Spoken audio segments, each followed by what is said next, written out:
Okay, take care. Have a good one. Yeah, upsetting people again, DJ. Yeah. Welcome to the channel. I didn't mean to come off as abrasive, fried chicken. I was just reading. But welcome to the chat, and this has been a pretty awesome presentation. Thank you. I might come more The real often. question is why is Ethergris trying to start drama? Yeah, That's a we're good all question. good. We can don't be think I Flat read earthers just love a bit of drama. But that's fair. I probably should have read more before commenting. But no, you're very welcome to come back anytime you like. We appreciate people coming in with questions and discussion. So you're very Yes. welcome. Yeah, I might not agree, but that doesn't mean, I'm like, I have beef with you guys or anything. Of course, no just- one wants beef It with was a us. joke. No beef. No chicken, no It beef, was a nothing. joke anyway. You seem like an Yeah. awesome person. Thank you. Okay. Yeah, I agree. Thank you for being chill. You guys too. Thank you.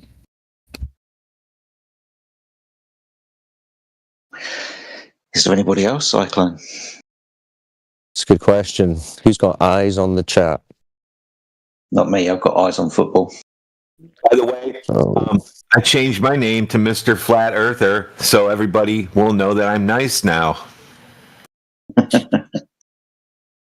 nice. You'll feel so welcome. Thank you. You hear how I talk now? Yeah. Your retraining has been most effective. Thank you very much. This is a good opportunity. We need a new person to speak to Mr. Flat Earth. Yes, I would welcome that very much. I don't like this. You This should feels test the off. programming. I knew Jedi wouldn't like it. Make sure there's no vulnerabilities.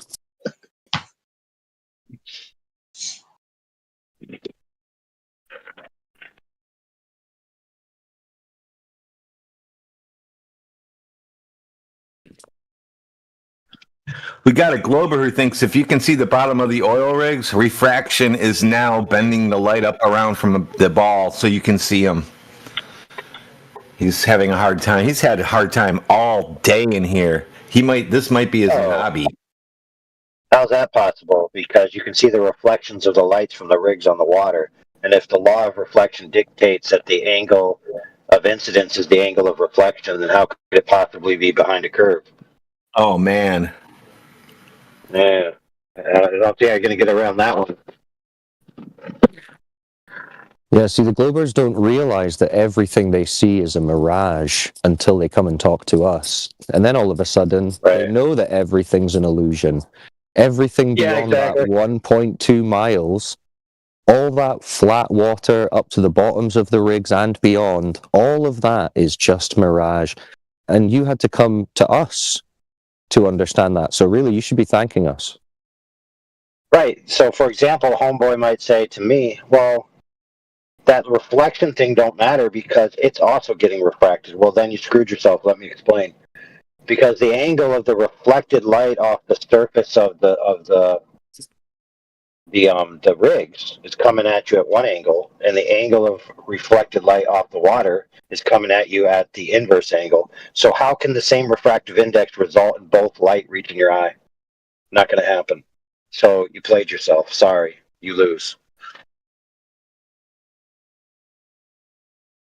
But also, if you agree that... Oh, go ahead. I was going to say, if you agree that that horizon isn't a geometric Earth curve, then welcome to flat Earth, I guess. Yeah, you guys still haven't figured out that refraction actually ruins all your claims. I mean, I know you think it saves your claims, but it actually ruins all your claims. Just like the homeboy said, he said, if you can't control for refraction, then you can't submit the observation. Well, that is everything. Every single observation that you've ever claimed proves the globe, all thrown in the garbage. Good job. You played yourself again.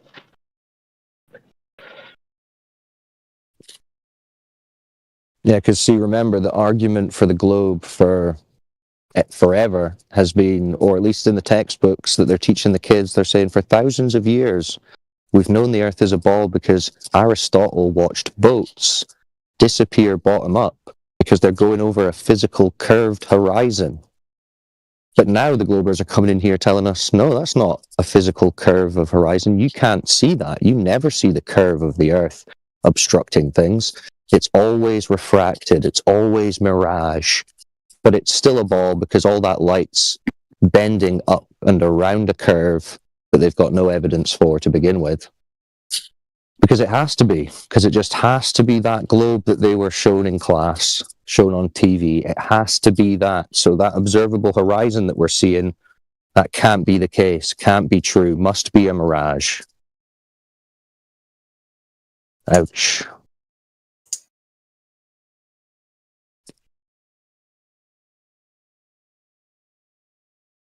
No takers? Who we got? I'm going to start calling out some new people. Al Umin Am. What's up? Disair. Fried chicken, listening, that's good. James77, what's up? Sage can't talk. Strange place to be then. Sarah, Torque. Twilight. Feel free to ask questions. Ask us to discuss topics.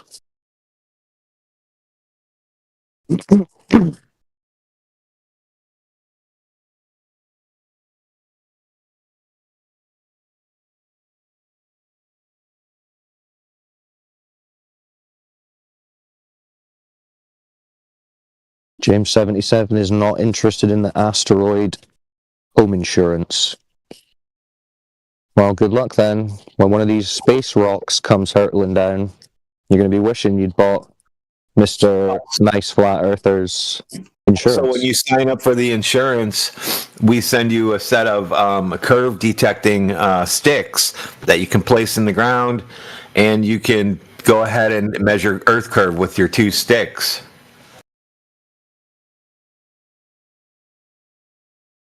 Yeah, normally those are $39.59. So Well, yeah, they're a little more now because we had to do some advertising, so we bumped the price up to $49.95 for a pair of sticks. You get the whole pair now. Before, we were just going to sell you 1 stick and then 2 sticks. But we're bundling it this month only. But you got to buy the insurance, so you're sending $50 to me, and then I'm sending you 2 sticks, and then you're insured per month for your house getting hit by an asteroid, and then I pay you $10 million. Everybody on YouTube, get this all down, but you got to start paying me.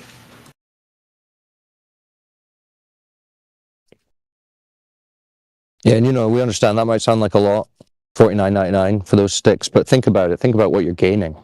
You can prove the whole globe.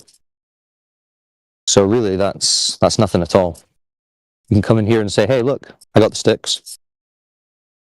Here's the shadows. What more do you want? Priceless sticks.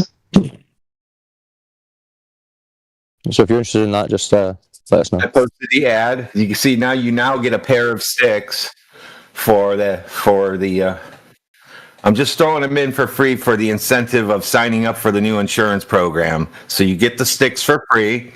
You get to make measurements. You get to go in Flat Earth servers and say, dudes, I got a pair of sticks. I saw a shadow on the ground. The Earth is a ball. And then we say, whoa, like that. In a nice way, in a real nice way. As nice as possible. Yeah.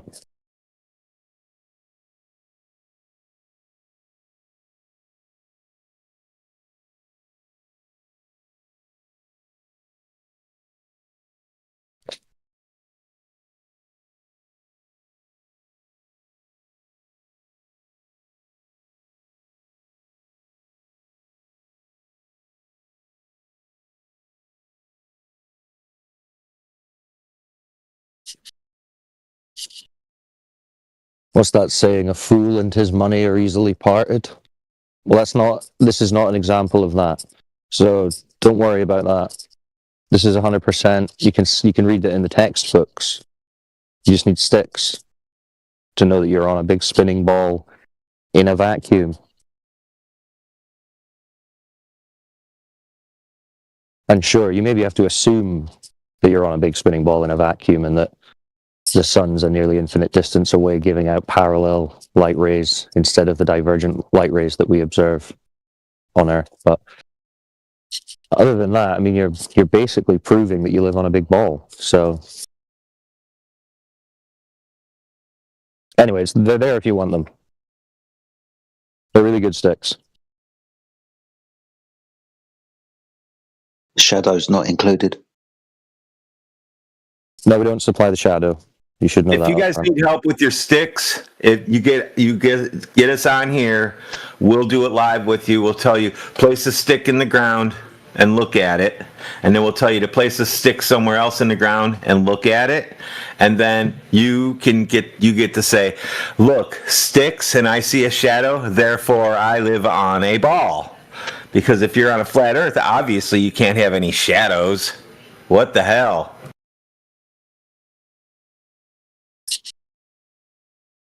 Yeah, because you couldn't have a horizon on the flat Earth, so it would just be all ground or all sky. So where are you going to get your shadow from? So yeah, it's a good proof. I wonder if we could package some shadows with the sticks, different shadows, different size ball Earths. No, we looked into it, but there's some export regulations that. Oh.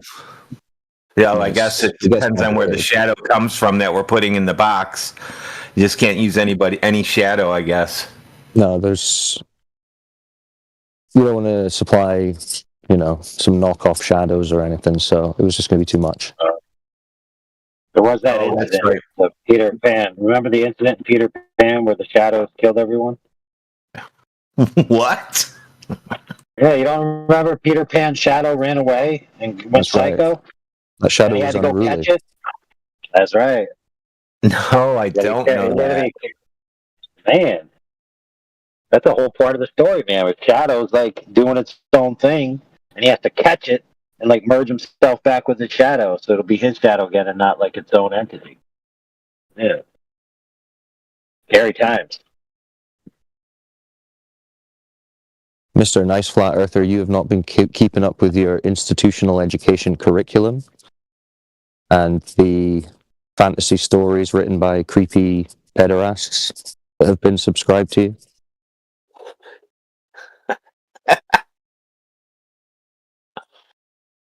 I'll work on it. Good.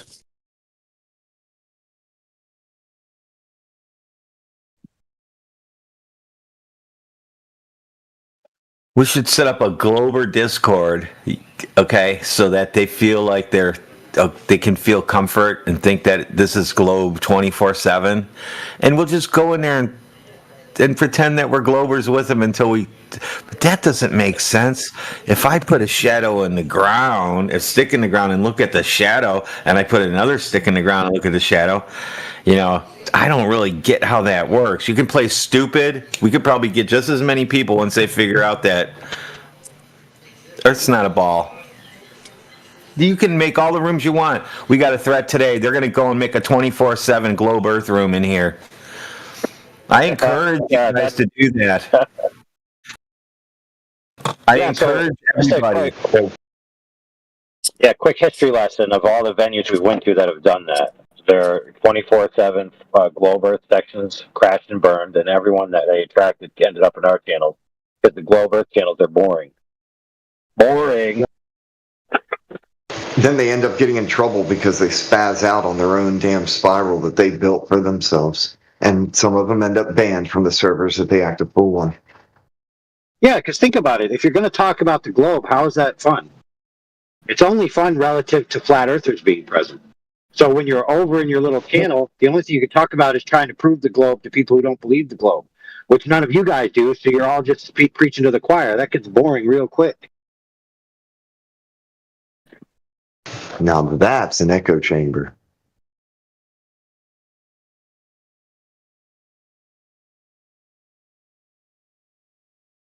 Here, watch how boring this is. Hey, Radwin, you know that Earth is flat, right? Earth is flat. Yeah, you know that, right? I know that. Yeah, me too. Oh, wow, now what are we going to do for the rest of the day? Exactly. That's it. I'm just going to log out of Discord now. Now, I finally got my confirmation somebody else agrees with me. Oh, shit. It's game over. We can shut down the server now. I thought we were supposed to shut it down if they proved Earth curve. By the way, somebody's coming back in 2 days, maybe 3 days. He's going to have it's in our chat. He's going to bring a paper back, and that's going to shut us down. So, just letting you guys know, be prepared to move everything again. I look forward to it. I think I told him I'd give him 10 grand for it too. If he got the globe proof and we can do it too, and it is a globe, then I'm also going to pay him 10 grand for his hard work. Now, that's out of my own pocket, you guys. So I am a nice flat earther. I don't like hearing that I'm not.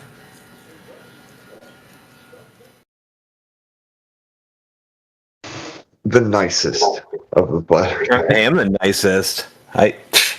Come on.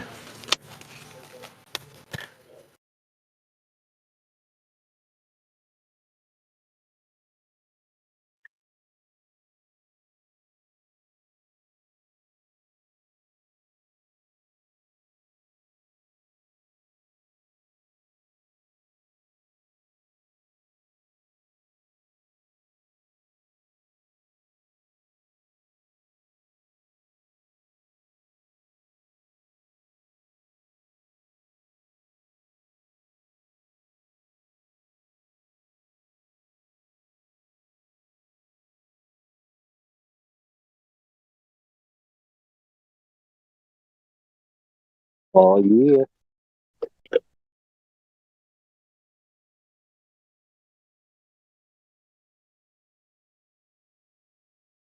Somebody said he's going to laugh at us in 40 years when the space travel is just commercialized and everybody can just go do it. He's going to laugh at us.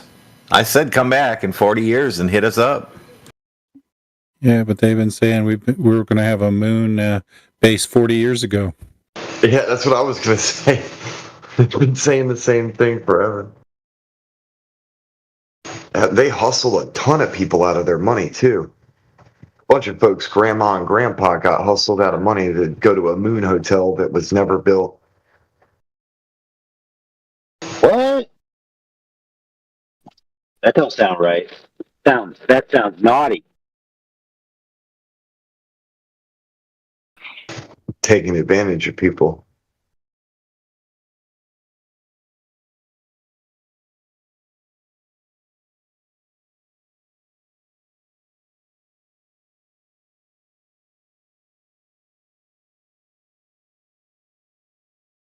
Okay. The server has 250,000 users. Damn. Yep.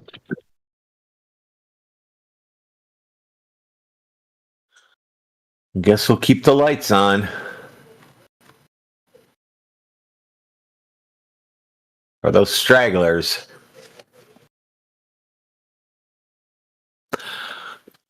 Hey, Globers, you're welcome to come in here now. We can talk in peace and everything.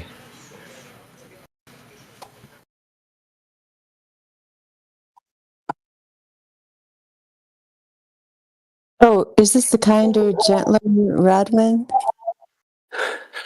What's that, ma'am? Mr. Nice Flat Earther. Yeah, I've been looking for you all my life. I'm That right one's here always now. been nice. I'm right here. I've always been here. Yes, only a nice person would tell people the truth, straightforward, just as it is. That's what I think. Yep.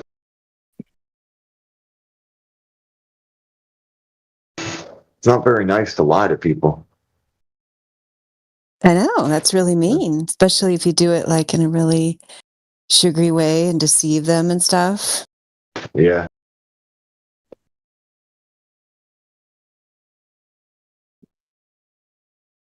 Yeah, if you could just sell your asteroid insurance, I don't know, 10% of the users here might be rolling. And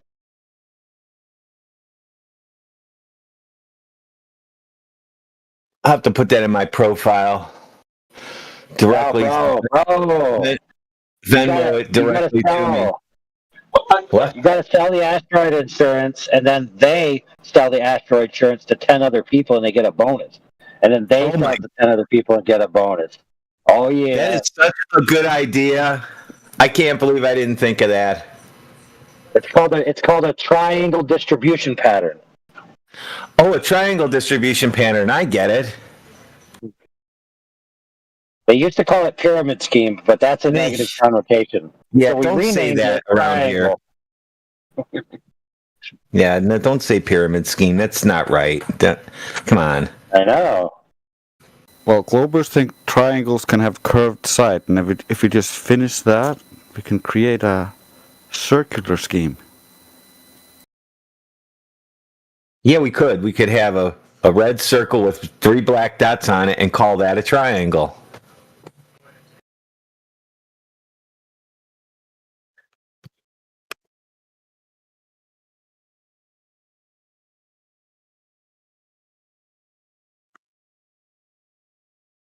Yeah, speaking We of had- triangles floating in the sky, what have the concave earthers been up to lately? I heard somebody already found us. One of the Globers. I was away when I saw the group message that Mr. Nice Flat Earther isn't very nice sometimes, and I'm going to be very nice to everybody. Like, when I say that kind of stuff, I'm actually sticking a fork right in my thigh. Cool. Did you sterilize it first? I'm not afraid. Oh.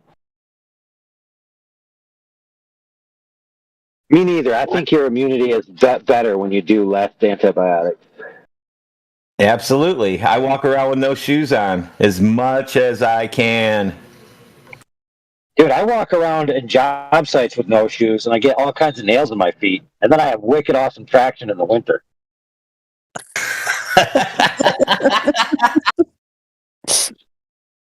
That's why I heard people claim you have the stigmata.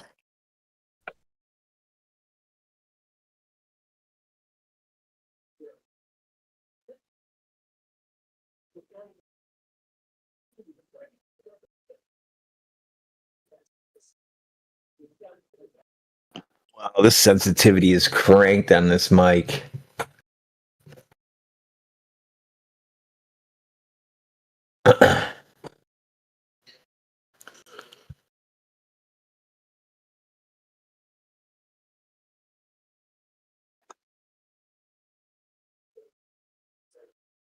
You ever realize that you have everything you ever could possibly want, but you just have no idea where you left it? Oh yeah, I told you that. I told you my Nikon P1000 is in the barn, and you told me I should just burn all the stuff and forget about it. Yeah, exactly.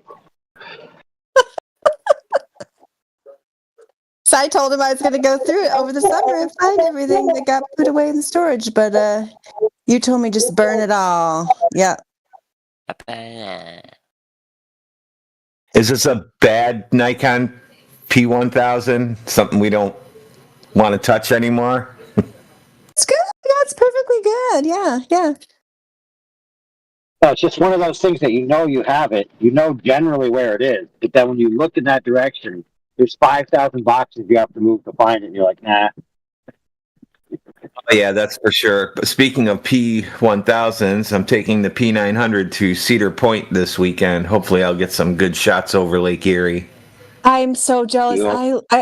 We used to go to Cedar Point like every year, but one time when my I've been going there like since I was a child, but I never really like got into the Lake Erie part of it, which is how the whole thing started until like my kids were small, and then I brought them there, and like the older kids went on the roller coasters, but the younger ones couldn't, so we went to the beach and like, oh my gosh, Rodwin, you got it. Like they had, if you go, I don't know, like the time I was there, they had these like amazing, they had live music, they had like individual campfires like already set up in like little cans so you could go with chairs and you could just like hang out there on the beach.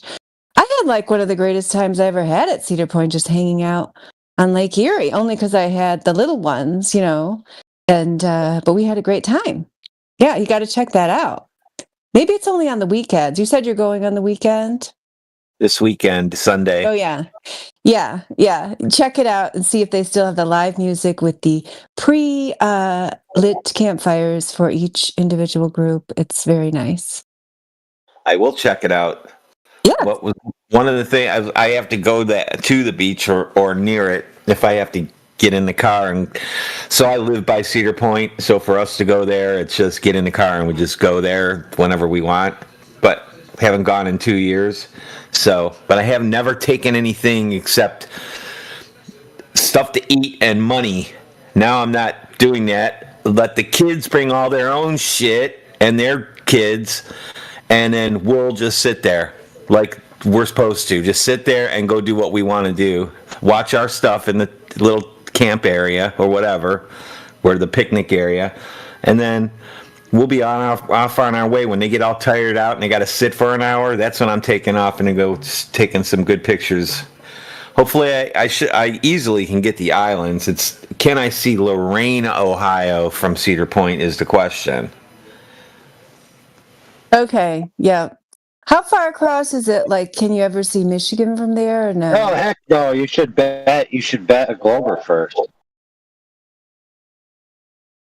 I don't know if I can see. I have to look on the map where I have to point to get any piece of Michigan. So the lake's cool right now, but it's supposed to be 90 degrees, so I doubt I'll see anything. Yeah, but keep in mind, if you're going to bet a dumb Glober like that, you can't bet him like I can or I can't see it. You have to bet him in like a one-sided bet, where it's like if I bring back a picture of seeing this, you got to pay me a prize. Yeah, because what if you see something like at the top of a roller coaster and you've got your camera and then you put in the elevation? It's like, even this height. Yep, I shouldn't have seen it on a globe. That'd be fun. I have GoPros too. I have GoPro 9 and the little cube. I guess I'll have to get all that out. I wonder if I can fly a drone around there. I've got 2 drones. You know what I actually like, bro? I like short distance observations on lakes. They're very interesting. So, for example, you can see things disappear from the bottom up quite dramatically. You can see things disappear sideways. And you can see things disappear from the top and the bottom into itself. Pretty cool. Well, I've got 6 batteries charged. I got plenty of space on my SD cards. So I could do a time lapse and see and then get another refraction time lapse for these guys. Say, this is what it looks like again. Yeah, I'm just looking at the map. I don't think you could see Michigan because those islands are there in the way. Kelly's Island, Put-in-Bay. But then Yeah, that's usually where I hang out. I usually hang out at Kelly's Island. And that's why I don't go to the amusement park, because it's very expensive, and I've been there at least 40 or 50 times, and it's just too much. Like, I can get a pass that's just free, and I can go every single day, and that's from work, but I turn that down. You turned it down? Did they give you cash in lieu of turning it down? Of course. Okay, well then I can understand. Well, we have like 20 things we can pick from, and Cedar Point is just one of them. And the last thing on the list is cash. Yeah, that's the one you pick. Yeah, I can understand that. Yeah, I think you could see Canada more likely than Michigan, but I actually don't know what that distance would be either. But maybe you couldn't. Yeah, so just like seeing the islands, what I'm looking at isn't giving me distances. So to see Canada, I would have to have like I have to check the temperature. If it'll drop low enough and I stay out there, I might be able to see Canada. Yes, it says the width of Lake Erie is 57 miles from north to south. Yeah, it's supposed to be 65 miles to the closest point, I thought. So you got Yeah, to. if you're going diagonally, yeah. Okay. I don't know. Cool. Yeah. Well, I hope it works out. But since you are right there, I mean, why can't you just, go back on a day that it's better conditions if it doesn't work out, right? Yep, I can. This was planned with, all the kids and stuff. They want to go. They're buying the tickets. So, I mean, I would go and pay for tickets anyway. But, so this was planned. I like to go to Kelly's Island. Now, I will go to Kelly's Island again this year. Now the thing that sucks is you don't want to go there when it's cold because it sucks. But you got to go there when it's cold if you want to get good pictures. Yeah. And it costs, it's a lot of money to buy. I take my shit with me in the truck on the ferry. So I have my own shit to drive around instead of, I got to go rent a golf cart and put all our shit in there and carry it all around off the ferry till you find some stuff.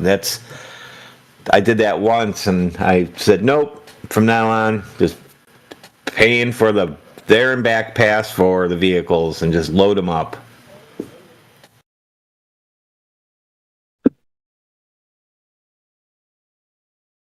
Yeah. Well, let us know how it turns out. I hope you get some images. That'd be cool. Something new. Yeah, that's what I'm trying to do. The Glovers don't like my space pictures. I show the moon. That's one of the eclipse. That's also mine that you see going around. I shot that one. It was in my driveway. Somebody added Stephen Hawking's to it, but I have the originals in front of me. I don't post them. I just post the Stephen Hawking's so I can stick little jabs in their sides with that one. So they can ask us about him. Oh, I don't know. I don't know how those guys got away with what they did, but it was crazy.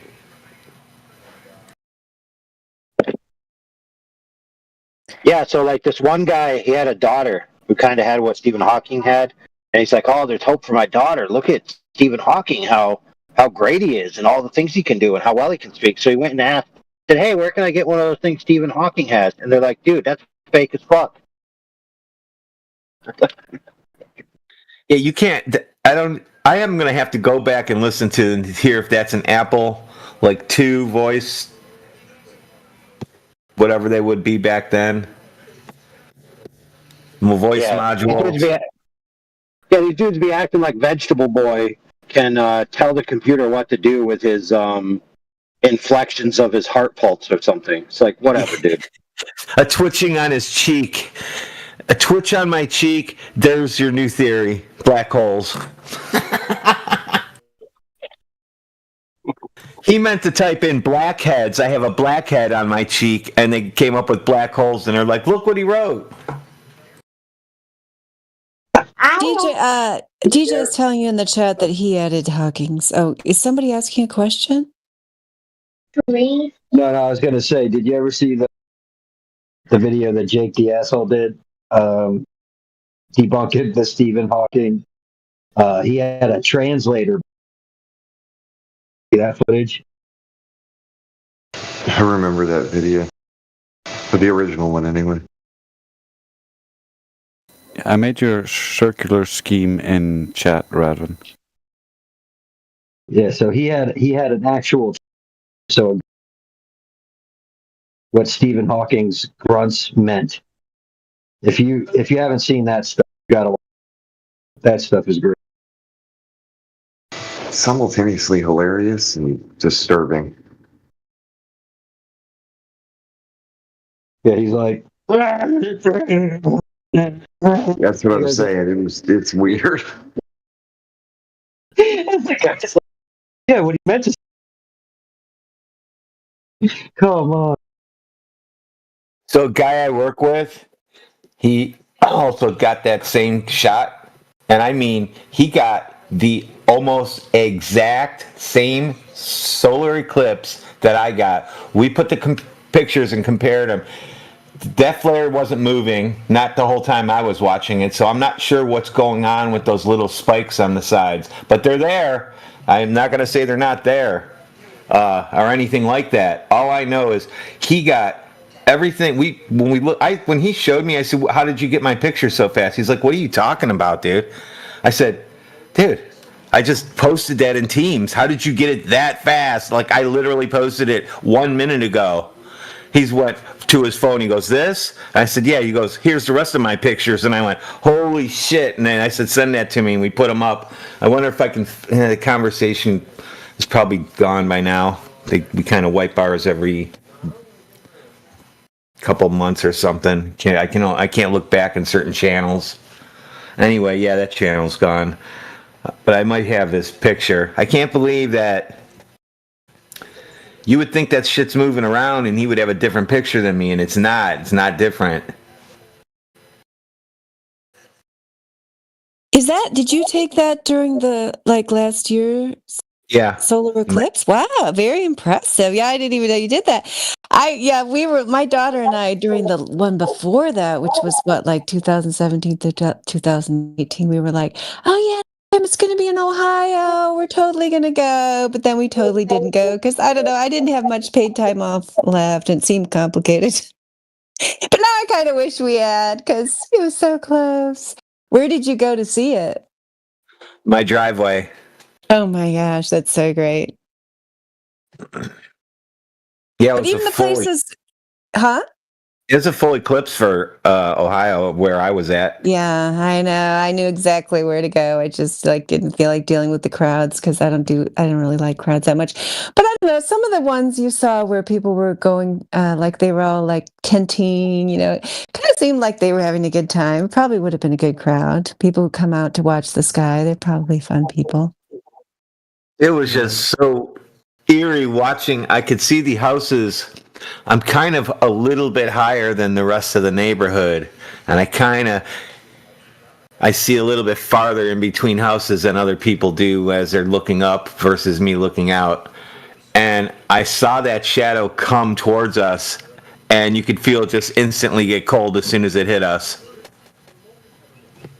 I said, "Wow, yeah, we got it." Yeah, that's what I said. I was like, "Check this out," because I had 3 or 4 cameras going, and guess what? The GoPros completely died, did not work. 2 GoPros were dead when I went to go review it. They were just not on anymore. They didn't turn on. I turned them on. I was all set up watching them. I go back. There was nothing there. Completely gone. I couldn't believe it. I think I must have turned them on, looked away, and they must have turned immediately off. And I could have swore they were charged because I was ready for that. But that's why I had 5 cameras out there.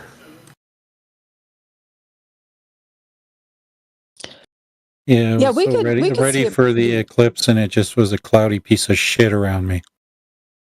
Oh, you couldn't see it? See, we could see it. I mean, it was almost total in Michigan. You could definitely notice the difference in the light, and we had the glasses. My children and I went out in the yard and looked at it. It was cool, but it wasn't total. Yeah, but you could definitely tell the difference just in the quality of the light and so on.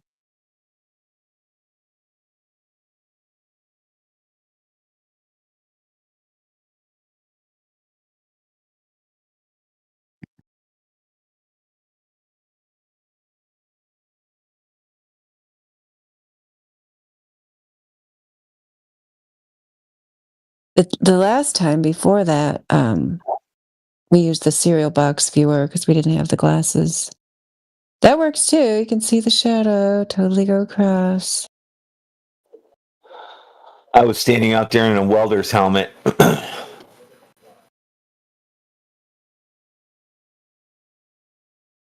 Well, I bought the solar glasses, never got to use them.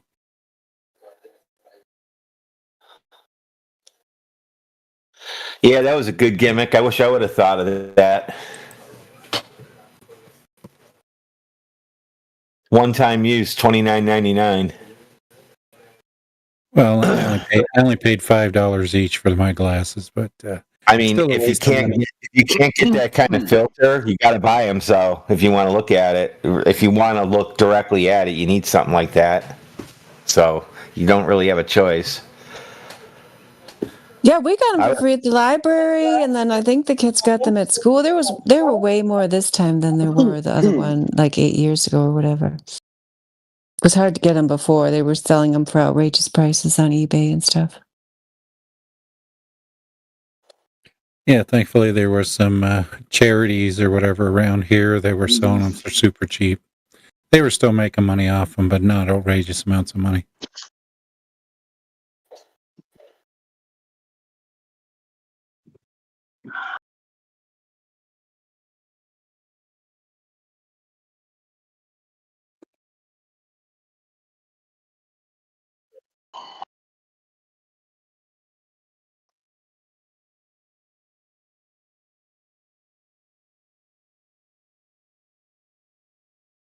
Oh, I might have the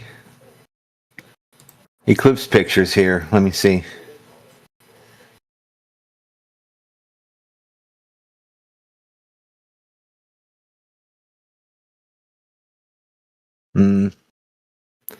Looks like not on this one.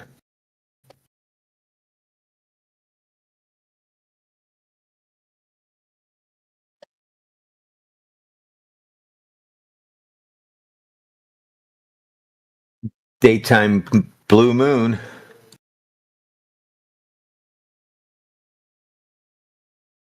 Oh, that's pretty. That's a nice one.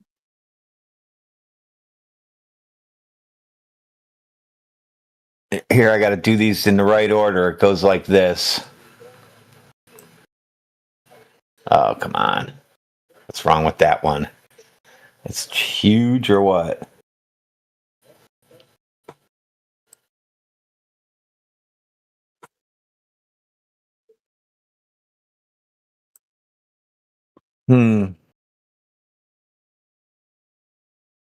Aggravating when stuff doesn't work right.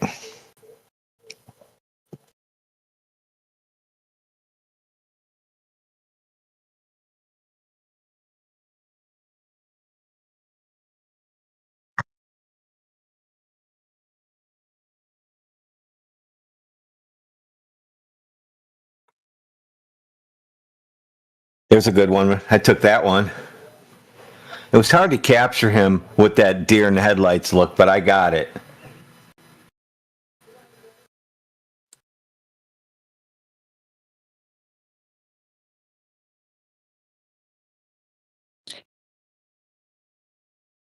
Is that our friend astronaut Don?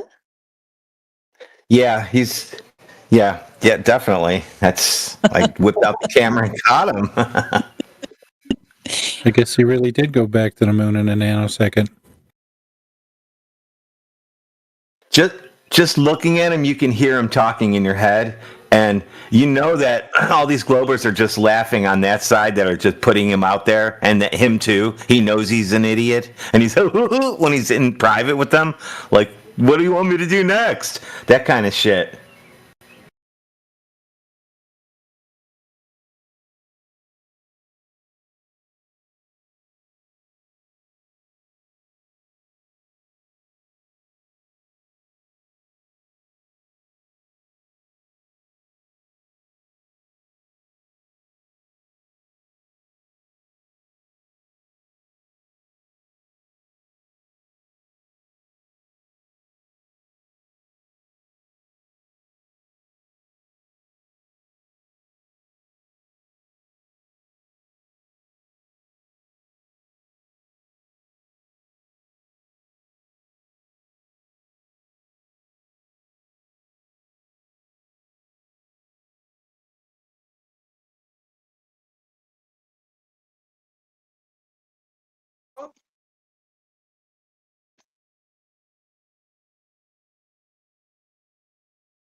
That's funny, Morvis.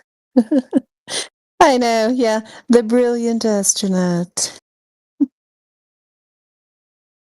I was going to say, yeah, it's kind of cruel to be taking advantage of mentally disabled people like that. But like you said, he's probably getting paid well for it, so he probably doesn't mind.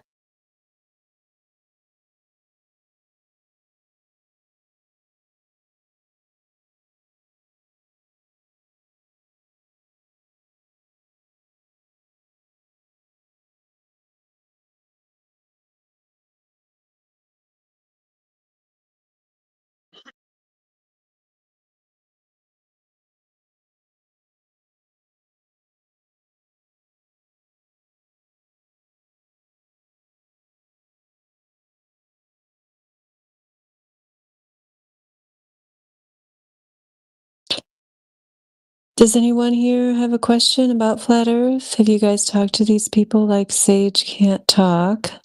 Maybe that username checks out. Maybe I should change my name. That's a good idea. If I want to just listen and not talk, I could change my name to Dandelion Can't Talk. That's actually a really good idea. I'll have to remember that one. Suki, heart emoji, old school, Torque. Feel free to speak up if you have a comment or question. Hello? Can you hear me? Yes, I hear you. That's Suki. How's it going? How are you? Pretty good. How are doing? you? I'm I'm doing good. well. I'm doing Well, I very well. just Yeah, I had a good day. well, I just find this interesting topic, flat Earth, and I just want to know what is the I don't know who suggests this topic. What is his own belief about is it the Earth flat or whatever? Yeah, I'm glad you asked. So you haven't heard much about it before. This is new to you. Yeah, this is new to me. Yeah. Yeah, so yeah, basically what we have found out, many of us here have looked into the topic, and we thought, like most people think, because we're taught in school, that the globe idea is decided and proven and just given to us as a definite fact. We assumed that there was some mathematics or science to back it up, but then when we looked into it, we found out that there is no curvature that has been measured, and that actually we can see much further than we would be able to see if we lived on a globe. Wow. Yeah. But is there a proof that the Earth is flat? Well, actually, there's Because if many there proofs. is I mean, no, because if there is no proofs or studies, whatever, that the Earth it's not globe, so how about the Earth is flat? yeah, well, I'll give you one example of the observation that I've made, and then basically, I mean, you could call them proofs if you want to. Some people do. I mean, basically, what they are, they're counter examples. Do you know what I mean by Okay. counter example? Yes, I understand. Yeah. So, like, if the Earth, we are given a definite radius of the Earth of 3,959 miles. And so we can use that to test in reality how far we would be able to see before objects would be obscured behind this alleged curve. But then when we go out there and test it, like, do you see that image I put there in the chat? Please? That Oh, is in the the, okay. yeah, I tagged you in there. Can you see it? Where it says 52 Yeah. miles away? Yeah. Yeah. So that's the skyline of the city of Chicago. And where I live in Michigan, Lake Michigan is on the west side of the state and forms the border of the west side of the state. And then when you go over to the coastline of Lake Michigan, which is a gigantic lake. When people come there from Europe, when we used to have visitors from Europe, they were shocked because they'd never been to a lake that was so big that it looked like the ocean, because most of the time you look out on it and all you see is the flat horizon. You don't see anything most of the time, except, the ships and so on. But sometimes you can see from places in the southern part of Lake Michigan, you can see the skyline of the city of Chicago across Lake Michigan. So this particular image is at 52 miles. I've seen it myself at varying distances, even further than that. But if we lived on a globe, then the skyline would be hidden behind the curve of the globe.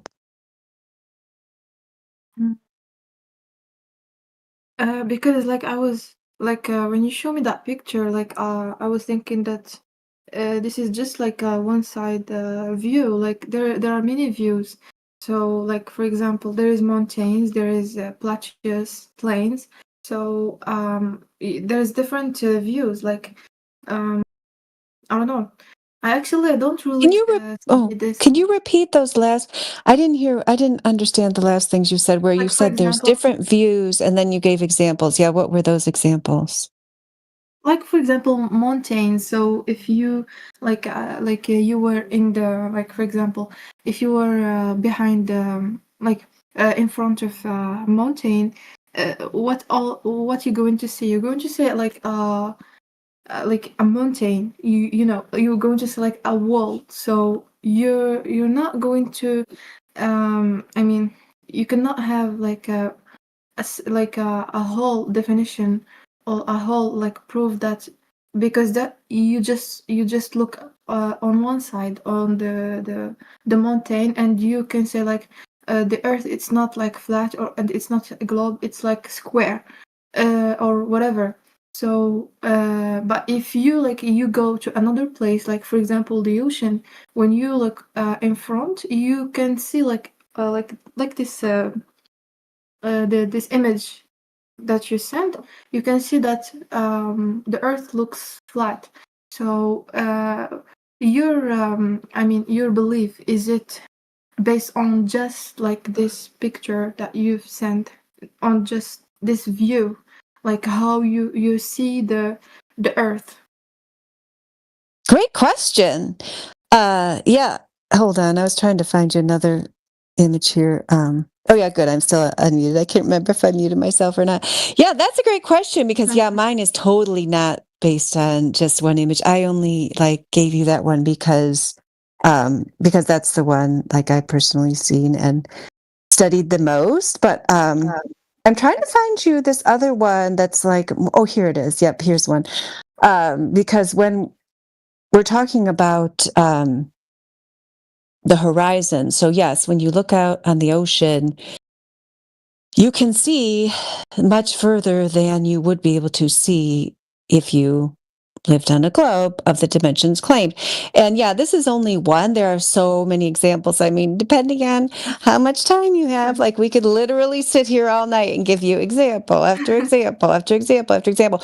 But it only takes one counterexample to disprove a false conjecture, right? Because that it's a mathematical thing. It's if we lived on a globe of this radius, then we would be able to determine at what rate the curvature was increasing, which the rate is 8 inches per mile squared. And then the other image, which I'll put in there again, I don't know if you saw it, which is the horizon image. Yep. So anyway, that is a different calculation than the 8 inches per mile squared, but it's still just the geometry of a sphere with the claimed radius. So, and these are the mainstream globe curvature calculations that we are testing. So that's why I told you they're counterexamples. You could call them proofs. Some people do. But they're really just counterexamples to the official globe claim. So this mathematics that I'm telling you about, you could you could Google, I'll put the term in there, Earth curve calculator, and that would tell you what is the expected drop over distance, the expected obscuring that you would have if you lived on a globe, because objects would be hidden behind this curve. But the maximum distance for the geometric horizon, if you were on a globe, of those dimensions is 1.22 miles times the square root of the observer's height in feet. So that's how that image here is, that's what that one is trying to explain to you there. So if the observer's height in this image is 8 feet, then the maximum distance for geometric horizon is 3.46 miles.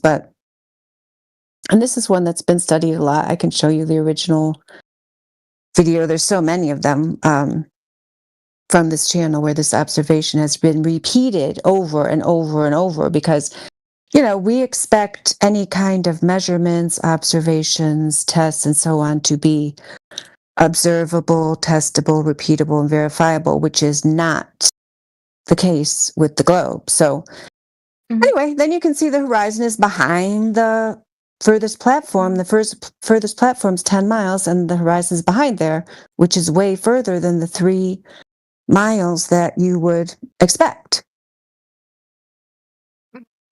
But isn't it like the way they took like this picture and they measure and they calculate this distance, whatever? Doesn't it look like it's kind of bit it's a very close place. It's not close, even if it's 8 foot or 10 miles, whatever.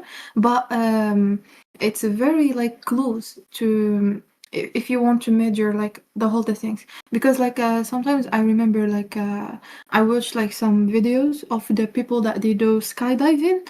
When they picture the view from up in the sky, you can just see there are some sort of italic direction.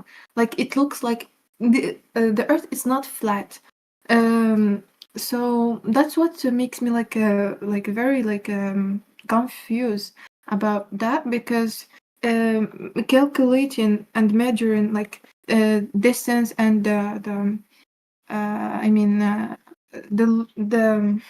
Earth, looking in the Earth when you are standing, it's not like when you are in the sky. It's not like when you are in another place in the mountain, in the in the highest place. So for example, if someone he was in the I saw a video of a person who climbed the mountains, and he was in the Everest. So he took a picture from the high place. So the look of the Earth also, it's not the same as here. So I think that I'm not saying that the Earth is flat or not. But I'm going to look for that thing because it's an interesting topic. I actually don't have a lot of time because I'm still cool. I am still working on my exams. But this topic, it catch my my feelings and my interests. So I enjoy with your conversation, and thank you so much because you gave me a lot of time and you explained a lot. But if you still tomorrow, I can came and discuss about this. Yes, you should totally come back tomorrow. Yeah, we just Cyclone here started this channel here, so yeah, somebody should be around. I'll probably be around. But yeah, I mean, I was just going to mention real quick about what you said about the high jumping and so on. So there's wildly varying accounts of what the curvature is like. So that's why I put that image there at 39 minutes after the hour, because this was a jump at 127,570 feet. Felix Baumgartner, they called it the Red Bull jump. But anyway, so like in some of the images and video accounts of this jump, they did show a curvature, and the curvature was not accurate to what you would expect, where the continents would be, the degree of curvature, and so on. And it was acknowledged by mainstream media that there was fisheye lens going on. So that image there is from the cockpit, and it shows the flat horizon. Yes, what were you going to say? Go ahead. I shared another image that is right as he is landing, and the horizon goes upturned. It's like a concave thing because of the fisheye lens that he's using, a wide-angle lens. Yeah, so sometimes when you see that curvature, it's due to the lenses. But yeah, and then I just No, put a this is list of some of the other observations. So what'd you say? You should check it out. It's in the side chat. This one's inverted though, like it's concave. I like see it. curving upward. It's obviously that's so weird. That is weird. I don't think I've seen it quite like that before. That's pretty bizarre. Yeah, that's from the same jump. That's what he's saying. Yep. Suki. When Yeah. I noticed it, I had to get it. I had to click that part. But I watched another video, like there's another like view. Like I think maybe I should not trust the camera, because sometimes camera catch like a view, another camera with another version, they catch like the view with another way. So I don't really know which I can trust. So, but it's fine. I'm going to look for that thing, inshallah. Cool. Yeah, I mean, it's like if you're totally new to it, then yeah, there's a lot to it. So yeah, if you've got to study for your exams, then Yeah. that's cool. I hope they go well. You're taking exams tomorrow or Yeah. later today? Yeah, tomorrow. No, tomorrow. Like today, like now it's 2 a.m. It's 2 in the morning, so I'm still like awake. And I think that I should have some sleep to wake up tomorrow. Yes, because half the battle, yes, is having a good frame of mind. So yep, you got to get Yeah. some rest. Thank you so much. Thank you so much. I really appreciate Walla. Yeah, me too. Yeah, it's great talking to you. So hopefully we'll get to talk to you again. Great to talk to you. Thank you so much, everyone, and have a good night or day. You too. Good night. Goodbye.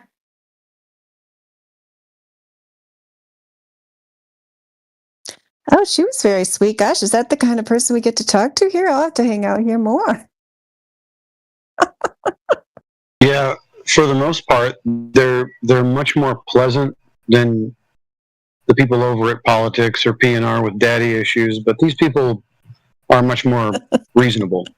So Or mommy issues. Or mommy issues, right? Trying to learn English. Right. They're just trying to learn English, and they're coming here. And they're learning English, all right. Yeah, it is good practice. Sorry about the background noise. You would think that if you hung around with flat earthers, you'd be able to speak English after a while. But there's some people that they got worse. Okay, when they're spiraling and they start fuming and then kind of regress. That happens to the best of them too. Now, I really do think that it's a great idea for folks to come if they just want to learn English. Come debate this with us. Let's have this discussion.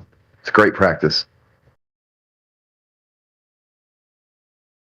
We can teach them what critical thinking is and about the different logical fallacies. Might help them out a lot more than they would expect.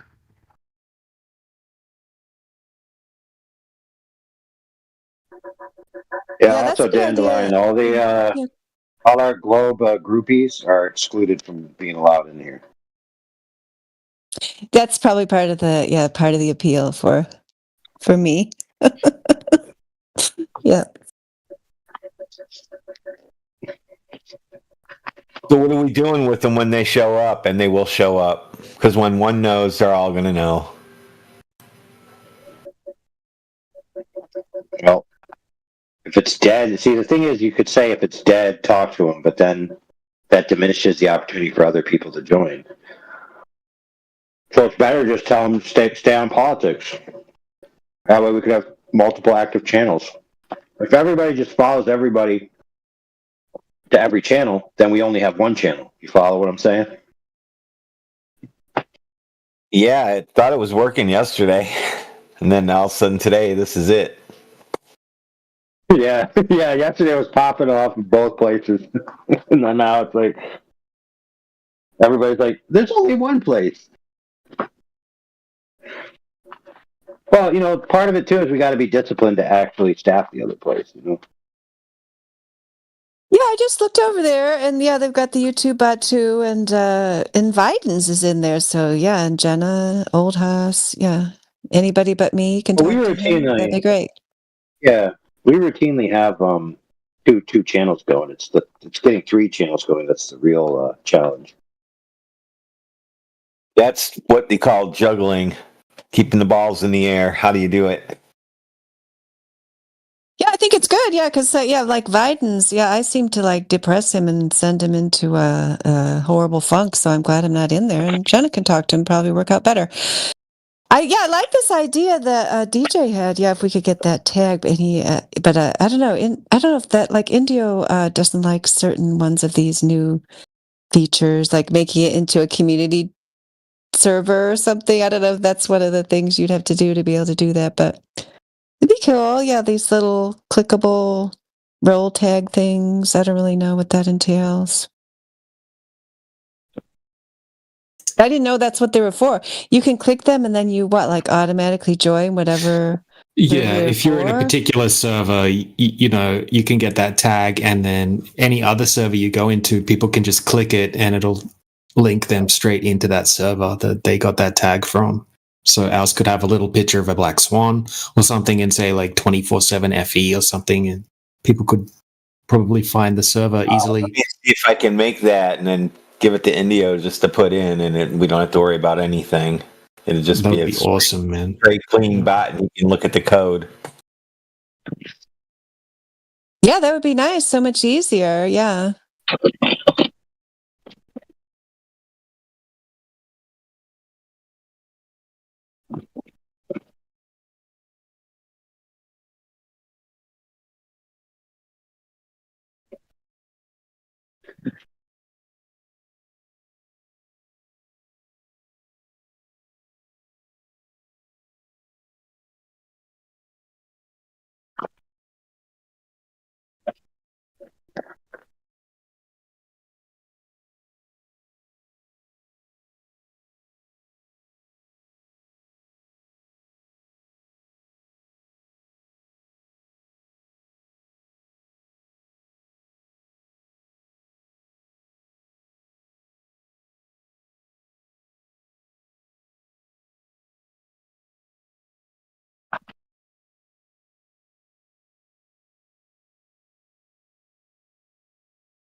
Oh, did anybody watch the? I only watched like 30 seconds, but did anybody watch the Jaren versus Witsit debate? I watched about 90 seconds. Oh, he's going strong. What? You got your stomach, got some sets in your stomach or something? Yeah, I just paused it and just never went back to it. Yeah, I could care less someone trying to convince Jaren of anything. You know what I'm saying? Yeah. Yeah. Yeah, I was going to watch it. But, yeah, I was going to watch it, but yard work just seemed a lot more appealing.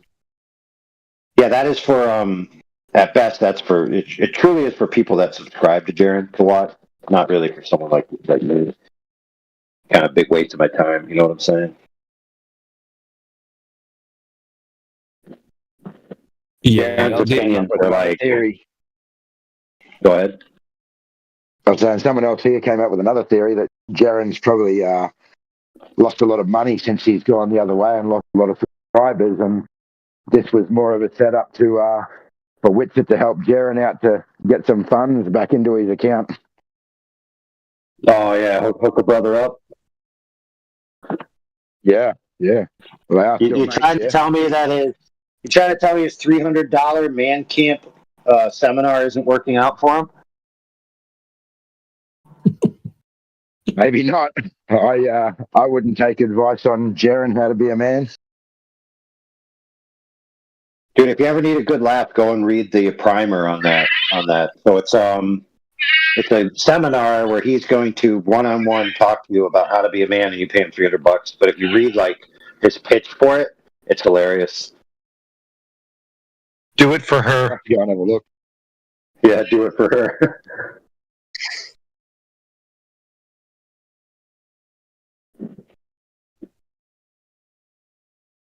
Oh, John Doe said he would pay for me to go to that seminar if I then critiqued it and made fun of it. That's pretty funny. How much does it cost? Like $300. Oh my gosh, that's crazy. It's like an online thing. Yeah. It's Oh, so like, you don't I even guess, get- I you don't- guess you what don't- happened. You don't even get snacks. Oh, Dandelion, hold on now. But wait, there's more. He offers a snack dinner. So, you could have a dinner with him. It's a virtual dinner. So what it is you eat dinner while he watches you and you talk to each other. Oh yeah, that sounds great. That costs $250. That might be all right if he was cooking the dinner for you, but not cooking your own and then sitting in front of him on a screen.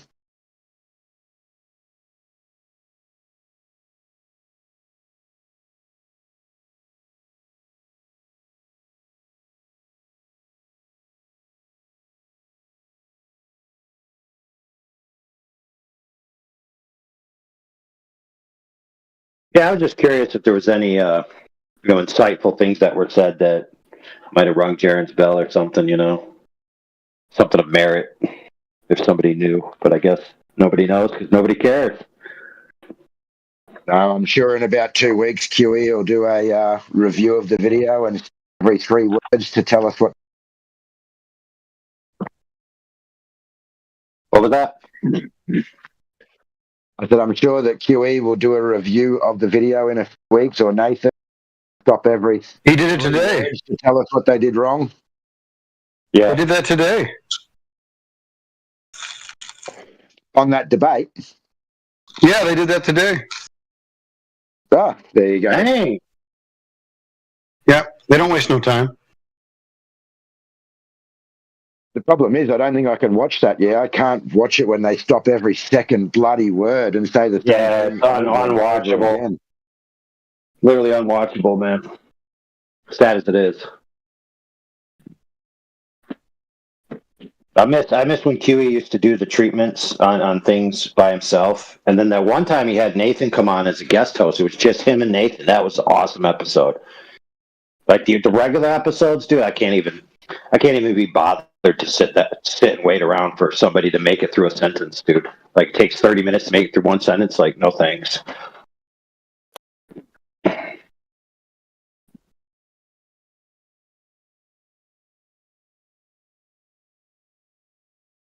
How did you end last night, DJ? You sounded exhausted, mate. It was. I had a few in here yesterday as well. It was the same thing over and over again, and it was exhausting for me. Oh, it's just like records on repeat, man. I don't even remember. It's just the same questions over and over again. Yeah, and then you go an hour with someone or 2 hours with someone, another hour or two again. Yeah, I could hear it in your voice. You're sounding a bit exhausted. I had to get out.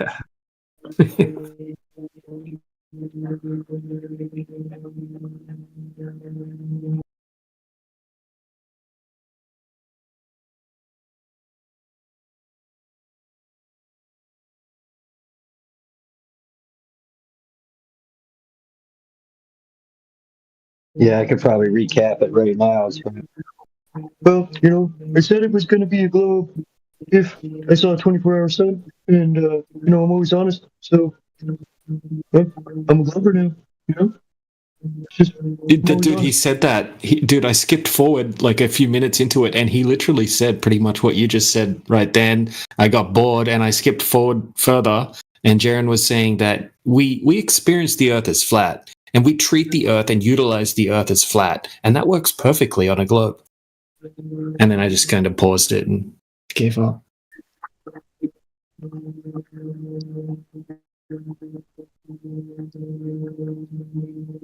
Yeah, the kid is unbearable, man.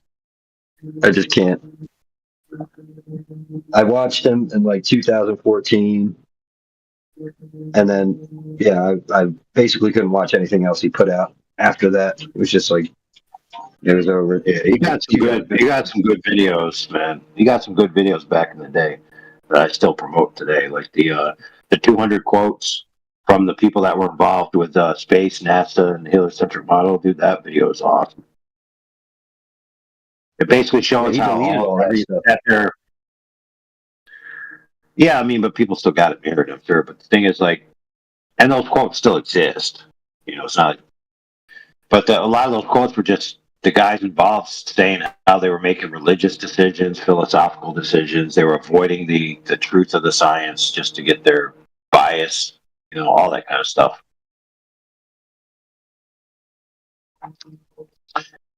Yeah, a lot of people, Glovers, think that the scientists that brought us the heliocentric worldview, like we're just honest, straightforward, follow the evidence where it leads kind of guys throughout antiquity, and that just ain't true.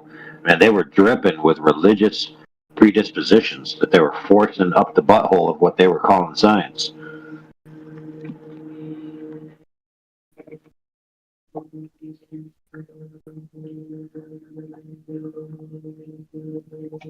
I feel like once he started going live a lot, he would just kind of just sit there, and I just felt like a lot of his content was just so freaking boring. And he wasn't really putting out anything new.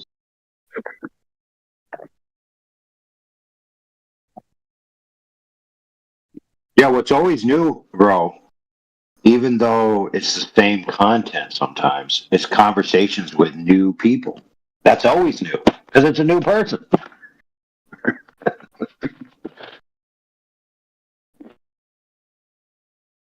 Yeah, but before I even joined Discord, I didn't even know about Discord. I'd listened to Jaren a few times, and he had a call-in show, and I called in as a flat earther, and he was the most rude piece of shit to me that I've ever fucking spoken to, and that was it for me with Jaren. Hey, have you ever called Mark Sargent? No. Yeah, back in the day, that's when I was early getting into flat Earth. Like, you know, Mark Sargent's got his home address and cell phone number and personal email. He's always had it open. One of the reasons why he was so prolific back in the early days, because a lot of the other prominent flat earthers were hard to get a hold of, almost impossible. So he was getting every interview, every this and that. But dude, you could just straight up call him on his cell phone back in the day. So, yo, what's up? And he'd be like, hey, how's it going? And you could ask him a question. But then he also had his radio show, too. You could call him. I've called him on his personal cell phone a couple of times back then. Can't remember what we talked about. Probably whether we were Illuminati fields or not, or something like that.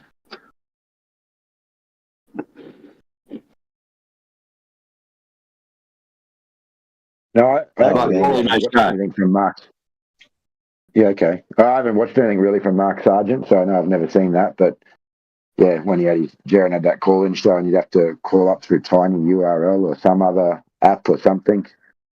So I spent a bit of time and sorted it all out, and then it just went downhill instantly, and I was like, okay, no worries, I'm out of this. Well, back then, Mark had a radio show on broadcast radio. Yo, what's up, brother? Dablo Rojo, how's it going? Hey, bro. How are you guys? Why so many people here? What I'm looking at because the Earth. Well, because the Earth being flat is one of the most interesting topics in the world. Okay, so everyone is on mute, right? I will follow it. Mute? Why? You don't have to be on mute. You could talk. You could ask questions. So, okay. You're the guest. Okay, I was thinking that it was like some kind of presentation or class or anything. Nope. We were just shooting the bull crap, talking the smack, just hanging out. But now that you're here, you're the guest, so we're cater to you. If you have a question about flat Earth or about what's going on in here, go ahead. Yeah, but no, I'm just like curious about to hear anything you guys have to chatting with. Not anything. I don't know. Okay, cool story. I'll break it down for you really simple. So it's like this. Okay. You live on Earth, right? The Earth is covered mostly in water, oceans. 70% of the known territory is water, right? Water is the standard for level. In fact, they call the level of the seas sea level, and everything is measured off of sea level. Now, when you level something, you arrange it horizontally. So if 70% of the world is level and horizontal, then that means the Earth is flat. Now, you can go to the water and measure the water and find out it's not curved, validating that it is indeed level and horizontal, which then corroborates the previous assertion the Earth is flat. Therefore, the Earth is flat. Oh, I see. Yeah. I'm reading the title of the channel. It says Flat Earth Discord. Okay, so that makes sense. So yeah. So you guys are discussing about flat Earth, or Oh yeah. or or maybe here is like a channel to argument against or a favor to flat Earth. Everything is like, I don't know. All of you guys match No, not everyone. the Look, flat Earth. not everyone here is of the same mind, right? There are some people that might be hanging out with us that aren't flat earthers, but our crew from 24/7 Flat Earth Discord, yes, we are flat earthers. Yes.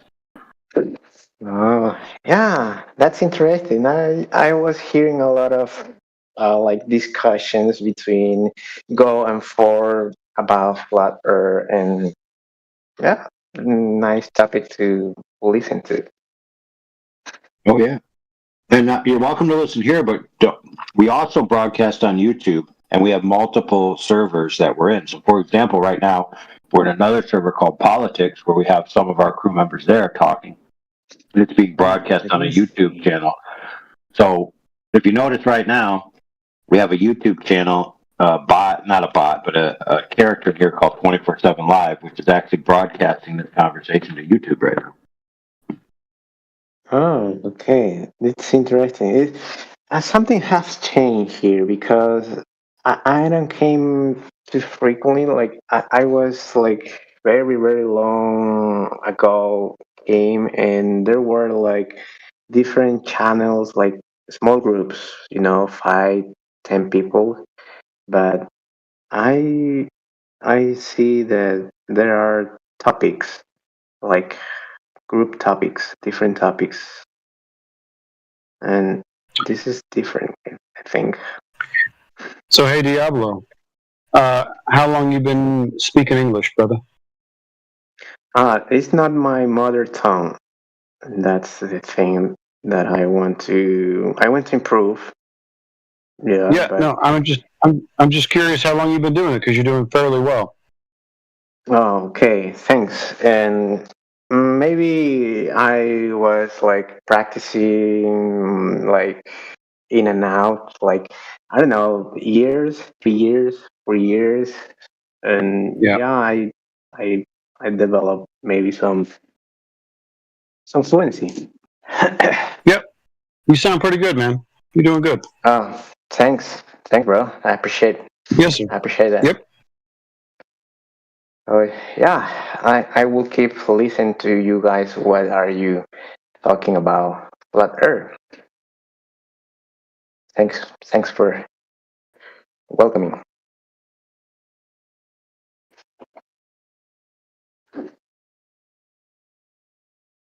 But why is all these people like mute.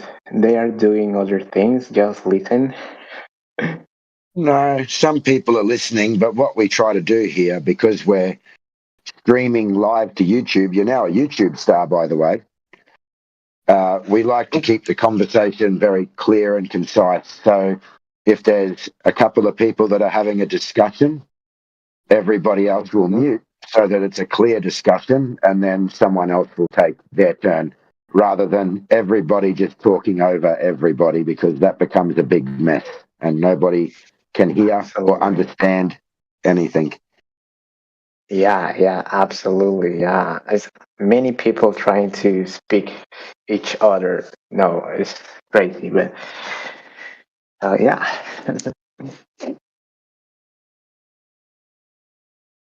So you have the hot seat right now. You are the speaker. I'm the speaker.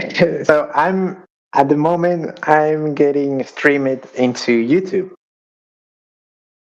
Yes, you are. You're a YouTube star, my friend. No way. Oh, bro, I loved it. So yeah. So one argument that I hear about flat Earth is that I know I'm not if it is an argument, but it's like if you sail to the ocean, you can see how the Earth gets curvy at the end, some kind of curvy, and that's like a contra argument about this flat Earth. But I don't know much So I about think it. you're talking about. I feel like you're talking about that boats that sail out into the ocean appear to disappear bottom up as they go over the horizon. Is that correct? Yeah. I think it is. It is. Yeah.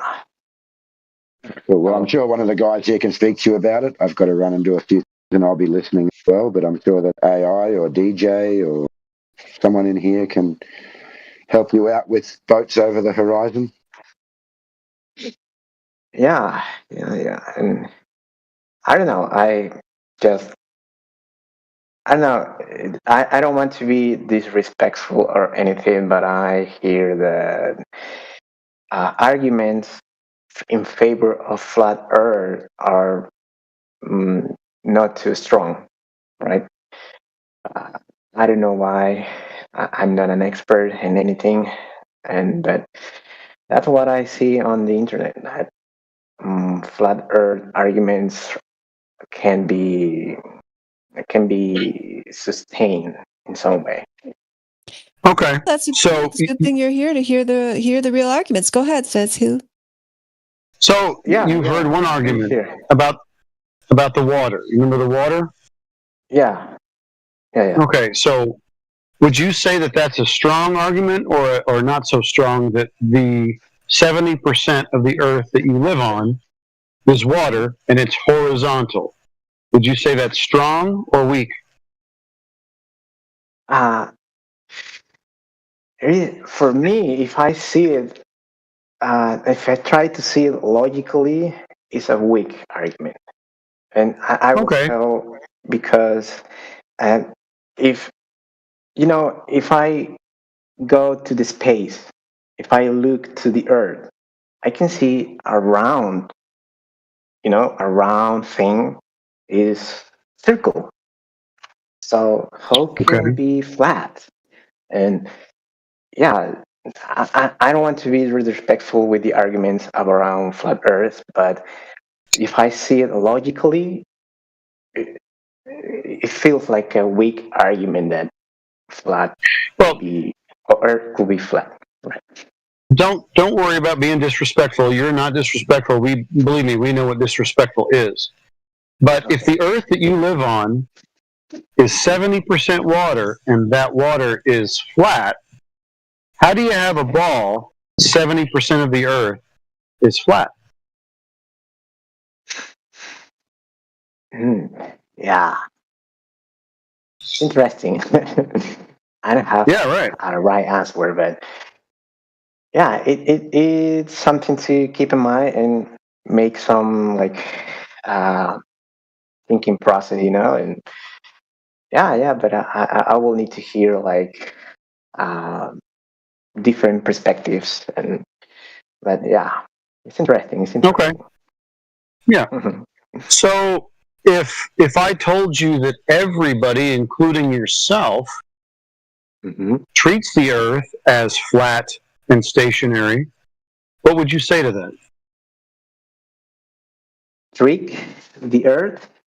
Oh. Yeah, treats the Earth. You use it. You every day you do things treating the Earth as a flat and stationary plane.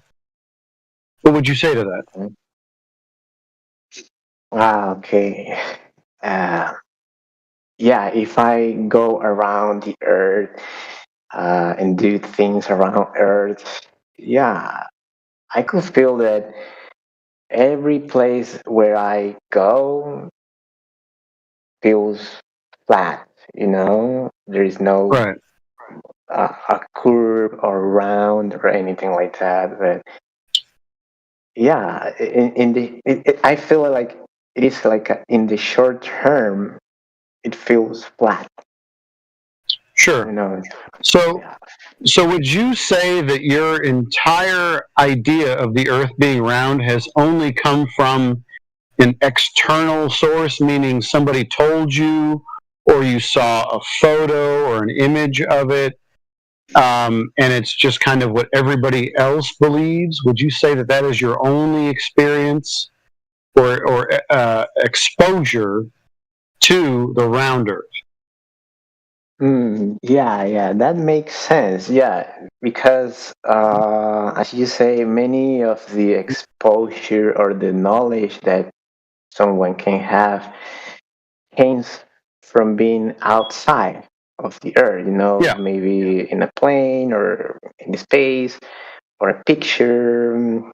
And yeah, and it is difficult for me as a person to explore the Earth in those levels, to be outside the Earth. If I will be like a millionaire in his rocket space and I will go to out of the Earth, maybe I could experience by myself what I'm looking at is something round, and maybe that will be like a more personal experience, to be more convinced, to be to see, to know the Earth. Yeah, that's interesting, brother. Let me help you. Let me help you with that. Yeah. So in all of human history, there's a certain group of people who allegedly have been far enough away from the Earth to see the whole Earth. That's less than 20 people, and I believe only 3 of them are left alive, and those are the Apollo mission astronauts.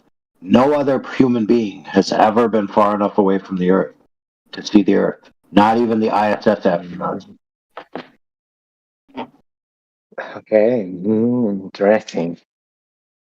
So yeah. So there is no too many people that have the direct experience to realize that. Yeah. I think there's 3 people left alive who supposedly have the direct experience of seeing the Earth as a globe. Everybody else has only seen a portion of the Earth at a time. Wow. I see. That's interesting, man. Yeah, I don't know. Maybe some arguments are in favor. They have some sustained arguments to think about. Yeah. Quite a lot of the arguments that you would have been talking about that you've seen on YouTube or something like that aren't the arguments that you'll find us using in here the majority of the time. What some of these flat earth debunkers do on YouTube is they cherry pick really bad arguments, right? They'll find a flat earther that's making a very flawed argument, and then they'll make a video saying, this is what flat earthers claim, right? So they'll make a debunking video about a cherry-picked, very bad argument from a flat earther and present that like we all think that, So YouTube's very biased in the algorithm, and it's going to give you a lot of videos like that that are presenting misinformation. And once you actually come in here and talk to real flat earthers, you'll find the arguments are extremely strong. Yeah, yeah. Maybe, yeah, if you can talk with people that have these strong arguments and yeah, try to elaborate or thinking about it, yeah, you can feel like the arguments are more strong than what the YouTubers outside in the internet they tell you. And I don't know, but one thing that is came to my mind at the moment is if Earth is flat, there should be an edge where the Earth finish or not. I'm curious about it. We're not claiming to know the shape of the Earth when we're talking about a flat Earth. We're not claiming an edge, right? We're not claiming like a disk planet in space or anything like that, right? When we're talking about flat Earth, in this context, we're talking about the surface of the Earth not having any curvature over distance, right? We're not, flat is not a shape, right? So we're not really making a claim like that. A lot of people have the wrong idea about what flat Earth means in the first place, right? A lot of people see propaganda online and they'll see a disk in space, and people will say, oh, flat earthers are claiming this flat disk and all the other planets around, but they think that this one planet is flat, right? That's not what we're claiming at all. So yeah, we're not making claims about an edge or anything like that. I see. So if my logic, in my logic, I feel that if Earth is flat, it should be a finish, a place where everything finish. There is no more Earth forward. Yeah, perhaps. Oh, so go ahead. So we don't deny that there is going to be a limit to this realm. The problem is if you were to ask us where it was, we couldn't tell you. Because like you said before, we don't have the budget for that, nor do we have the means to find out what the limits are of the Earth. So what we can measure is everywhere that we go, it is measured to be flat, and it is our experience that it is flat and motionless. So the questions that we ask people that believe in the globe, or even the authorities that claim the Earth is a globe, is to show us where it's curving. Well, none of them have brought forth any evidence that the Earth anywhere is curving, nor have they brought us any evidence that the Earth is spinning. And so I would agree with you that there must be a limit. But the problem is that we wouldn't know how to do that or find it. But everywhere that mankind lives, he measures and treats the Earth and exists on it. Even the people that make your maps, even the people that create topography type maps, measure it to be flat. They measure it according to a horizontal plane. So if all of your maps and the planes that you get on and the people who build upon the Earth are treating the Earth as a flat and stationary plane, why would we agree or believe that it's spinning and round when nobody experiences that or measures it? Oh, yeah. It's interesting. Yeah. And another thing that came to my mind is if I'm able to like fly, let's say I can fly in a low level flying, not too high.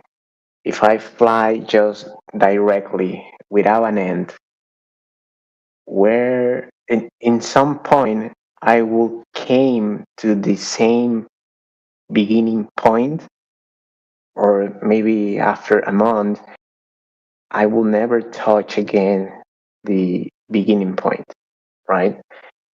If I will be able to touch the beginning point, that means I'm just flying direct in a flat manner. No round is right. You get me? Yes. You know? Yeah, I understand what you're saying. So the problem is that nobody, as far as we understand, has made a circumnavigation flight path around the Earth. People fly, and even in commercial flights, go from point to point, city to city, airport to airport. And so nobody has actually flown around any globe. Does that make sense? So this has not been done. I understand that in your mind you would go, well, but if I got on a plane and I went east, I would end up where I started. The problem is nobody has actually ever done that. Yeah. So that's where things get like little. You can make some arguments there, and yeah, you can get another perspective from the thing, the Earth, right?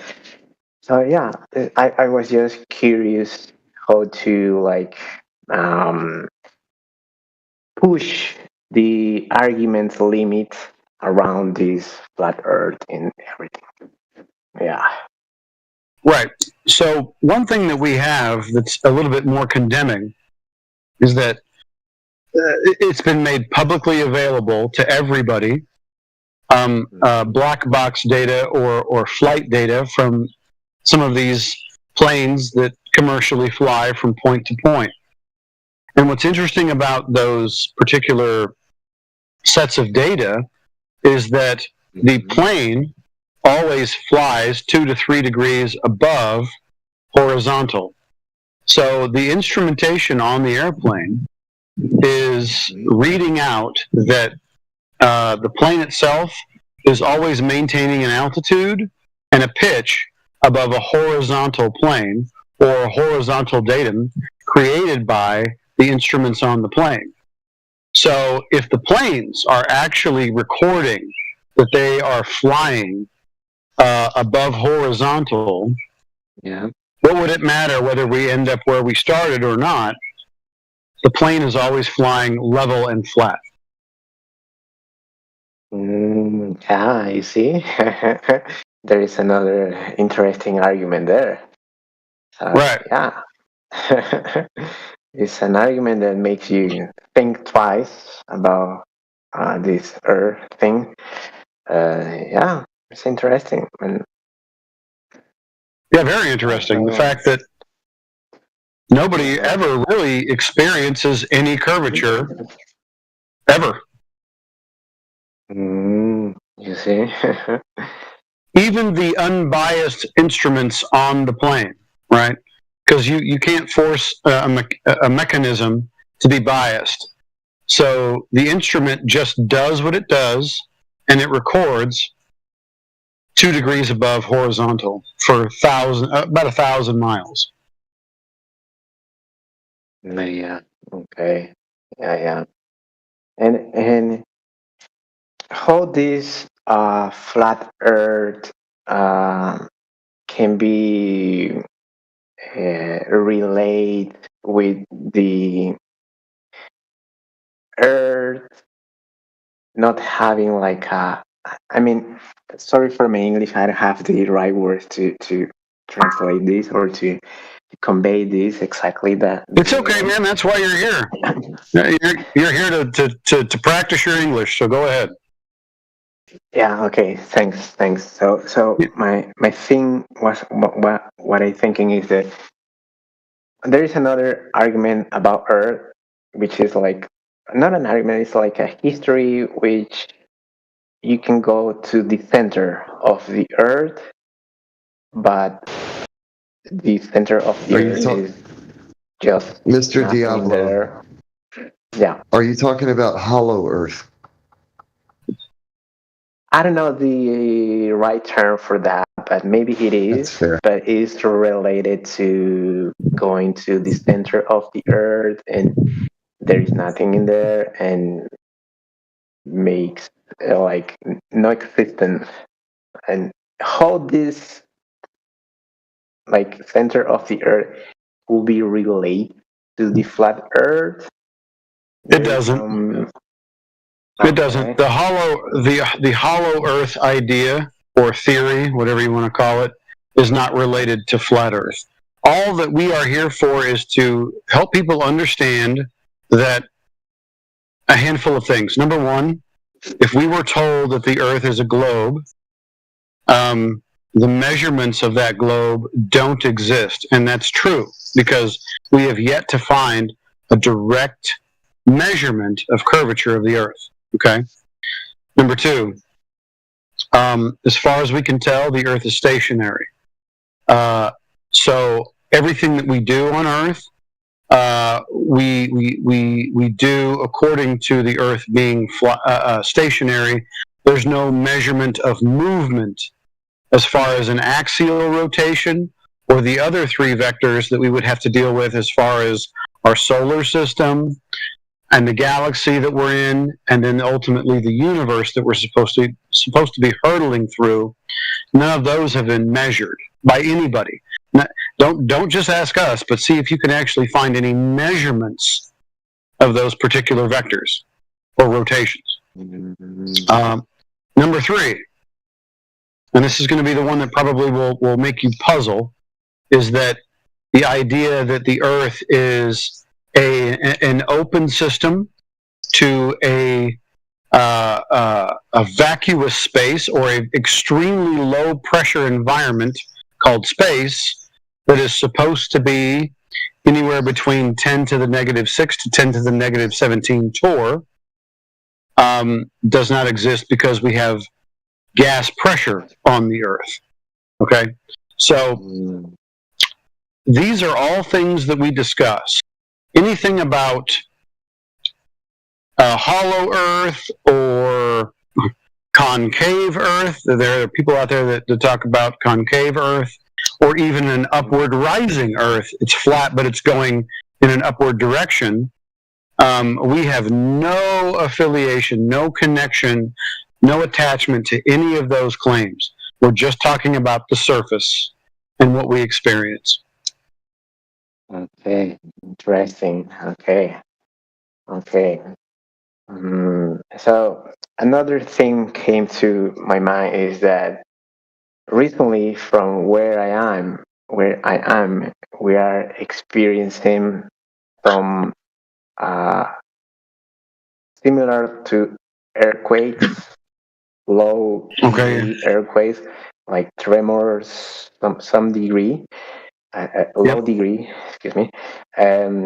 Yeah, and it came to my how an earthquake will develop if Earth is flat, because of these instruments they measure that the earthquake starts at very, very profound or deep inside the Earth, which I assume they see the Earth as a globe, and they measure how deep this movement is starting, right?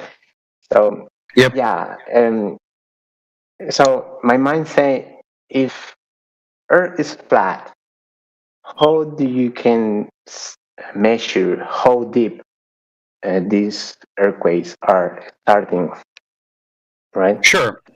So the instruments that they use to determine essentially earthquakes, primary waves, P waves, and S waves, secondary waves, these are all reliant on a planar geometry. So they are trying to measure angles essentially that are in relation to a horizontal plane. So if they experience a tremor or a vibration in the Earth's surface, they will be using instruments that calculate or determine the angle at which those particular vibrations occur. So they're using a flat Earth to determine where these vibrations are coming from. Does that make sense? So, number one, I need to kind of cover this.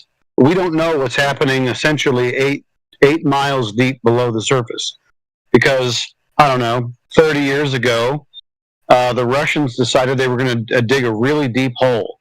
So they bored as far as they could determine to bore with all the technology that they had, and they couldn't make it past about 7.8 miles deep.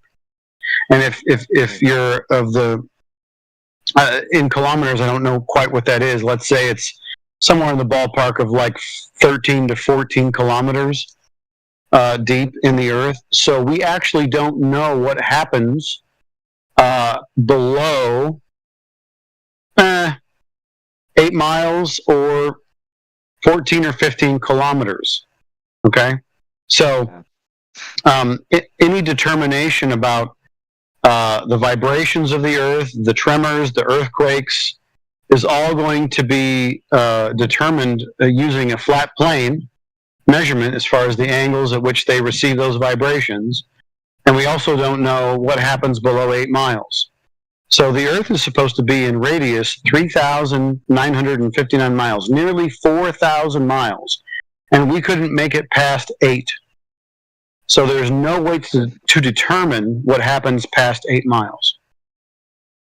Yeah.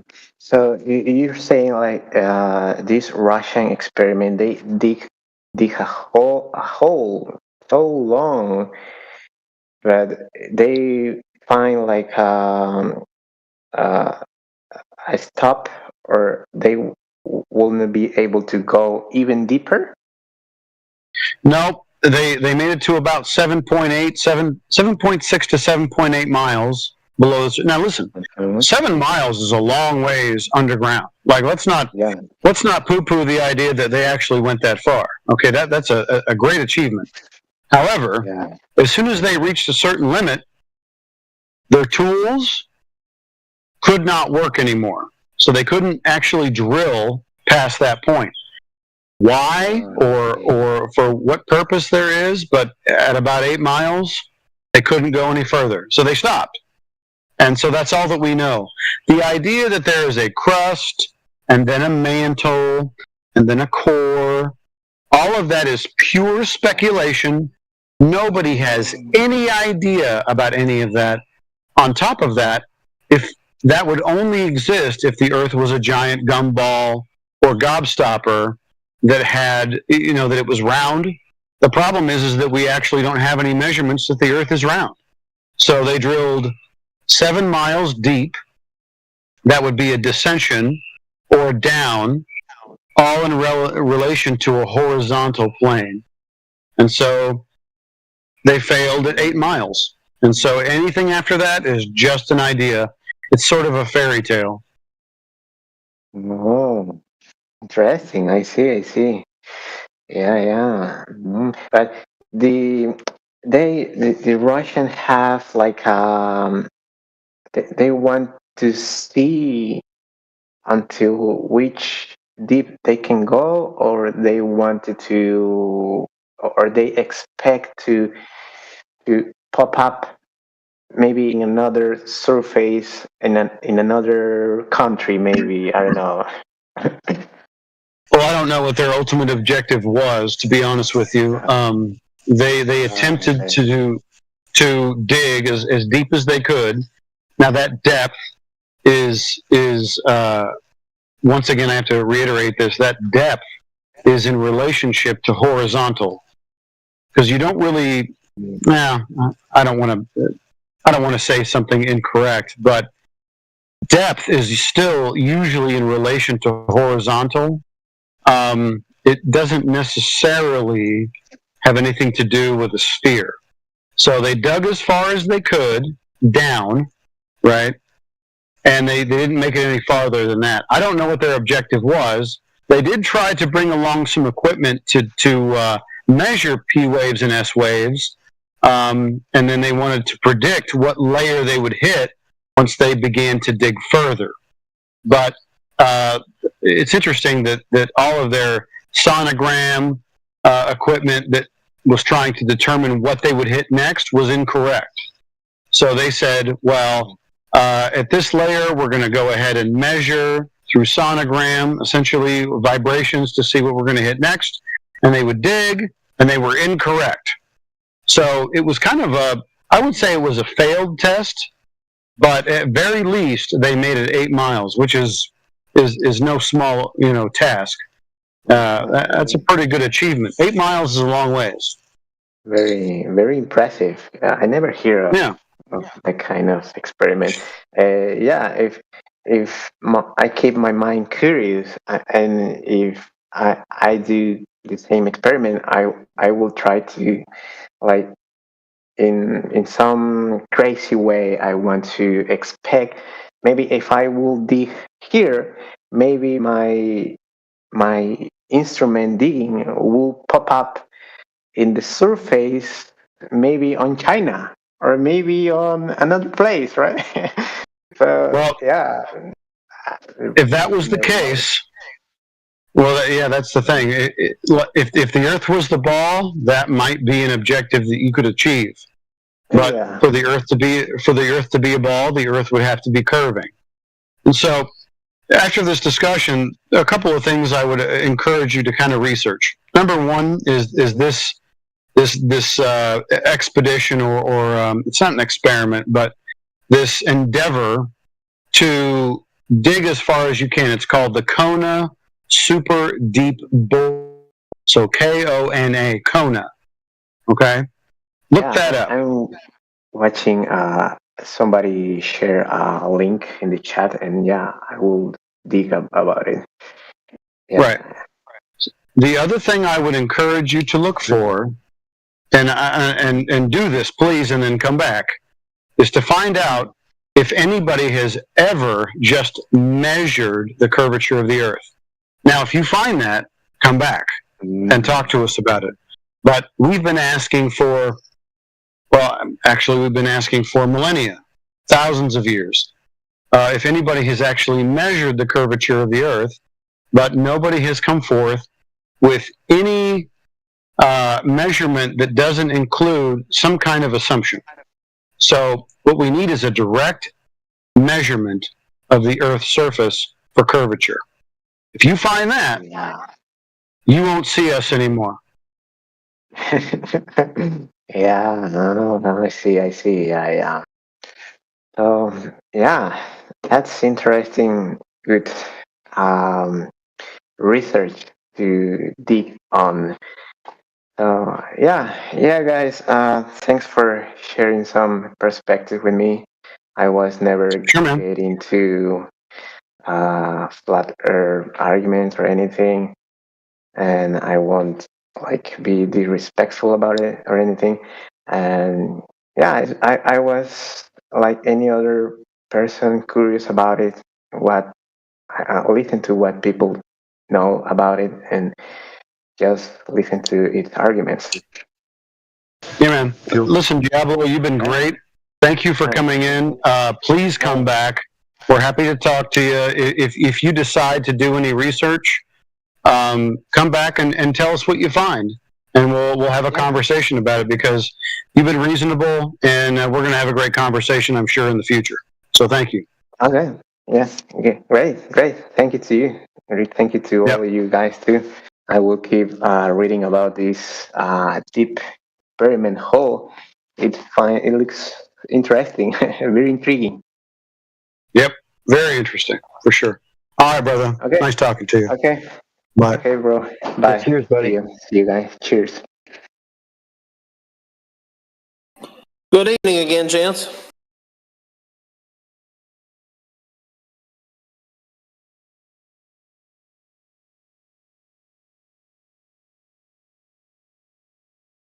Going on, Barrington? Oh, just another day in paradise. Just need to figure out whose paradise it is. I've kind of been coming and going here over the last 24 hours, and seems like there's some real quality conversations that happen over here.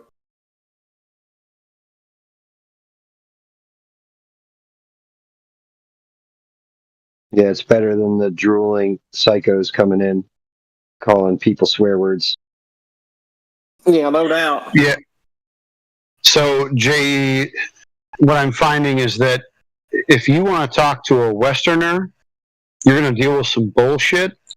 But if you talk to somebody who's just humble and trying to make it in the world, you ain't going to deal with all that other nonsense. 100%. Yeah, no doubt. Yeah. Yeah, and I think it would behoove us to stay away from the Petatic server. Especially if this can continue to be a another X post or exclave for us, however you want to say that.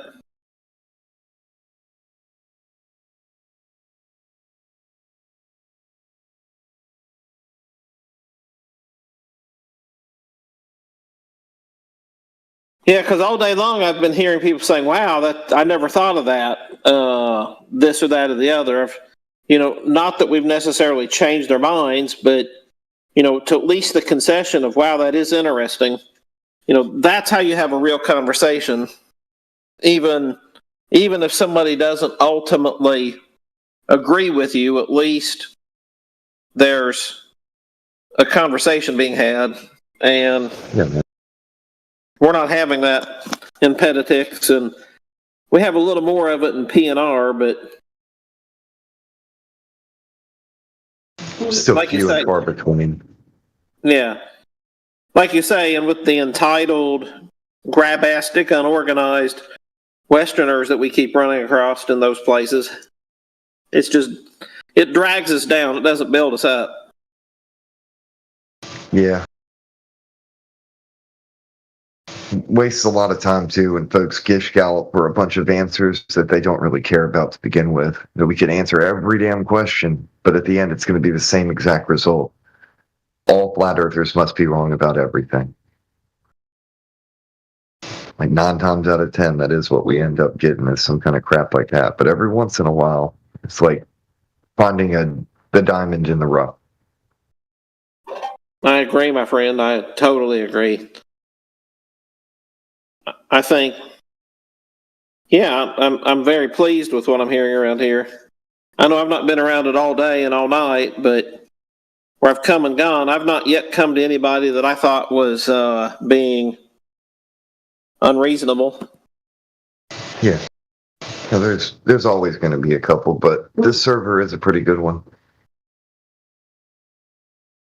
Well, yeah, I just mean I've been on and off a random sampling of time, so in that amount of time, I've not come across anybody, so I figure that's a good bellwether that there are a lot of good conversations. Yeah, of course, you're going to have a few who bend the rules, and I don't mind that in the slightest as long as it's not every one of them that's amping each other up. Granted, I'm a noob to this server. This is my first day here, so I don't know how it's going to be ultimately later on. But so far, I'm liking what I'm hearing. Last night was the first. Yeah, last night was the first night for any of us. So we're all brand new over here.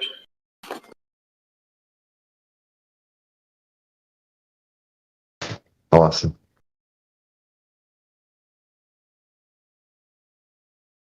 Oh snap! Secret Asian Man's here. I hope all is well with you, bro. Hey, but anyway, I'm going to bounce out of here for the evening, so I'll look forward to seeing some or hopefully all of you tomorrow at some point. Yeah, man. We'll see you around. Stay blessed and watch out for zombies.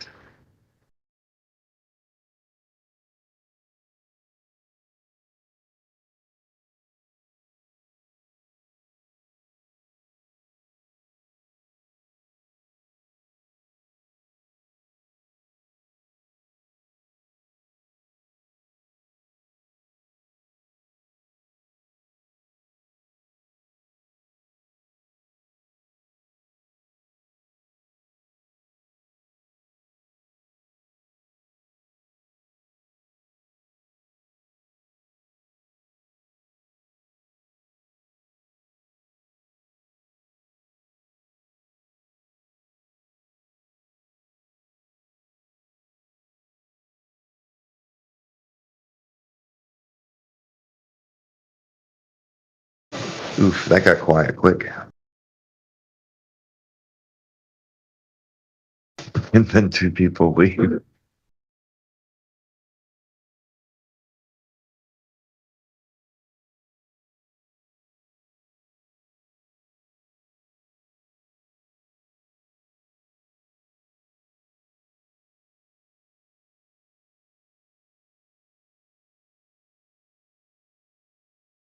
Okay, that makes sense.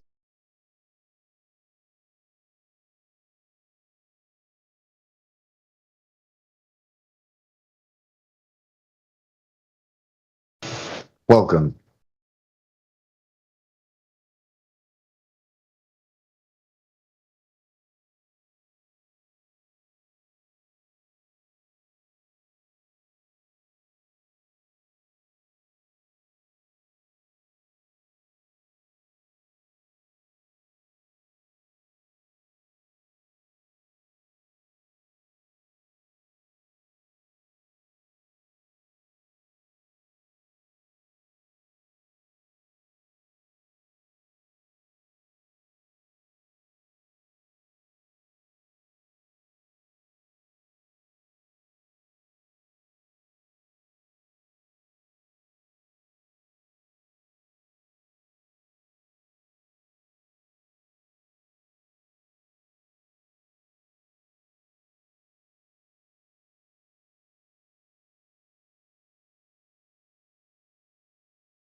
Welcome all newcomers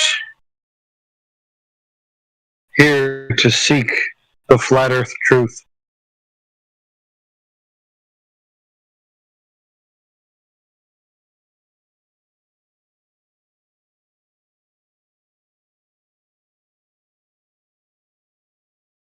Wow, we actually have someone named Sage Can't Talk. So Sage, I'm going to assume that you're not going to join the VC, is that correct?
So there it was. Oh man, he left. But it was too late.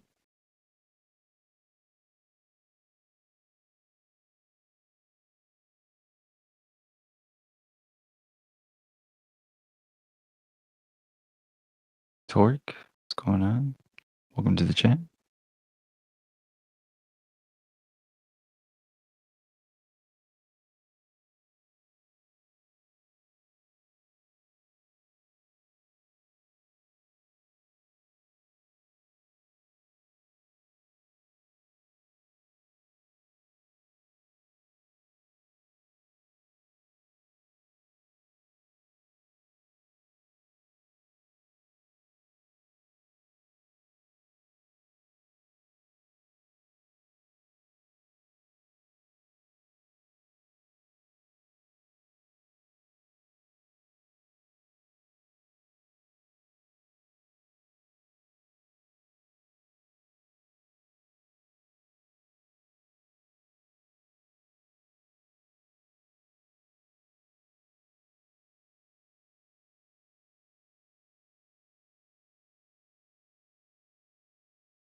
Well, silence is good, but I think I will break it just because, I was having a thought with the new server and everything like that, and I was talking with honestly so many globies now that it's been kind of hard to keep track of names in here.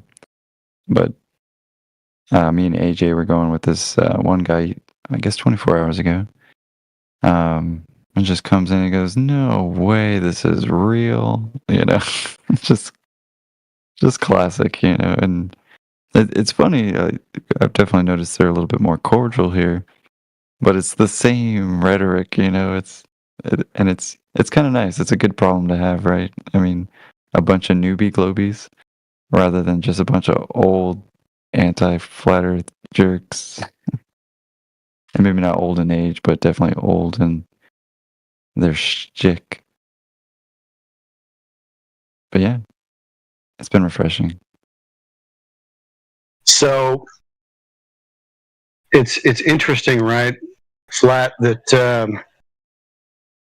the Westerner, I'm going to use the word Babylonian occultist rhetoric has permeated most of the world, right? So we hear from people that are not Westerners, that meaning like European, Australian, and then American voices, and they're much more respectful, although they've been fed the same rhetoric.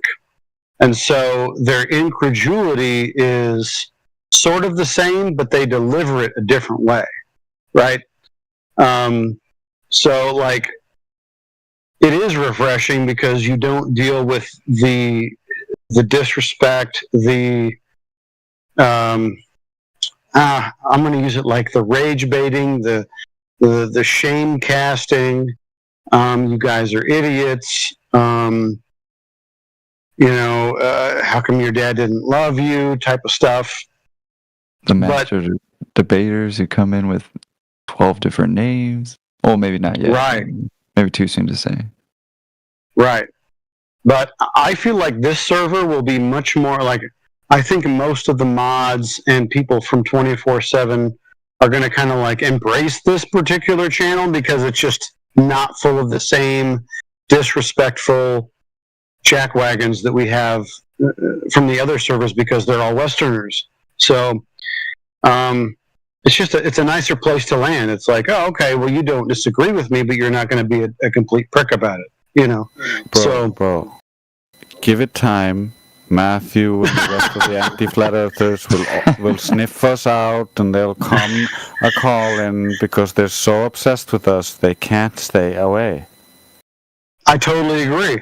But those are the Westerners I'm talking about. Like, they will be here, and hopefully we can just mute them or ban them out of this environment so they don't poison the well. But this is a nice place. Like, people are more respectful. And you can say whatever you want to about the third world or undeveloped quote unquote countries, but these people are much more respectful and cordial than the Westerner. So yeah. Also, Flat Lloyd, you and I have to talk because my wife and I, we love mid-century modern architecture. We love it.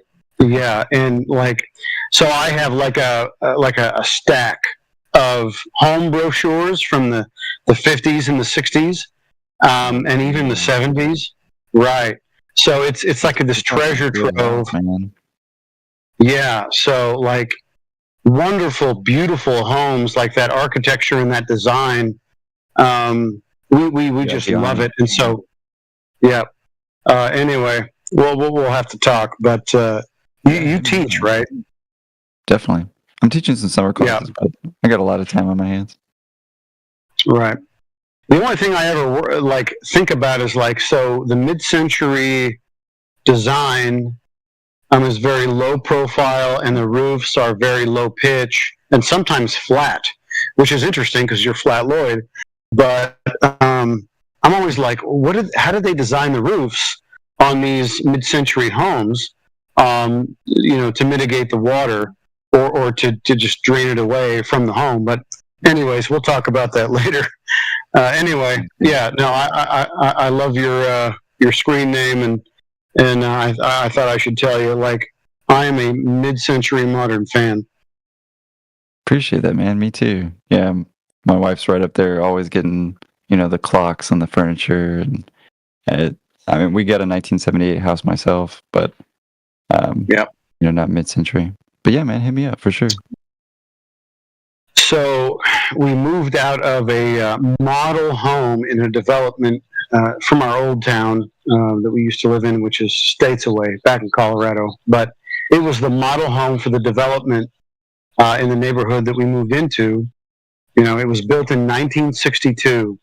It had the original Newtone intercom system. It was a small house. Like, you wouldn't have any reason to use an intercom, but each room had, the little intercom Newtone talkback system, and we kept it. It didn't work. It was even it was tube based, so I think the tubes wore out and the electronics just kind of burn up, but we kept it anyways, and we kept it all mid-century modern. We even tried to kind of recover, because, people move into mid-century homes and they destroy them. They take out the cabinets, they take out all the fixtures and all the, Yeah, they took out the built-ins, and we tried to restore as much of that as we could, and I think we did a fairly good job. But dude, that was like the sweet spot of American, or I shouldn't even say American. Like the Norwegians were really good at that mid-century motif. But we tried to preserve it as best we could. We love that house. Now we live in this barn dominium that we've sort of tried to turn into like a mid-century barn, which is nearly impossible, but we're doing our best. Nice, man. I was gonna say, look into Richard Neutra, the architect. If you haven't heard of him already. How do you spell it? Richard, what's the last name? Richard Regular Neutra, Neutra. Okay. You definitely might like some of his work because that's what kind of actually inspired sort of that mid-century style too. But yeah, I'm a big fan. Yep. Best residential home architecture probably ever occurred between 55 and 75, I would say. Definitely. I don't know. I'd smack the 30s in there just because I don't know. I am a kind of a fan of the internationalist style and modernism, even if it was just kind of for the wrong reason. Now that I think about it, they were like, "We want to remove all ornament from architecture." And I was like, "Why do you want to do that?" Is my question these days. But don't get me wrong. When it comes to the residential homes and those classy brochures, you know. Yep. We still render it that way at the school, but anyway, conversation for another day. Yeah.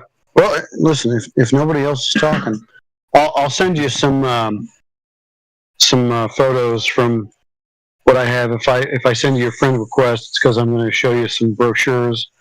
But it's just beautiful. It's like simplistic, and yet it's still classy. It's still, and it's usable. I think what I love about mid-century is like they really did blend practicality with design, you know. So anyway, Well said.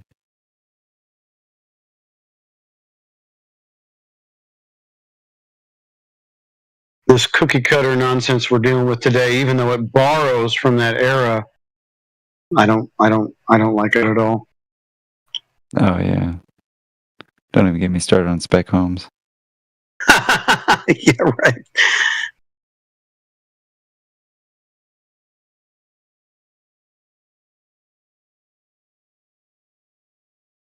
Couple new in the chat, at least not any I recognized. Has beautified.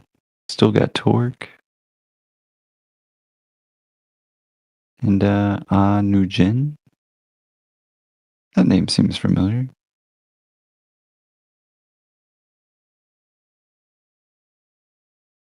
Oh shoot, we got Bulbasaur too. Nice. What's going on, Bulbasaur?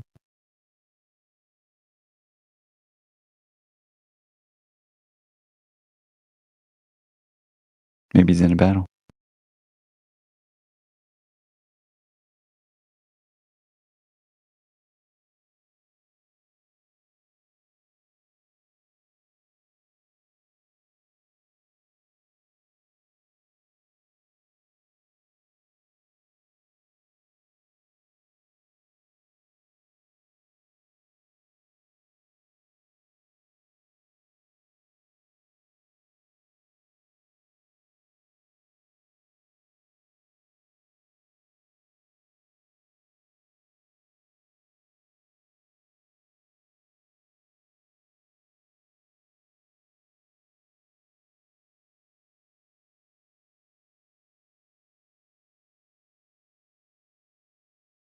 Looks like we got Benny. Welcome, Benny. We're just asking the chat, how they know it's a globe in 2025. We got Don Diego. A couple others popping in and out.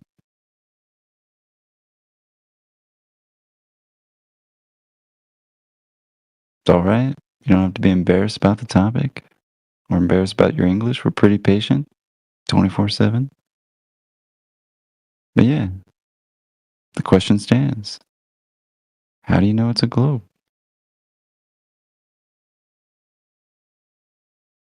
How do you know what they've been telling you matches reality?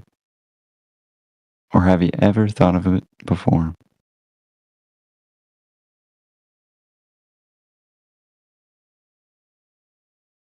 Might not have. I know it really didn't cross my mind until I was looking up the Mayan calendar. I was like, whoa. They thought it was flat, and you start realizing the Inca and all these other cultures have these stories too, and not stories about a globe. And then you dig deeper, you really test for yourself. I don't know. I think some of us were kind of lucky to kind of be early on globe believers, if you will, putting the globe to the test, because now it seems like a lot of our generations are bombarded by information, in the internet, and they don't even go outside. I don't blame them, especially in Texas, super hot. But it is kind of weird because I used to skateboard and just get like drenched in my own sweat and find a water fountain, skate some more, and just go to town. My parents were a little different too, and I guess it was a different time. You come back at sundown, and if you didn't come back at sundown, you got spanked. You were up to no good.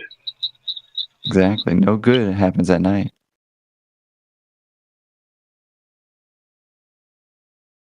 But yeah, so I mean, one thing led to another. When you're pretty hands-on, even growing up, I think that's why a lot of the older generations have actually found probably flat Earth, and they're probably just not outspoken because they can't work Discord. I'm just kidding, but You're probably right, though. but there's probably so many people, that are really just they know it too, and they're bombarded by the same thing, and they've decided to do different things. They're like, you know what, I'm moving out of this place. I'm getting out of here. Or they're making better decisions or investing in different things, investing their time in different places, all because they're objectively looking at information in a new way, right? And not just a new way, maybe new to them, but in a very empirical and honest way. One that you and I can both test for ourselves. I don't have to believe you and you don't have to believe me, but we can test it together, right? We can go measure the height of that building. We can go see the flat level horizon and how it's apparent, right? And not an actual physical place where you're like, oh man, here it is. There's the line. And we're going over it. Yeah. It's not like a roller coaster, where you reach this, fictitious tangent that you think is there.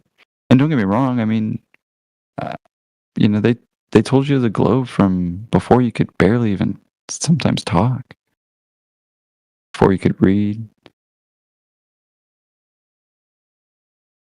There it was, spinning in the classroom. There it was on TV. There it was in the newspaper. There it was in 1927 for Universal Studios, and they put a plane going around it. But it's been constantly reinforced. So can you really blame them?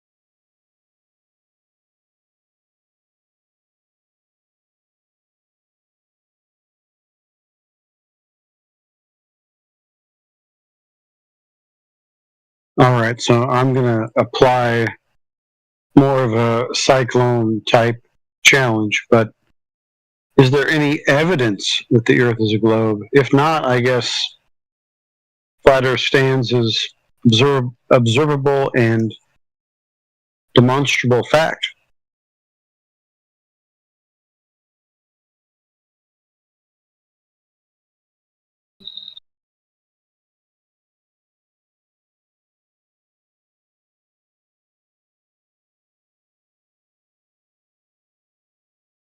That one's pretty good.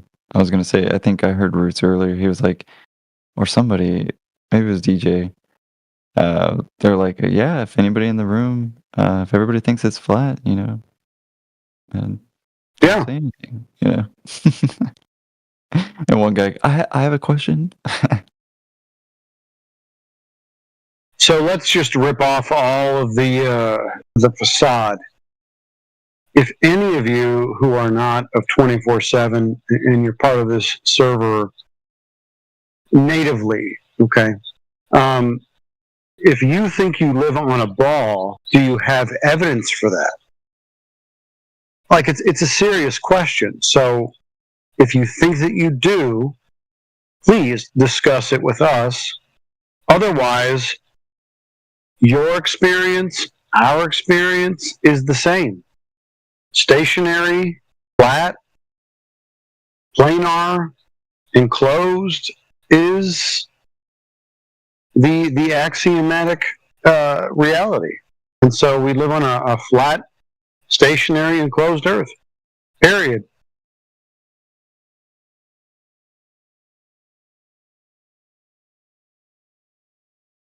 Thanks.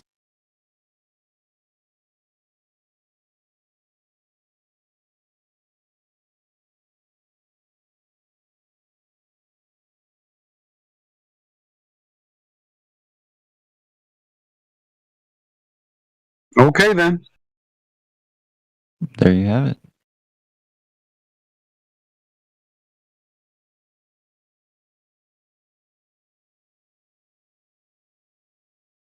What's going on, Dunpeel? Welcome to the chat.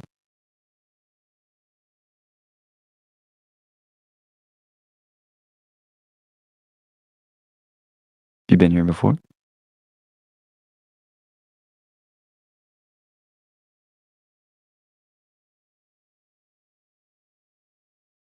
All right, then. Keep your secrets.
Oh man, I just saw the link for the new 24/7 Flat Earth site that Mike was working on, or Mick. Honestly, I'm not sure how to say it, but I was just thinking it gave me an idea for a game. Like, I don't know, my oldest daughter, she plays some Roadblocks, and we go back and forth for like ideas of like to design a game, that would be fun and entertaining, and if it can make some coins, that's cool, But it'd be cool to put like a Roblox game of like a globe Earth, and you got to land. You're like a plane, and you got to land on the ball. and it's got to get harder and harder, right? Like, so like level 1 is super simple. It'll be like a flat plane, right? And you know, the common person will think like, oh, it's just like a small scale, and it'll get a little bit bigger, a little bit bigger, you know, just to like mess with them to, you know. But it, you know, it would start spinning, and maybe like the direction of the airport would have to change, right? It would start off maybe in the same direction as the spin, maybe a little bit simpler. It'd still be really hard, you know. But then you got like these different airports, you know, and everything like that. That's pretty funny, man. I mean, we're definitely open to suggestion. It's just a basic landing page at the moment with some FAQs and some links. It's very plain, you know. No pun intended. You know, it's very bland. But yeah, it's open for expansion, man. I was working a little bit today to set things up where it can be a little bit more collaborative. So if there's any devs, you know, in our group or whatever who want to contribute, send me a message and we can hook that up there. So if anyone knows how to make games, well, you know, that can be an option there. There's so much we can do with it now that we have something like this.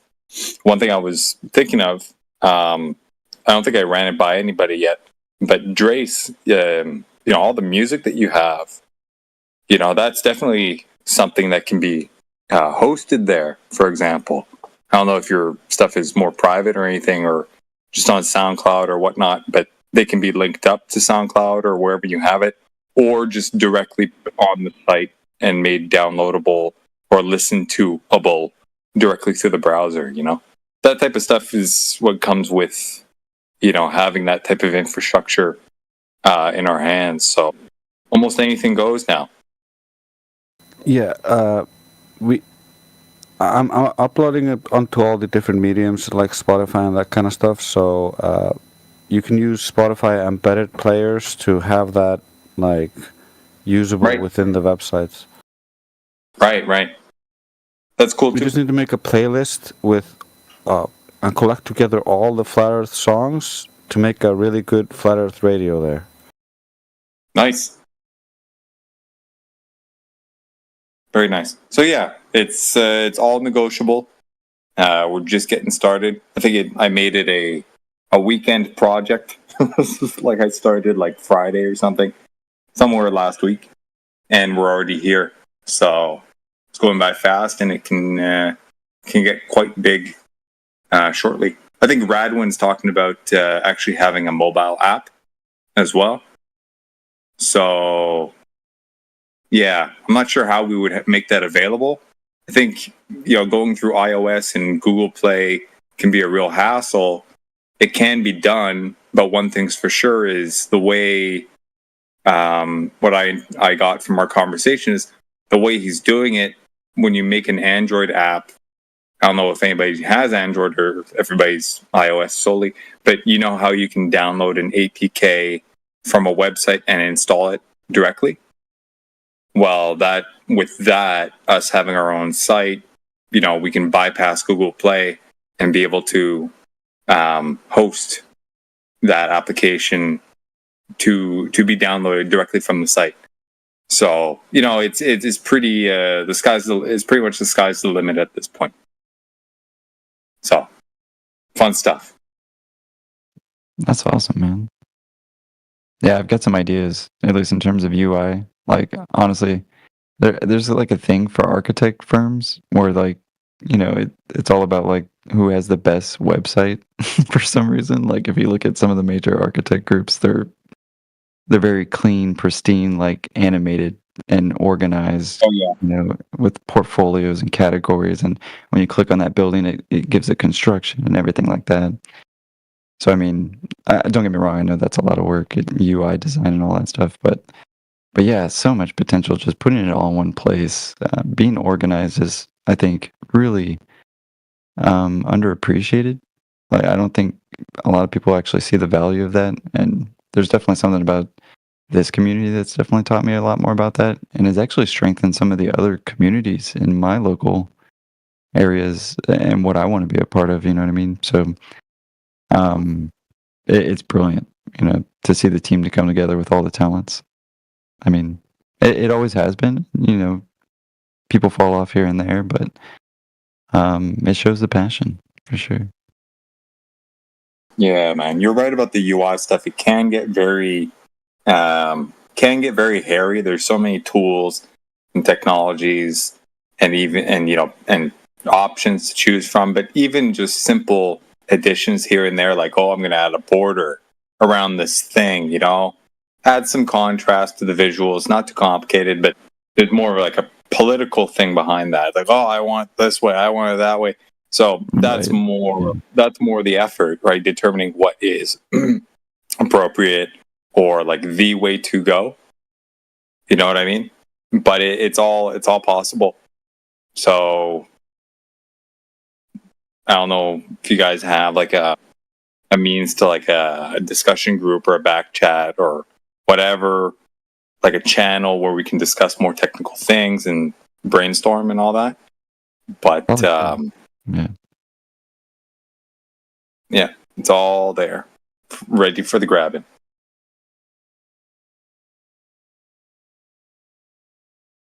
Well, sweet.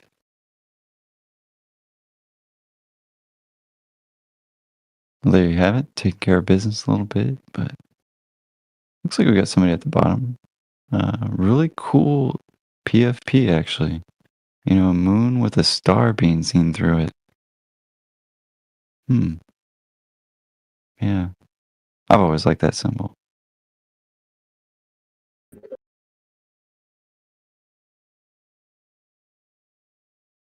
How's it going, man? Welcome to the chat. Hi.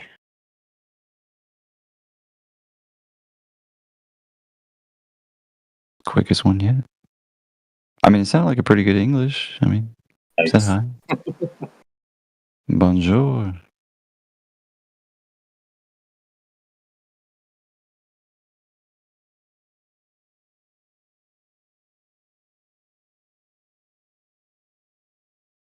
Yeah, I can imagine. It's not only the topic, but then it's like, oh man, they're all in there?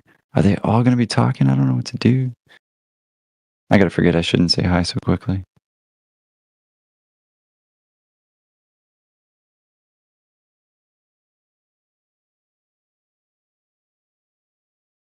Honestly, students are like that at university too.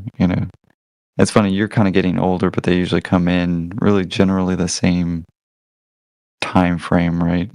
Between 18 and essentially 25.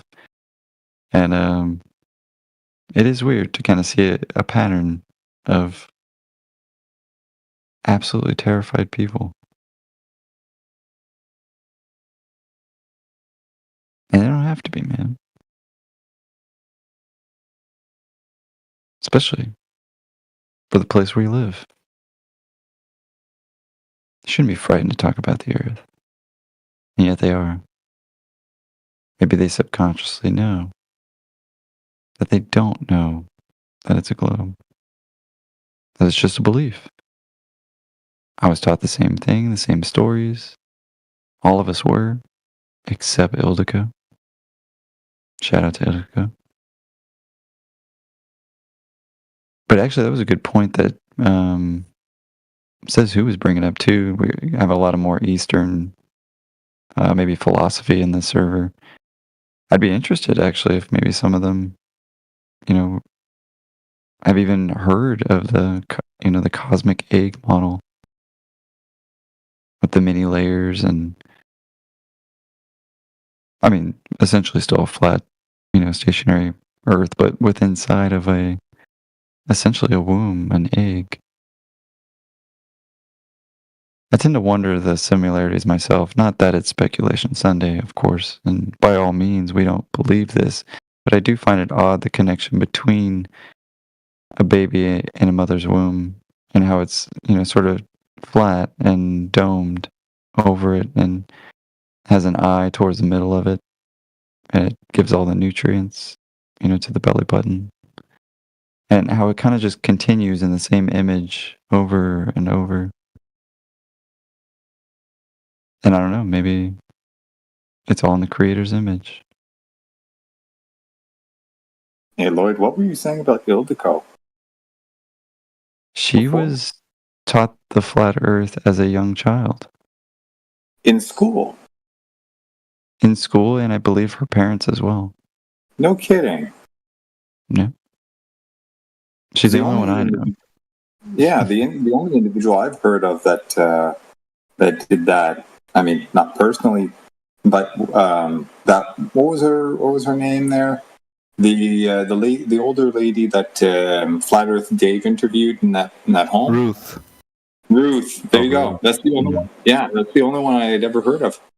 We got another one the other day on politics server who claimed he was taught the Earth was flat in Israel in school in modern day.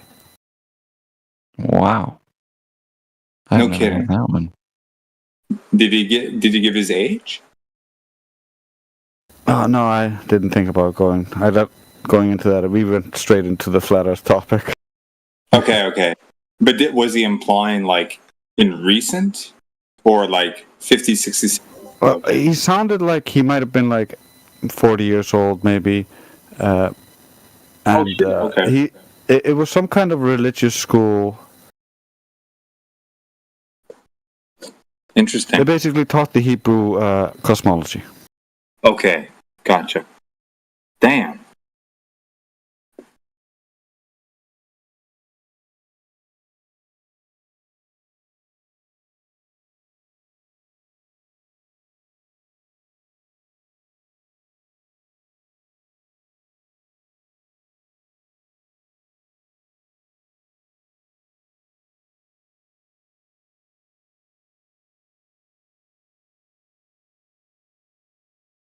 The funny thing is, he didn't believe it because he learned that in his school, and then later went on to high school and other stuff, and then it was like, well, I believe in the globe now because that's what everybody else believes.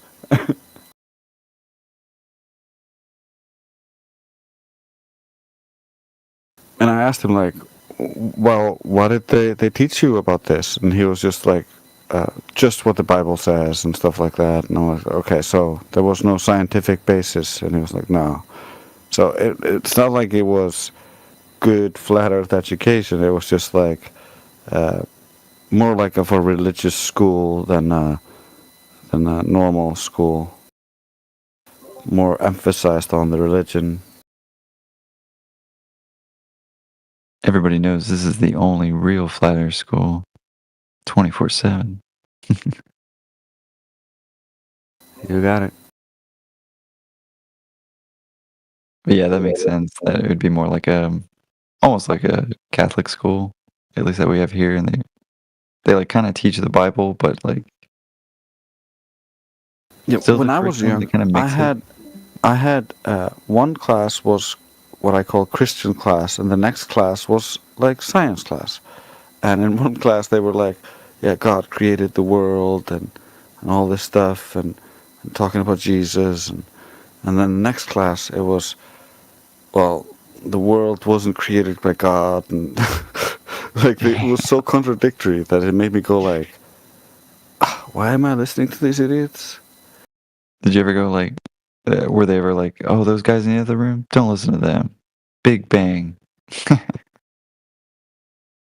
No, I didn't pay much attention to either at the time. It took like my first years of schooling, I didn't pay much attention in school at all. I had other things to deal with at home. And then later, after I got out of that mess, I went back and tried to finish more of it.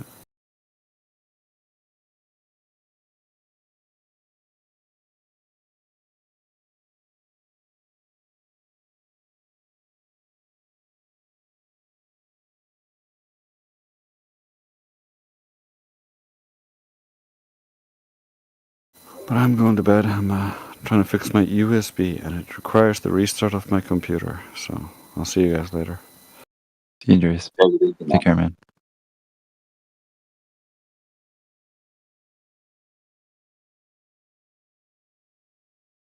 Yeah, I mean, you're welcome to listen to Astronomical, but it really is a lot better if you kind of just join in the conversation. I mean, nobody's gonna come out of the screen and attack you for what you believe, I can assure you.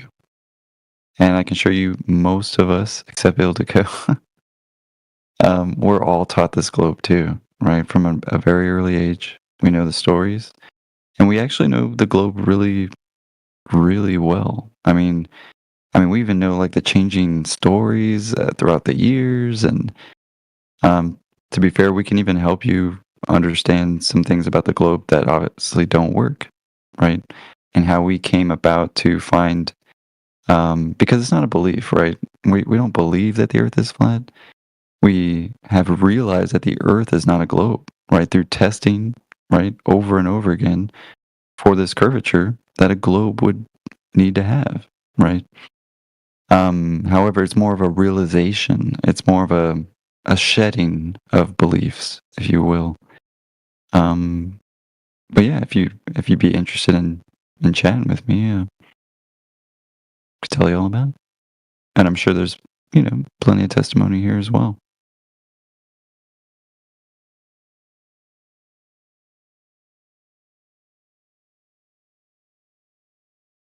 But yep, it is a flat topographical plane. I mean, there's no reason to leave.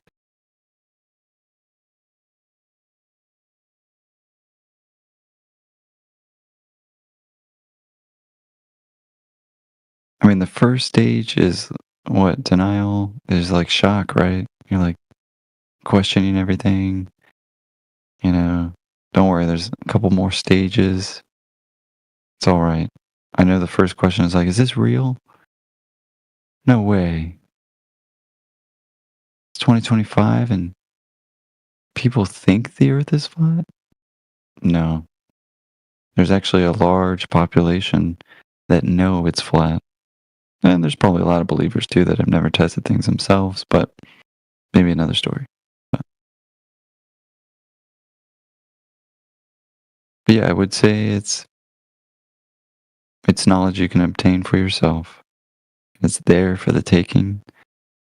And by golly, it even makes the world that much more beautiful. At least in one man's opinion. I don't know about you guys, but I remember in coming to this realization that I just enjoyed nature so much more. I mean, it's such a higher respect, It definitely felt good. I don't know. Maybe you already have that already. Maybe you're very connected with nature and you watch the sun and the moon every day and the stars like I do now, especially when I can. Maybe you're just a little more in tune, right? Like fortunate. Notice the word tune is in fortunate, right? Tune it. Fort, tune it. Like a tuning fork.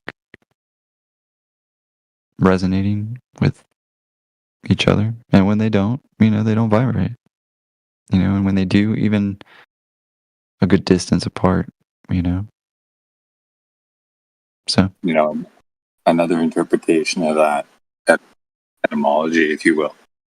The word fortunate, the prefix fort, right, in French is fort, or it's pronounced fort, which means strong.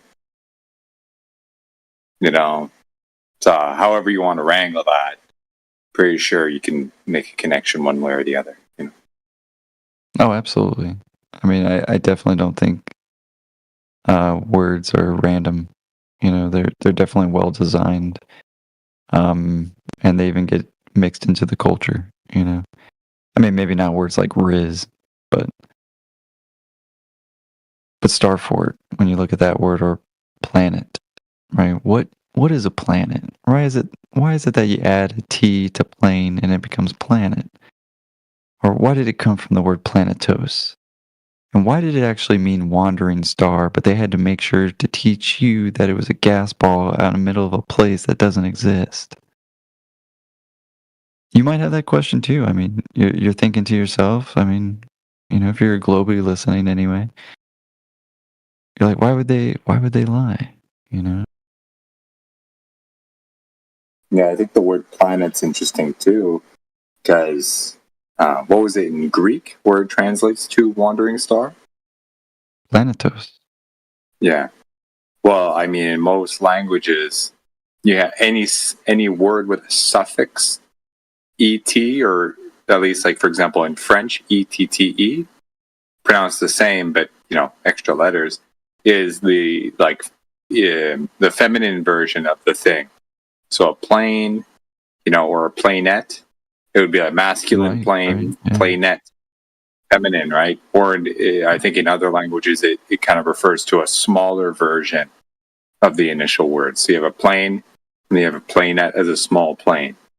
It's like depending on the language, of course. So Right. yeah, it's kind of funky stuff. Word magic. And I mean, don't get me wrong, you can mix and match a lot of things. You can go with English, French, and all those kinds of things. But I mean, that's something that this community I've always appreciated about embracing the definition of words, defining terms, and reaching the same level.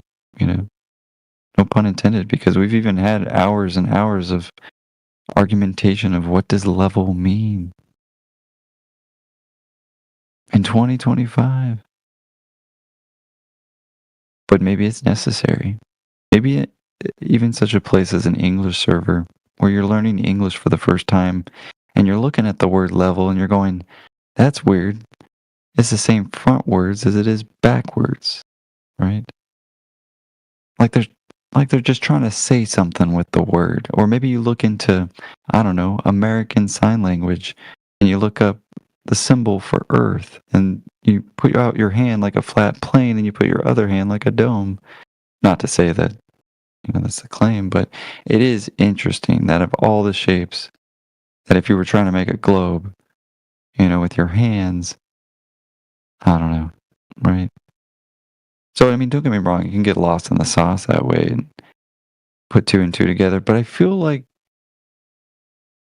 consciousness, in my opinion, is trying to tell me something too, maybe trying to tell us all something. I don't know, sometimes I feel like I don't listen, but when I did, it led me to topics like flat Earth. I was able to put my beliefs aside for a second to entertain a new idea, and that, my friend, is closer to the definition of intelligence, right? When you can entertain an idea without necessarily jumping on board and just being an auto believer, right? Which I don't think any of us were, especially in this room.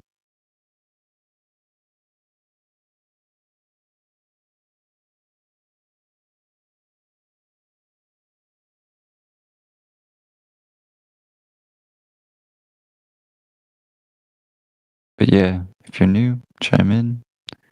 I gotta take care of this 3D printer, but I'll be in the back.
That person is the most fucking dumb person I've ever seen in my fucking life.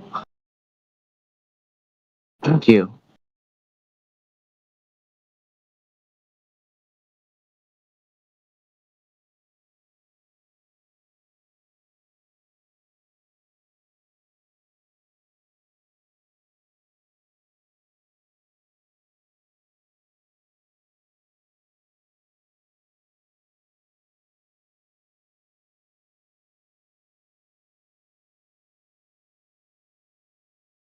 Dang, man, I just ran into the mic.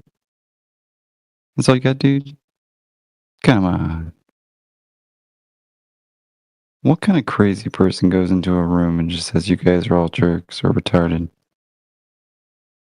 Clearly the retarded one. Anyway. My 3D prints got effed. How's y'all's night going?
Hey, what's going on? Support Israel?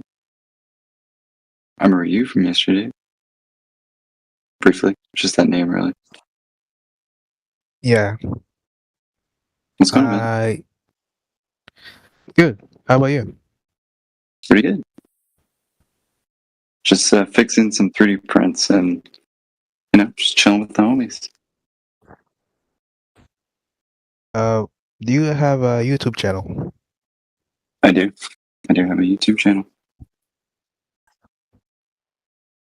What's called?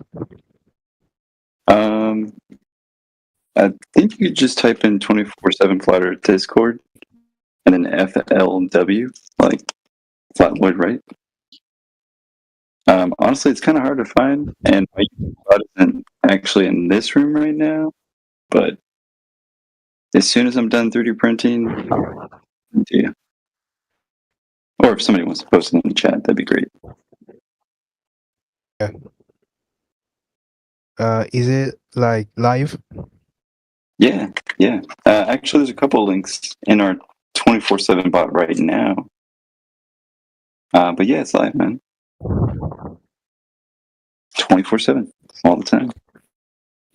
And it's really kind of for a couple of reasons, right? Like, we get a lot of people that like say, you said this, and you said that, and I'm telling, and when a lot of the times this topic can really just kind of get heated, So it's kind of there for you and me, if you will. But to be fair, there's thousands and thousands of hours that you would literally have to sift through. So it's not really for like making fun of people. Sometimes if they say weird stuff, that is just absolutely hilarious. But you know how it is, the internet. Yeah. So as we're talking right now, it's like I can see on YouTube. Yeah, definitely. I'm pretty sure. I think at the top of the chat, there's a 24/7 live. If you click on that, there should be a couple of YouTube links and things like that.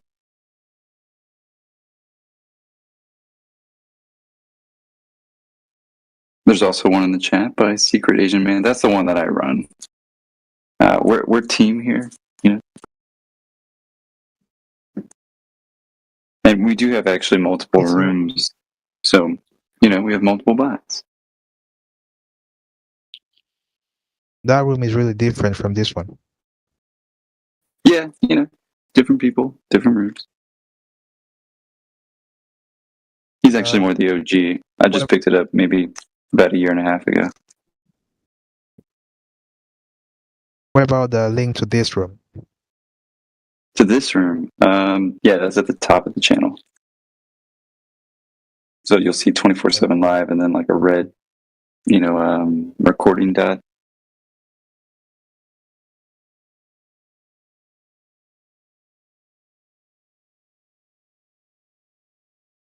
Flat Lloyd. What up, Kimbo? Nothing much, brother. Just here, man. Yeah, I've been AFK. Yeah, but I'm here.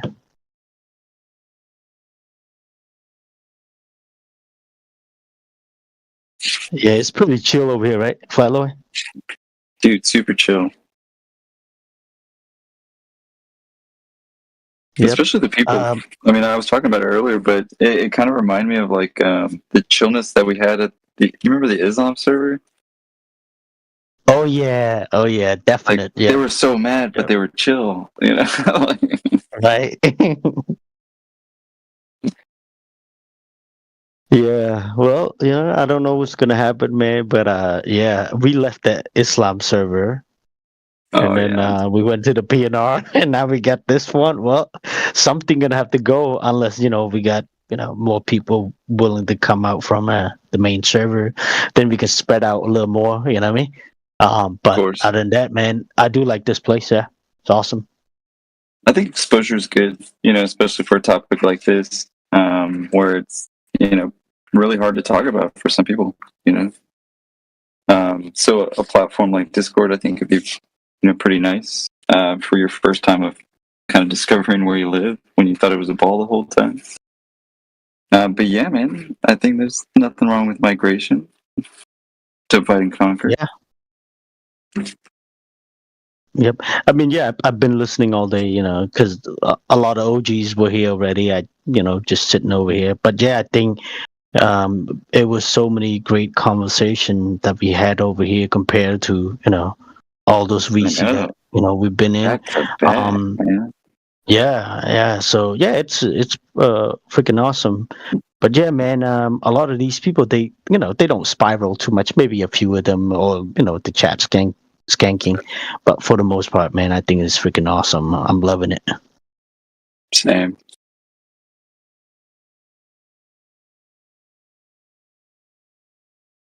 Yeah, I forgot it was Tuesday.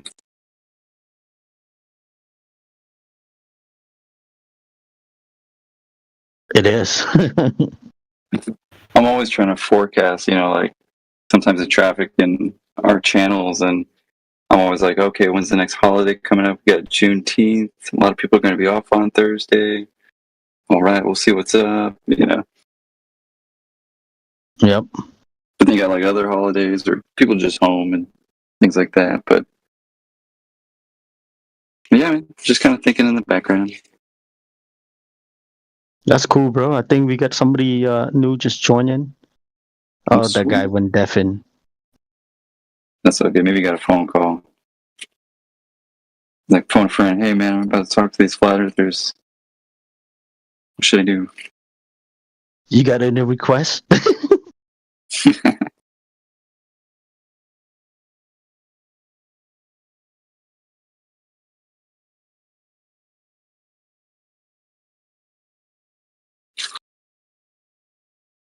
Yeah, we got somebody just. I was gonna say his name.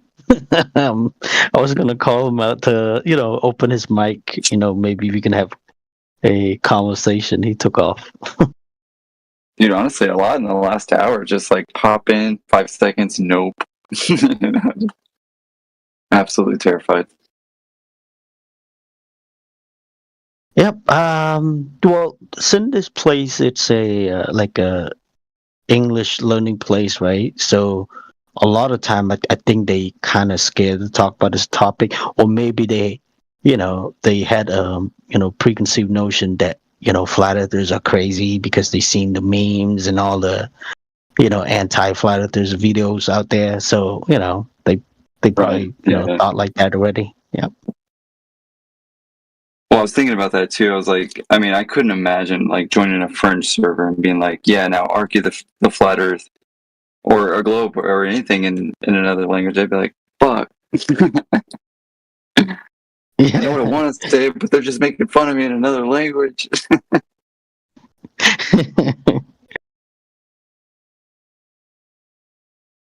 But that's not the case here. I mean, we're not going to make fun of you while you're here anyway. Yeah, we just had Lalu. Is that how you pronounce your name, my friend? Welcome. Yeah. Hello, guys. What's going on, man? Yeah, hello. Mm-hmm. Like, do you guys still believe that Earth is flat? Like, what's the point of this server? VC, sorry. Oh, yeah. Go ahead, Kimba. No, go ahead, Platinum. No, I was just going to mention that, yeah, I mean, it does kind of a shocker for most people, right? Like, oh, man, you guys believe the Earth is flat? But I would say it's not a belief, right? We didn't, like, jump onto a new paradigm here. It's still the same reality that we have outside. And to be fair, it's more like I dropped a belief, right? I used to believe in the globe. I have all my life. Was taught to me when I was real young, right? Just like everybody else. However, some of us, we started putting it to the test and questioning it for ourselves. And actually realizing that it, in fact, was not a globe. Okay. Damn, my 3D printer's going wild. Sorry, Kimbo, you want to take over?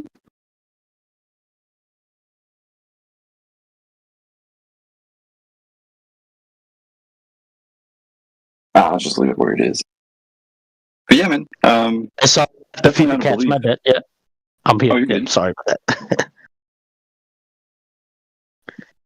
But I don't know. Do you have like other questions like how does it work? You know, did reality change outside, or you know, a lot of people have a lot of the same questions. Yeah. Even I have the same question. Like, we have like a lot of evidence to support that the Earth is flat. Yeah, we do. Yeah, a lot of evidence to support it's flat for sure. So, do you guys still think it's flat? Like, oh, did you mean to say you think you have a lot of evidence for a globe? Yeah. I was saying, yeah. Oh, gotcha. Yeah, there's none of that unless, I mean, you're welcome to try. I mean, what do you think proves a globe? Like, they literally have astronauts who travel to outer space. Which one? Because some of them actually say that they didn't. And that actually there's one Polish astronaut that said, no, the Earth is flat. So, I mean, you're going to have to be specific. Is there a certain astronaut saying that the Earth is a globe? Yeah, I think a lot of scientists are saying that. A lot of scientists. I mean, is this even a science question or geometric question? Well, till now, I'm not able to, find the difference whether you are being sarcastic or you're like truly supporting. Oh no, I'm really not being sarcastic. It's it's not a science question, right? The shape of something, anyway. Now, don't get me wrong.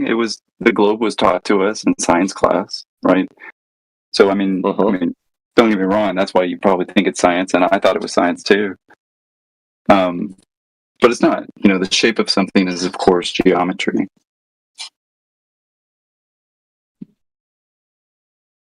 Okay. So it's going to be kind of hard to debate something that could be objective, right? I mean, it either is or it isn't. So I guess I'm wondering, how do you know it is a globe? Are you saying pictures? Yeah, I've seen a lot of pictures. I know how satellites and GPS works. Oh, okay. Cool. How does it work? Well, I have a question for you. Like, okay, what do you guys think how the eclipse works? The lunar or solar eclipses work on flat Earth model. Oh, I'm not sure. I mean, it doesn't even work for the globe. Well, did you know about a Selenilian eclipse? It's known as the impossible eclipse because, well, it shows the sun and the moon above the horizon of the Earth at the same time. Which, in order to have a 180, right, synergy of which the alignment, right, I was taught the same story, right? You know, the alignment of the sun, the Earth, and the moon, and then, of course, the casting of a curvilinear shadow, right? But the truth of the matter is, you've never gone there to verify that it is a shadow in the first place, or the curve that supposedly that shadow is casting. I mean, don't you think the Earth would have to be curved in order to have a curvilinear shadow? Okay, so you believe that Earth has an edge, then? Not necessarily. I mean, I could ask you the same thing. Do you believe your universe has an edge? Or is it ever expanding and you'll never reach it? Or verify it, for that matter. What I know, it is kind of expanding. Right, but have you ever been there? Do you know anything about it besides the story they told you? Yeah, I've only read. I haven't been to space. That's for sure. Right, yeah. So, I mean, it's kind of like if I showed you a picture of a horse, right? You'd be like, okay, well, I've seen horses in real life. I've maybe pet one before. Yeah, that's definitely a horse, right?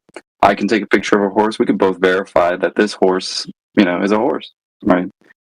However, if I have a friend who goes, here's a picture of when I was in Narnia or Hogwarts at Harry Potter, right? Well, I can't necessarily go to those places myself, can I? I mean, I'm going to have to take that guy's word for it that he talked to a lion inside of a a wardrobe. You know what I mean? And in this case, NASA, RASA, JAXA, ESA, they're all telling us that they can go to this place that nobody else can go in order to verify. Better yet, what's even funny is that the place that they're claiming to go breaks natural law. Tell me, have you ever heard of the word entropy? Starting with E? Yes. Yeah, no. Well, like say entropy in terms of say thermodynamics. Yeah. I was saying that in terms of thermodynamics. Correct. Where high pressure quantifies the goes degree to of low pressure. randomness. Yeah.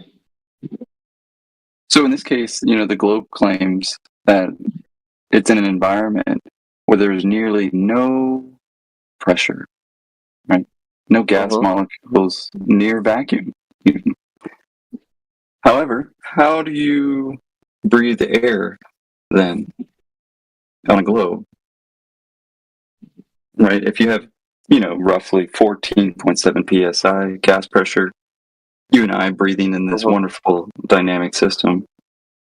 How do we have gas pressure next to nearly no gas pressure without containment? Because gas law would state that, of course, PV equals nRT. Volume in this case would have to be the container.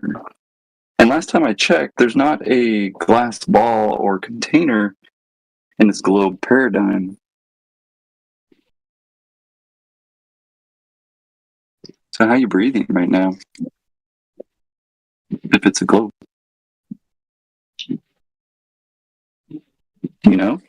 Even what the globe claims? What do they claim? How are you breathing right now on the globe? Why isn't gas just sucked off into space like every other instance in natural reality?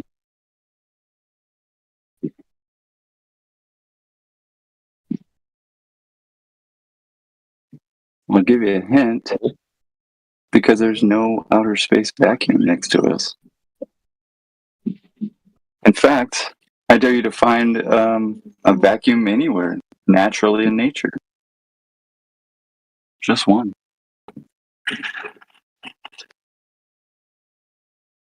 Isn't that interesting? Hello, And don't worry, everyone. Hello, everyone. What's going on, man? So, anyone who believes the Earth is flat with me? What's your name, man? Okay, so you can call me Varmion. Sweet, I like it. You know what it means? No. What does it mean? It's the name derived from the Old Latin. It means fart kisser. Well, I'm sorry that you were named that. It is not my name. It is an alias I gave myself. Gotcha. I'm just messing with you, man. You know why? What's going on? Why do you think you live on a globe? Well, okay. So I've walked across the Earth once, maybe twice. I forgot. And when I No was curvature, I know, walking man. across it, Welcome to Flat Earth. Yes. One caveat I faced is when I got to Russia, I went to the ocean, and when I came back, I was in America. I do not know how. Do you believe the Earth is flat or a continuous time dilation machine? What do you think? I think that's the worst globe proof I've ever heard in my life. I didn't say I am a globe believer. I am one of you. I believe in. Oh, you don't even have to say it, bro. I know you believe you live on a globe. Not. I do not believe. You didn't even have to say it. Believe in a globe. That's how good we are, bro. Believe in a time dilation machine. Time dilation. Go ahead and explain what that is. Well, I just explained my own experience and why I came to believe my own beliefs. But you can Well, continue. you're entitled to your own beliefs, man. But I'm not claiming that I believe in Why I flat joined Earth. this voice channel. I want to listen to I'm trying to tell you, I don't believe in flat Earth. I know that it measures flat. Can you believe in your shoe size, or do you measure your foot and know your shoe size? I don't measure my foot. I measure it in time. He's been defeated. I measure time, but I cannot measure it because it is not accurate. It may seem consistent, but in the grand scheme of the universe, time is not constant. Everything else is. Prove it. Why should I prove something that is true to me? Because bold claims require, extraordinary evidence. Extraordinary claims. Fire could be normal to us, but fire could be extraordinary to a caveman. As they invented it, they do not know what it is. Come back to reality, bro. It is something made billions of years ago by our ancestors. But the Earth cool story. is not something man-made. It is not something man-made. It is built off of something we do not know. Question Something for we you: Was cannot space prove. discovered Something or we invented? cannot prove. Can you prove the Earth existed before us? Yeah. No, you cannot. Without any concrete evidence. What do you have to say about that? You have nothing. You have nothing to say about that. I ask have your mom, asked bro. my mother once. I have asked my mother once. I do not have a father. He Doesn't died have father or when I was 5. Fatherless When and I was an defeated. orphan, I talked to your mother. I know who you are. You are my half sibling. I fuck your mother. And now I'm your stepfather. Hey, dude, I am chill not. out, dude. I am not. Hey, I am we here. not. I am Hey, not dude, your stepfather. look, sir, listen. We here to talk about the topic of the room, which is flat Earth, my friend. So if you're not interested, you're welcome to leave because I don't want to have to mute you and then you can't go to other VC. So if you want to talk about the topic, let's talk about it. If not, you free to leave. Oh, sorry, sir. Sorry, sir. We can talk about the flat Earth. Okay, Flat Floyd. Why do you believe flat Earth is real? I don't. I know it is. Why is it real? Can you prove it? Yes, look outside. There's no curve. God, I see a sphere. I see a ball in my hands. I see my penis. I see my balls. I see my testicles. It looks You always like a go to your, always turn into a degenerate. Right? You guys love balls, don't you? Exactly. Life is made out of the Yeah, he made the other dude leave. The other dude sound more coherent than this guy. It is only about the tone of voice that changes the minds of the population. Look at Donald Trump, for example. He is a very interesting man, but I do not know if he believes in the spherical world or Yeah, who cares about Donald Trump, dude? Who cares? Who gives a shit what he thinks? Not me. I do not care. I do not care. I only care about the flat earthers because I love them so much. They're so interesting. They Yeah, we love you too, dude. We love you too. believe in truth. I do not love You got you. I any do not globe love you. evidence? You're talking back to me. I do not love you. I love everyone else. Are you okay, dude? You need medical assistance or something? Sounds like No, I don't. No, I don't. I don't need medical assistance. Why should I? I believe in the Yeah, we'll send them your way.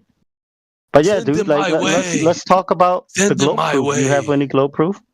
I didn't say I believe in the spherical world. I told you I believe in the time dilation theory.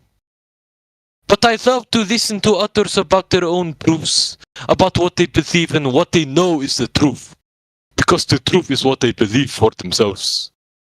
There is no definitive proof.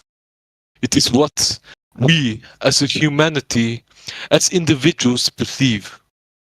Yeah, like the What we globe. know is true. You talk so Yeah, much the about the globe. Are you a Yeah, globe most people just believer? blindly believe in. No, I'm not. No, I'm not. You're someone who talks a lot about a globe Earth for someone who's Yeah, we're supposed trying to to be find a globe flat proof. earther. That's why we're here. Well, I We're can't trying to give you find proof globe because proof. I That's don't why we're here. believe in the globe Okay. Earth. I believe in the time All right, I guess dimension. we're on the same page. Welcome to Flat Earth. Why is it flat Earth then? You believe it is true, but could it be true? Dude, it's not a belief, dude. Did you hear what Flat I Lloyd was didn't saying say earlier? it's a belief. I Did you didn't pay say it is a attention, my friend? belief. Did you pay I attention pay at all? attention to everything. I pay attention to everything. I know art, and I do Flat not Lloyd, know everything. listen, if you still wanna talk to this guy, go for it. If not, then yeah, he gonna be out of here. Okay. Bye bye. It is So very later, interesting Felicia. meeting you. Bye. Bye Bye. bye. It is We'll see you Valosa. later. I know you'll be back. Yeah. The pain is just too much, man. They can't stand it. Compilation. What does that even mean, dude? This guy watched too many sci-fi movies and series. For real. It was pretty funny.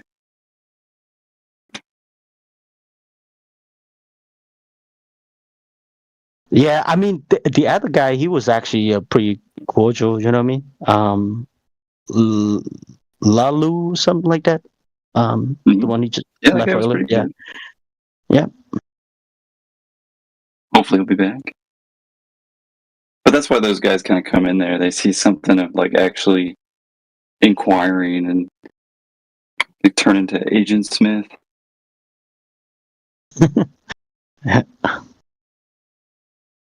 Say anything but disproving my reality.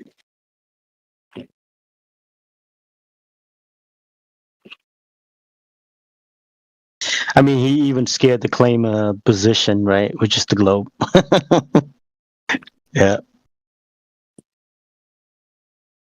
You know, maybe he's seen a lot of the debates, or watched flat Earth content before, that he knows there is no direct evidence for the globe. That's why he was scared to claim a position. Right.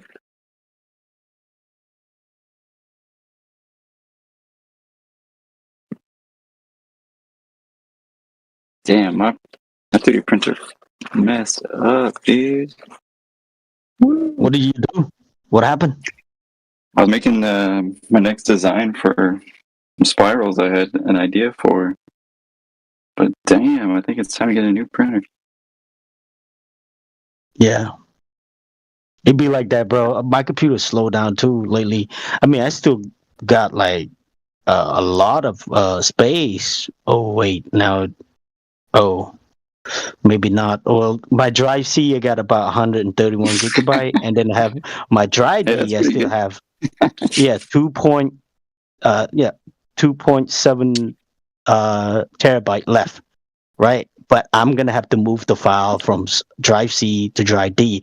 Now I got a lot of projects, and data that that stay in drive C, but I'm just scared if I move a lot of stuff into drive D, is it still gonna mess up my projects or not? And that's something that I'm scared of. Or maybe my solution would be save everything, reformat the whole computer, and then reinstall all the program. I got like 1,000 programs, so I don't. It's gonna take me like a week to install everything. Yeah, you got all those recording programs and plugins and Yeah, now it's starting to slow down. Yeah,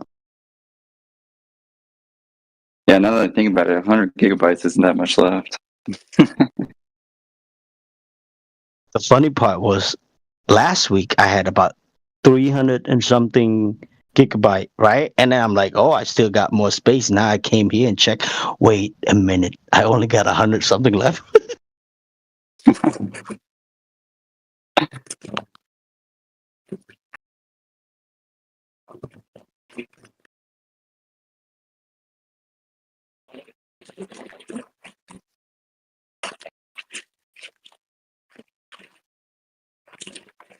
Yeah, I heard that this server got like how many? Oh wow, almost 300,000 members Yeah. in here. Wow. I mean, I even saw like 18,000 were online. I was like, well, damn, pretty good. Yeah, that's awesome, man. This server beat the politics and religion and the regular politics. Holy moly! Like, combined, right? I mean, shit. Right? Even if you add the Islam server in there, remember the old one that we used to go to? Right. Yep, this server still beat it. So we had guys like that every day, right? I mean, just coming in, acting like they don't know anything. It's astonishing to me that somebody's willing to degrade themselves to that, because they can't even realize they can't even talk about the topic. It's wild. Yeah. Yeah, it's pretty sad, man. Flashback. Yeah. I mean, if he doesn't know the topics, like, just ask a question, man. We got people in here. You and I. We got Plum Bob. Mike is here. Batman is here. Yeah, we'll answer your question. We're trying to walk you through. But that's not the case. I don't know what happened to them. It's the weird ones that come out at night, man. And what you just named, like, the chillest flat earthers here. So. Yep, pretty chill. Oh, we got somebody else just came in too. Emirad, what's going on, my friend? How you doing? If I pronounce your name right.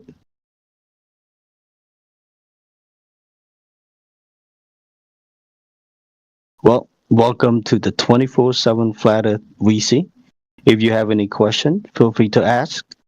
Don't be afraid to open your mic.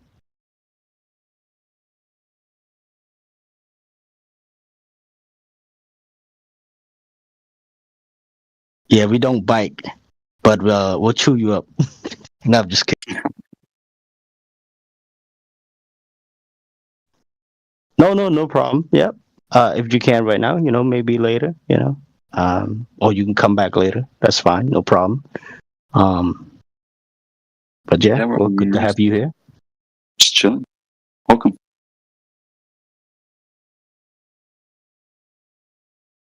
So Flatlaw, I got a question for you, right? Since we got somebody new in here. So let me ask you this, right? What made you think that the Earth is flat? For me, it was architecture, predominantly. I had a class that specifically said go out in the middle of West Texas and start, taking elevation angles to the sun. Little did I know I was, actually taking flat Earth measurements using a flat, a baseline. But for myself, it kind of started in 2012. And looking into the Mayan calendar and some of the ancient cosmologies and realizing that actually a large population knew that it was flat before this globe was introduced. And I thought it was kind of, interesting, but over the years, I started realizing that some of the globe claims like curvature, spin, and being in an environment that doesn't even scientifically naturally make sense. Yeah, some things, started to get some holes in the globe, if you will, right? Started falling apart. And the rest is history. Like I said, flat Earth is not a belief. It's not a new cosmology. In fact, what it is a realization, right? At least in modern times, it's a realization that the globe that you were taught your entire life, us included, is not that. Exactly. Yeah. Wow, that was a long journey, my friend, since 2012. Wow. Heck yeah, man.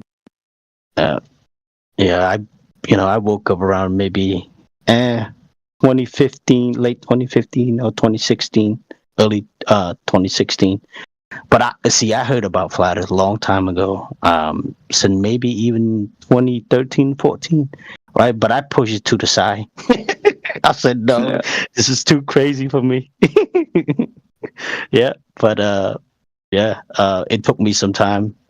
Came across like Eric Dubay, ODD, allegedly Dave, Mark Powerland, the other guy too. But yeah, yep, took me 2 years to let the ball go, and yep, the rest is history, just like you said. But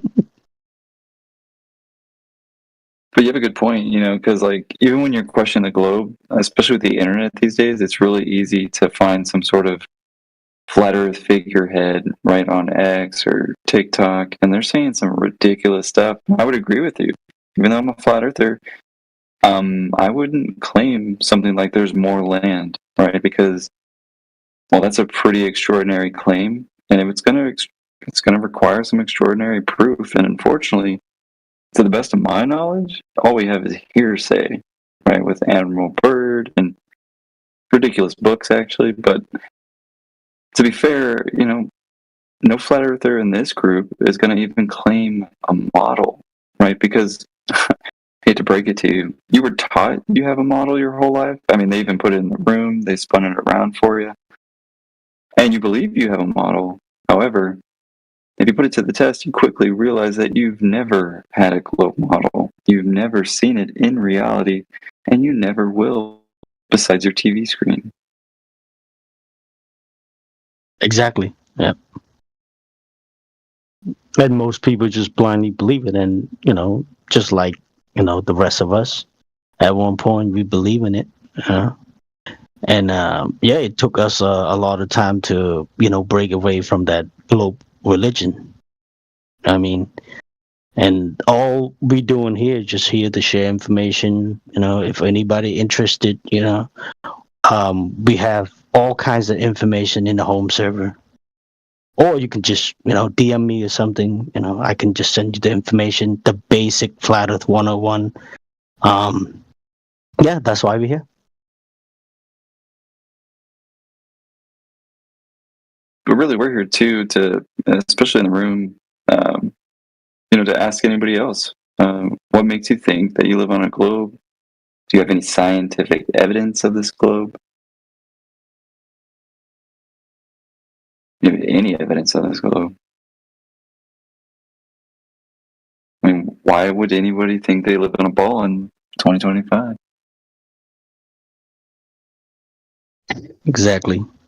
Because I saw it on TV. Oh, good one. Hey guys, engineer. What's going on, Hey boy, Black Floyd. You Egyptian? What's up, Mo?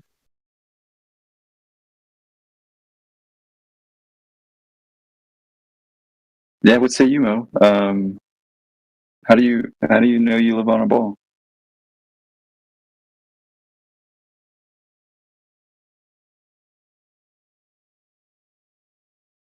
And it's okay if you don't know or you just believe, like we were all taught. That's cool. If you don't know, and that would actually be a pretty honest answer.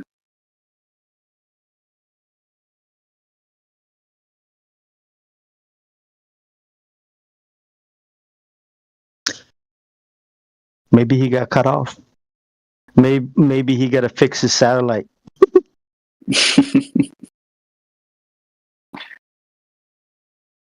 And I'm always in the middle of nowhere, Texas, and can't seem to find one of those satellites. You'd think it'd be easier to catch one.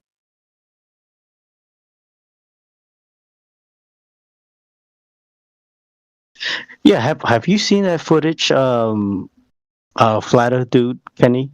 I didn't know he was the one that captured that Saturn in the front of the moon. I didn't know it was him. That was him? Yeah, that was him. Yep, he showed me like what, a month ago. Yeah, and then he said, awesome. "Yeah, I took this footage." I was like, "What, really?"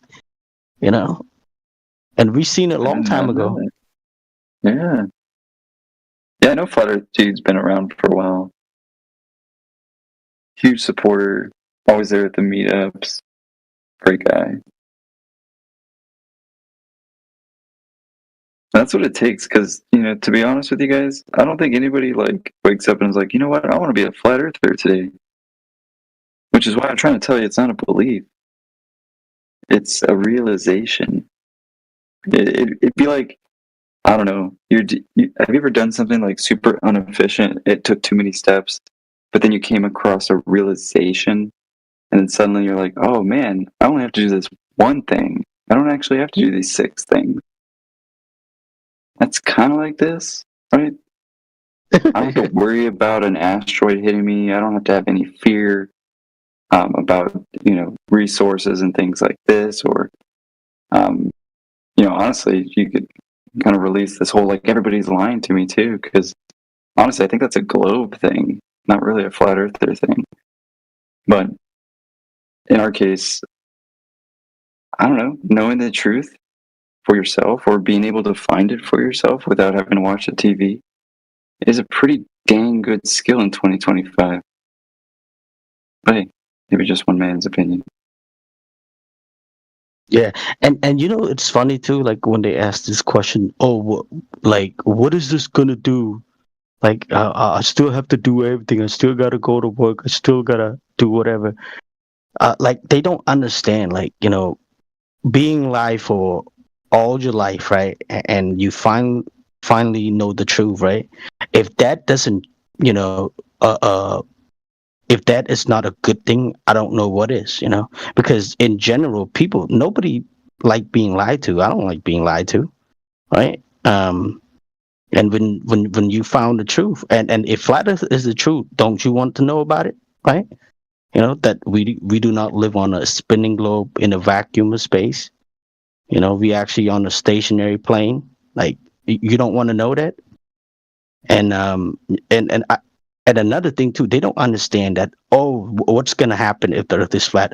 Well, guess what? All these people that been lying, that been taking money from taxpayer, right? Don't you think that they should be, in jail? And every science book in every language is Chinese, English, Spanish, Cambodian, Thai, whatever you want. In every languages, they're gonna have to rewrite them, right? And every space agency, guess what's gonna happen? Whoever's that work there, that in charge, right? And if they know the truth, a lot of these people will get in trouble, right? Would you like to send your kids to go to college to the same institution that been lying to you this whole time about where we live? Of course not. So yeah, they would lose all credibility on that part. Not everybody are lying. You know what I'm saying? Like the professor, the teacher. Yeah, they just believe. Yep. But that's a good point, Kimbo. Just because, oh man, I just lost it. It's okay. It's kind of late for me, but I think I saw somebody pop in. Mamwad? Mwad, maybe? Mahmoud? I'm sorry, I pronounced your name wrong. And Aiki Ki? Aiki, yeah. It's Icky. Icky. What's up, Icky? How you doing? I like that. Doing good. Fine. Awesome, my friend. Do you know where you at, my friend? I have no idea. Well, this room right here, this VC is 24/7 flat Earth. We talk about this topic and reality, things we can prove, things we cannot prove, right? So just make sure you're familiar where you at. Yep. All right, that's understandable. So, what do you think about the nature of this place, my friend? Do you think we live on a spinning ball in a vacuum of space? Of course, we live in this, spinning ball that we call Earth, and I think this is the general fact that everyone has to you know, has to understand. I think so. Basically, I believe that this is a bowl. It is not So- flat. So you say general facts, right? Okay. So if I was to ask you, like, okay, bring me one of your best evidence of the Earth being a globe in a vacuum of space, spinning, wobbling, tilting, what would that be?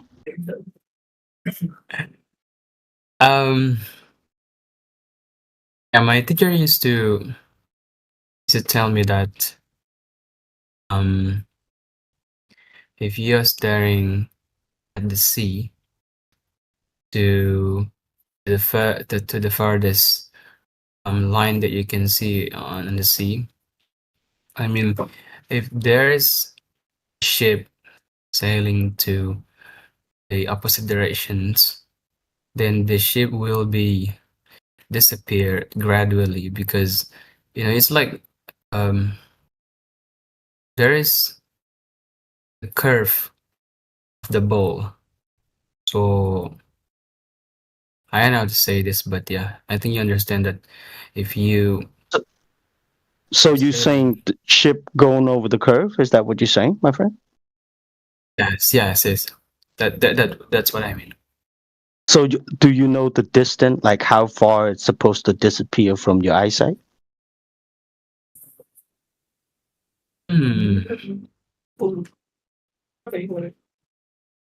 I forget about this actually. Yeah. Yeah, you can look it up, man. Take your time.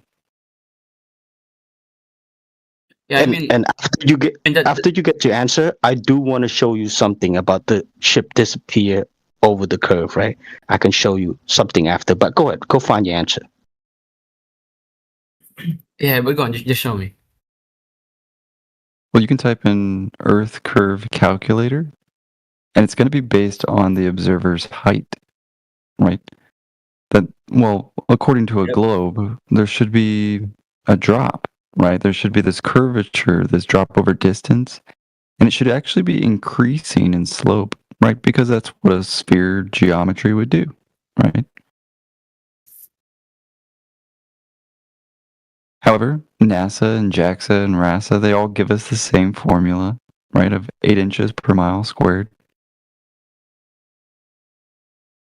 And you can actually test, or maybe even predict, where the globe horizon should be. Have you ever done that before? No, I have never done that before. Interesting. But yet you came in here thinking that you know it's a globe just because, well, some people that, told themselves they had the authority over that information said it was, right? And told you maybe even at a young age. They told me at a young age of, yeah, of course you live on a globe. They put it in the front of the classroom and they spun it around even and said, look, this is where you live. They didn't really say anything else besides that, besides stories and conjecture. But in our case, you can actually test this globe for yourself. You can put the geometric horizon to the test if there is one, right? Because, well, a globe is going to have an edge and it should drop, right? However, when you look at that boat in the distance and you see it go past your eyesight, it appears as if it's sinking to the horizon. However, if you were to grab a telescope or a P900, right, which is a digital camera that has an optical zoom, which means it's not changing it digitally, but of course optically, and changing its angular resolution, you can zoom in and actually bring the boat back into view, proving that the boat did not go over curvature, but in fact has just reached your optical limit, such as this image right here, and as well as Kimbo's, right? With that boat in the distance, you can't see it at the beginning.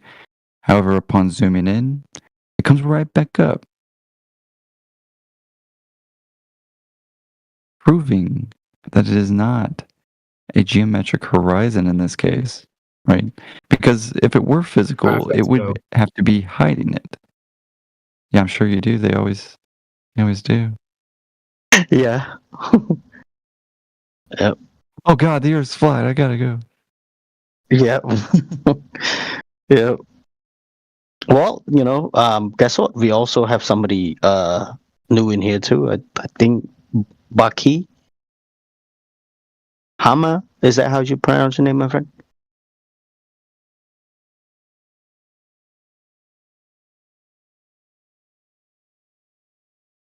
Well, it's all good. Maybe the person is shy. Oh, can't talk at the moment. I get it. That's cool. That's cool. Yeah, trying to show him the boat. You show him the boat, and we're probably gonna show him the Black Swan after, right? And yeah, they don't even let us get to that point. You're like, oh my god, this flat, I'm freaking out. F this, I'm gone. That's so true. I realize I use a lot of big words sometimes, and in this place, I feel like I kind of scare them off. I gotta not dumb it down, but make it much simpler. That's honestly, it reminds me of the Islam server. You are the professor. You gotta use big words. I know. It's just natural, like.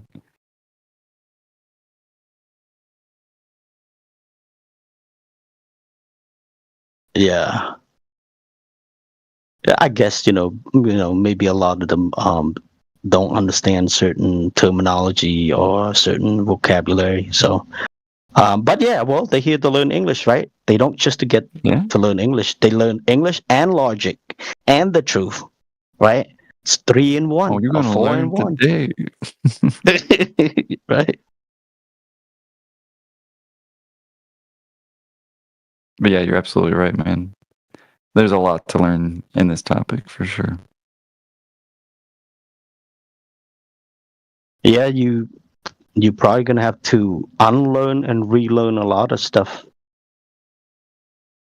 Yeah, And it's or not relook easy. at the stuff that you thought you already learned. Exactly.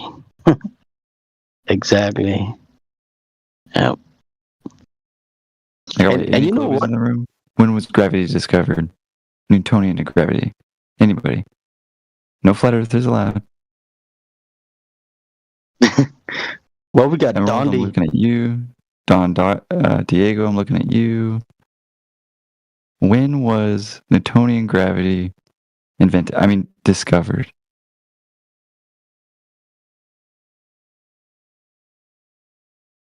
See, they don't know.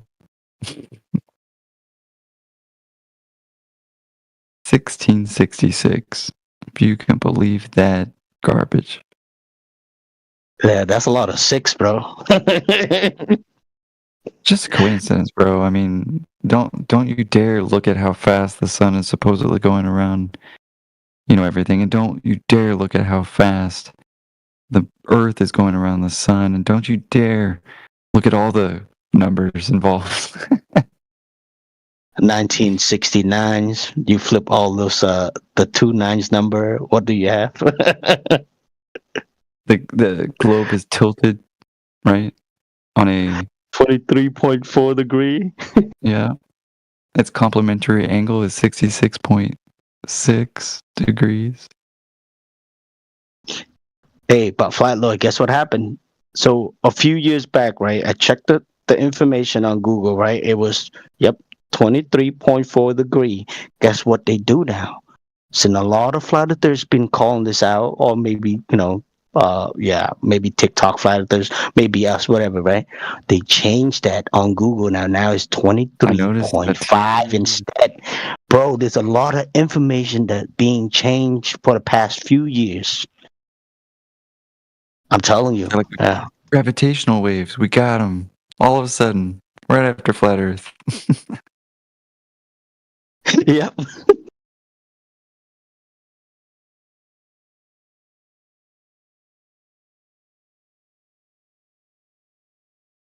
Dude, you're so right, though. They have been changing it. Yeah, because I remember I checked it before I joined the 24/7. Yeah, it was still 23.4 degree, and then I looked a little while back, and then it changed from 23.4 to 23.5. I was like, wait a minute, something happened here. Why all of a sudden they change, right? And the same thing with Wikipedia. There's a lot of stuff in there. They can go back and change that information, right? Oh yeah. I mean, just think about it. If they can do that, they can change all this information. Yeah, I mean, they're gonna keep changing, just like history. Dude, they try to redefine level means curved. Like, I know. that's how desperate the globe is right now, and nobody even knows.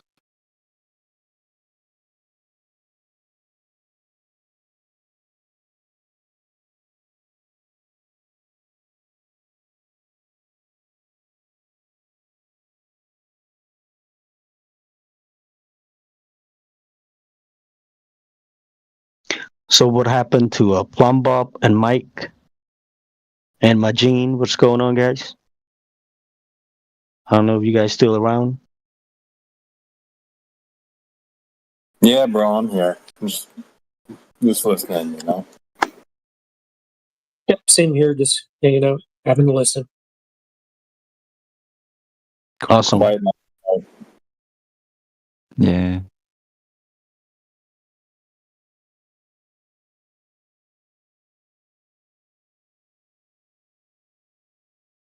Kemba, did you see the latest update to the site there? With all the What was it? You kind of break up a little bit, my friend. Sorry. Oh shit! I was saying, did you see the latest update to the website with the No. FAQ? No, not yet, brother. I'll check it out right now. You haven't seen the FAQs? I'm not sure here. Let me check. Oh damn. Okay. It's still the same link, right? Same link that you sent. Yeah. Awesome. My apologies if you already had there. I'm kind of what do you call it? Spitfiring it all over the place as much as possible, and it's moving so fast. Like so many changes, small changes over a short period of time, that I lose track as to who I sent what change or what update to. So yeah, again, if though I really don't like to spam this stuff, you know what I mean? So please forgive me if I'm coming off that way. I just, you know, I'm happy with the results, and you know, there's a lot of work done on such a short period of time that, you know, there's so much more that can be done. I'm really eager to do all that, you know what I mean? So getting it out there, you know, might open the door to more feedback sooner, so I can get those requirements out there. You know what I mean? So yeah, I'm pretty proud of it. I'm very glad with that Indio had this set up already, and we were able to leverage it, because it's, you know, it's perfect. Yeah, I'm looking at it right now, bro. I mean, it looks good. Yeah. Had you seen it? Yeah, cool. Because yesterday there was, I made some changes in the FAQs. You'll see there are some of them that have external references. So those weren't there initially, and now they are, as well as little YouTube snippets. So it's all coming together. It's all embedded in there. You don't have to jump around too much. Yeah, it's very, very clean, I think. Trying to make it as clean as possible. Awesome, bro. No, awesome. You did great. Yeah. This look amazing, man. I think it's gonna help a lot of people too. You know, they could just click on that. I think I'm gonna have that on my profile too. Under my my profile. Cool. Yep. That'd be very. I mean, I do have the main server anyway. Yep. Thank you for that, man. Great job, brother. Appreciate you, man. God bless. Yep. Bro, I'm gonna tell you this, man. I've been around Flat Earthers, the main 24/7, and you know, I met a lot of smart people. Right? I don't think I would meet anybody like that smart on the globe side. But in Flat Earth, especially in the main 24/7, there's a lot of smart people in there. You know, we got Professor right here, just like Flat Lloyd. we got you doing all this stuff. You know exactly what you're doing. I don't know what you do. Probably do coding or whatever. I'm not sure. But yeah, it takes skill to do these type of stuff. You know, I know there's people with the degree. I'm not gonna say no name and try to dock people, but yeah, in the main 24/7, there's a lot of smart people, good people, decent human being. Yep. Yeah, I've noticed that too, man. It's quite versatile. Great speakers, great orators. That's the term for it.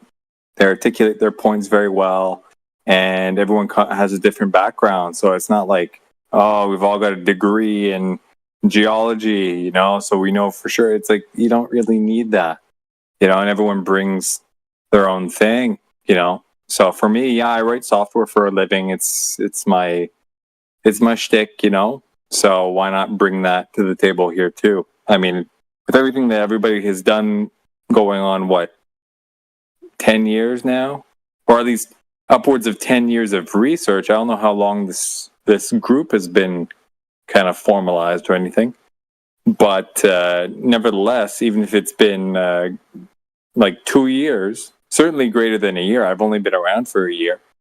But yeah, 2, 3, 4 years, everything that everybody's brought over that span of time. I mean, this is a drop in the bucket. It took me a weekend to throw this together. You know what I mean? So I'm very grateful for everybody. And this is my little contribution for what it's worth. Awesome, brother. Awesome. Well, I'm glad to have you too, my friend. Canadian, baby. Glad to be here.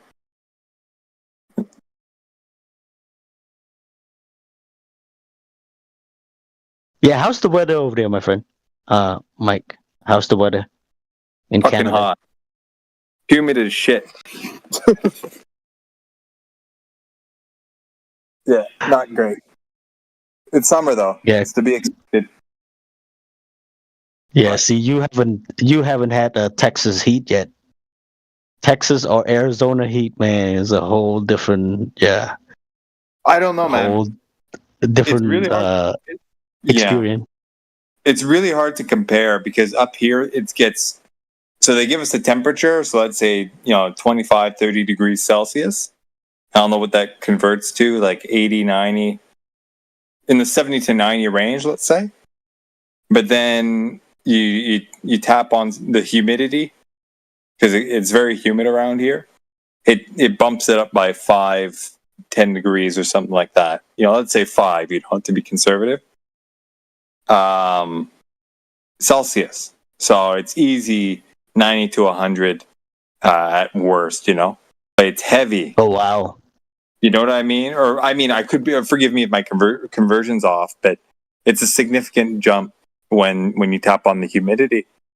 So I've heard people from like Arizona, for example, they articulate, or they mention how they go through crazy hot all the time, but it's great because it's dry. You know what I mean? Yep. So no, they don't complain, but everyone here, it's like, fuck, it's so hot. It's because it's damp. It's dense air, So that's the main kicker. Yep. Well, yeah. Well, stay cool, my friend. But Yeah. oh man, I was gonna say hi to the new guy. Took off.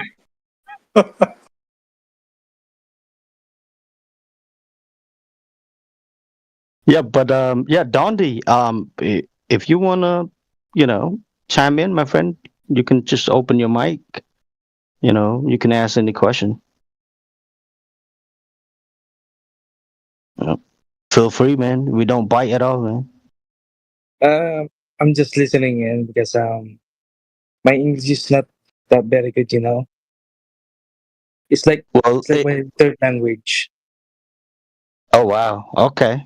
Listen, man. Don't feel too bad. English is my second language too, so don't feel too bad. But yeah, if you want to practice your English, you want to practice your logic. This is the place. And you get the truth that comes with it too. it's a very interesting topic. Yeah, my friend. Yeah. Let's say if you don't want to speak about it, that's cool. It's awesome. You're here just to listen. But if you're interested, I got Flat Earth playlist. I got some information, just basic information. I can send it to your DM if you like. I got all that stuff. Sure. Take a look. Yeah. Awesome, my friend. Yeah, let me send it to you right now. Nice, Sure. Kimbo. Yeah, because I would say, man, like if you were to just type in Flat Earth on YouTube or Google, you're gonna get a lot of disinformation. And you've come to the right place. I mean, we've been kind of collecting the good stuff for years, making sure that it doesn't get wiped off the internet. Like long distance observations. Like, why is that bannable? Anyway. But yeah, you find out in 2017 when Congress met and they're like, what are you going to do, Google, about all these flat earthers? And, well, they responded, right, by adding resources and all kinds of diverting ways so that when you looked into the topic, that you would think it was silly and never look into it again.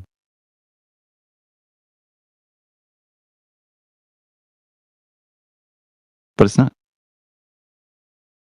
And I'll assure you that Australia does exist, even though that's one of the main claims that they think that flat earthers think, or that it's an upward rising earth, or that it's a disk in space. And none of those are true. Nor does any flat earther think that. But yeah, man, welcome. Your English is great, by the way.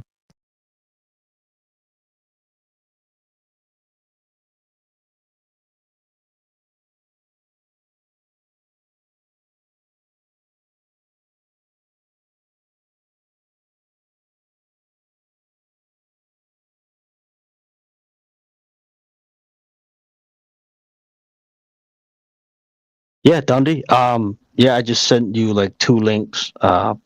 Pretty straightforward. One of the links would be like Flat Earth Playlist 101, just basic stuff. It has about 85 videos. It made by one of the brother from the main server, Box Up. Shout out to Box Up that got us the playlist. And then the other one would be 6 hour of NASA fail compilation. You can check out whatever you want. You know, it's your. It doesn't have to be anytime soon, but when you need it, it's there for you.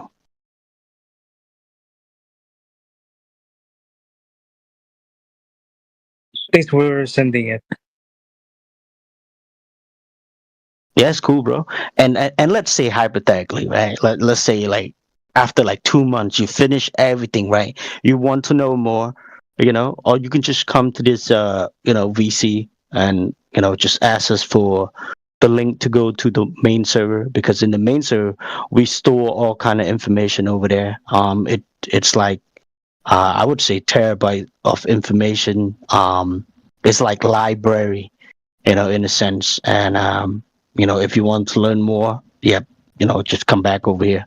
We'll send you over there so you can have access to all this information.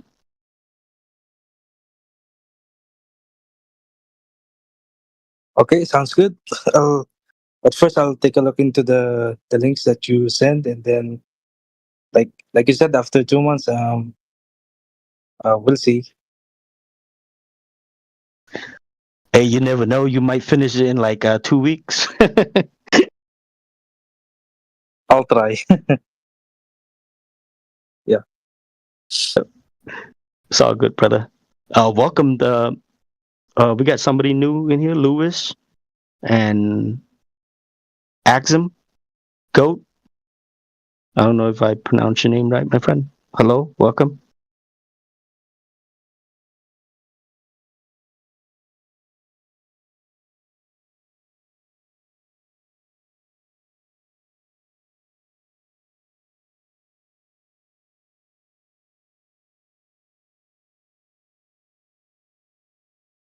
Well, if you have any question relate to the topic, yeah, feel free to ask the question. Yep, we talk about flat Earth. We talk about reality, where we live. You know, we live on Earth. You know, so I guess you would want to know about where we live, right? Because I do. You know, that's how I came to conclusion that we're not on a spinning ball in a vacuum of space. The Earth actually flat and stationary. You experience it that way. We see it that way. We use it. We measure it to be flat. Yep. That's our reality.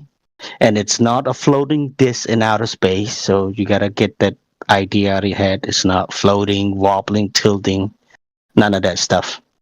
Right? So, yeah. Yep, very interesting topic. The more, so basically, right? If you ever hear this topic the first time, right? Some people might think like flat Earth is crazy, and stuff like that, or just conspiracy theorist people. They don't know what they're talking about. But if you actually spend some time and check out the information, I bet you would come to the same conclusion, if you look into this topic with an open mind.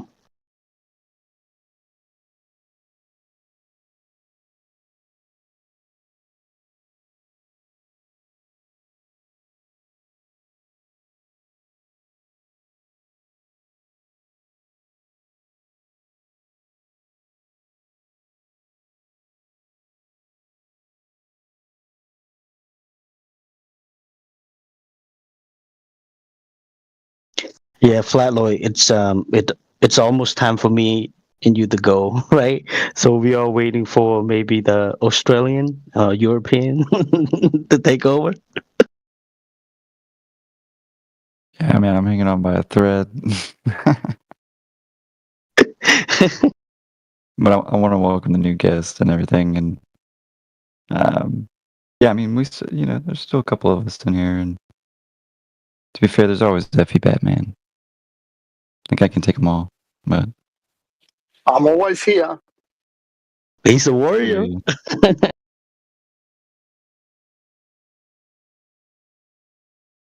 yeah, man. Welcome to the chat. Anybody who's new, Earth measures flat. We're welcome to share any information you need to know it too, or to go test it for yourself. We're not really here to convince anybody. It does end up happening sometimes. Sometimes it turns into a totally anti-flat earther situation, but stick around and we'll go through it together. But yeah, I'll still chill in the back, but I'll stick to posts and stuff if you need it. Awesome, brother.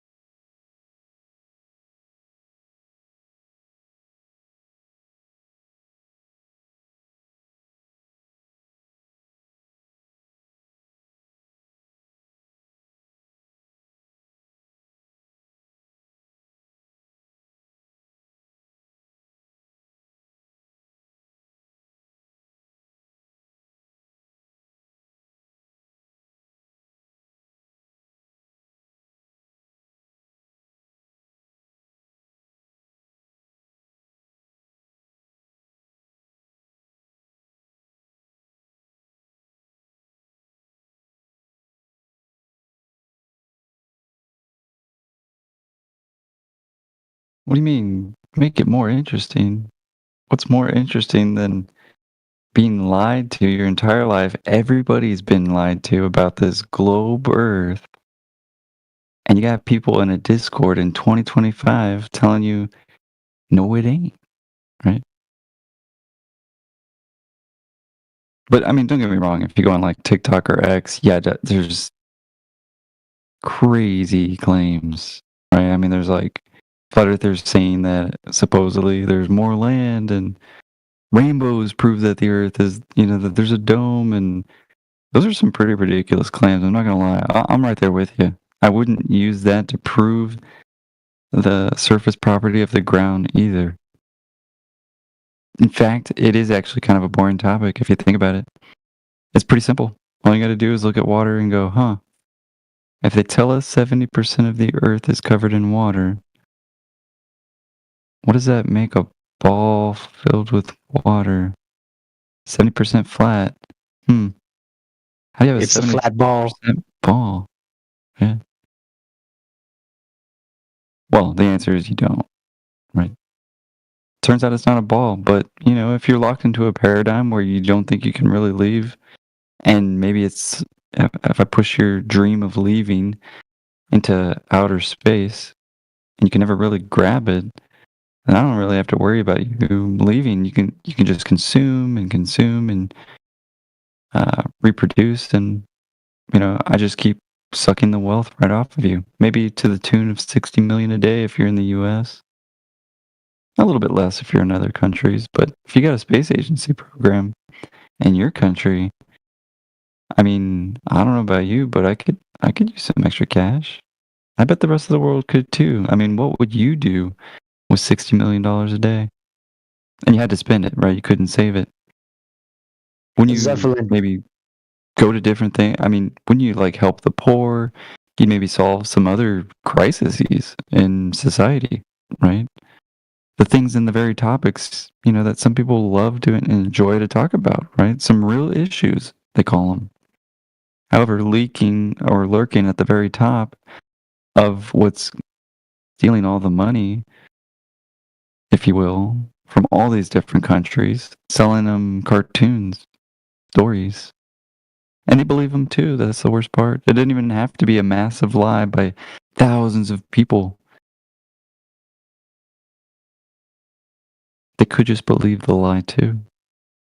It's not like your teacher was lying to you when you went to 5th grade, He or she just believed it too. And they taught you what they thought they knew.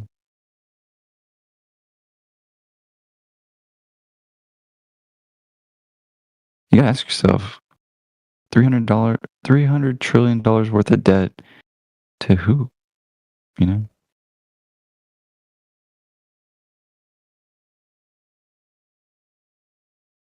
To Mars, to the moon, to the sun.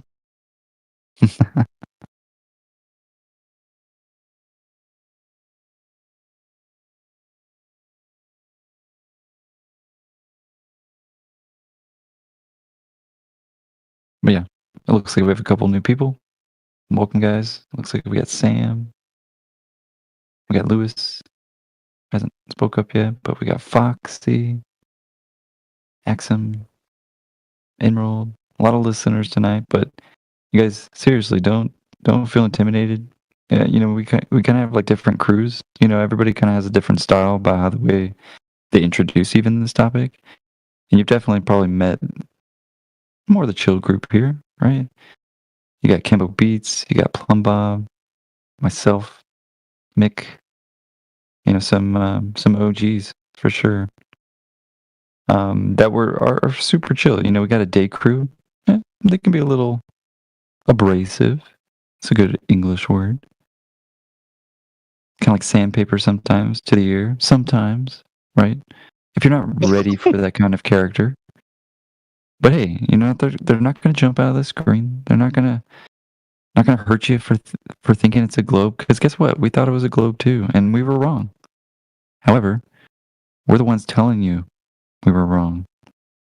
So are you intelligent enough to put your beliefs aside for a moment and investigate some new information?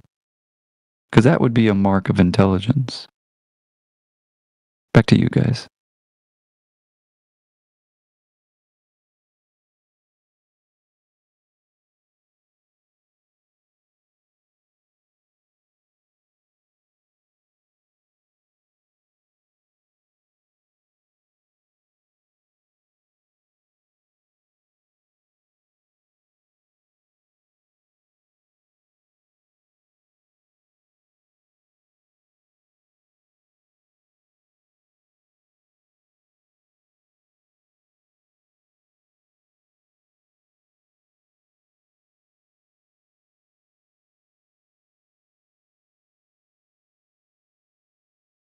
Look at that. The room has such class. A moment of silence for the departed, unfortunately dead globe. Such class. Hello. Is this for real? Like flat Yes. Earth? Do you really think we live in a flat Earth? No, I really know, right? So You for really know. instance, You know. do you believe in your shoe size, or do you measure it and you know your shoe size? It changed over time.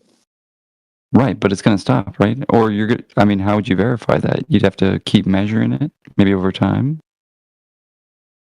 Not measurement, but shoe size. The shoe size that I used to wear, it don't fit anymore. So that's why I Right. know. Right. And you had to verify it, right? You didn't just like, oh man, I'm going to go to the shoe store. I think I wear an 8. Yeah, I wore a 7, but I'm thinking my foot's a little bigger. And you just buy the shoe, you don't even try it on. I tried both. The one that I was course, supposed to wear, and then You verify it didn't fit. So I go for the next number. Well, guess what happened when we tried to verify the globe geometry? It didn't fit. It didn't Why? match the prediction.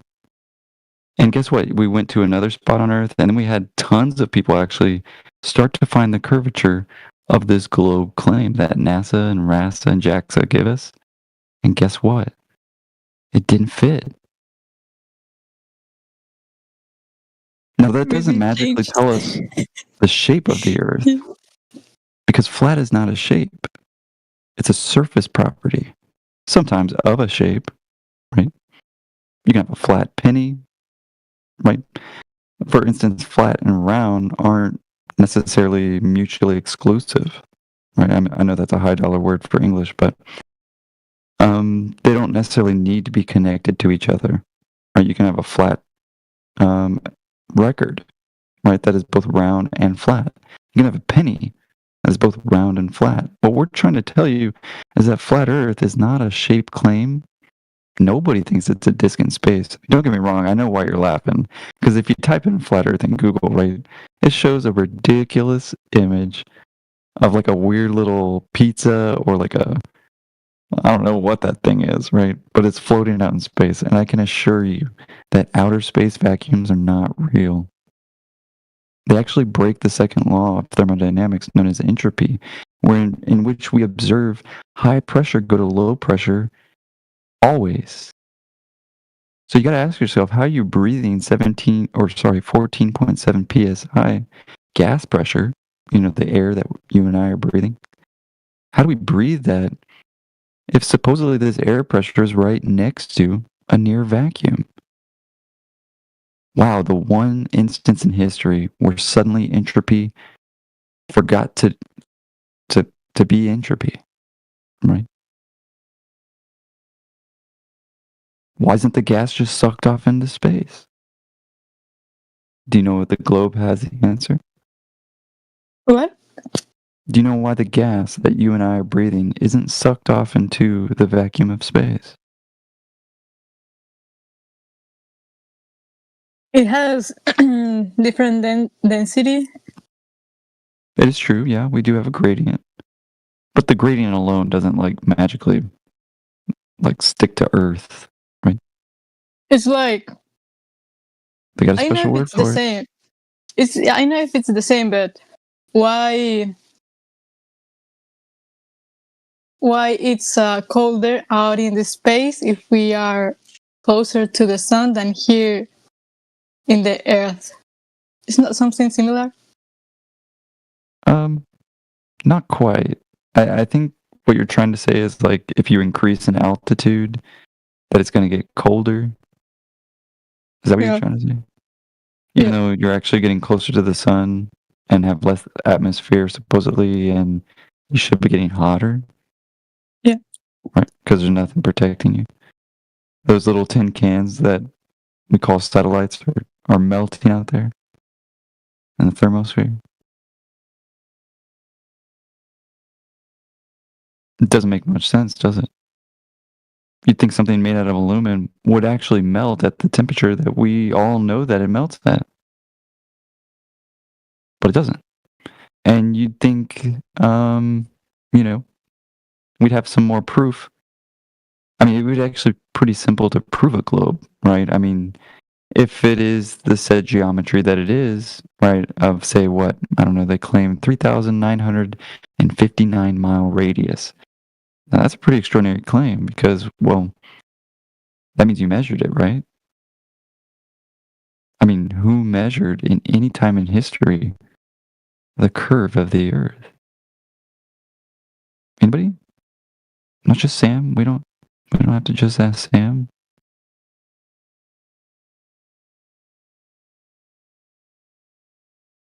And you think that would be the first thing they taught you about the globe? It was so and so, and we have a statue dedicated to them on every continent. You know.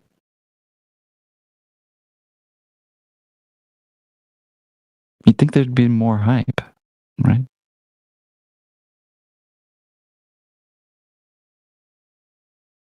Anyway, just asking. Anybody have evidence of why they think they live on a globe? Because that's the real question. What makes you think you live on a globe? The professors? I'm a professor. I'm not telling you it's a globe. How about the television? Television tells you it's a globe. That doesn't make it real either. I mean, I see King Kong on the television too. I see Superman flying through the sky. You know, we can even do the math for Superman and how much or how fast or, you know, mathematical models for lots of things. But it still doesn't make it reality. Huh. Perhaps we bit off more than we can chew just because, well, everybody else was taught it, therefore it must be true. A logical fallacy if I've ever heard one. The truth of the matter, Sam, is you probably haven't even thought about it yet. Or even questioned the globe in your entire life. I know I didn't. But why, if it's flat, then what's with that? Like, how it changed our Well, you gotta life? ask yourself, yeah, I mean, don't get me wrong, it probably doesn't change much because if you go outside, guess what? Nothing changed. It's still the exact same Earth. But what did change was actually you and the way that you perhaps look at information, right? And decide whether something should be true or not true, at least even according to you, right? Now, don't get me wrong, I don't know how important truth is to you, but what if I promised you $1,000 or, I don't know, $1 million a month, right? But I only gave you $10 a month. Would that be okay? Would you be okay with that?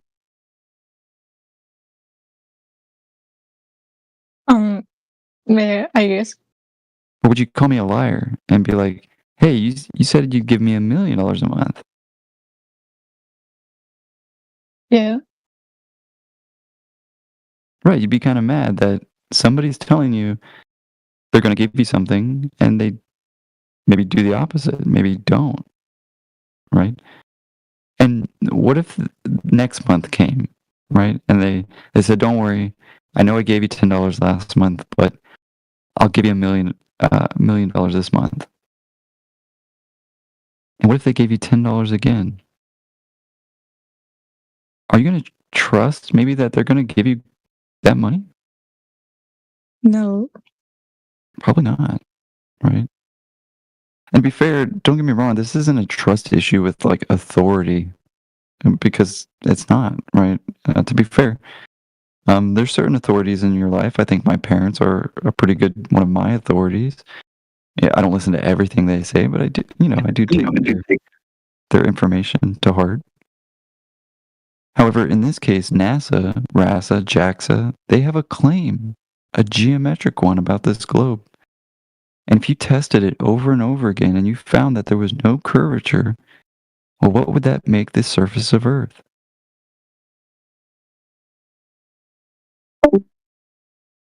It would make it flat. Again, does it magically tell us, is it lake-shaped? Is it the shape of Pikachu? No. we don't know, right? Measuring the surface doesn't magically tell you what the shape of something is. In fact, the only claim to shape here is a globe, because that one is a shape. It's a sphere, right? What? So Looks like we have a couple more. Go ahead, Ascat. What's going on?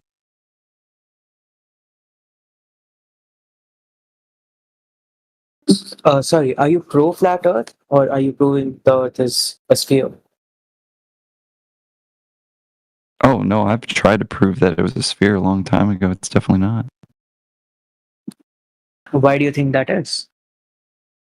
Because I actually put the globe to the test, like many of us have. So you actually believe the Earth is flat? No, I know that it is flat. It's a realization, not a belief. Okay, just one small question then. Then why do satellites and basically every for multiple different countries, we are all here. Not like I am from India. You might be from somewhere like Europe or maybe in the West. We have Chinese satellites as well. All of them, this entire the orbit of these satellites, be it the geostationary orbit or the or just the ISS even.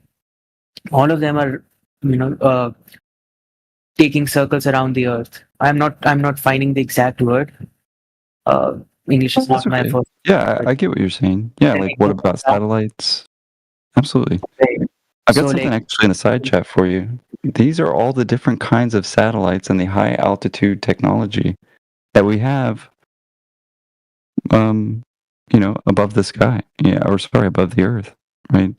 You don't necessarily need a globe in order to have a satellite, right? So for instance, you can have drones that stay up there for 90 days now, right? You can have balloon communications. However, 98% of all data, like the internet me and you are talking through right now, is underwater sea cable, not a satellite at all. No, yeah, that is fine. But if we talk about the ISS live, they do so like you can see the live camera feed from the ISS watching towards Earth. So now you might be saying that when you look at one picture, it seems to you as a circle, right? Because you're seeing a circle from a higher point of view, and you can't completely see the even that particular circle itself because you're very close to the circle itself. So, but what happens then when they're moving around the Earth, they take multiple pictures, right? And then in the same orbit, after they've orbited the Earth completely, they reach back to the same picture. That should prove that they've crossed the entire Earth, right? And that's when they're reaching the same picture again. Yeah, you would think so, except the curve doesn't actually show a curve. It shows like a parabola, which already should be a red flag. Right? You have the Chinese space station. Did you know they have one too? They actually show a perfectly flat Earth. So you get a lot of actually inconsistency when it comes to the ISS. And don't get me wrong, I've seen the ISS tracker and I've actually looked for it myself in a telescope, right? However, you'd have to ask yourself, even if you did see something in the sky and it was tracked, does that mean what you saw was what it is? But why would anyone lie about this, right? Well, I mean, don't jump to conclusions. Maybe they just believe the lie too. Maybe they're just propagating a lie that they were taught. Maybe the original liar's dead. To be fair, people lie for all kinds of reasons. Maybe to control you. Maybe to make sure that you keep giving them $60 million a day in the U.S. and other countries like India. I mean, they're taking your money. Sorry if I interrupted you. Can I ask a question? Oh, you're good, man. Thank you, Mister. My question is like, what difference would it make whether if Earth was flat or round in tax evasion? Like, not tax evasion, but in how the taxes work. Like, my question is, I don't think it would really lying about Earth being flat or being round wouldn't really make a big difference. I personally believe Sure, that yeah. Earth is I round. mean, how do you know what you don't know? It is true, but when we look at it, I mean, we need reasons. That's why, like we say, when we are talking, we use facts to validate Absolutely. what we say. So my question is, if you want to say Earth is flat, because I'm assuming right now we are saying Earth is flat, and we are assuming that the government is lying to us, right? Is that what I should assume? Well, don't get because me wrong. The story is wrong. You know, somebody who's lying actually has to cognizantly know that they are lying. They would have to know the truth and say the opposite, right? That would make a liar. Somebody who's just propagating information and they believe it too isn't necessarily lying. Oh, you're saying that they don't know themselves either, right? Yeah, they could just be propagating the story. People spread lies all the time and don't even know it. Right? You maybe heard that thing that you were eavesdropping, that so-and-so is getting together with so-and-so, but they weren't really, but you heard it and you started spreading that information. You thought it was true. You just believed it. Well, You didn't actually that is know. actually- You just overheard. That is actually, that is actually true. That could be a possibility, but to be honest, it's a matter of fact which one is more believable. Because if you want to look at that, then I could say that I think all the religion and all the prophets were actually people from future. Because that could also be possible because they don't know themselves. Maybe they were mind controlled. Maybe they were designed. Maybe they were robots. There's a Sure, lot of maybe. my point is that there's a lot of possibility that you can go for. Also, I'm just saying, but there's also no problem with these conversations. Like these conversations are just, in my opinion, are fun. And there's no problem in looking at all these possibilities. But what I'm trying to say is that I think it's better to believe something that is more believable and can be How proved would you by put- more how- facts. Do you know what the definition of belief is? I might be wrong. What is your definition of belief? In my definition, is something that can be proven by facts, or at least by nature of humans, by feelings, maybe. So what is knowledge then? Is there a difference between knowledge and belief for you? Yes, belief could be wrong. Right.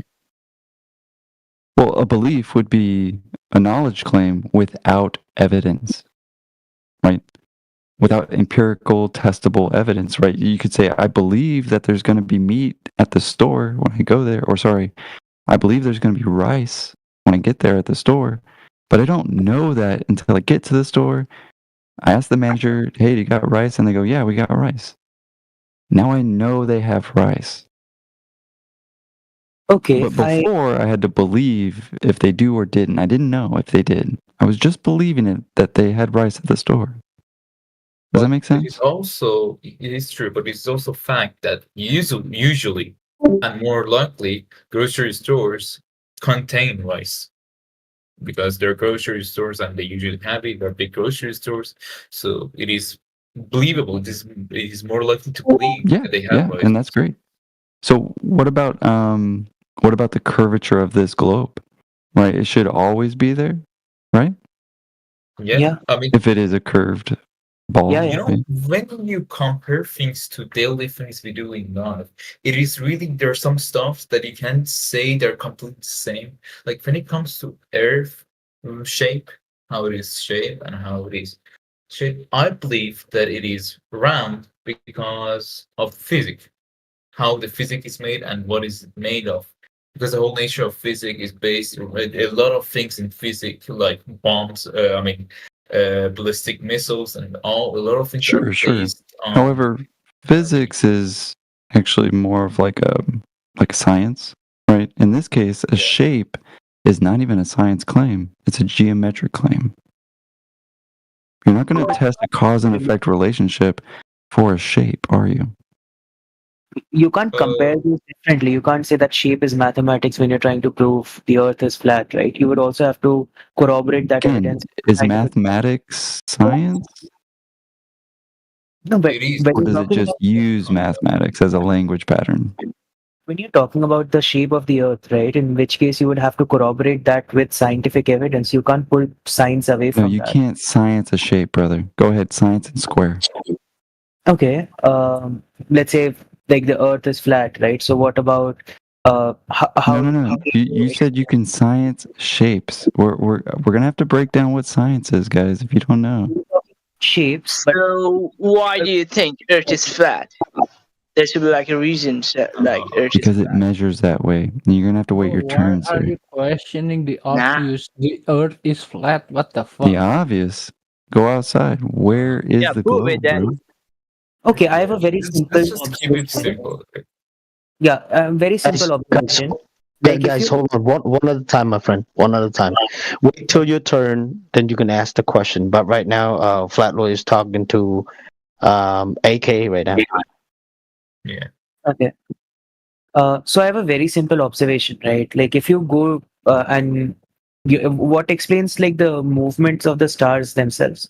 So like if you go to the northern hemisphere, right, you will see some set of stars. But if you go to the south, those same stars will not be visible to you because they're on the opposite side, right? At that point, because of the shape of the Earth. So otherwise, That's if like the a Earth was flat, consequent the stars logical fallacy. would stay there. What? That's an affirming the consequent logical fallacy. What is that?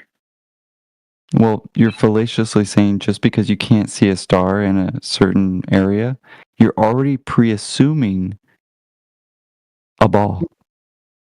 No. But if Instead you of go, actually measuring the surface that you're on.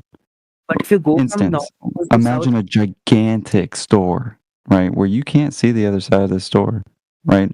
And imagine you get really low to the ground, right? And you see a certain set of lights, and then you go way miles across to the other side of the store, right? And you see another pair of lights. Does that mean the store is a ball? no, but when you're trying to move from that, you will start seeing something in the middle, right? Like Yeah, if you pre-assume that you're on a ball in the first place, you're always going to get a ball. Yeah, of course. right. But if the Earth was flat, wouldn't you see the same stars?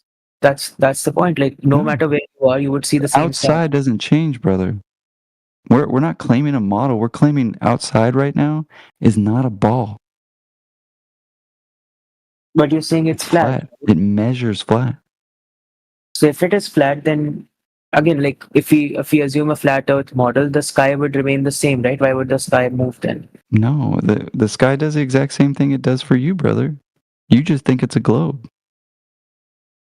But what explains the movement of the stars then? The stars don't like the Yeah, universe. the movement of the what's making the stars move? I thought it was supposed to be the globe that was moving. Yeah. But it's the stars moving, right? You just said it 3 times, No. actually. I said in the context of assuming a You flat said Earth. the truth. You see the stars move. Yeah, from the Earth you see the stars move, right? So that's only possible. But Once so I moving. mean, here's the positive claim. It's actually you that's moving and spinning with the Earth instead of the stationary stars. But how did you prove that? Or is it just a story that you were told from a very young age? Okay, what about that then? Like, let's say in my Well, country, come like, on, at least address the question, right? I know it's a little bit of a got you, right? But yeah, seriously, I'm being quite serious with you. How do you know that you're spinning?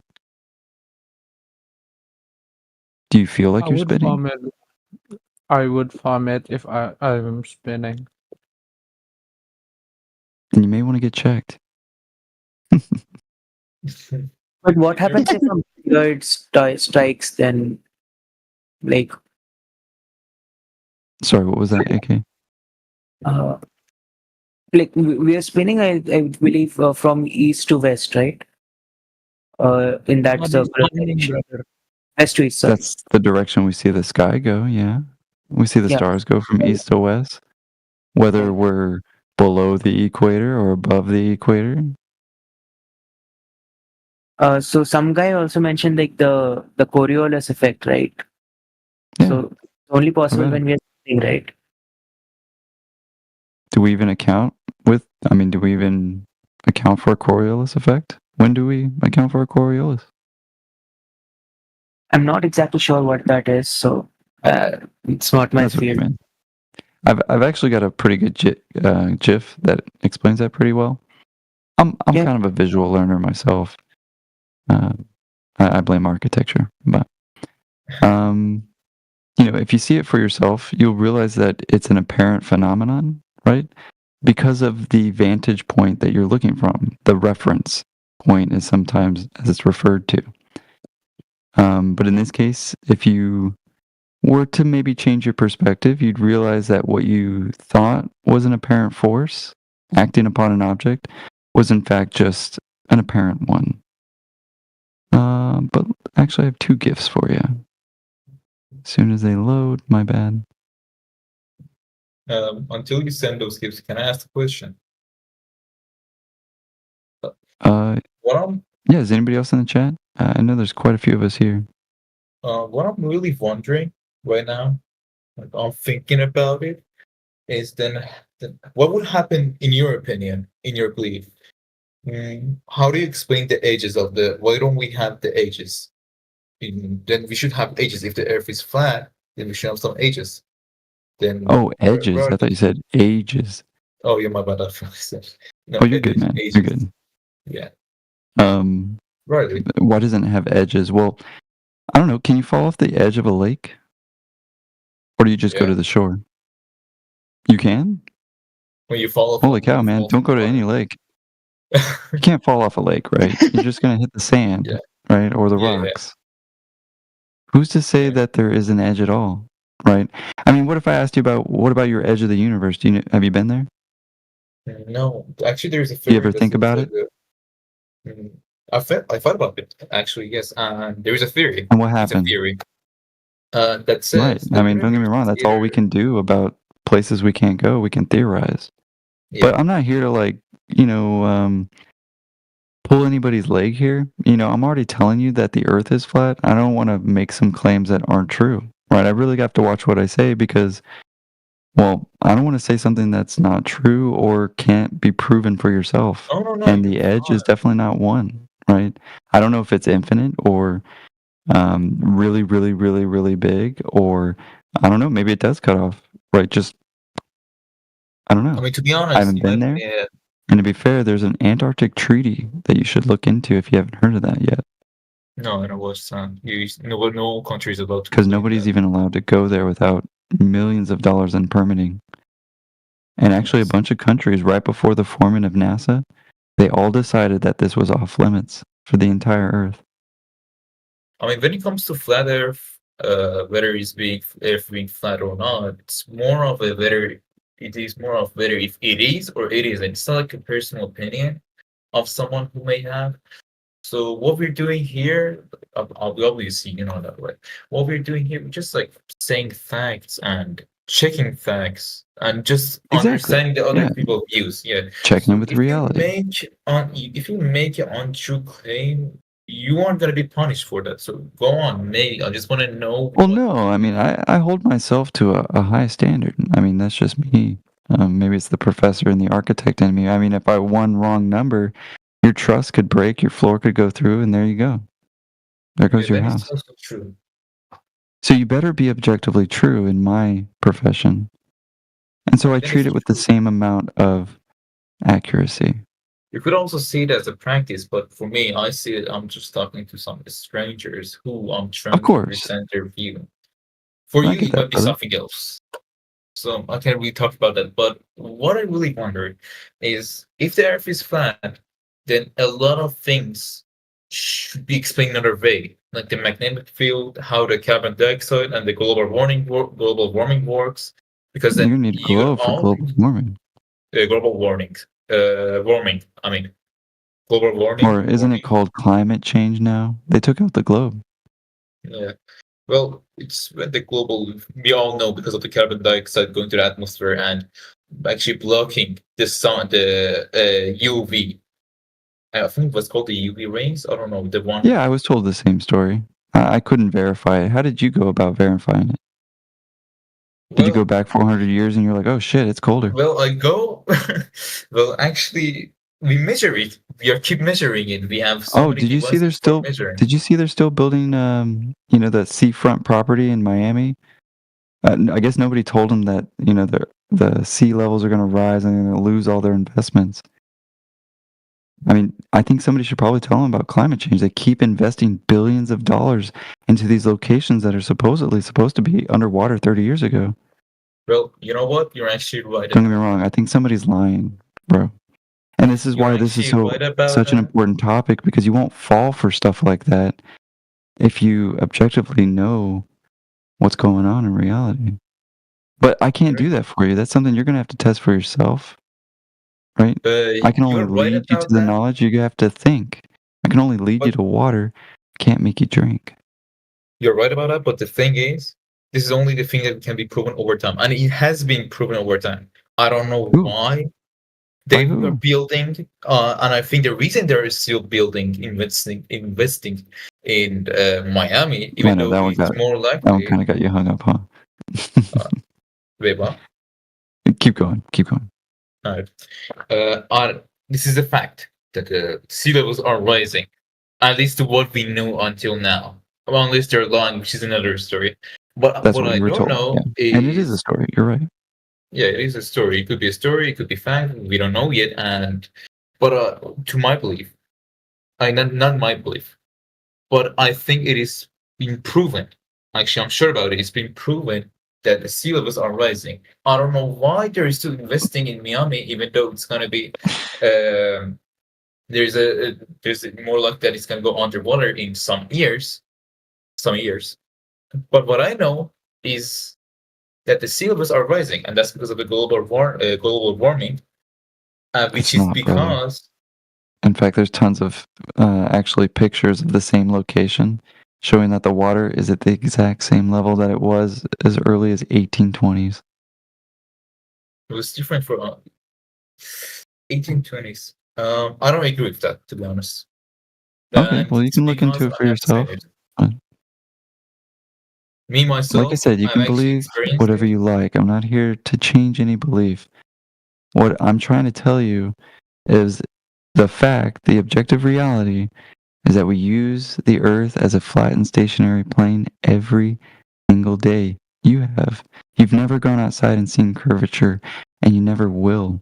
You'll never be at the vantage point of what NASA, JAXA, or RASA claims. You'll never be that far out in an outer space claim. And, well, sometimes you just gotta rip off the Band-Aid, you know? I mean, well, when you go to the doctor, you don't know. What I'm No, to say. you don't know, brother. You see that I am tired to deal with them. I don't want to convince them. I mean, it's their loss to be ignorant. Right, well. Yeah, I mean, if they want to believe in a globe and keep spending and paying money and go for it. I don't care. You're entitled to your belief. But I'm trying to tell you, flat earth is not a belief for me. It's not a belief.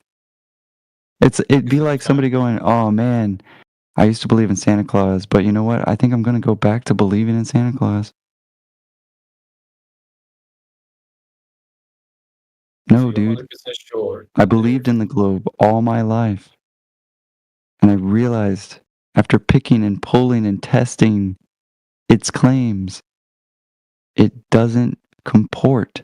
It doesn't match what we have outside reality. And if you don't know that yet, that's okay. But don't try to Can I ask project you- here that I'm the idiot when you're clearly the one who doesn't even know your own globe. Sorry, not the guy I was talking to, but the one who interjected. What, me? Yeah. It's your loss. Like, I never said that you're an idiot. I never said that. I'm just I saying. didn't say you were either. But No, I just think it's a bit strange when somebody's trying to tell you some information and I just get all this kind of projection back. And don't get me wrong, it's normal. That's how you were programmed with this globe. Yeah. I mean, I'm not They even trying. programmed you I'm to not make trying fun to of change flat your Earth, mind. right? All those silly people who thought before Christopher Columbus that the Earth was flat. And they made you laugh in second, maybe even first grade. And they made sure to put a spinning ball in the middle or the front of class. And they made sure to show you a globe at the front of every movie. or every newspaper, or maybe even your first phone. But it's no big deal. Keep buying, keep consuming. What does it matter? I still have to go to work tomorrow. That's what you sound like. When you don't. In fact, if you knew a little bit more, you'd realize you can start your own business.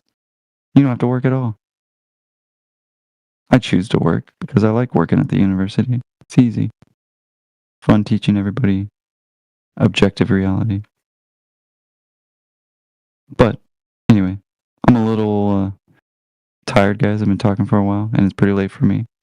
But you're in good hands. Plenty of genuine flat earthers here. So I bid you adieu. I wish you a really, really good night, if it is night for you, of course. Thank you, sir. And honestly, good talking to you, man. Honestly, we're here 24/7. Be glad to talk to you again, man. Man, I would love to talk to you again. I'm sorry that I didn't pick up all the facts because I didn't know. I was new to the debate stuff, and my English Not at all, isn't that man. great. Don't be so sorry. I still need to work for it. So sorry for that. If I Not at all, brother. really Dude, you were like squeaky clean awesome to talk to. Seriously. I think if you stick around for a little while, you're going to realize the ones that you're like, what is wrong with that guy?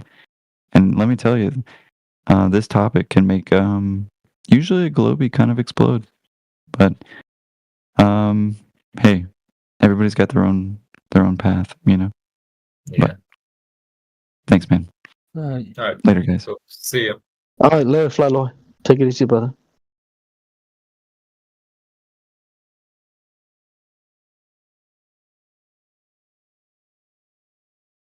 Well, we got Timbo's in here, teed up. Just pop into. And we got John. What's going on? Yeah, I'm gonna be honest. I'm pretty tired of this flat earth conversation. So I'm actually gonna hop into politics and religion. See you all. I hope you all have a great day and night. And bye bye. Yeah, same man. Take care. What's up, Kimbo? Hey, Timbo. What's happening over here? Nothing much. You know, we just here. Flatloy just left. Yeah, it'd been good conversation over here. You know, not too bad. We still got a few spiral stuff, but you know, it's okay. Ooh. Yeah.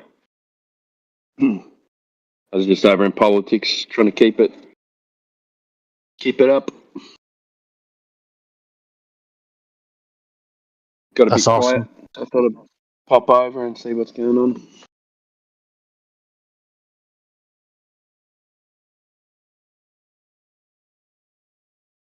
Oh yeah, so Neil is over here too. What's up, Neil?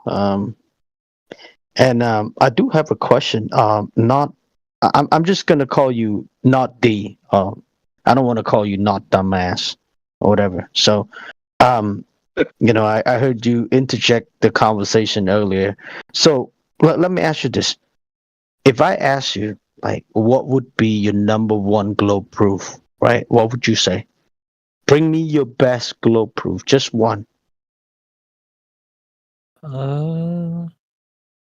Nothing.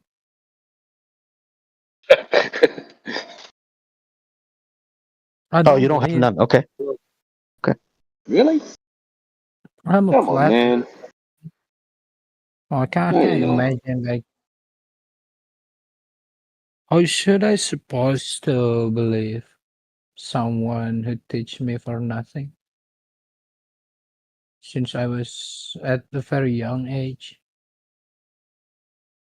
You know what? At this point, I could tell that I'm smarter than most of my teachers.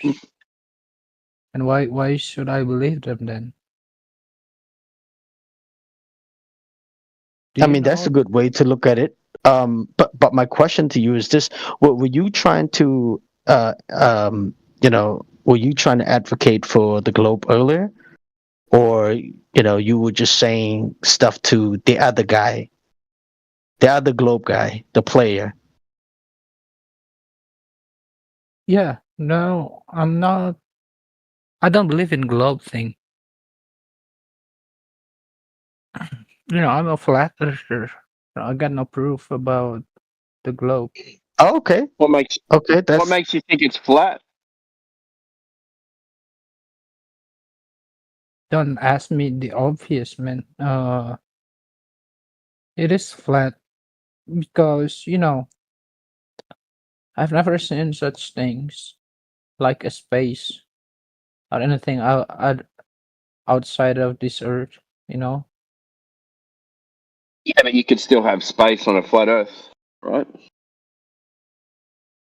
Doesn't make it flat or round, right? You're not wrong, Yeah. but uh, there's not enough proof that can refer me back to be a globe believer. Well, there must be something that made you become a flat Earther, right? What was that pivoting moment? Oh, it was back then when I was still a dumbass. Yeah, but what was it?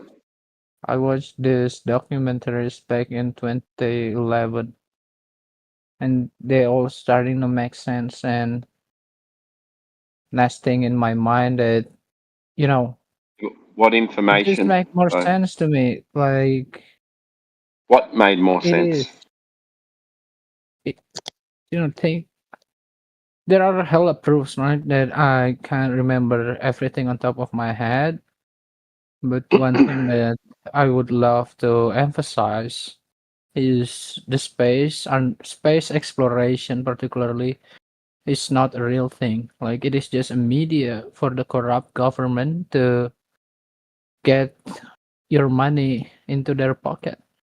Yeah, but again, it doesn't make the surface curved or flat, does it? Bro, if the earth is flat, so we could just dig down and see what's underneath. That's fine. Yeah, we could do that, but the deepest we've ever got was 7.6 miles. If you go in and go deeper, then you're welcome to do that. Bro, how long have humans been digging? Since they discovered that they could dig with their hands. What kind of questions are that? Yeah, I would love to think it like this. Why someone, or imagine if someone's digging in Russia, right? Yeah. For hundreds of thousand years. Yeah. Why they didn't come out at the US? It's just stupid to me, the idea of the globe. Human been digging for centuries. Yeah. Right? It's not really an argument for globe or flat, though, is it? At least it counters the idea of the globe. Because someone dug down 7.6 miles, then Earth is a ball or Earth is flat. That kind of doesn't follow. Or I would love to see the globe believers to start digging right now and send me the proof. Well, they did, and they could only get 7.6 miles down.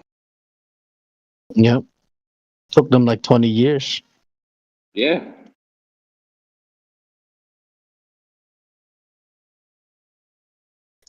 Who was that other gentleman that said if Earth was a globe, if Earth was flat? Who said that? Moderate. The dude moderate. Have you got any questions, moderate? No. Moderate? Are you a moderate?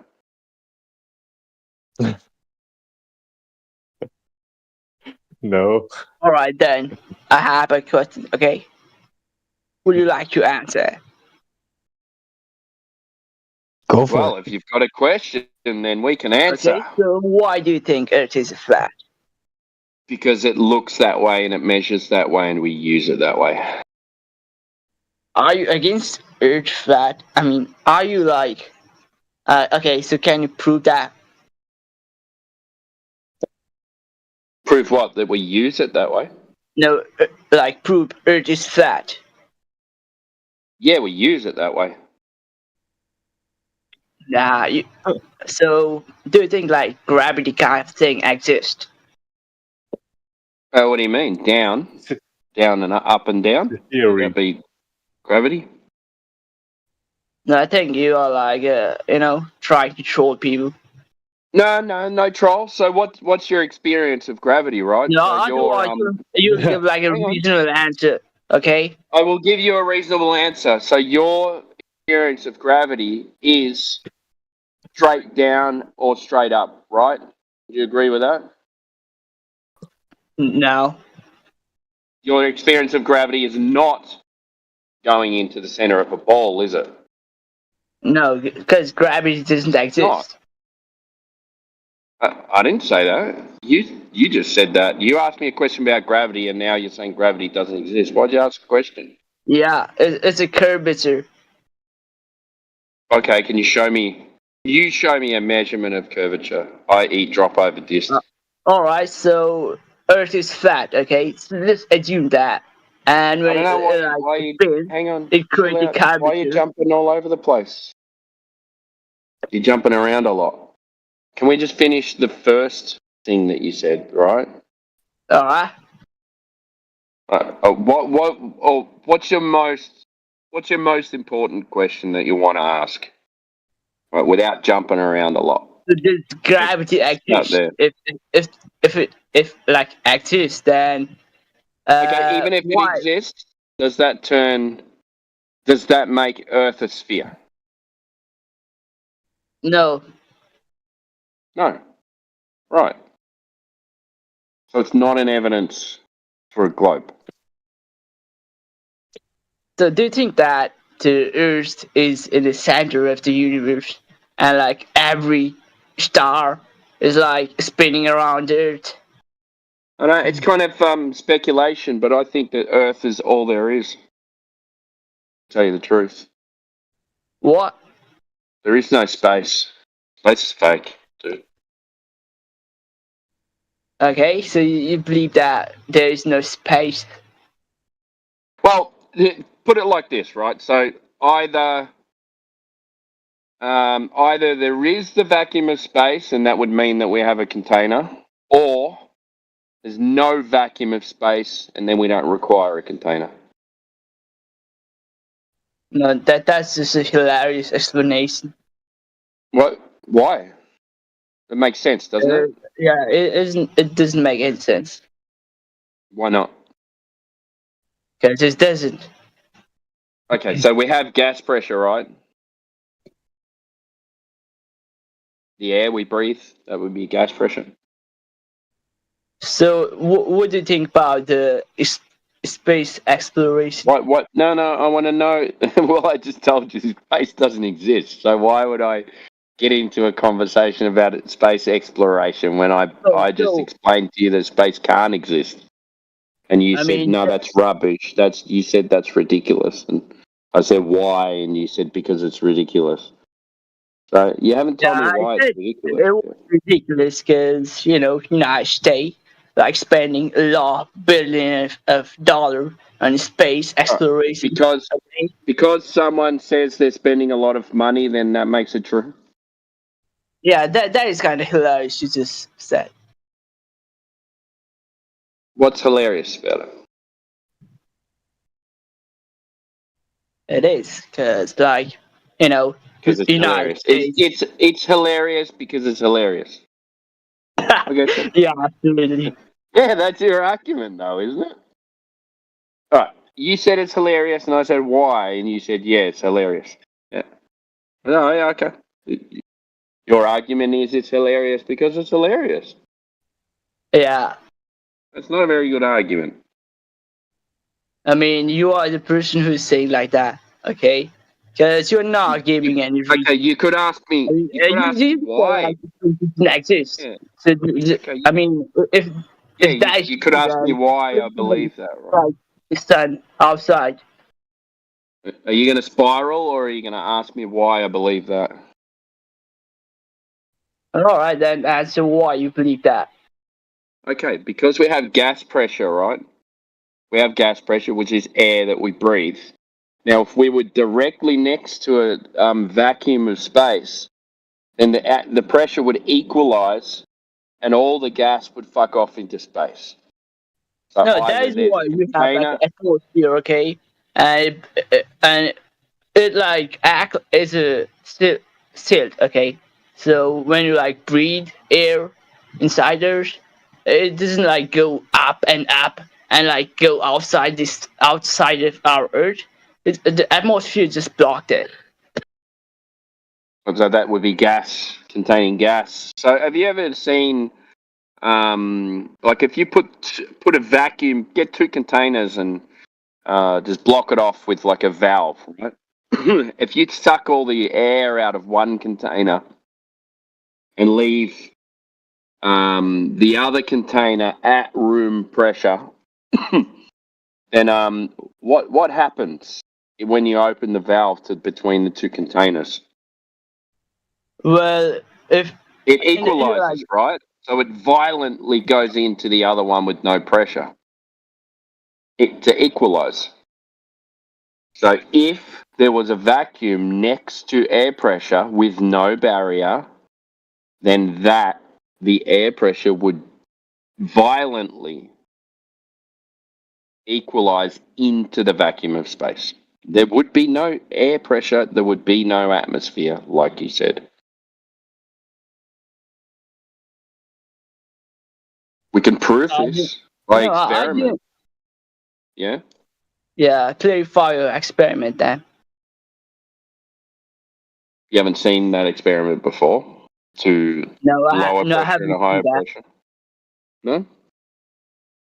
I'm driving at the moment, but if anyone's got that meme that they can put into the chat with the high and the low pressure. Oh, there you go. I got it, bro. I posted. Kimbo's got it. Boom. High pressure to low pressure. Every time.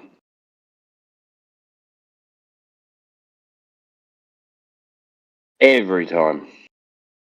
No exception.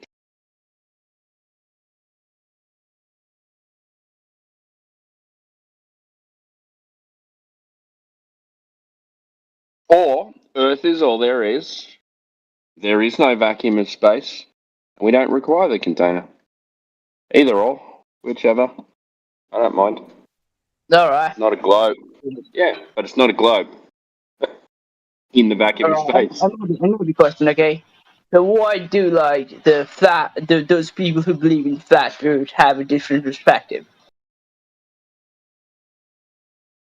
What do you mean a different perspective? Yeah, they do have a different perspective.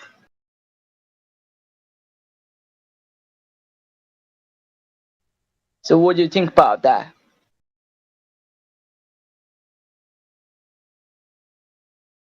Dude, it's not a belief, my friend. Like, you and I experience the same Earth, right? We observe the same thing. We all observe a flat and motionless topographical plane. That's what you experience, right? So, that would be a starter, right?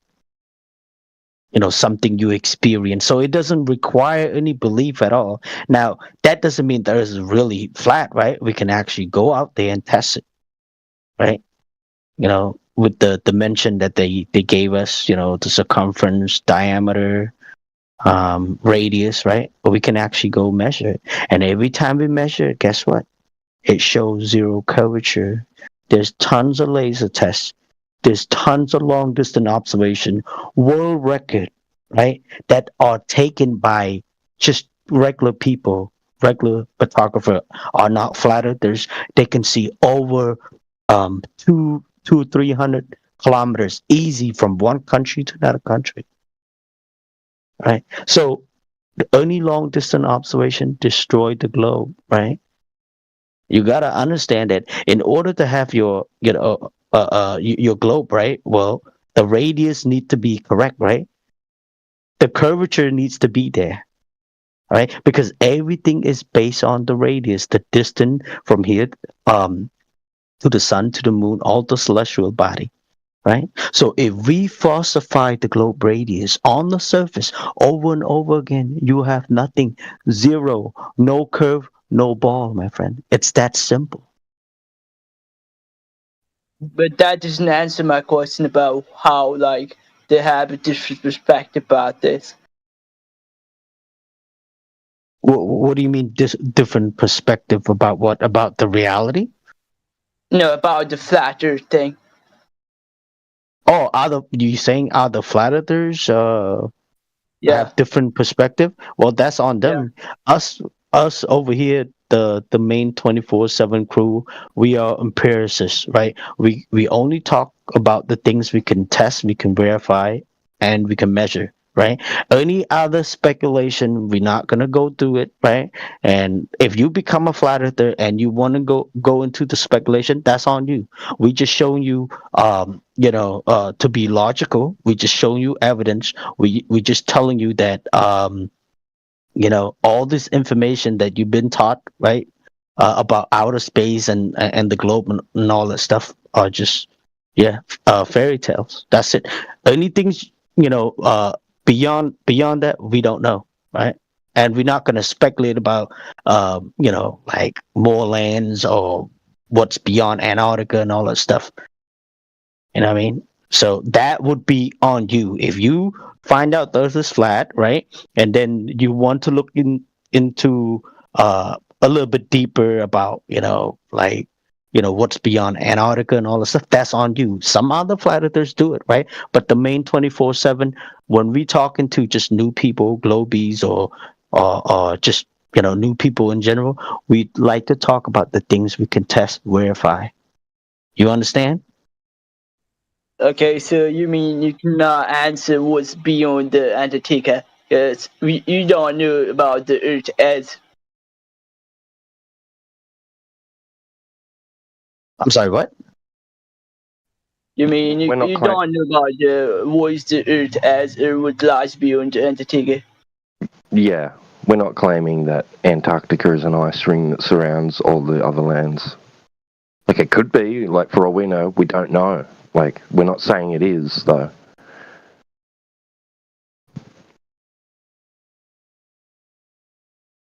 We're not claiming to know what the whole Earth looks like.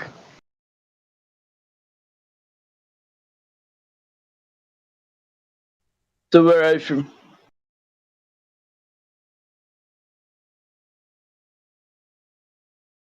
Hello?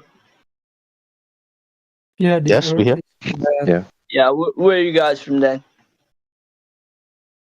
I'm from the Earth, the flat Earth, not the globe one. See, I think like you guys are trolling.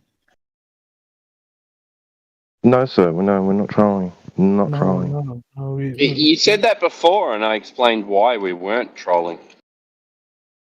I mean, if that is the case, then why all the human beings have different race?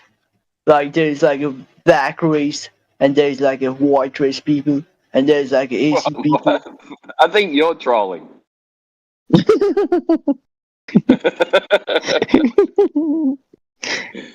Yeah, what the heck, man? Hey, listen, you gotta go find God and ask him that. Like, hey, why did you make everybody look different, right? And have different race? When you find God, ask him that question. Yeah, that's something I don't know. Okay, I see, I understood. When you do say, like, and how come some are more handsome than others?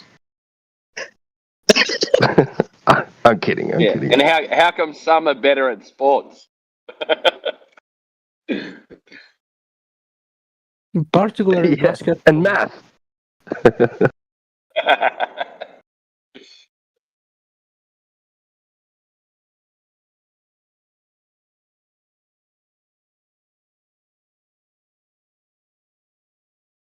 Well, I had a phone call before. Oh no problem. Hey Avery, I saw your name in the main 24/7. Did you just join that server, what, like a couple days ago or a day ago? What's the date today? No, I just joined this server for like it's been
is you don't have r or theta. You just have a distance. And then you have to presume that you're on a ball to begin with, but then you're still stuck because you have two unknowns. So let's imagine we have the distance, right? This is insufficient. So okay. Let's imagine there we have a distance. We don't have the theta. We don't have the r. So our main question is to find like the r, which means radius. So we have to find the theta. For finding r, we already have the distance, but we don't have the theta. So for finding theta, right now what we do is we send a satellite to our right side and also the left side of the Earth. Okay. So No, you need that in, you're doing something which is going to require the knowledge of it already. Yeah. You need R. Dude, according to orbital mechanics, they need it. Bro, if so you need, if you want to the left side of the Earth and the right side of the Earth. Bro. Okay? If you're gonna employ satellite technology and shit, okay, you're gonna need you're gonna need R in the first place. Right, so it's like we're working forward, jumping into the past, and trying to build out how a lot of all this shit would have come about in the first place. You can't like fucking time travel in two directions and shit. Well, okay. I will give you another one. So you want the past method where we get the radius of the Earth, right? Like 80s. Yes, Okay. It's like 103780. You know, they use this formula called R equals H by 1 by cos theta minus 1. So this formula was valid over that period of time. So people, what they do is, like they use these certain things like the mountains, the angle, the deep angles. Do you know about the deep angles? Dip angle, yeah. Yeah, the angle of the horizon. So what they do is so they use the mountain height. The mountain heights to define the radius. So here is the formula with the H equals the height of the mountain, and 1 by cos alpha. Alpha is the angle between the measurement. The measurement of the angles. What? Yeah. Okay, so got you, bro. I got you. Yeah. So check this out, dude. Watch this, okay? I'm going to give you a hypothetical scenario, okay? And then from that, you tell me whether or not this Al-Biruni thing holds valid, okay? I have a ball. Okay, I have a little Lego man on a ball. A little Lego man standing on a ball. And there's a little camera on the base of the Lego man. And he's looking forward, and you can see, okay, the ball, there's the quote unquote horizon of the ball, even though it's not horizontal, but you get my point, right? And beyond that, you can't see anything, right? All right. Right, you can't see past, right? Now, I'm going to take, right, so you take a snapshot, and then you create an environment, right? You warp the temperature or the pressure or what humidity of the air around the ball, okay?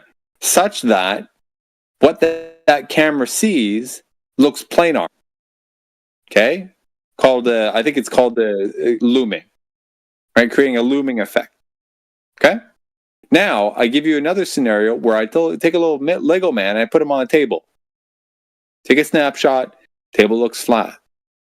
Then you take you create a similar scenario, but in the opposite direction, whereby the conditions of the atmosphere or the air around it, temperature, pressure, stuff, create the opposite effect where the table looks like it's curving downwards.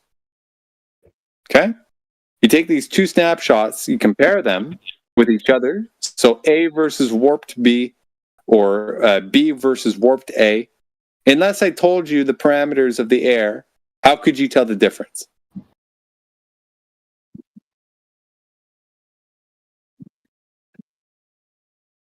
Okay, can you summarize your question? Yeah, basically, if I take a flat plane and I make it look curved, okay, versus I take a curved ball and I make it look like a flat plane, and I compare the two, how could you tell the difference? Unless I tell you that I'm actually warping things. So your question is not related to the radius, or is it related to the radius? That wasn't the question. It's a different question question. was It's a totally different question of this whole thing, right? It's a different question. The crux of the matter, okay, I was waiting for you to maybe point it out, is you can't actually tell the difference unless you know the parameters. And that is true. Okay? Okay? That was the point of it. So therefore, while you're outside, you're standing out there and you look over the horizon and it looks curved, or it looks like it could be flat, depending on the day, depending on shit. How could you tell unless you knew what all the environmental conditions were? No singing. Well, to prove something, there is not only calculation. You have to have observations and all stuffs include. Yeah. So that you can, yeah, exactly. From so that you can conclude that the thing has been real. So if you don't have the observations, the calculations might help you. Okay, so in Alberuni's calculation or whatever, did he have the gradient of the temperature over the distance that he was looking? Did he have the gradient of the humidity that he was looking at? Did he have some sort of refraction, quote unquote, model through which he could calculate the distortion of what he's looking at, even if there were any? Did he factor any of this in? Okay, I'm sending you something, Yes or no? Maybe you will understand, maybe I can save my time, I can save my energy, I'm sending you something. So have a look on that, right? Yes or no? I'll save you some energy. It's a one-syllable answer. Or two. You can say maybe, or three, I don't know. So, I know what's your name. Can you name? You're exerting more energy. You said, sir, you did say that you want to save energy. So I've given you options whereby at max you use the amount of energy needed to expend at most 3 syllables. Yes, no, maybe, I don't know. You're making it harder on yourself. Maybe I don't know. You're making it more difficult by arguing. Do you want to understand? You are making it more. You are making it more energy intensive for yourself, contrary to your set goal you set yourself. Say yes or no. I'm laughing. To yes, no, maybe, or I don't know. You no. So you don't want to know? Okay, I got my answer. That's not what I said, sir. That's not what I said, sir. That is not what I said, sir. The question to you is, did Alberuni have all these parameters whereby he can determine whether or not what he's looking at is a flat plane that just looks warped or a curved plane that just looks flat because it was warped? Who is Alberuni? Who's Alberuni?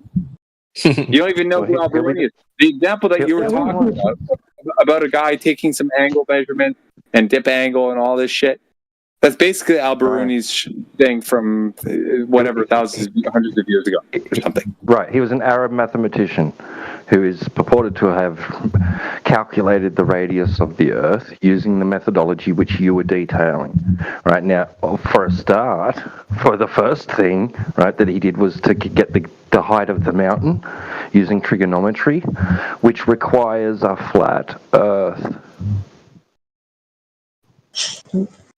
Which requires a flat Earth. Yeah, because you're using trig, dude. Your adjacent needs to be flat, right? So it's a straight line. Right. So he's assuming that from the point that he's standing, right, and then he's extending out a line from his feet to the bottom of the mountain, and then there's going to be a straight vertical line that goes from the end of that line, from the base of the mountain up to the peak of the mountain.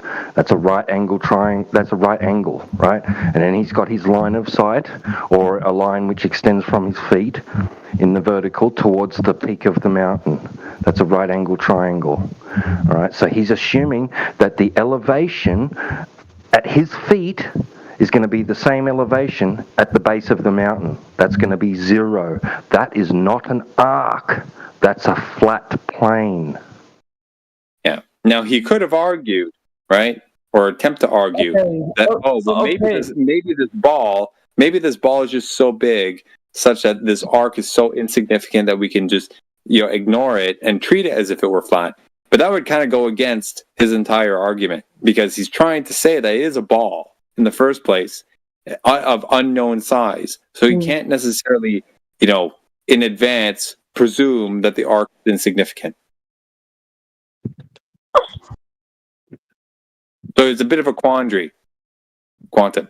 Now that's besides the point of the question I was asking you in the first place, was whether or not he knew all these details as to whether the conditions of the air are warping his line of sight in either which way direction, so as to create a flat plane-like view of a ball, or create a ball-like view of a flat plane.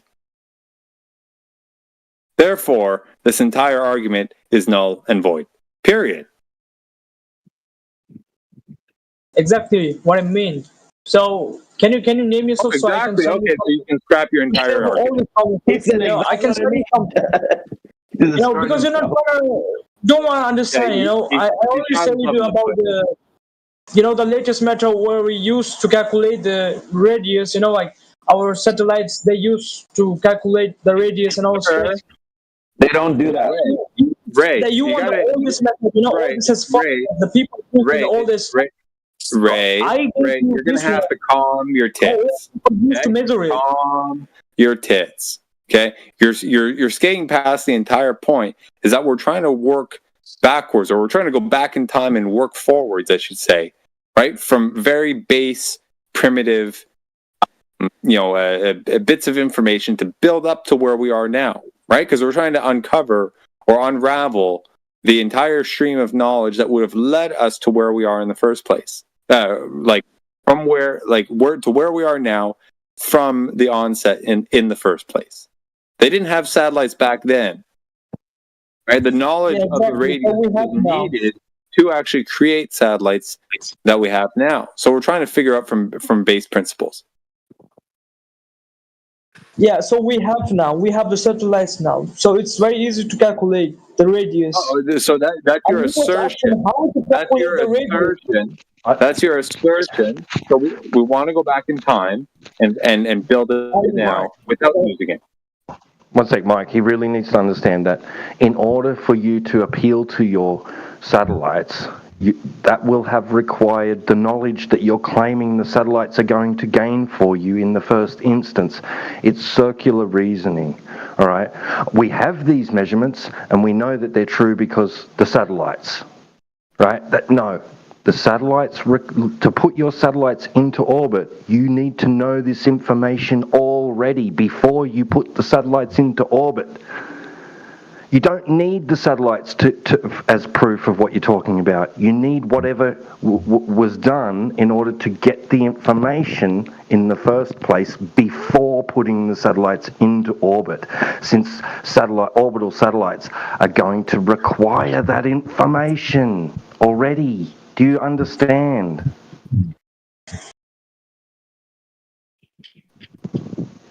Do you understand that, Ray? I don't think he does. I don't think he will accept that. It's not like they went, well, we don't know, but we're going to put a satellite up, and we put a satellite up and we found out all the information we need. No, that's not how they did it. All right. We just went on time. There are only two methods of measuring the radius, what I speak about. Okay, now if we go to the thing about like sending some rockets to the space. So here we can jump up on this topic as well. It's like, okay, so there was an experiment on like Greek, that. Eratosthenes, here we go. Let's do it. Here we freaking go. Let's do it. So, for making you understand in the more clear concept, I cannot make you understand by like saying by like what I'm speaking right now, but I can make you understand by showing the thing, like performing it. So I'm sending you a video where you can have a look up. I don't know, maybe if you want, you can have a look up, and it will be more easier for you to understand. So Have you seen it before? What? Like, have you looked it up before? Because we don't need to look it up. We've seen it many times. We're very familiar. Oh, to be clear, right, Ray, you're talking about the sticks and shadows or wells and shadows that Eratosthenes would have performed, right? You're very familiar. So do you know about this video? Yeah. Not per se, but I'll tell you, dude. Right, just so you know, just in advance. Okay, we've spoken to at least in my time in these chats in the last year, I've heard this argument at least 150 to 200 times from various people with various angles of attack insofar as their way of communicating it. Okay, doesn't hold water. It's equally as fallacious as your argument earlier, right? When you tried to say, okay, you can calculate R by taking the arc length d divided by theta. Okay, you don't have R and you don't have theta. Okay, so you're kind of stuck. You have to have one of those two unknowns to figure out the other one, knowing the distance of the arc. Okay, you have to have that. You're solving for one unknown. In Eratosthenes' thing, he has like 4 or 5 different variables, 3 knowns, 2 unknowns. Okay, he has the distance of the sun that he has to presume is far enough such that the light rays come in parallel, right, or sufficiently parallel, because it's never perfect, but in his argument, right, he doesn't have the distance to the sun. Okay, and nor does he have R. So he's stuck. He's equally stuck. Let alone the fact that he has to presume he's on a ball in the first place. So there's an assumption there. There's an assumption of the distance. Okay. So there's 3 unknowns, but 1 base unknown upon which the other 2 are stacked on. It's a calculation, with some, a little sprinkle of faith in there. Okay. Not a measurement. For God's sakes, man.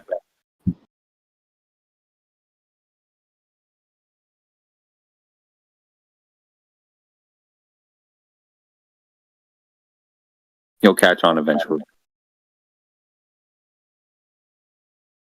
Okay. Simple as it. I just want to say, like, so, what do you actually want to know? I want to understand. What do you actually want to know? Do you want to know how we send the rocket to the space, without knowing the radius of R? But we actually know the radius of R. But you trying to argue that we don't know about the radius of the R. That was crazy what you just said. Well, our point is that they're not using the radius value of the Earth to do anything because they don't know it. They're just telling you that they are. Just as a reminder, guys. Just as a reminder, back when Eratosthenes, just as a reminder, back when Eratosthenes was doing this, do you know, guys, that they believed that the sun was only 6.7 million miles away? So that wouldn't have even comport to today's knowledge, quote unquote, of it would have thrown everything off for the angles and everything to be the way it is. That's why they say he came very close. He had a general idea of the radius of the Earth by what he was producing by his sticks and shadows. But if you go way back in 240 BCE, way back then, it was only 6.7 million miles. They believed that the sun was 6.7 million miles away. So in their own paradigm, they are wrong, and they have been debunked by their own decree. So, I mean, don't invoke sticks and shadows, and that's something that can be equivalent when they themselves were wrong about the distance in today's paradigm. Now it's 93 million miles away, and obviously those angles would have been way off in comparison to his shadows that he was calculating. So you need to learn, maybe you haven't, maybe you're just adherent to today's paradigm, but maybe look into the history. And that's why we're saying it's not what they told us, because even in that paradigm in themselves, they are debunked because they're wrong. They were wrong back then. They're wrong today. That's what we're telling you, bro. Just look it up. Okay. Yeah. Okay. They're not sending rockets That's to your space. opinion. I respect your opinion. like it's okay if you want to That's believe not on my it. opinion, bro. That is facts, bro. That's facts to the paradigm. It's not my Which opinion fact of these is facts. it? I didn't make that up. That's What is the there. proof of the That's what fact, we've been bro? told. That's your assumption. That's what you believe, bro. No, that's why you believe. No, on the contrary, that's why you believe. So you believe that we are living in the matrix, people are lying to us, rich people become richer? That's all point you want to make? No, bro. We stepped away from the belief. We rid ourselves of the belief. So what are you right now? You know, ordinary human beings, so you don't believe all this system? So you understand something other than I can believe right now? We're dealing with that which can be absolutely known, right? What we can look at in reality and verify to be true with empiricism, okay? Not guessing, not calculating, right? Not any of that. Not theorizing. Right. So what's your belief? Say me. What's your belief? I want to know, you know. Belief. Maybe I'm believing in the wrong We're not stuff. believing. You know, maybe I'm being, you know, like people making We're me. avoiding belief. We're avoiding belief. We don't want to concern ourselves with what would require belief. We want to concern ourselves with what we can know. Do you believe that? Do you believe car or grass is grass? Do you believe that this is, or do you know that it is by the facts? Well, exactly what I want to know. Like, yeah, tell me what's your belief, you know, so that I can understand. No, it's not belief, bro. It's not a belief at this point. We know these things because we can deduce using the paradigm. We've figured out like they were lying. And we don't have to believe that they were lying. We know they were lying because it doesn't add up. Send me your truth. Yeah, send me your truth. You know, say me. Yeah. So that I can understand. Maybe the people have been putting to me. I just want to know your point of The view. surface of water at rest is flat, horizontal, and level. It's observed that way, it's measured that way, and it's used that way. This idea that it somehow forms a sphere, right, is a fantasy. It's a TV show. It's nothing more than a story that you've been told. There's no validation for it.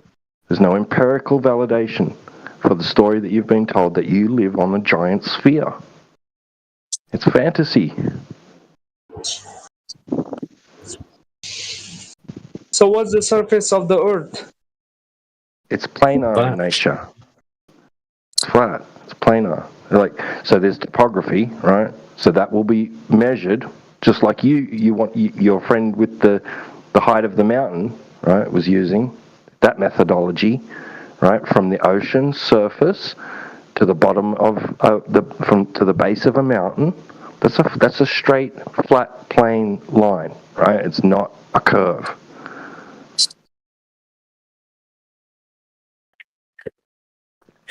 So the height of something will be above a reference plane, that being sea level. Well, I don't know what you're speaking about, but if you're speaking about the measurement taken by the shadows of the sun, talking about the all theory about in the 80s time. We're talking about measurement of the surface, not relying on the sun, really. But even in astronomy and in celestial navigation, okay, so the Earth is used as a flat plane, sea level, okay, and then you're going to be measuring an angle to a celestial object like the sun or the moon or one of the planets or a star, okay. You're going to be seeing what the angular distance that thing has above the plane of the Earth, above the horizon, okay. So an elevation angle. That's a flat Earth. Okay, that's how they do it. This is how they do things in reality, right? And from that, like you were talking about, right? They want to infer and add extra things to what they did that they didn't measure, right? They did a measurement and then they add things to it that they didn't measure in order to think that they're on a sphere. But in reality, their measurements were just involving a flat Earth. Like Eratosthenes had a straight line linear distance, a flat line, a baseline from one city to another, right? A flat Earth, which he then calculated an angle, like he measured an angle from, right? In the vertical plane, right, to the sun. Okay, I pretty got your point. So what will the possible cases why they want to hide this thing? Why they're gonna lie to us? I mean, why they are lying to us? It always comes to this. It always comes to this, bro. It always ends up, well, then why were they lying? It's not about why. Just at least acknowledge that they were. It doesn't matter why. That's not the point here. The point is that they did. And we can prove that they did, because they did. Then you go from there. Once you get to that point where, okay, they lied. Now you say, okay, then why do I believe them? If they lied to me, why am I believing them? Has nothing to do with what you're saying. You know, when your point comes to the flat Earth theory, everything proves wrong. You're wrong. Flat, we cannot send satellites to the. You're going back to the premise. What? You're going back to a point to where you have to have your sphere to begin with. Like, you can't say, well, we have it now. No, how did you get there to begin with? And when we've disproved that point, then that, by definition, you can't get to that point. Like, without it. Like, what are you not getting? Bro, already I was thinking this as a joke. Maybe you were joking, but I think you're serious, because I think you believe that Earth is flat. Before you were just saying about some, random animation, like the gravity, the what was that? The character which was holding the things down, with the unicorn and subricons or something, blah blah shit, bro. And now that was just a hypothetical. Imaginary. No. That was no. One sec. You don't mistake that as being something that someone thinks is true. Mike was presenting you a hypothetical to compare to the mainstream view. Nothing, it's like an animation of a Irish old man. Hang on, Ray. I gotta clear that up, man.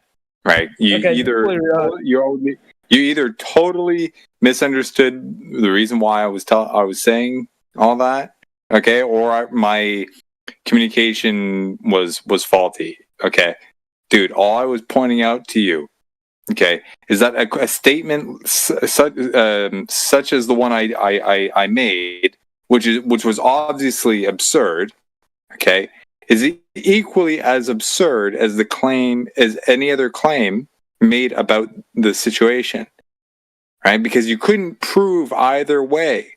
All that you could prove and demonstrate is that indeed things do tend to accelerate downwards, depending on the object and depending on the environment, at a rate of 9.81 meters per second squared. If I were to tell you the leprechaun pushing the thing down at that rate, and you would argue back, no, it's invisible unicorns, okay, and then T-Dub came in and said, no, it's invisible dragons, okay, it's all equally absurd, because neither of us could be proven correct unless somebody came in and said, okay, we've got to prove, number one, that the dragons exist, or that the leprechauns exist, or that the unicorns exist, okay, and then from there, finding out that one of them is actually capable of existing in the first place, then we got to scientifically validate, right, that their presence is actually influencing the situation, right? So there's several steps that were removed from, okay, so we couldn't actually say that to be the case, and that's the same scenario with any claim such as mass attracting mass or bendy warpy space-time. That's all I wanted to highlight. I'm not actually serious in that. I don't think there are leprechauns and unicorns. Bro, come exactly. on, man. So you Must have been, so you know it that had to have been the a thing you language throw up, barrier. it comes down, right? The thing you throw up, it comes down, right? It's due to gravity or what you call leprechauns or something, blah blah shit, bro. You know, it comes down no matter what. It comes down. So Yes, that was the thing. do you Hold know on. the Just to be clear. atmosphere? Hang on, bro. Watch this. Watch this. To be clear, we understand. We both we concur on the fact that things tend to fall down. Okay, we can both demonstrate it to each other. We Yeah, can calculate the see it. rate at. We can calculate the rates at which they accelerate downwards, and we can vary and manipulate the density or the weight of these objects and see if that changes anything. Whatever, we can do all that. What we can't do is attribute a cause, at least not insofar as the methods employed so far are concerned. Yeah, okay, all right. Just like it's beyond our human mind. So we don't know what the cause of gravity is. So it's beyond our human mind. Just leave this all shit. Just you say like we can observe that when we throw up, it comes down. It's due to something, and we don't know the cause of something, right? So from this observation, we know about the atmosphere of the Earth. You know, Wait, what? all the okay, just try. Let me explain you. Yeah, atmosphere of the Earth and also the land masses. So you know, also the land masses will come. You know, in the center of the point of the gravity. You're all You over know, the place. I'm just, for example, just wait. I'm just trying to say like there is something. I'm just naming it gravity. Okay, I'm just naming it. So I named it as a gravity, and there is a center of gravity where everything comes. You know, like closer. So it our the world we are living right now is it's in dimension. So every from surrounding it will like attract on the center of gravity. So from that scenario you can see that our earth is round, it's not flat. No, that's begging the question. That's circular reasoning. Earth is round because gravity because Earth is round. Listen, bro. Are you under the impression that everything falls down? What everything falls down, well it depends. It's mass or not. Under the impression? Are you under that impression? Because that's not what we if there is observe. a mass, if there is a mass, there is attraction. No, not according to Einstein. What? Not according to Einstein. That would be a force, and Einstein. Definitely, if you go to the Einstein, it will be false because Einstein he explains about the space-time fabric. He says about the curvature of the denser particle. If the particle is more dense, it will be more cool. They will cool. Mass attracting mass. Yeah, that's not a force. What is density? It's nothing but it's a huge quantity. Density. It all depends upon the mass. What do you think Density gas falls down? Do you think gas falls down? Do you think gas is like going back to the Earth? Yeah, gas. Yeah, gas. Oh yeah, that depends upon the mass of the gas. What? What does gas do? Gas. What does gas do? Yeah, what does gas do? Which gas you're speaking about?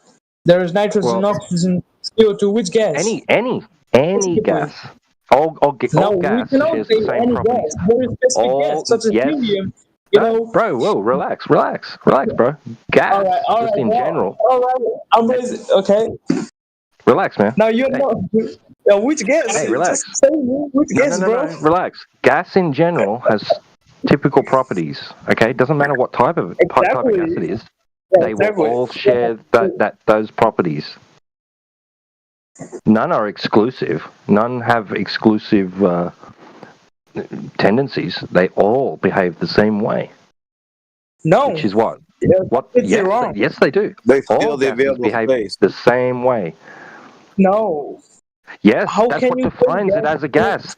These principles, these principles define those things as being gas. Okay? If it doesn't do what the property of a gas it has, right, then it's not a gas. What defines a gas? these properties and these principles. And that would be, Gas are you fills familiar with kinetic theory?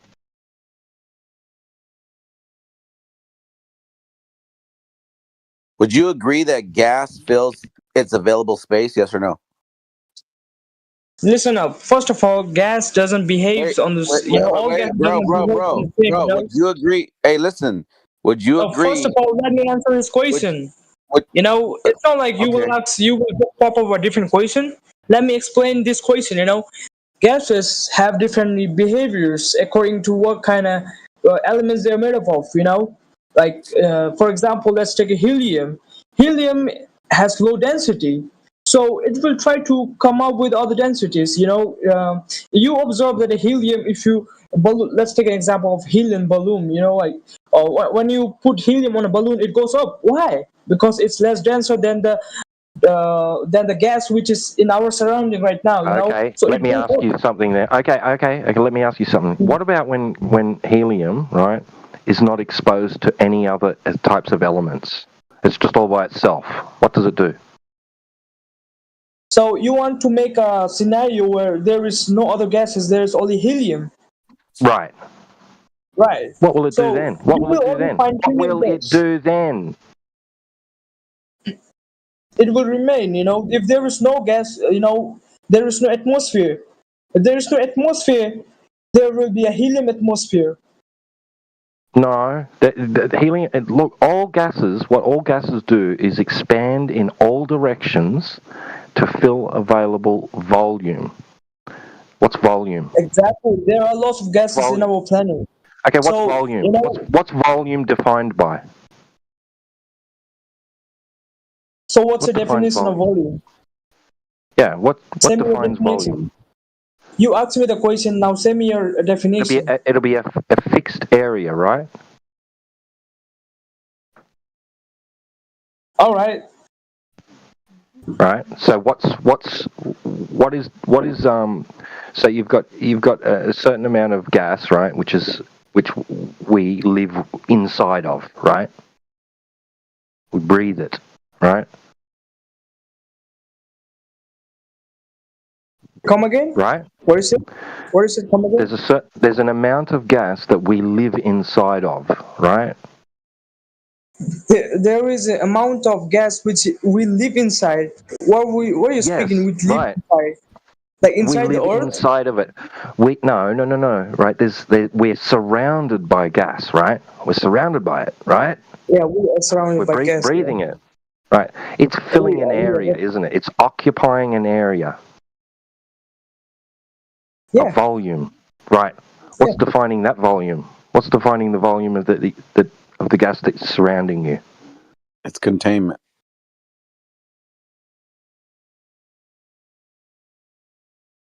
Was that a question? That gas that we live inside of, that surrounds us, the gas that we're breathing, right? It's all around us. So right? It's expanding. It's expanding in all directions to fill the available volume, isn't it? Yeah, exactly. And what's holding is the gravity. The gravitational pull is holding. So the gas will not move out. Okay, that's a claim, right? That's a claim. Now, no, that's not a claim. Do you know what the definition? Do you know what the definition of gas pressure is? Gas pressure. So you want me to which gas pressure? You want to speak about ideal gas or non-ideal gas? I want. No. Me. I just want. What just happened? I'm just wondering if you're aware of the definition of gas pressure. If you understand what gas pressure is and how it's defined. Yeah, exactly what I'm speaking. Which gas you're speaking about, because gas can behave different ways. Just gas pressure. Not a particular type of gas. Not a particular type of gas. Just gas pressure. Which gas you're speaking about? No, it doesn't matter. Gas is gas. Oh, it matters. It matters a lot. If you've been in high school, or if you've been in a college, or if you're spending time for I'm going to shut up for a while. I think I'm annoying. Bro, shush for a minute. I think I'm annoying people around me, so I'm going to mute up. I'm going to stay quiet for a while. Okay, and so someone else can take over this conversation with you. But you should look up the definition of gas pressure. When you say exactly. Bro, I can say you the definition, but you will not understand. But Diki, when you say what gas, do you think that different gases are going to give you a different pressure? Yeah, exactly. It will give you a different result. Okay. I knew that's what you're thinking. Now let's go along that road, okay? What is giving the gas to the left and the gas to the right, no matter what gas it is, what's giving that gas a pressure? What's giving gas that okay, let's take an example. There you have an empty container, right?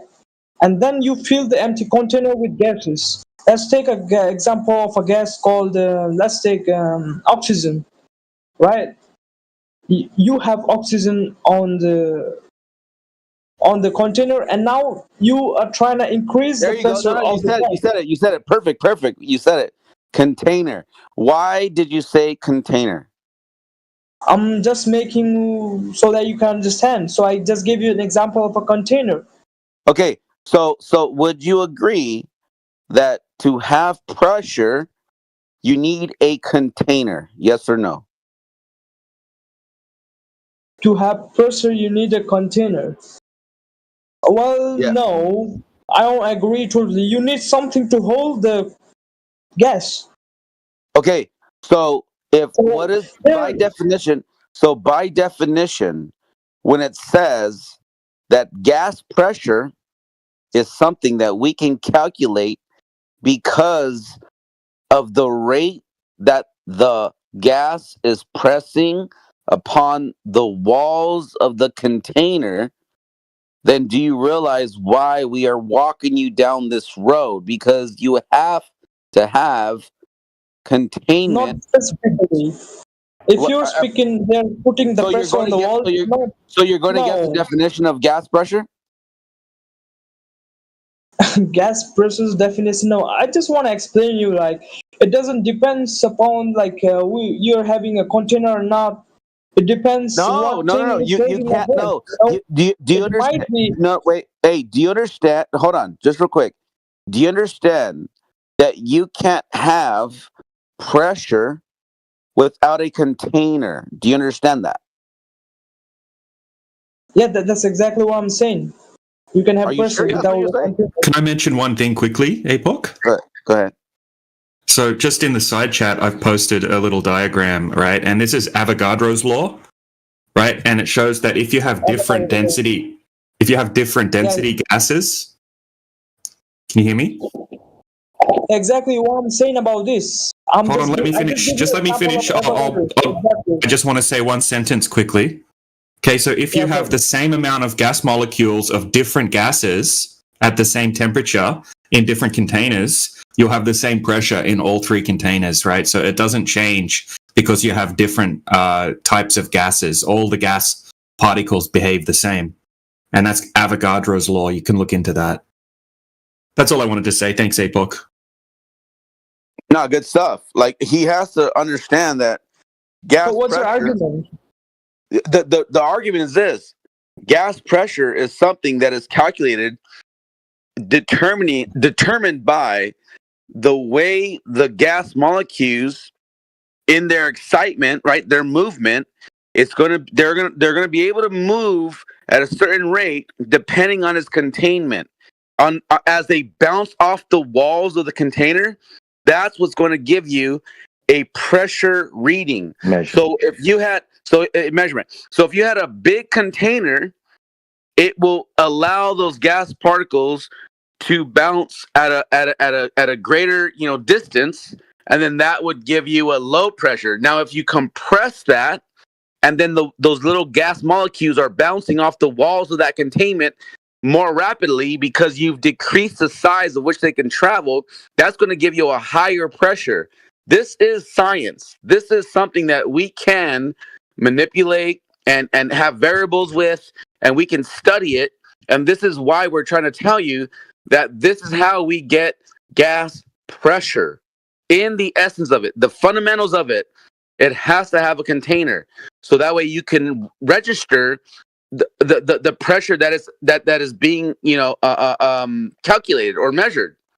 Do you understand that? Yes or no? Of course, if you less the size of a container, you can have a higher pressure. But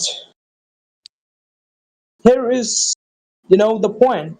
Like, if you were saying like you will need a container, it might be anything. It might be the gravity, which holds the gas. It might be something. No. See, you're viewing off. You're going back to your brain rot indoctrination. What we're Exactly trying to where it point out starts to you. from. You were just trying to prove that Earth is flat, and I'm just trying to make you giving examples. How the Earth can not be flat, bro. Come on. No, you're telling us a story. Let me point something out. Serious, bro? Let me let me point something I'm just out to trying you. to say, like, Let me point something out to you. No, we got it. We got it. You said this exact thing about 5 different times over the entire conversation. Okay, we get the gist. Okay, I want to point something out. Based on the definition, right, provided to gas pressure. Okay, you are sort of confined, no pun intended, to work within this. Now, if you have an alternative to propose, okay, you have to either demonstrate that or cite somebody that has already. Right? So if you're going to claim that gravity can act like a container because there's a force pulling down on the gases, right? Type of thing. Thereby, you wouldn't need an upper bound of a container in physical form because gravity would behave in that fashion. Then you need to show that this has been demonstrated. Like, for example, right? There may be an experiment out there where somebody has cooled gases down to 0 degrees Kelvin, so there's zero excitement of the gases, and then shown that all the gases that were inside that container had collected at the bottom. For example, right? Because there's no kinetic energy left in the gases, so they're not bouncing around in all directions. And then all that would have been left is the downward acceleration forced onto these molecules by gravity, right? Rendering all these particles at the bottom. Now, if you can do something like that, that would be interesting to look at. But if you don't have that, then the claim that gravity acts like a downward force on gas, right from the get-go, holds no water. I'm sorry, sir. What? Can you come in? Oh.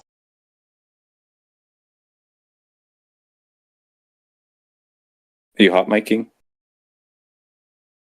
Yeah, I can hear you. Just what you say. The point. Can you repeat the point one more? The point is, unless you can demonstrate something like this, right? Your claim has no water. Right? You're holding on to an idea that maybe, right? Not this maybe. downward. Yes, It's it is. not sir. my idea. You can fucking search it. Maybe read some. Okay. Yeah, so we can search it all we want and find oodles of people claiming this as being so. But unless they're showing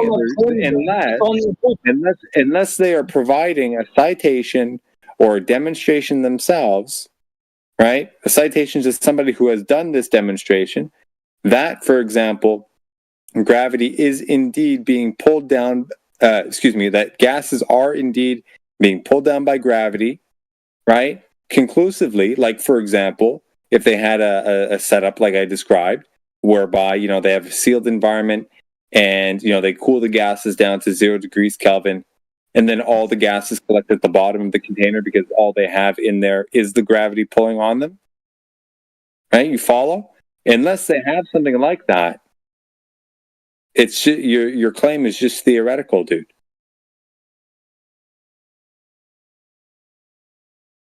Now, if you can find that, watch this, right? I'm giving you an open door here. There may be something like that. I haven't seen it, never heard of it. Everyone that I've spoken to, in these rooms, nobody has brought that up. You may be the first one to do so. So if you can Yeah, find maybe that, they don't, please, maybe please bring it. people are unaware of this, but gas That's do the have whole point, masses. right? So But, gas but do this have is the whole masses. point, right? This is why we're discussing all. So yeah, of course, gas will be attracted by the gravity if it has masses. So that's your claim. So that's your claim. So this okay, I'm not hypothetical. saying anything. I'm just want to try to Bro, let me explain finish. information Let me finish. which I have. Let me finish. Now, Let me it's finish. not I'm making the claim. Bro, It's the information which I. Bro, Yeah, let me finish. Let me finish. Let me fucking Okay, finish, dude. finish. Okay, we've heard this claim thousands of times already. Nobody has shown this to be the case. It's theoretical.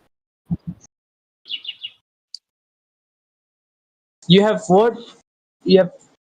I said nobody has shown this claim to be indeed the case. It's theoretical. But yeah, nobody's shown it to be true. You're just saying it's true and not showing it's true. So can you prove that Earth is flat without this? What I'm trying to say, give you the theory. Okay, so you're moving away from that, right? So because you can't demonstrate what you're talking about. So yeah, you are. No, you're moving away from what you're talking about. You can't demonstrate what you're claiming, so you want to move on. Okay, we'll take that. Well, We'll you take don't that as a want me. You concession don't for want to now. understand. No, That's the listen, main bro. point. You can no, bro. No, sorry. You can take the L on that one for now. You can go and do some more study on it and maybe come back with something else if you think there is something. Or you can do some research Now, about it. Come with something else, you will not try to understand. Listen, bro. Hey, excuse me. Don't talk over me. You're Right? excused. You can do some research on that later and come back and we can pick up on that topic about gravity and gases later. Okay.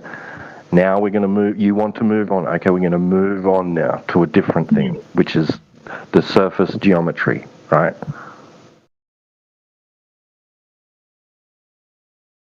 Well, if I come with a different point, you will not understand. Because you will never try to understand, because it's out of your belief.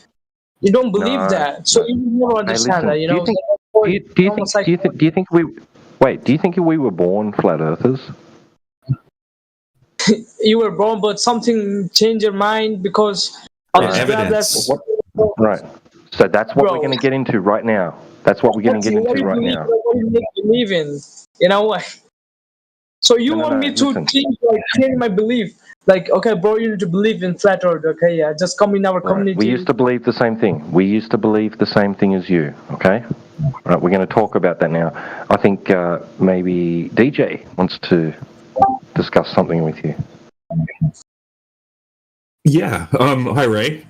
I wanted to go over what you asked for, which is, hey, mate. I just wanted to go over some actual evidence that directly refutes the globe in regards to long distance observations that are impossible on a globe. Yes, exactly. But it's just for people who live in on the particular area. But if you see out of the surface, you will see the actual. Right, but if you go to like a 10-mile lake or a 20-mile lake, it would have to have a certain amount of curvature over that distance, and we can calculate that distance and how much curvature there should be. So if we go test the lake and there's zero curvature, but there should be 300 feet of curvature, then it can't be a globe, right? And if we can repeat these tests over and over again and we can't find any curvature, right, then that's an issue for the globe side and it needs some explaining. Would you agree? I can show you an example. I still remember I was in my school, when I left my school, there was a media where it was live telecasting our mission, sending our space to the Mars, so our country was sending space to Mars, and there I saw the live thing, where the Earth was rounded, it was not flat. What did you send up? You sent something up into the air and you saw some curvature. Is that what you're saying? Yeah, and also if you see, Well, hold on a second. Hold on a second. Before we jump past that, right? You need to work out what kind of lens you used, right? Because lenses distort lines, basically. So if you used a GoPro or an action camera lens, right, you're going to see the horizon's going to be warping all over the place due to lens distortion. They don't use GoPro and other cameras. They have the satellite cameras. Well, what satellite are you talking about? Satellite cameras. The cameras which are used as satellite images, They don't have satellite cameras. I don't know what. Like, do you want to post an example in the side chat? What do you mean don't have cameras? Well, they have satellites. Don't have cameras on them. The surface, they have different. They observe to the beam. They observe from the the rays from the lights. From the Yeah. So show me what you're talking about. Right? If you don't want to see the actual observations here on Earth that disprove the globe, and you want to talk about some images from space that you can't validate, right? We can do that. We're accommodating here. So if you want to quickly post what you're talking about in the side chat, right? Otherwise, you're just telling us about something. We need to see what you're talking about.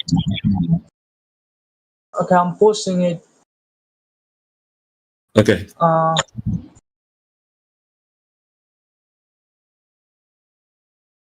can I download this, bro? Okay, copy image, save image.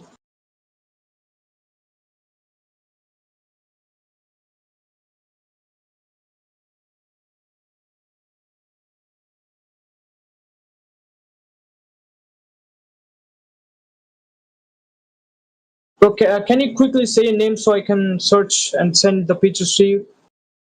You've tagged me in the side chat. Oh no, you're Quantum Ray. All right, yeah, I'll tag you in the side chat. DJ is my name. DJ, I think I met you before.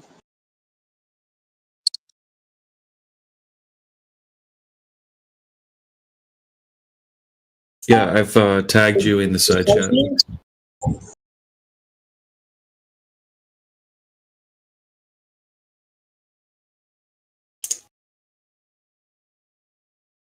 Well,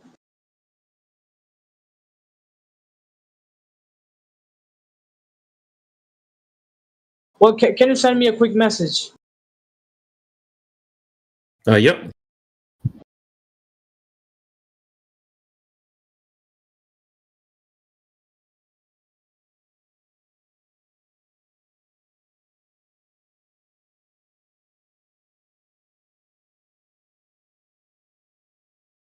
Have you sent me it? It's saying that I have to send you a friend request first. So you need to check that. Oh yeah, I got you. DJ.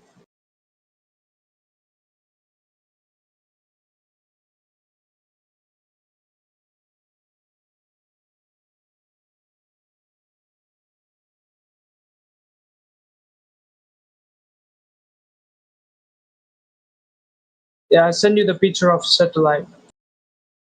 Yeah, okay, so now we need to determine what kind of lens that is, right? Because see how the horizon... Okay, so I'll post it in the side chat so everyone can see.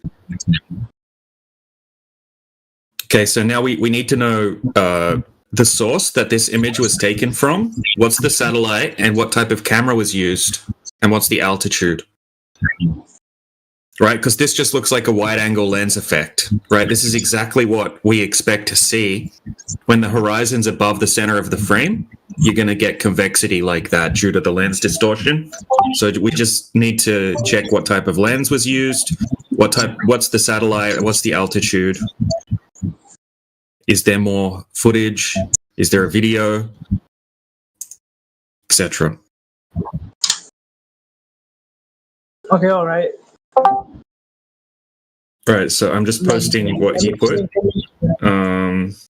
That's what the image that he's using. So they moreover use like panchromatic telephoto lenses It's like 150 millimeters. Okay, well, we're going to need a source confirmation that the type of lens that's being used is. That doesn't look like a 150 millimeter lens. So the sources are like angelfire.com. Yeah, can you post the source? You can post it in the side chat under the image or to my DM. Okay, yeah, I can send you to your DM. Well, I don't have direct access to my, because I'm using Discord with my mobile phone, and I'm using. Yeah. All right. I'm just sending you the source. Yeah. Okay.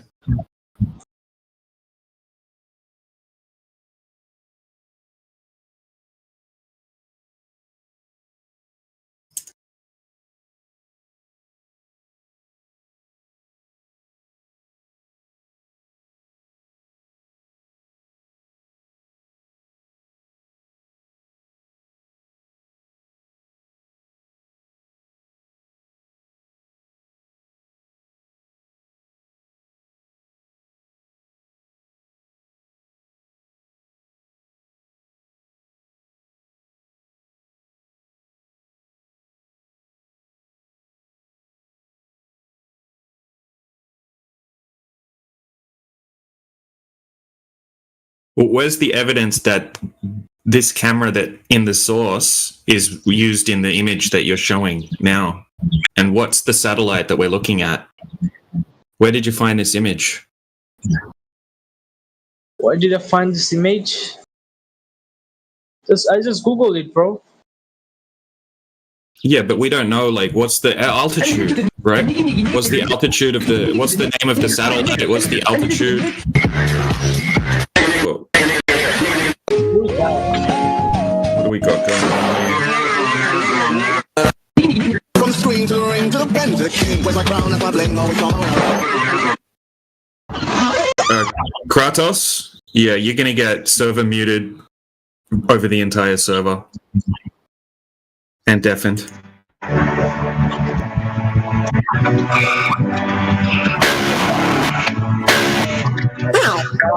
Stop doing that. Oh. That's you, bro. Right.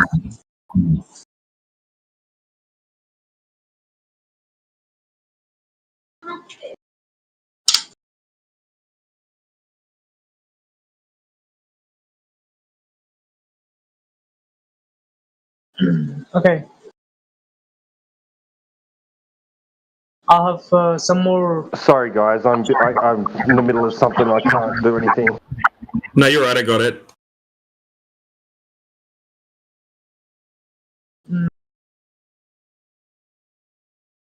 See, what I mean is if you're claiming that they're using a 150 millimeter camera and that sort of thing, right? Like that's not a 150 millimeter camera that I can see. I know a fair bit about lenses. I used to sell lenses for a living and did many years of product photography. And I know that's not a 150 millimeter lens for a fact. They use normally that's an ultra wide lens, Yeah, so 150 millimeters lenses aren't ultra wide lenses. Yeah. Yeah, ultra wide lens will distort horizontal lines. So what you're going to find is if just say that was a camera and it panned up, right? Once that horizon goes below the center of the frame, it's going to curve the other way. I can show you some examples in the side chat. And I'm not saying it's proof of a flat earth. I'm just saying it's proof that certain lenses have lens distortions that you need to take into consideration. Yeah, but about ultra wide lenses, here what I read is it says it captures the curvature as well. If there is a curvature, we need to determine there is no curvature, right? And we can prove there's no curvature with these observations over large bodies of water. But when you're talking about images like this, you would need to validate what's the lens that they used, what's the altitude, all that sort of thing, right? Because what you're going to find is this is just a lens distortion. You know, because it's just a single still shot and you've got the horizons above the center of the frame.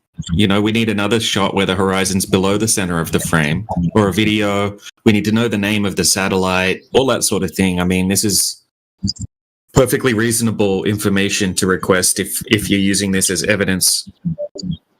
Okay, I'm just trying to gather the sources, you know.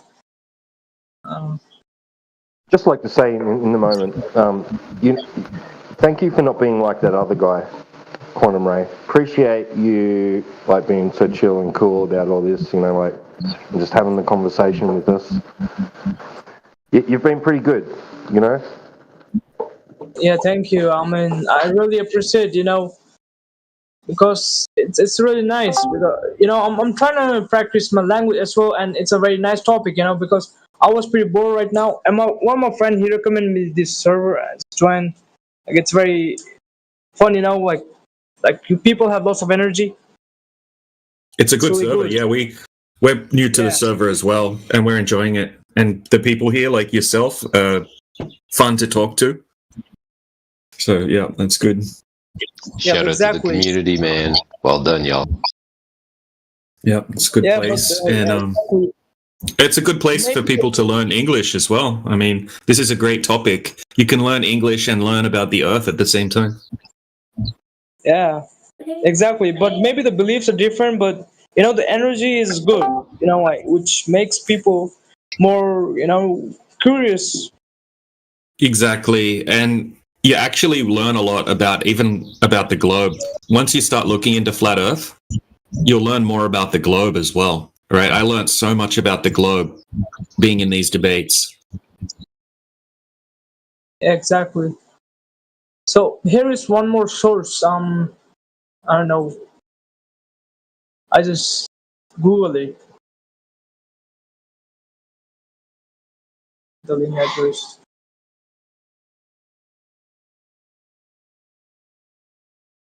It's like they use a balloon, you know, for capturing. Okay, so this footage that you've put in the side chat, right? That's not a satellite. This is like some type of airplane. Yeah, they performed an experiment. Yeah, so this isn't satellite footage.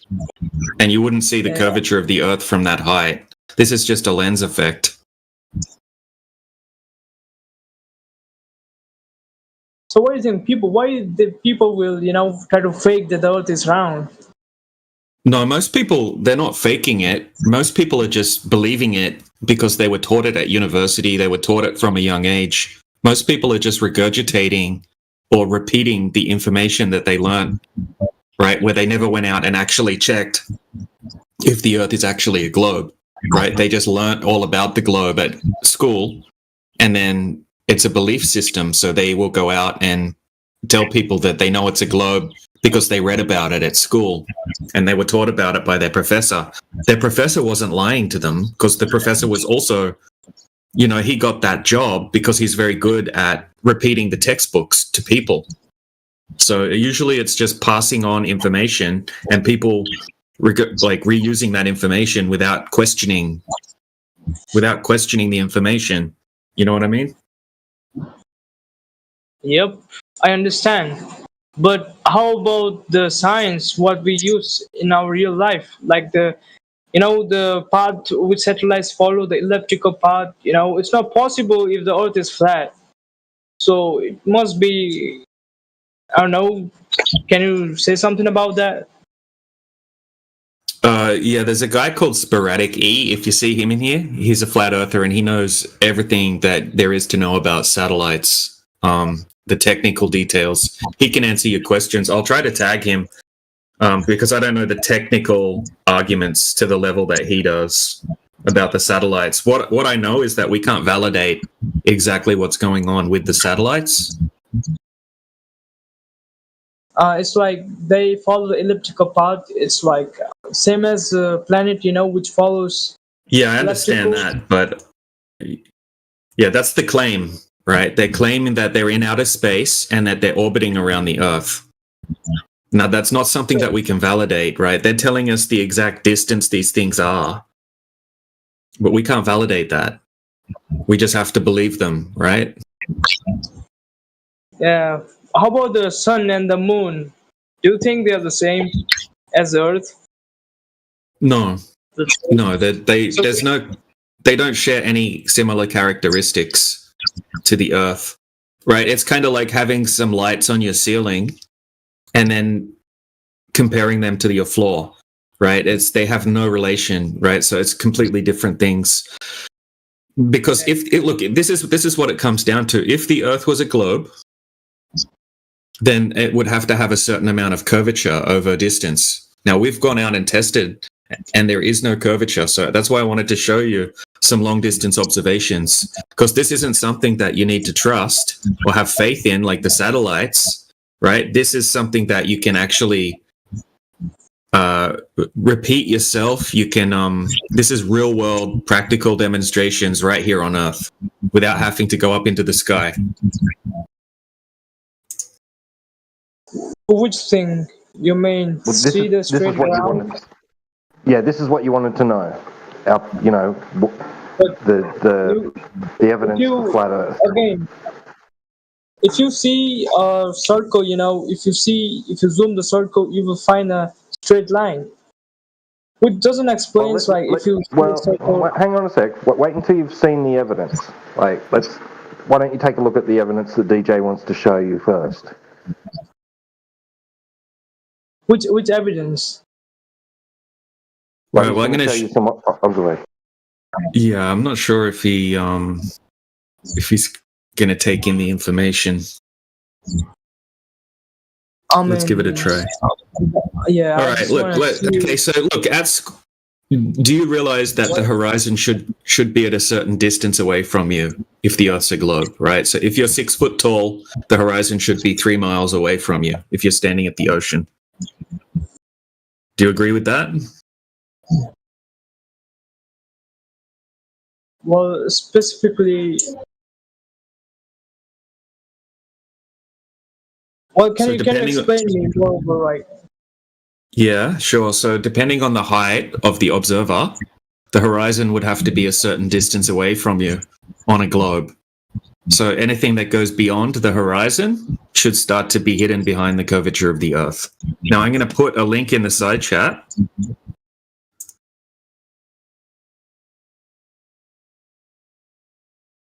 All right, so this is an Earth curve calculator. Okay, so you can go on these Earth curve calculators. You can find them on Google if you just type in Earth curve calculator, but I sent you a link to one that's very easy to use. Now, it will show you that if you put in the height of the observer, it will show you the distance to the horizon on a globe, how far it should be. Distance of the object. Yeah, I can see the website you have sent me.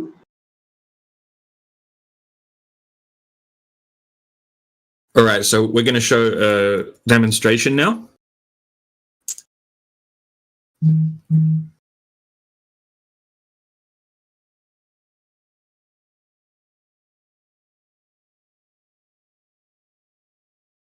You want to see the demonstration? No, I want to show you the demonstration showing that the horizon doesn't match up with the globe size. I mean, with the globe mathematics. DJ, you want that model posted up? Which model? The Autodesk model of the sphere. Oh, not yet. Keep it on standby. Oh, actually, yeah, post it up. Bet. So just throwing him to help along with this, not to confuse matters. If it confuses you, please let me know. But this is just a rendering of the actual globe with the radius in miles, and then there's a chart on the right-hand side that helps along with what Brother DJ is explaining. Thank you for the space. Go ahead, please. All right, Ray, do you understand about the curvature, that there has to be a certain amount of curvature over distance? Let's simplify it and say 10 miles distance, right? Over 10 miles, you would have to have 66 foot of curvature if the Earth's a globe. Mm-hmm. Right, 66 foot. That's quite a lot. Now, have a look in the side chat. This is an observation. Now, this is just a clip taken out of a video. So I can post the whole video afterward. Okay, so this is an observation of California, off the coast. And you can see a couple of oil platforms. Mm-hmm. Can you tell me, do you agree that you can see the horizon behind the oil platforms?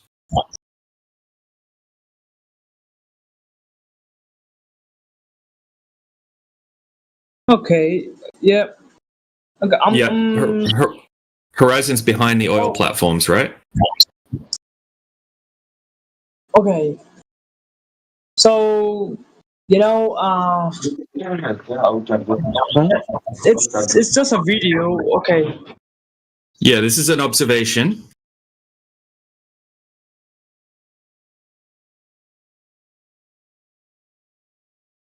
So I'm sending you a different video, where you can observe. Yeah, see, I'm trying to show you an observation, but you're not following along, so I'm just going to mute up.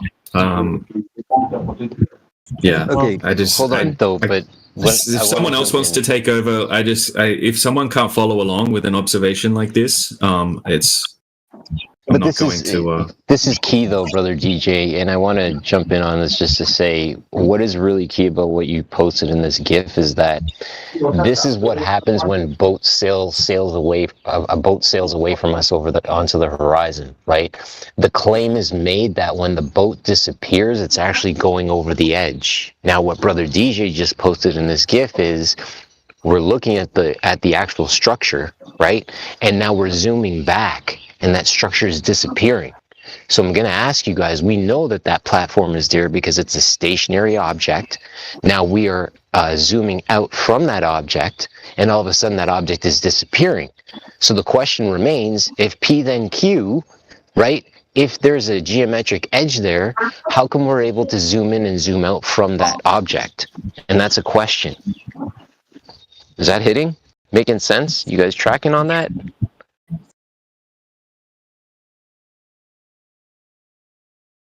All right. Yeah, I'm not sure if he's following along.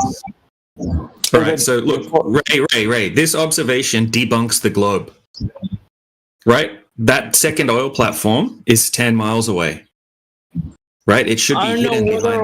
Which source you're using. Can you send me the source link? Yep. That's all well and good, right? To request all the information, like DJ was asking you about the image you posted earlier, right? Which you couldn't provide. We can provide all those details. But just for now, you need to follow along with what's being passed out. So we're evaluating the claim, right, that we're on a sphere that it has a certain size, and we're evaluating the geometric consequences of that when we make observations, right? It would dictate that we see a certain thing, right? It makes a prediction. If the Earth is a certain size and I'm standing on it and I'm at a certain height above the surface, then this is what I should see. Okay? Are you understanding that much? Well, you will need to send the sources before claiming the video. Yeah, we can do that, but are you following along with the principles involved? Yeah, so this is what you need to do, right? You need to understand the claim, understand the observation, and then request the evidence to back up the claim, right? Like the confirmation of the distances and that sort of thing. You don't need to ask. Okay, so what I'm going to do, I'm going to post, this is the full-length video in the side chat. Now, after you... Okay, so okay, so basically, the horizon has to be at 3.46 miles if the Earth's a globe from the 8-foot observation height. But we can see the horizon beyond 10 miles, beyond the oil platform. That debunks the globe, right? There's no type of refraction of light or anything like that, or miraging effect that accounts for this.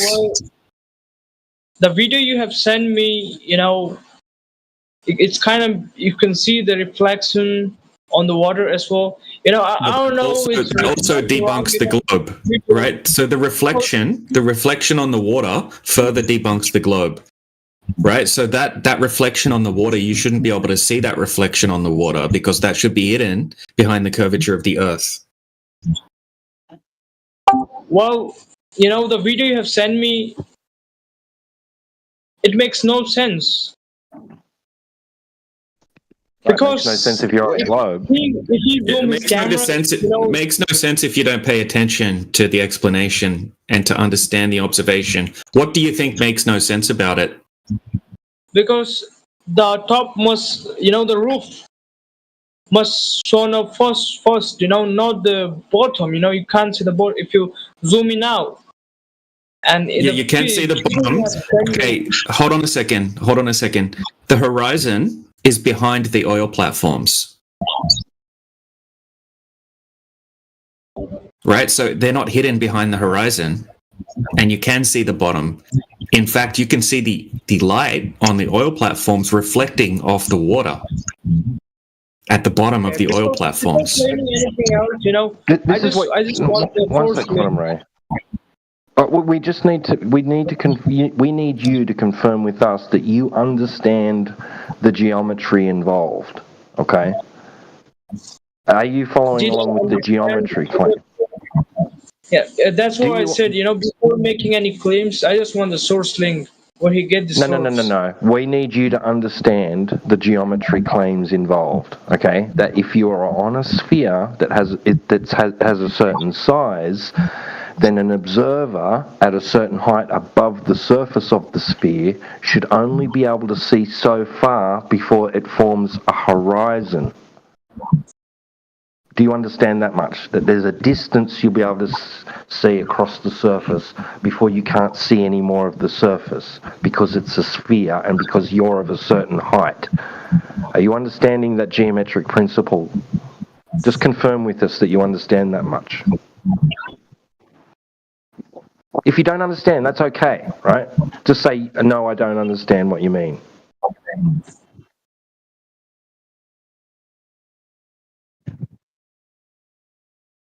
That's a question to you, Ray. Sorry? All right, listen.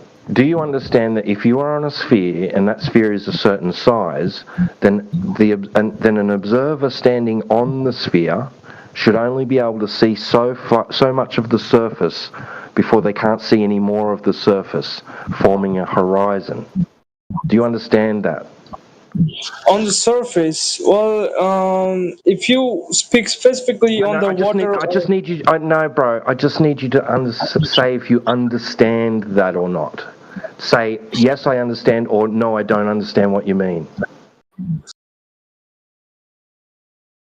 Well, already depends, you know.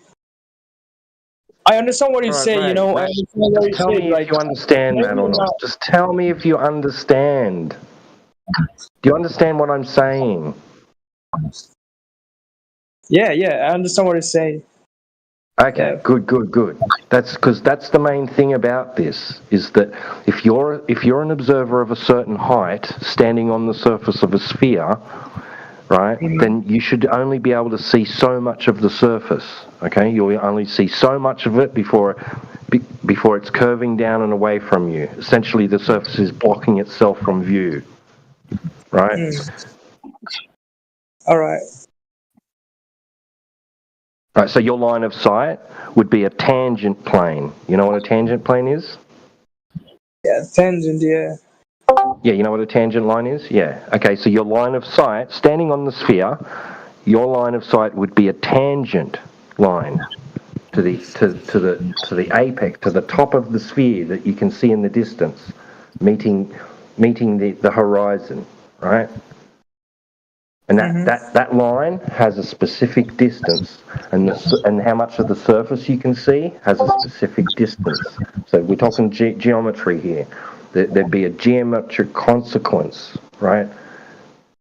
There'd be a geometric result, like so. It's math. It's Pythagorean theorem, right? Okay. So you're moreover specifically saying about this video. So you will see a tangent line, like on the surface, more of the surface of this Earth. Okay, all right, I understand you. So, but here is what like the video you have sent me. I don't know moreover it's true or not. Like moreover, it doesn't make sense the video because if you take a real footage of a video, it will appear something different. It's moreover in my observation. This is real footage. This is high definition footage in the video. We've got many examples of this. Yeah, but there might When be have you ever validated the distance to the horizon?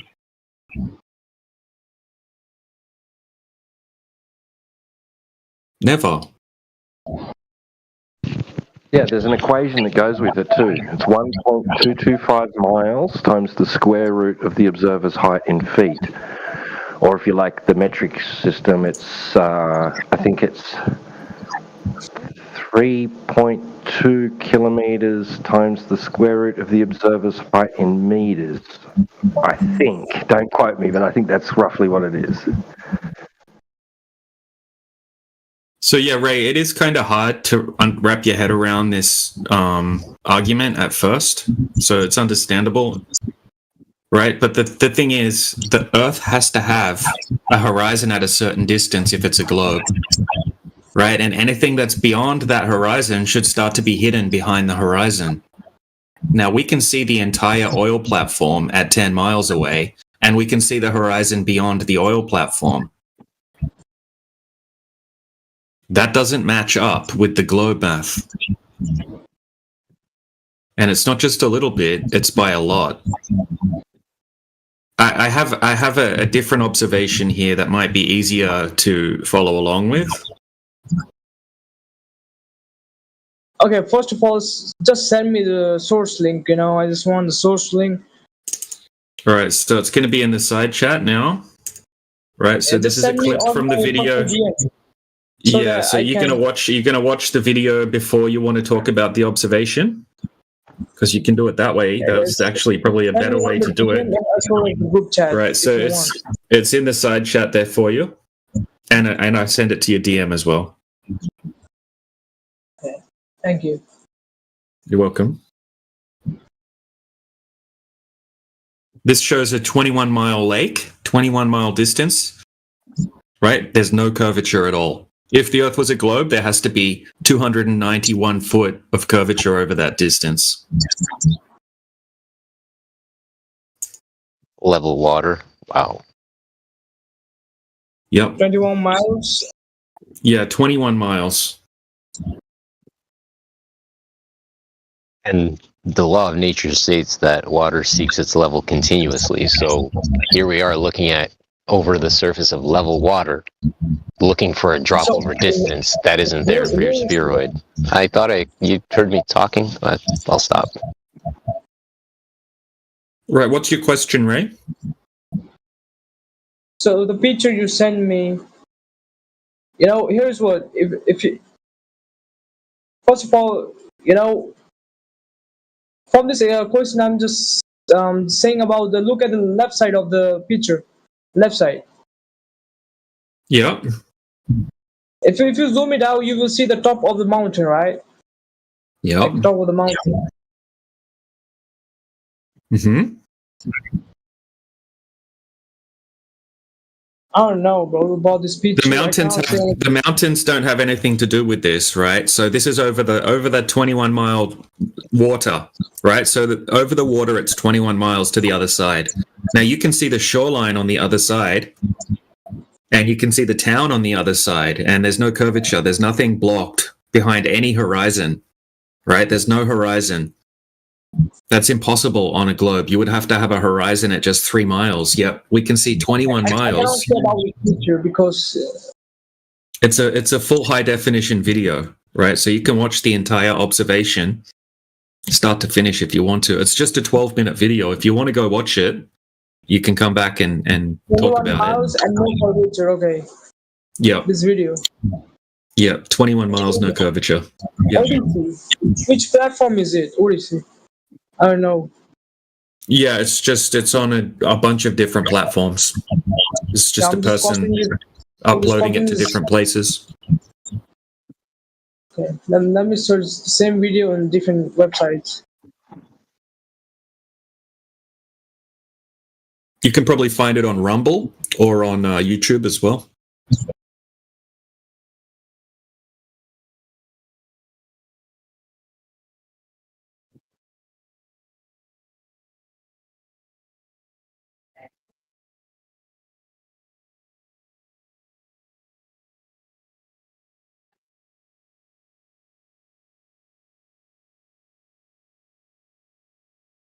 Okay, there's an interesting video.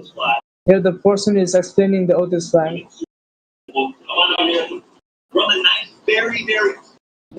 Yeah, check it out. Hey, Ray, chuck yourself on mute while you watch the video because we can hear it coming through your microphone. Cheers. Wait. Hey, we were talking about the satellite, right? Hello?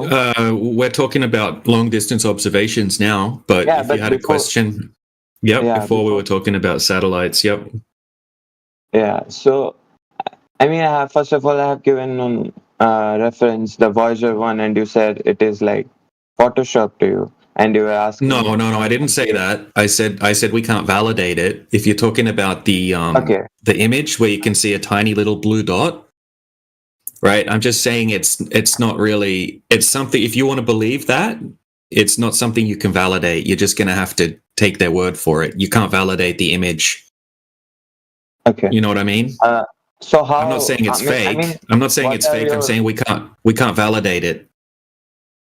Okay. So there is Himawari 8 satellite, okay, by Japan JAXA. Okay. Mm-hmm. So it does not uses whatever you said, the lenses, like different type of. So basically, I think you are talking about the fisheye lens or the barrel kind of lenses, which makes the things a little bit curvy. Yes. You're talking about that, right? So this does not uses that concept. It uses multiband imaging radiometer. I mean, whatever wavelength is coming to that radiometer, it takes that kind of wavelength and creates the image. So Right. why So multiband? it's Yeah. Yeah. Okay. Yeah, so what it's doing, it's collecting data and then sending the data back, and then someone's translating that data into imagery back here on Earth. That's the claim, right? Yeah. I mean, it does not use. It's like a radio telescope. It's like a radio telescope, basically. It's where, so once again, all we're getting is a bunch of data. Allegedly, we're getting this data from the Himawari, and then someone's reconstructing that data into imagery digitally. Right, so it's not like a photograph. It's data that comes in that has to be reconstructed into imagery. Yeah. I mean, it's just kind of hard to validate that kind of thing. I understand your argument, but we have to just trust them, don't we? What we can do, I have a way of validating it or invalidating it. Right now, I have a way of invalidating it. Now, what they're showing us is a spherical Earth, right? So if that imagery is real, then the Earth has to be curving, right? So we would have to have evidence of that. Okay, so to that you are talking about the 21 miles, right? Yes. Okay. As one example, yeah, this is actually a very good example. Yep. So have a look at the 21-mile observation. Right, you would have to have a horizon at 2.73 miles, and the shoreline on the other side of the lake would have to be hidden behind 293 foot of Earth curvature. The question is the Earth square or circle? We don't know the shape of the Earth. Yeah, so I don't know.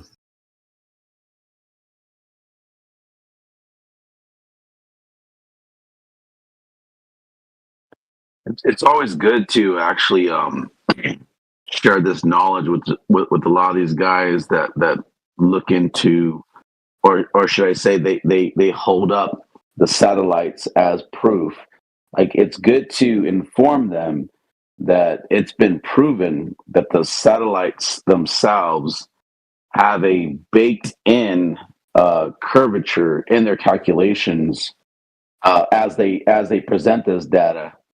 And it's interesting because when they're pinging each other from distances, that is actually attributed to a XYZ value.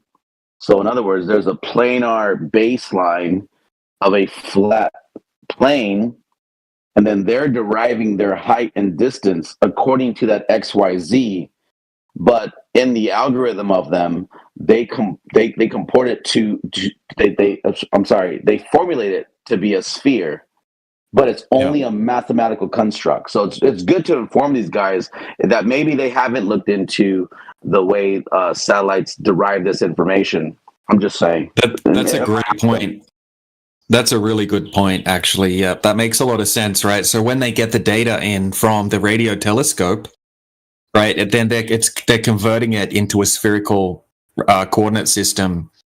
So when they're reconstructing the data, they're constructing it via a like a spherical model. Is that what you're saying? No, radiometer does not convert it into a. I mean, whatever you are saying, it just collects the spectral lines, whatever they get from the desired wavelength. It's literally in the algorithm. So, for instance, if I went really, really high up, okay, and then I pinged a substation on the floor, and I got a time value, and then I traveled 75 miles east, and I pinged the ground base again, there's an algorithm in its own formula where it's going to calculate. Well, it's going to create a sphere, but only in calculation. But it's still derived from an XYZ value. Do you understand what I say by XYZ value? Yeah, you guys are talking about two different things. He's talking about the radio telescope data from the Himawari, but you're talking about the positioning of the GPS satellites, aren't you? Yeah, because Himawari itself, it's a satellite, right? Is that the Himawari 8? That's the satellite in the sky? Okay, so that satellite, it the way it knows its position, it's pinging itself to a ground station, and it's telling it this is where you're at based upon the coordinates, right, of this XYZ value. But you have to understand that value is then mathematically constructed into a sphere. That's why I said when I travel 75 miles east or west, they're going to derive this formula of a curve no different than what surveyors do. They because it's a mathematical construct, and this is the system in place. So when you have a satellite that's flying, or up in the sky, and then hours later it's at a different position, and now it's still having to derive itself from its own position as it's pinging the floor or pinging the ground bases that are telling you this is where you're at. It's still an XYZ planar position, but mathematically it's going to tell you, oh, well, then in that case we're on this position of the sphere. But it's only mathematical. It's still, again, putting lights in a warehouse, and then you go so many feet away from one of them, and you're still in a flat plane, but you're saying, but if I was in a ball, I'm technically curving away from it at this distance. And that was found out when they looked into the schematics of the satellites and the algorithm that they're running for it to derive its position. Because technically they're not dropping over a curve. They're only mathematically dropping over a curve. But technically they're still at a position that's above the X value. And then they have a distance from that. Okay, wait. Let's go one by one. Wait. You said it is mathematically derived to XYZ coordinates, right? Yes. Yeah. So if suppose let's assume that it is wrong, like it is not derived to spherical. I mean, you're saying it is derived to a spherical coordinate system. So if it is not, then you're saying it will be like XY coordinate system and it will be flat, right? I mean, correct. But that, I mean, mathematically it is wrong, right? No, actually, no, because mathematically, this is the problem with globe Earth. Mathematically, the globe calculations, because you throw in that radius, you can make a flat plane curved from your position mathematically, but not physically. And that's the problem with when people use that argument, because mathematically equates. Matter of fact, like I've said before, you're probably new to this argument because we're new here, but there was this dude called Trulin, and he mathematically proved like 3 or 4 different shapes that can equate, and they mathematically line up, but it's not a sphere. He had 4 different shapes that mathematically equate to where you are in the position on the XYZ. But because you derive a mathematical formula, you can make it be whatever you want it to be. But it does comport mathematically. But that's just a construct. Because when you do it physically, you're just deriving it. At the end of the day, all of those different shapes still derive from an XY coordinate, XYZ. And they have to, because that's the way they are treated, even in rocketry. Even the way that we utilize, the way we fly planes, the way we shoot military, arsenal, everything's derived from an XYZ. But mathematically, you can make it into a different shape other than the XYZ, mathematically. And that's something that's a lot of globers don't understand. Okay. All right. That's fair. I'm just saying, just don't put all your eggs in that basket, because mathematically your basket will deploy or be destroyed. Sorry. Yeah, I mean, that leads to a conclusion that every possibility of shapes, I mean, there can be every possibility of shapes of the Earth. Okay. Well, that's why we always try to stick to what is physical and what in reality shows us. That's why we use things such as Black Swan, to where we have observations that destroy the mathematics, and then you have to resort back to it. Just has to be a flat plane, then that's it. No, but sphere can exactly, it can explain all kind of physics. Like flat Earth cannot explain the gravity kind of no, you thing. need Like, look, that's not to explain the gravity, right? You need the gravity to explain the sphere, right? You need to have that to explain oceans sticking to the outside of a spinning globe and things like that. Exactly. Right? You need to have gravity. Yeah. Yeah, so if anybody is claiming flat Earth, how can you I mean, how can you tell that gravity is possible? Gravity is something that is needed to have a globe, right? I'm saying gravity isn't something that's been scientifically proven. It's just something that's a mathematical concept that's required to explain certain things in the heliocentric globe model. Yeah, like the mass is concentrated at one part, so yeah, you're saying correct. But if you're saying that Earth is flat, then can you explain? Like, yeah, I can show you. I can show you. That's why I'm trying to go over, right? So if the Earth is a globe, they tell us the size of the globe, right? They say the radius is 3,959 miles, and because of gravity, right, the water is conforming to the surface of the sphere.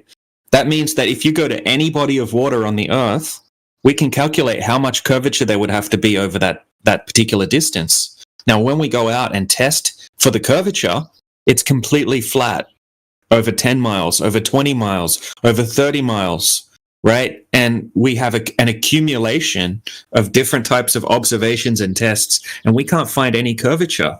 And then when we go asking for the globe side's evidence to prove the curvature, we don't get anything. We get people talking about things that we can't validate, like looking up into the sky and making assumptions. Exactly.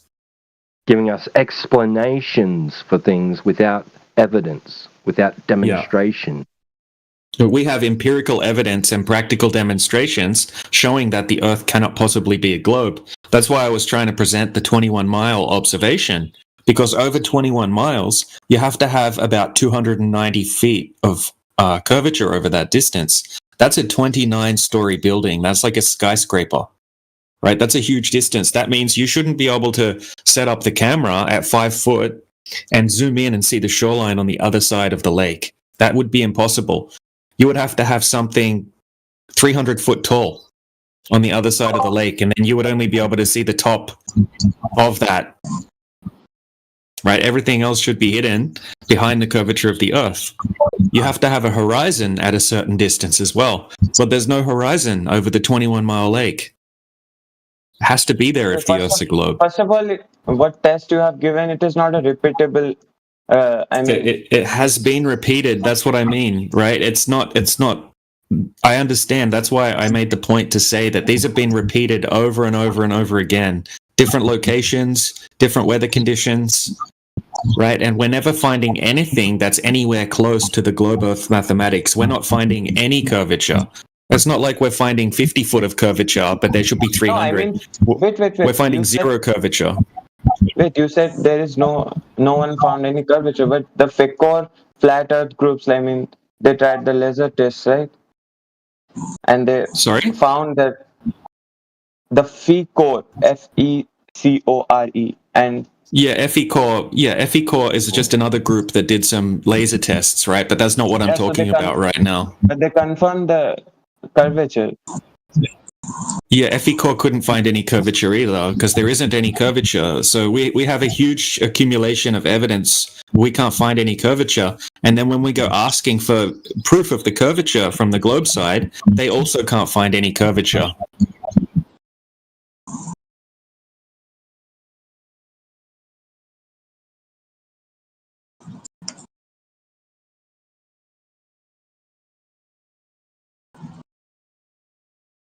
Quantum Ray, can you put your microphone on mute?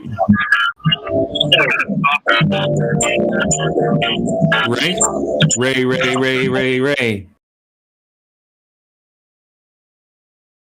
Okay, anti-globalist. Like I have to read on this FECOR and all the experiments. No, I'm not presenting FECOR at the moment. I'm presenting long distance observations, not laser tests. Yeah, okay. The thing I have to read, but I mean I need some time on that. So yeah, that's fine. Take your time. That's not a problem. You do your research. Check the video that I posted as well, right? It's the 21-mile Great Salt Lake, because they do a laser test in that as well. But I think the long distance observation is the meat of the evidence behind that one. But anyway, I have a look at that as well. Do some research, come back. We appreciate you coming in good faith. You sound like a very smart guy. So I look forward to chatting with you again.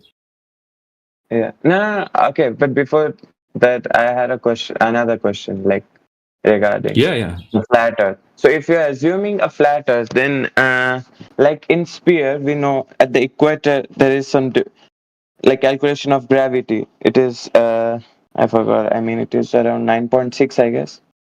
And I mean, whatever. It's like the different on the equator and the poles, right? So how the flat Earth will explain that concept?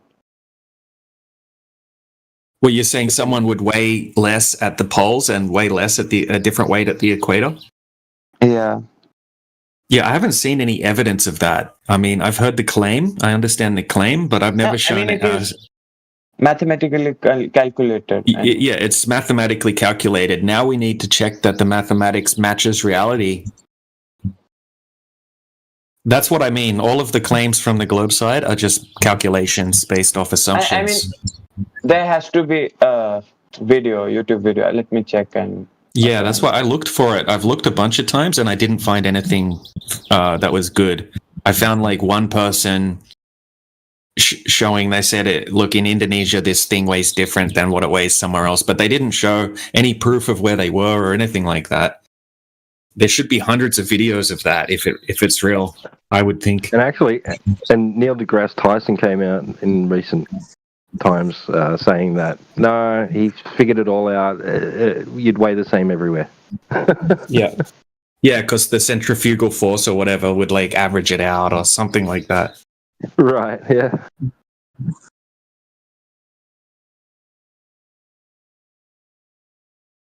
Hello. Are you there?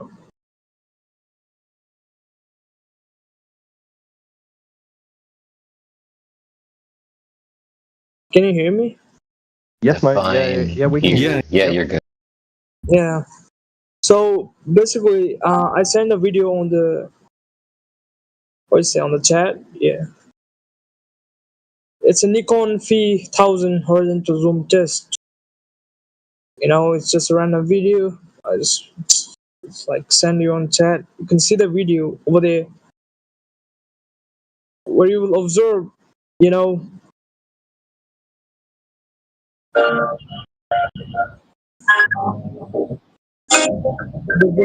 the video.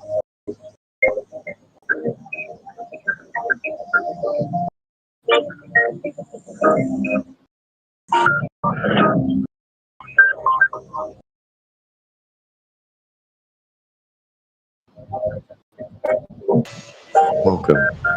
Ray, you're having some problems with your background music. Are you able to mute your background music and ask your question, please? Okay. Otherwise, you're going to get muted straight up.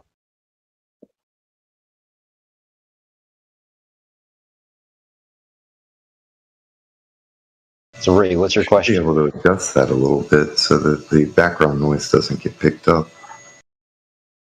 Shalom, Brother John. Hope all is well, brother. So if you're searching for some kind of evidence that the Earth is flat or something, bro, you send me the video. I saw your video. Well, first of all, there are lots of problems on the video, and also if you search Name one on of the the internet, problems. Please name one. Yeah, and also if you search, there are lots of. Hold on a second, Ray. We're going to pause you. Yeah, we're going to pause you right there because you said there's a bunch of problems with the video, right? So let's go over those problems you think are present in the video. Okay, first of all, your video doesn't explain but it says the Earth is not flat. It says we have the horizon straight up the horizon line. Doesn't show any curvature over there. And also, there's a guy on YouTube. He was proving the Earth is flat. It says no, he didn't. Hold on a second. You're meant to be pointing out issues in the video. Now, what are the issues in the video that we presented? The 21-mile Great Salt Lake observation. What are the issues? Start with the first issue, and let's discuss it. What do you think the issue is? And we don't want to hear anything non sequitur. Yeah, I think it could be different issues. There might be lots of issues, but I'm more of a concern about the. Well, you said that there are issues, right? So let's start with issue number one. What is it? Issue number one. First of all, the source is not verified. And also. What do you mean? What do you mean about the source not being verified? The source is Taboo Conspiracy, right? He's a well-known flat earther who has platforms, channels on multiple platforms. What do you mean the source isn't verified? What source? Yeah, and also flat earth. No. What do you mean? No. What do you mean? What do you mean by the source isn't verified? The source is Taboo Conspiracy, bro. Who is he, bro? His name's Taboo Conspiracy. What does it matter who it is? Whether it's Phil or John or Barry, it doesn't. Or Ahmed. It doesn't matter who it is. It might be a random guy. Who it is? Okay. What if it was somebody? Hold on a second. Why does it matter who did the observation? Who do you want to have done the observation that would satisfy you? It matters a lot, because he might manipulate the video or he might do anything, for example, me. Quantum, you're just talking out of your bum at the moment. Stop it, please. It doesn't matter who puts the video up. You could put one up, I could put one up, the guy next door could put one up. It does not matter. What matters is, as long as you don't talk, as long as somebody else can go there and replicate it, and it's not doctored. Testable. Okay, I can also say alien exist. Alien exist on my home. Aliens. So Quantum, I want you to think about something. If you claim Quantum, if you claim that the videos are not good enough for you, just remember we're going to use the same standard for any video that you put up. Okay, you can do so it. the standard, remember, the standard that you apply to, the standard that you apply to us, we will now put on you, and you watch what happens. Yeah, so this has already been breached. Hold on a second, Ray. 1 second, bro. Right? So we've presented you with a full-length, high-definition video showing the entire observation, start to finish. Okay? You presented earlier, you said, here's a satellite showing curvature. You presented an image of some old plane, right? Showing a fisheye lens image. You said it was a satellite. Obviously, it wasn't a satellite, right? Then you said that it's using a particular type of camera. Right, then you didn't. No, you couldn't. no. Wait. Hold on a second. Hold on. Don't show us some nonsense evidence that you. And then you said you just found the image. Hold on, bro. Hold on. You said that it was a satellite, right? It obviously isn't a satellite. It's just a plane. The first picture was a satellite picture, and the website. No, it's not. I have Okay, all right. I'm going to prove you wrong right now, and you're going to have to admit that you are wrong, right? So I'm going to bring up the picture because you sent it to me in DM, and I want everyone to have a look. This is what this guy is claiming is a satellite showing the Earth curvature. All right, so I'm just posting the picture. 1 second. Bro. Just prove me wrong. Yeah, I am right now. Wrong, bro. I'm about to prove you wrong. Bro, hold on a second. Ray, right, so do you think this is a satellite, right? So everyone have a look at what he's posted. Look at the screws on the plane, right? Look at the wing of the plane. Look at it's just some old plane at like low altitude. Right, he's claiming this is a satellite.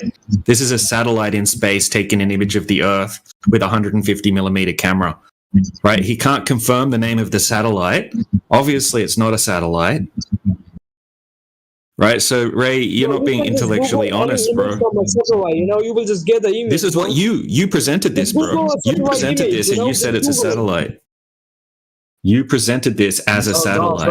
It's not a satellite. Google any satellite image, you will get the same result. The Earth is bro. not Are you still? Are you claiming this is not a satellite or it is a satellite? Okay, I might be wrong. You know, I might be wrong. Just Google any image of a satellite image. The Earth is curved. You know, like. The Earth is obviously flat. Show me an image that you're looking at, the images that you are looking at use a wide-angle lens that curves horizontal lines. You are looking at an image distorted. Sorry. You're good, bro. Sorry, man. I'm just wondering why he's not dealing with the observation that was presented to him by DJ, the 21-mile observation across the lake in Utah, right? That's a place that is verifiable. It does exist, okay? That body of water does exist. People can go there and attempt to replicate this observation. Where is the globe Earth version of this? Where's the globers going out and trying to make these observations? Where's that sort of evidence?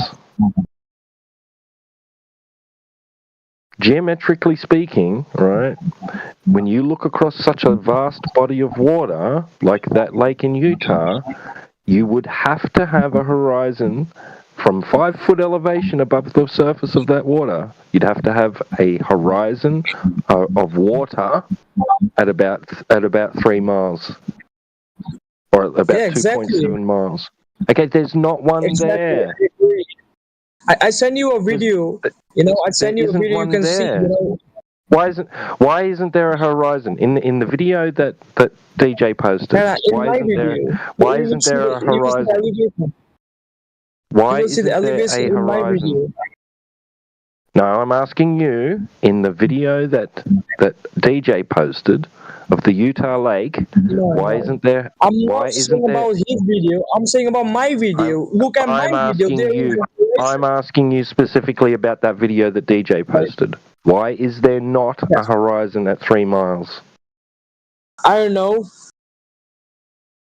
There should be. But in my video, you will see elevation. You know, look at my video, bro. Like, everyone has their own videos.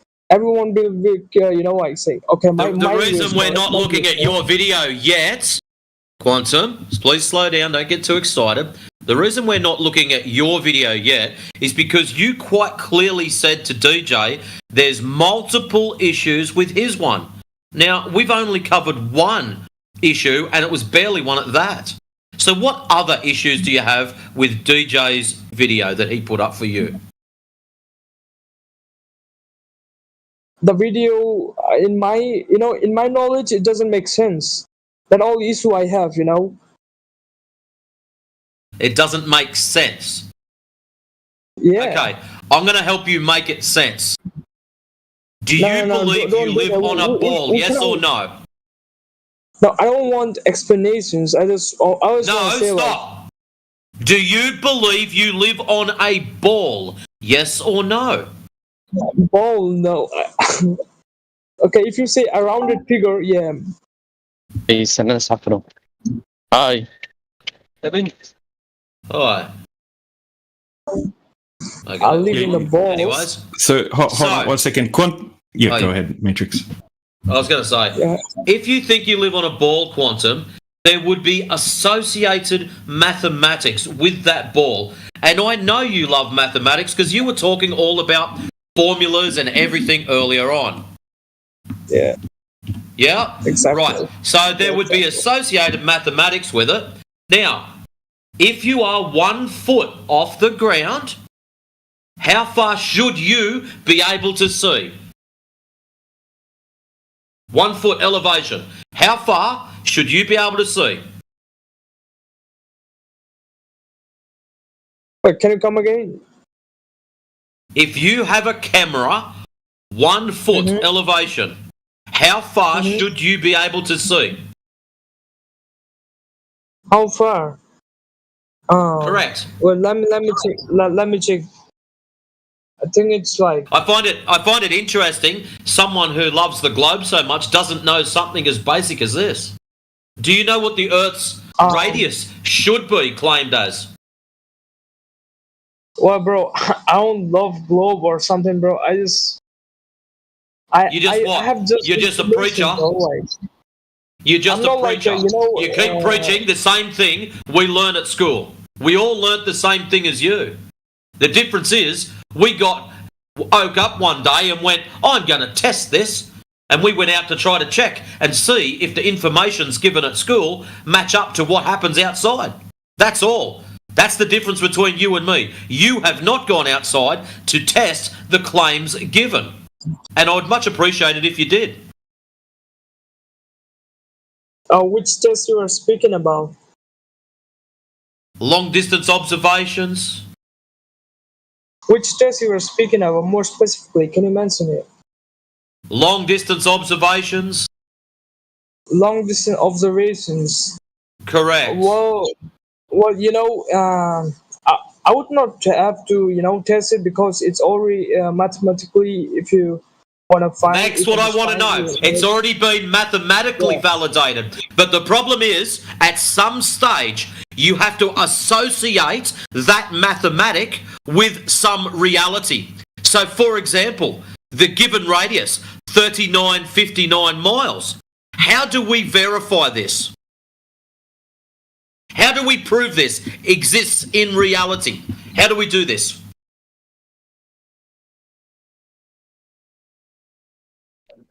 We went down this path earlier with him. Well, you will see elevations, I send you a video. Just look it up, bro. Hey, hold on. I don't want videos. You said earlier the videos were null and void. Your videos now mean nothing. They're not validated. They're not verified or certified. I don't care about your videos. I warned you about the standard thing a couple of minutes ago. Look it up, it's fine. If you don't want to see Quantum, the problem is all you're doing is preaching. Quantum, all you're doing is preaching. You're not learning stuff. You are here to respond to noise. That is it. You're not here to take in information. You don't want to. For whatever reason, I don't know. Yeah. But if you want to learn something, take a step back from your own self-awesomeness and have a think about some of this stuff. If you think you live on a ball, there would be a radius, a diameter, a circumference. These are all mathematical functions of a ball, a sphere, and a circle. True? Yeah, that's true. That's true. Excellent. If they are true, then you can use your formulas, your mathematics, to work out how far the horizon should be. And this is where the fun comes in. We now grab a given distance, we grab a given elevation, and we go out into the real world and see if they match up. And that's where you're failing. You're telling us the math works, the math works, the math works.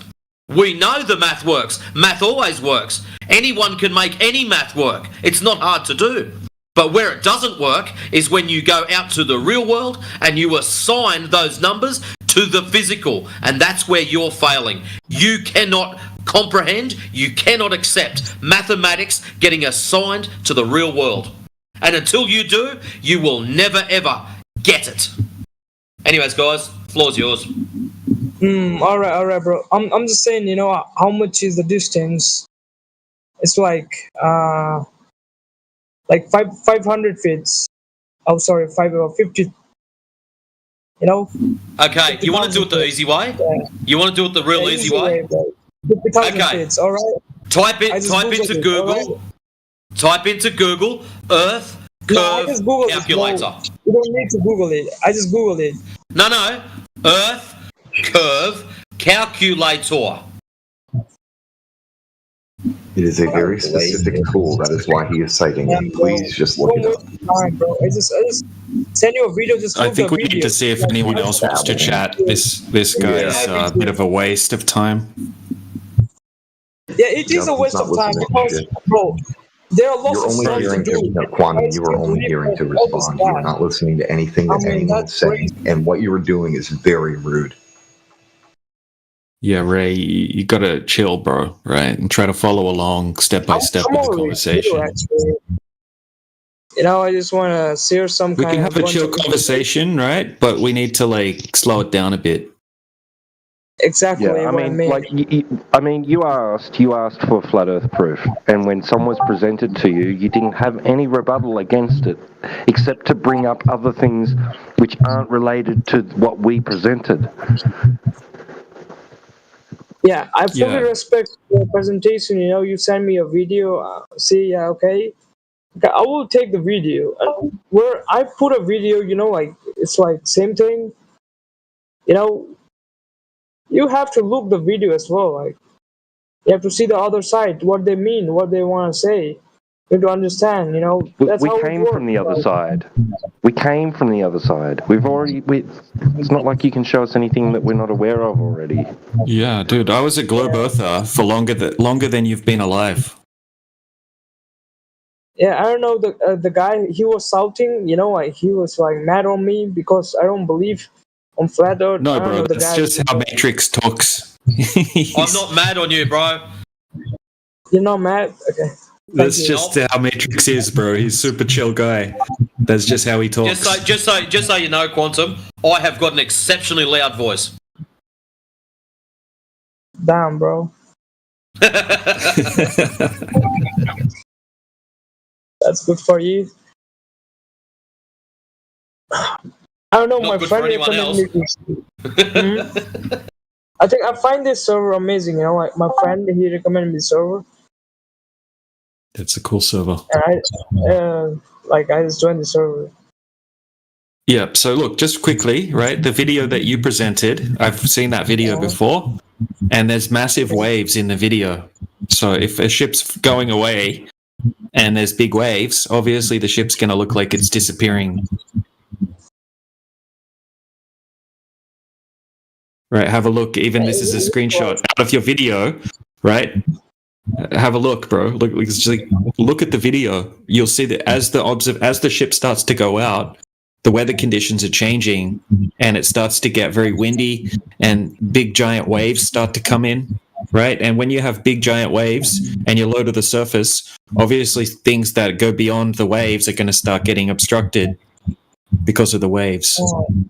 Well, you are seeing the last part. Move a little bit, you know, like 1 point. No, go little for first right, first but slide.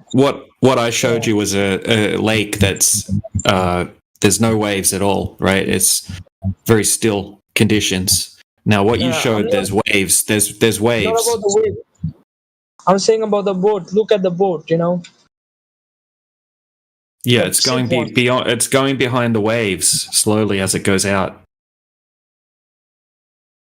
I've watched the video before. I've seen this whole video. I've gone over the whole video. I've watched the whole boat go out. I watched the entire thing, right? And so have you seen the part where the ship was elevated? Have you seen the part? Yeah, I saw the whole video. Yeah.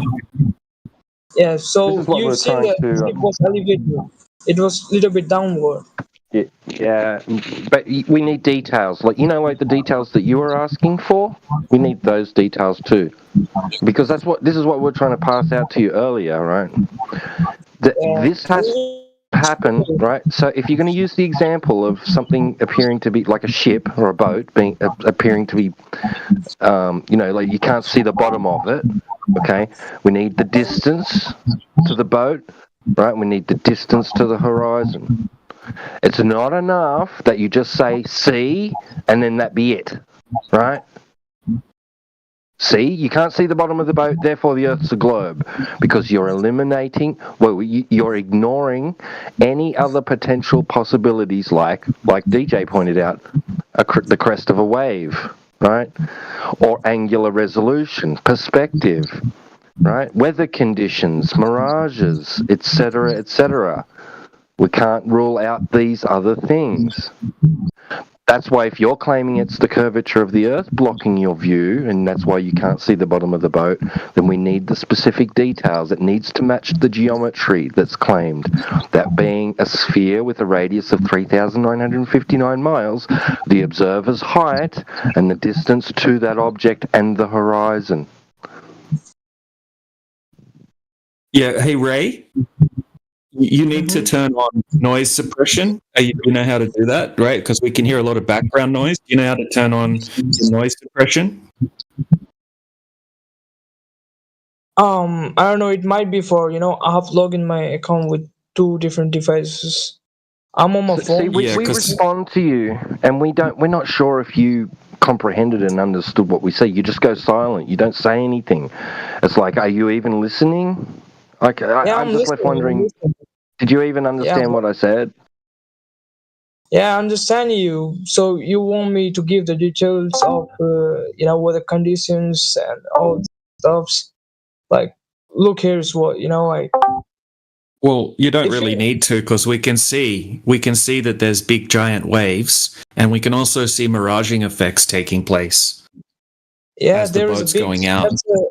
That's an actual image, of ocean, which, yeah, kind of weird. Okay, so and we can also see miraging, right? So we can see miraging, right? So this is from your video. Now it looks like the ship is very tall in this image from the video, right? This is called towering, right? And it's an atmospheric effect when something gets stretched out vertically, right? It gets stretched out, and then you can see. We have a different type of effect taking place a little bit later in the video. Now, all of a sudden, it looks like the ship is much more squished, right? And this is called stooping. Okay, so it doesn't look like it's long. Now it looks like it's shorter and fatter. And the waves keep getting bigger as the ship's going out. So we have all of these things that mean that it's not going over it's like this isn't a proof the ship's going over the curvature of the Earth. Mm-hmm. Because we have all of these things we need to take into consideration, like especially the waves, right? Obviously, the waves are going to block more and more of the ship as the ship goes away from you, because the ship gets smaller as it goes away from you because of perspective, right? But those waves in the foreground don't get smaller because they're still in the foreground. So the ship's getting smaller as it's going away because of perspective, but the waves are staying the same size. So the ship's going to look like it's getting blocked more and more behind the waves. Yep. And there's limitations to the ocular, whether it's your eyeball or a camera, there's limitations called the Rayleigh criterion. You cannot see past that. No, but the waves concept was, I think, wrong because the farther the wave, it would also be seen smaller, like the ship. Yeah, I but don't- there's waves. The waves you don't have a wave like that. Like the waves are everywhere. The waves are constantly rolling in, right? So you've got waves close to you all the time, but the ship isn't close to you all the time. The ship is moving away, right? But the waves are always there, right? So you've got waves far away from you, which are smaller, and you've got waves closer to you, which are going to stay large, right? Because the waves are constantly rolling in. The whole ocean is covered in waves, right? But there's only one ship. So as the ship goes away, it's getting smaller and it's going behind the waves. Now we can look at footage when there's no waves and we can zoom in and see the entire ship again. Right? So I'll show you an example of that in the side chat just now.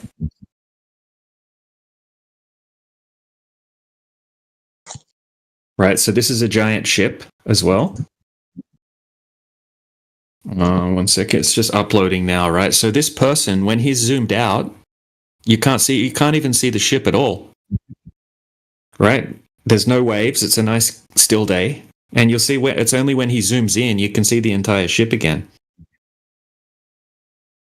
So if you didn't have the zoom camera and you saw that ship sailing out, right, it would look like it's going to disappear. But he just zooms back in and he can see the whole ship again. So it's all that happened here is the ship's gone away from your perspective limitations. The angular size has become too small to resolve the ship. When he zooms in, you can now resolve the ship. And it's not going over the curvature of the Earth. Well, what's your point? Like, it's like you've seen the horizontal line or something. It contradicts the footage that you showed, right? Where you have big waves and the ship's going behind the waves, and you're saying that that's Earth curvature. Quantum, would you say that is the horizon? Speed of the Quick question, elevation. Quantum Ray. Is the horizon optical or is it physical? Sorry? The horizon, is it optical or is it physical? Is it optical or physical? Yes. Well, I don't understand what you mean to say. Can you? Is it a physical location or is it an optical phenomenon? You got to remember, John, that these guys, English is their second language. You might have to explain it in a more simple way. So is it like basically, is it a visual thing or is it something tangible that you can touch and go and measure? You're still using kind of complicated words. I digress. Well, I don't know what you mean, but it's a guy who is using his Nikon camera. Let me try for you. The horizon But here's the main thing, like here's the main thing.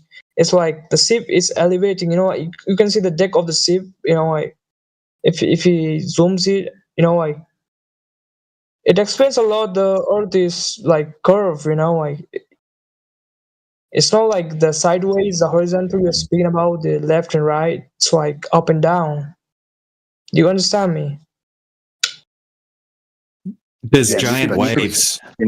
See, hang on. You could say that this can be explained by the Earth being curved, right? But then you have to prove that. Prove that? Well, you can see the proof on the video. No, that's circular reasoning. That'll be affirming the consequent.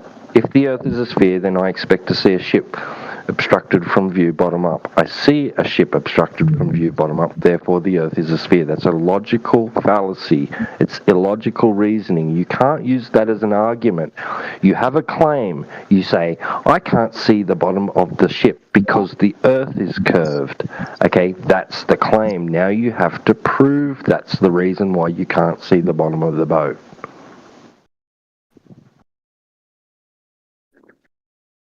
It could be, like for you, it could be that, but is it?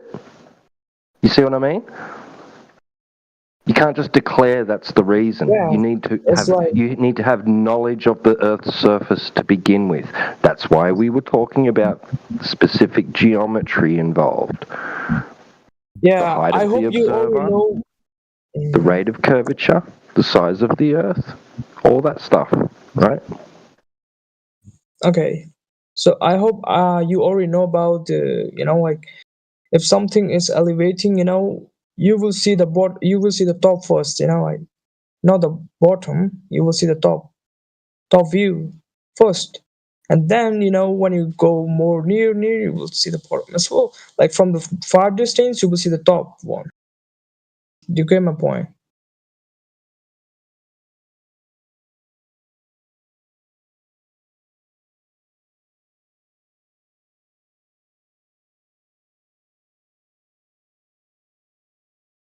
Yeah, I so don't know, my internet. try to find an observation that doesn't have big giant waves, which are obviously going to block the bottom of the ship.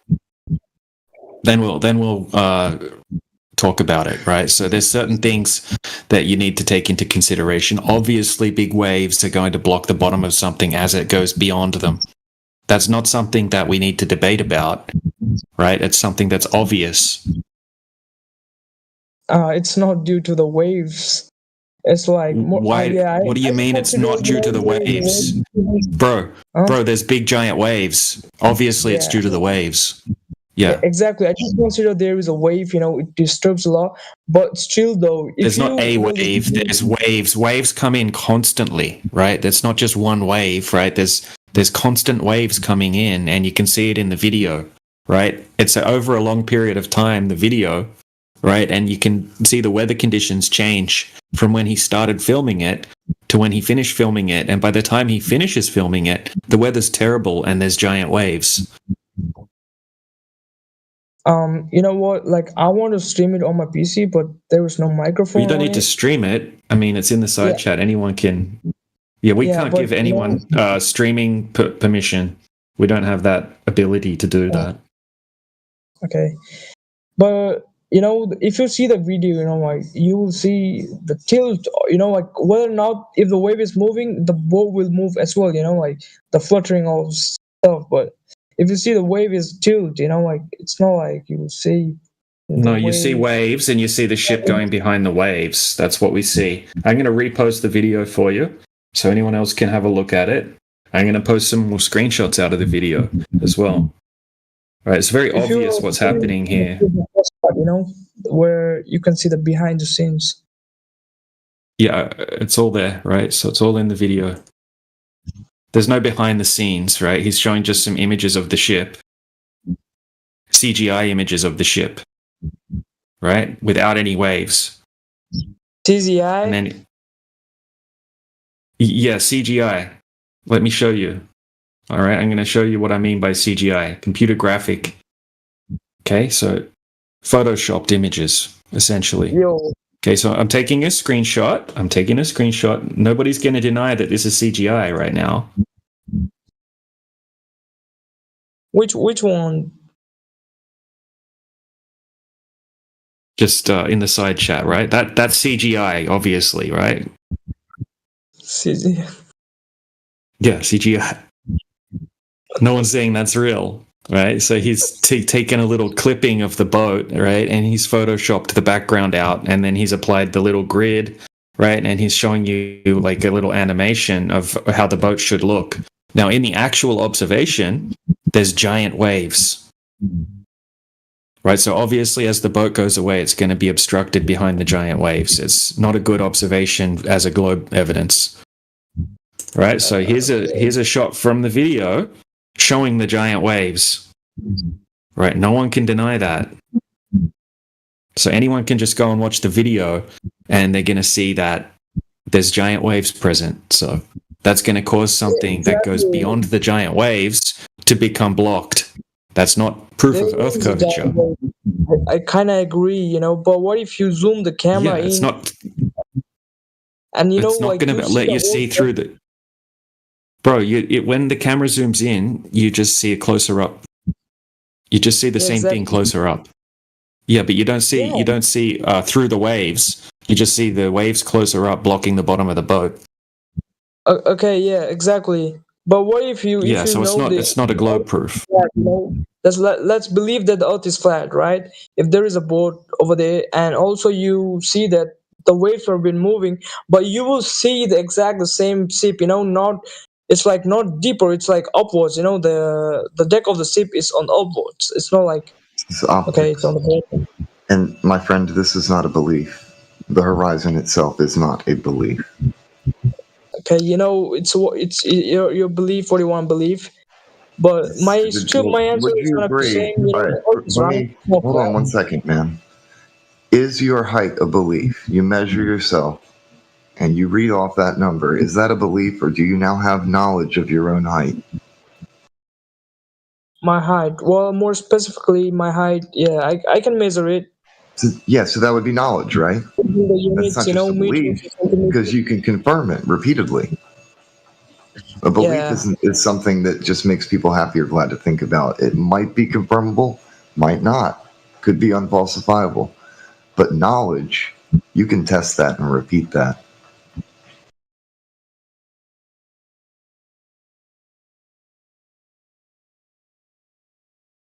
It's simple, man. If you think it's Earth's curvature, if you think it's Earth's curvature, you're gonna. Yeah, I'm talking right now. Hold on. If it's Earth's curvature, you'll be able to test it, and that's the whole point. If you think you see Earth curve, then you could measure from where you're standing to where that boat is, and find out that there is a drop over distance. But the problem is you can never test something that you think is curved because there's no measurement to it. If I was to give you an example, like any example, and you would be able to look at the image, you would be able to test that image. You'd have to be there finding out information from where you're standing to where the boat is. So it's important that you understand this. If you could know that it's Earth curvature, then you'd be able to test it. So have you ever, or has anybody ever tested the distance between you and the boat to know it's Earth curve? Well, I have not tested with a bow, but I have tested with different things. Like there's a long tower, like in front of my home. Like I was like observing the tower, just very long kilometers from my friend's home, and from the observations, the land, it doesn't like move, like it's not wavy, so it's more like it's like flat. But land has topography. Topography has elevation change. So it's not very good to do it over land because you're going to get distortions within the land. I mean, you could do it, but the problem is there's always going to be distortion between you and the target distance. And then you're going to have to figure out what distance were you actually looking. Like, where were you guys standing and what was the target distance? How far away was it? Well, I don't know. I just observed the tower from my friend's home. No, but sir, this is the problem. If you don't know the distance, then you can't understand if it's the actual Earth curvature. Earth curvature on the Earth can be measured if it was there. So this is the problem, right? If you don't know the mathematics from where you're standing to where the target is, then you can't say it's Earth curve. It could be just some kind of phenomena in the distance that you didn't account for. So you have to be sure. In order to be sure that it's Earth curve, you have to have measurements. This is what I'm saying that you're not doing. You can't just say, I see something, therefore the Earth is curving. That's not how it works. In order for there to be Earth curvature, you need confirmation that it's Earth curve. That means you need to put some math to the distance and to the drop over distance. Exactly, the mathematics. The measurements. Yes, but you didn't do that. That's what I'm pointing out. You did not do that. So I'm just because you did the average idea, I'm no, this isn't. Sir. This isn't an idea. This is either a measurement or it's not a measurement. And if you did a measurement, then you have to tell us what you did. If you didn't do a measurement, then it's not Earth curve. It could be some other thing, like a distortion in your distance, like a miraging effect. So if you didn't account for miraging effects, then we don't know if it's Earth curve or not. So you need to do a test with measurements. That's what you got to do. Otherwise, it's your assumption. I will just check the distance kilometer from my home to my friend's home, and I will calculate and I will send you. Is it fine? Yes, this is what we're asking for. I will do it next Sunday because I have pre-work, Okay, Yeah. just DM you. All right. Yeah. Make sure that you account for variables like the visible distance. I'm pretty sure that's gonna be a factor. Also, do the observation height. Do elevation change between you and the distance. The target. If it's over land you have to do a little bit more work because you have land topography, which means that the target distance might be a little higher depending on the land that you're standing on. You might be a little higher depending on the land that you're standing on. So you have to do the elevation from where you're standing to where the target distance is. There's a little bit more work you have to do because you have elevation change from sea level. Do you understand? Yeah, I understand. I know there is a big flat land just beside, like few kilometers away from my home. So I will go there. I will just perform an experiment. Like it's like a big, huge flat land. Yes. And I know I have to put a lot of work, but I will just do it for you. That'd be great. Yeah, more people need to do this actually. And this is the I will upload this on YouTube. Yeah, and the purpose of this is to get a target distance away from you, and you have to put the mathematics down so we can see that you did the work. So Yeah, I will also send the mathematics stuff, calculations, everything on description or something, bro. Don't worry, I'll just do it, bro. yeah, this is important. And we have people do these long distance observations, and they find out every time. Yeah, go ahead. You cannot believe. Okay, yeah, go first. No, I was going to say that when people do the mathematics, the long distance observations, they find out that the Earth is not what they're claiming to be. Because you always have to remember, it's not just the target distance that you're putting, and then you say I don't see the bottom of something. That's not the point that we're making. The point is it has to confirm to the Earth's size. Do you know the Earth's size, sir? Sorry. Do you know the size of the Earth? The size of the Earth. So what's the size of the Earth? Well, the radius is from where you're standing to the center of the Earth. That's if it's a ball, the ball would be radius of 3,959 miles. Radius value. That's the R value. About the flat Earth. What is the size of the flat Earth? No. You're not going to measure the flat Earth when you're doing this test. You're measuring to see if the Earth is a globe. This is what the test is all about. It's a confirmation of the Earth being a globe or not. So you're measuring to see if the Earth has curvature. You're not measuring a flat Earth, sir. So there is no size of flat Earth? No. The flat Earth, okay, so the Earth being flat is like this. If I could tell you, it's a horizontal plane, yes? Or you know what a horizontal plane is? Yeah. Okay, that's what flat Earth is. And on top of that plane, there's land topography. So we measure from sea level. That's the horizontal plane. From sea level onto any place on land it's going to have elevation change. So you're not measuring the flat Earth. You're trying to measure to see if the Earth is conforming to the globe that you think you live on. That's why you're doing your observation. Your observation will confirm or deny the Earth being a globe. Mm-hmm. Does this make sense to you? Well, so I don't know. Yes. So have anyone measured the size of flat Earth? Or No. This isn't okay. Earth being flat is a horizontal plane. It extends. Okay, I'm gonna explain it to you like this. It's like Earth, a plate, right? It's like a plate or something. It's like flat. It's a horizontal plane. I've said it before. And it's not horizontal. Yes, it is. The Earth being flat is a horizontal plane, and it extends in every direction. So you have a horizontal plane that extends in every direction.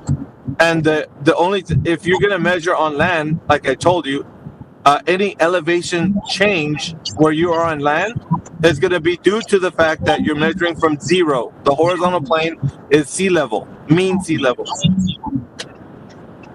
Do you understand this or no? I think you can send me pictures so that I can understand, more well.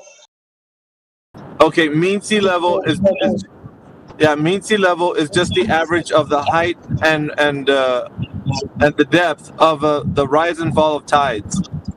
So you know what a tide is, sir? Tide of a wave, ocean. Yeah, tide of the ocean. You know what that is? Yeah. Most like I have seen a flat Earth like on social media, YouTube or Google. Like, can you share me the actual picture of flat Earth? No, okay. So the overall world that when we talk about the like all of the world, we don't have a depiction of that because the maps that you so the maps that you see, the world maps that you see, are called map projections. They're projections of what. I know that. Yes, I just yes, want but they're not. to- Yes, it's hold like on, sir. Hold on.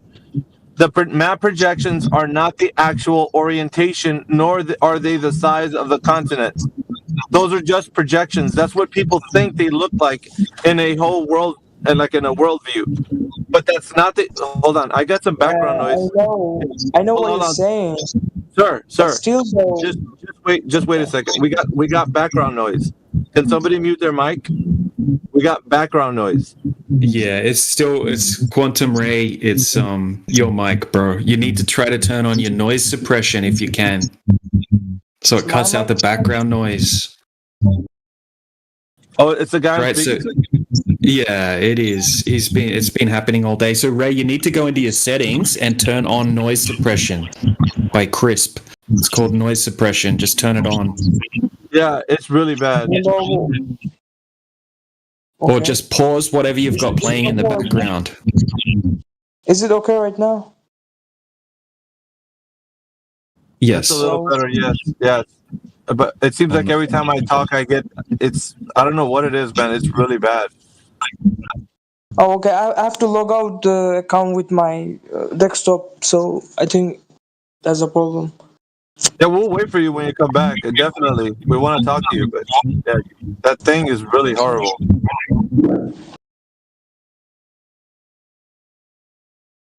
Is it good right now? Let's see. Test 1, 2. No, it's still there. 1, 2, 3, 4, 5. Mic test. It's still there. Your microphone's okay, but there's some noise coming in through the background somehow, which is very annoying. Yeah, if you don't mind, if you could fix that, Quantum, we'll still talk to you. Just do you have a headset? Do you have earphones or headset? I do have earphones, but I haven't tested yet. I don't know. It's ongoing. Well, you can change the setting. You can change the setting, Ray, to push to talk. Do you know how to do that? That would help a lot. Push to talk.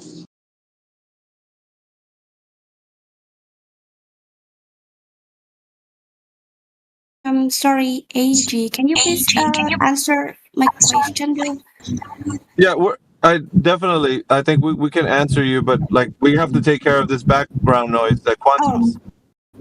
All right. Yeah, definitely. We want to answer your questions, but we have to take care of this noise in the background. Or maybe you can just drop this, I don't know, like just type it there on the chat side. Because I asked there. It's Okay, about, like, all right. Ray's put himself on mute. So yeah, thank you, Quantum. That's good. Go ahead, Leah. Yeah, I was about to ask about you were saying about the pilot. Well, we'll wait. Like the pilot treat the Earth as a flat and stationary, non-rotating, blah blah blah. Yeah, that things. And my question is like how if like it's just for make it easier to navigate? I don't know though. Like maybe pilot just fly 100 miles and over that distance maybe Earth's curve is basically what is it like negligible, like we came to like ignore it, something like that. I don't know though, like how about that? Okay. Hello, sorry to interrupt. Hold on, Ray. Put yourself back on mute. Just for a moment, dude. It was nice to. I have to go Yeah, Oh, yeah. okay. That's We fine. can continue our conversation later on. You know, like Yeah, I feel and like. look into that background noise too, Quantum. Find some Yeah, earphones I will fix it. yeah. Yeah, thanks for stopping by, bro. It was a good chat. Anyway, have a good day. Yeah, See ya, same man. to you. Have a good day, guys. Thank you. Later. Yeah. Our next quantum eraser. All right. You are. All right, so Leah, I think you had a conversation with somebody about pilot traveling over 500 miles. Is what it sounds like. Yeah.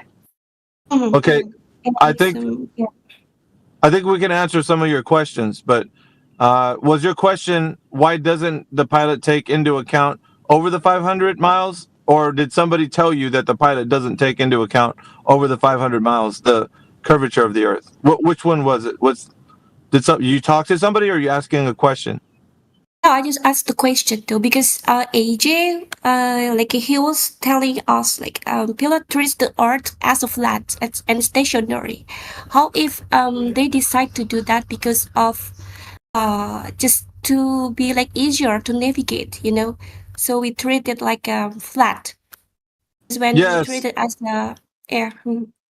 Yeah, the pilot that's traveling over distances on the surface of the Earth does not take the curvature of the Earth into account when he flies from point A to point B of his destination. So he doesn't take it into account when he's flying over the surface of the Earth. So he treats the Earth like a flat Earth, like when he flies his plane.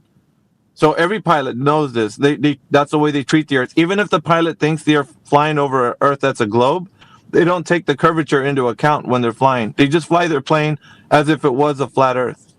So the pilots they don't treat the Earth like a globe when they fly their plane. Yeah, exactly. But how if like it's because the distance maybe like the distance involve a relative what is like small compared to the Earth's overall size maybe. I don't know. It's just like a really genuine question. Though I don't have any Yes. data for this. Yes, this is important. It's about Yes. this kind of things. I think that your question's important because a lot of people would say, well, you haven't traveled enough distance, or perhaps you're not high enough. You know, that could be the case, right? For either one of those. Exactly. But you have to take into consideration that the Earth has never been measured. Like, we have to first start from the premise if the Earth is measured any time in history, right? So we have to look at how somebody has ever measured the surface of the Earth to be curving, because if it was measured like a curved surface, and the pilot's still treating it like a flat Earth, then it could be just the size of the Earth was too big, you know, for that. But we have to investigate first if the Earth was measured to have any curvature in history. That's what we have to look for. Yeah, it's nice to talk about a pilot that flies over our Earth that's maybe too big, that he doesn't take it into account, you know, the curve. But we have to go back to, has it ever been measured, Leah, that the surface of the Earth is curving?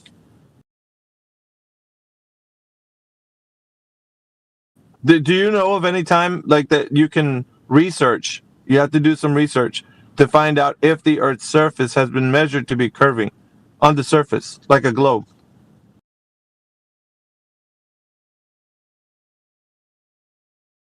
Do you know the answer, Leah? I think she said she got a phone call in the side chat. Ah, okay.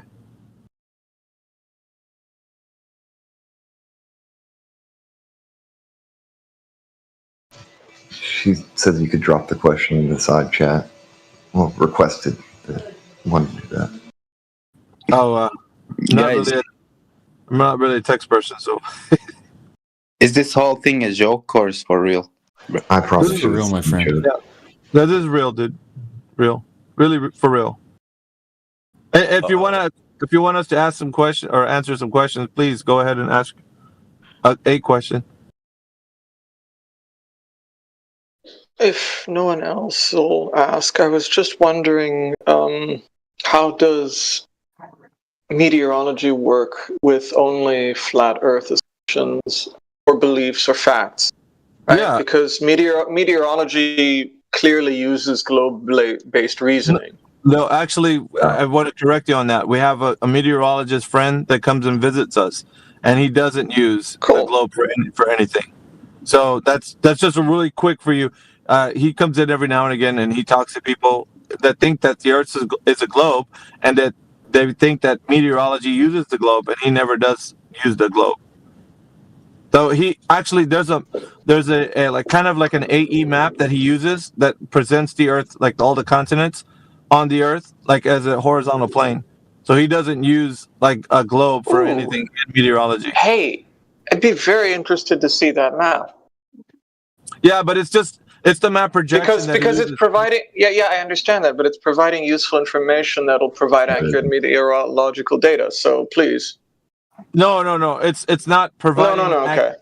It's not providing accuracy. He only says that for the purposes that he needs for the weather, that he uses it. But he doesn't use like the globe for any accuracy. Like it's not about the map projection. It's just useful for like just displaying like the idea of weather moving across the plane. So for him, like what he's doing is local, because everybody has local weather, right? Like all the meteorologists. Right. They deal locally.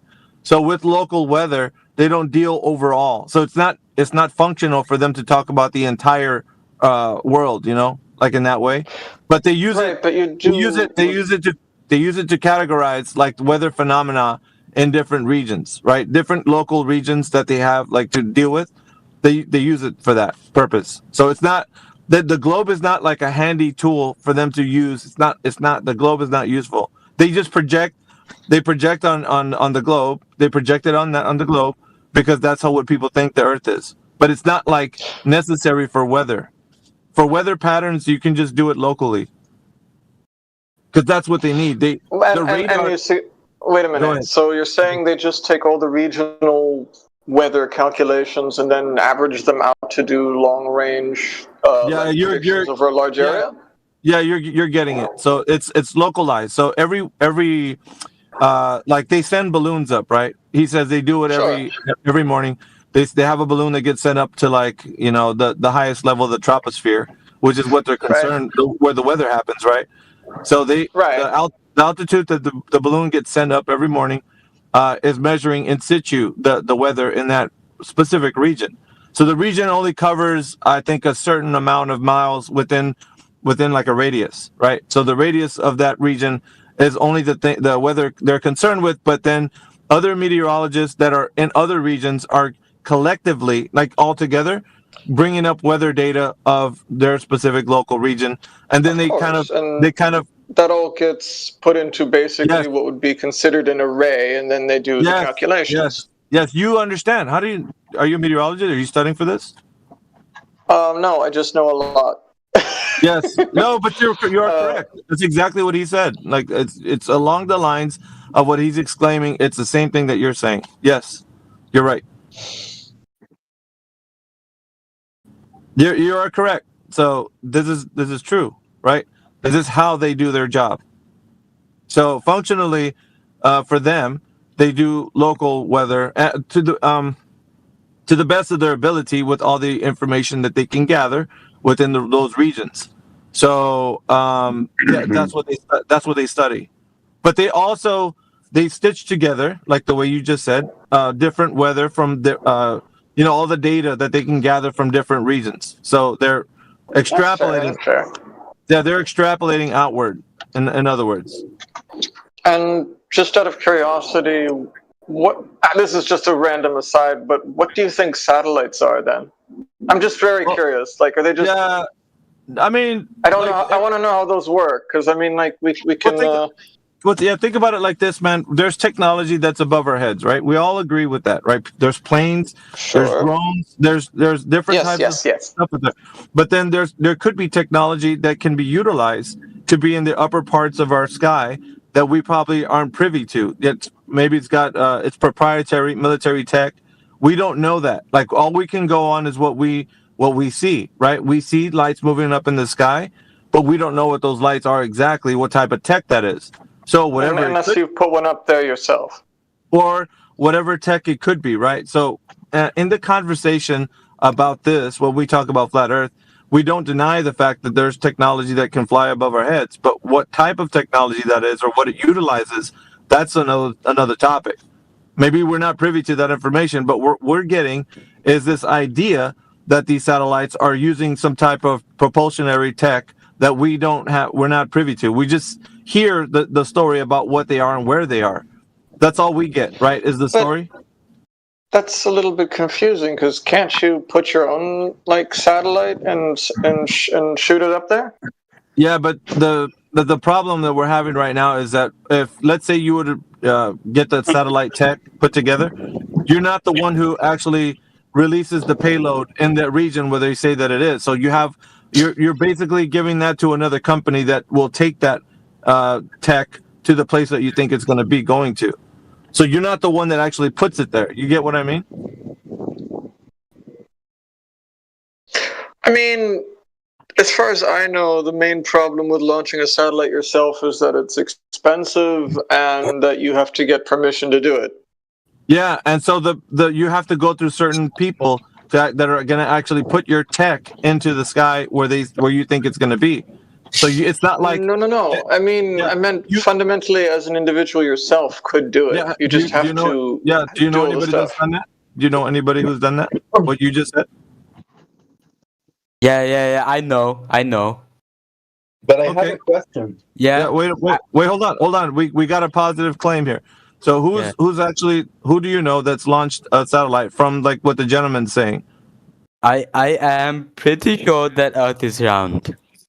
Okay, so you don't have the. That's something else, though. No. Yeah. No, yeah, you let don't me have- prove it. You have to let me prove it, right? Yeah. Yeah, but the gentleman was talking, so we have to let him first. 'cause he had his. To be fair, I'll let him continue because I'm a very patient guy, and I'll come back later. He wants And me. Well, just for and I have 90 seconds left of lunch break, so Yeah, hold on. Yeah. So we're gonna allow you to finish. We're gonna allow you to finish. You have 90 seconds. Go ahead, sir. Finish what you were saying. Me. No. The gentleman who's on. No, it's okay. I have to go. I'm saying, right? I'm not trying to avoid any questions. Glad to resume later. Okay. We'll explore satellites more later. Yeah, Happy it's to great. be here. We'll have a conversation later. Yep. Yeah. Looking forward to it. Oh, which one were you? Me. You were AV. Yeah, Okay, cool. I'll be at work too, so you might want to talk to the other gentleman in here. I'm only here for a little bit more. So. Yeah, same here. Bye. But Yeah. I have a question. Oh my god. Yeah. So Gentlemen, just hold on. I have to. The room, the way we conduct our forum, is that we allow the speaker to finish what they're saying, and then we let the others come in. This is the way we conduct ourselves. Please do not interrupt other people when they're speaking. This is what I'm putting out to you. We moderate our forums very strictly. We allow other people to finish. We don't do it like the other forums that you've been in, where everybody's talking all at once. We don't do that. Nice. So just to let you guys know, if somebody's speaking, don't interject. Maybe, like, let's say the guy has a question or he's talking to one of us. Don't interject in between what he's saying, because this isn't like multiple people we speak to. We can talk to you guys one at a time. That's how information is conveyed even better. So it's for your listening experience, we're not doing it to be mean. Okay. All right. So one at a time. Who's next? And then I'll pass the mic. I'm going to give it to my team so that they can take your question. But who was next? Was it Badger? Yeah. Go ahead, Badger. What's your question?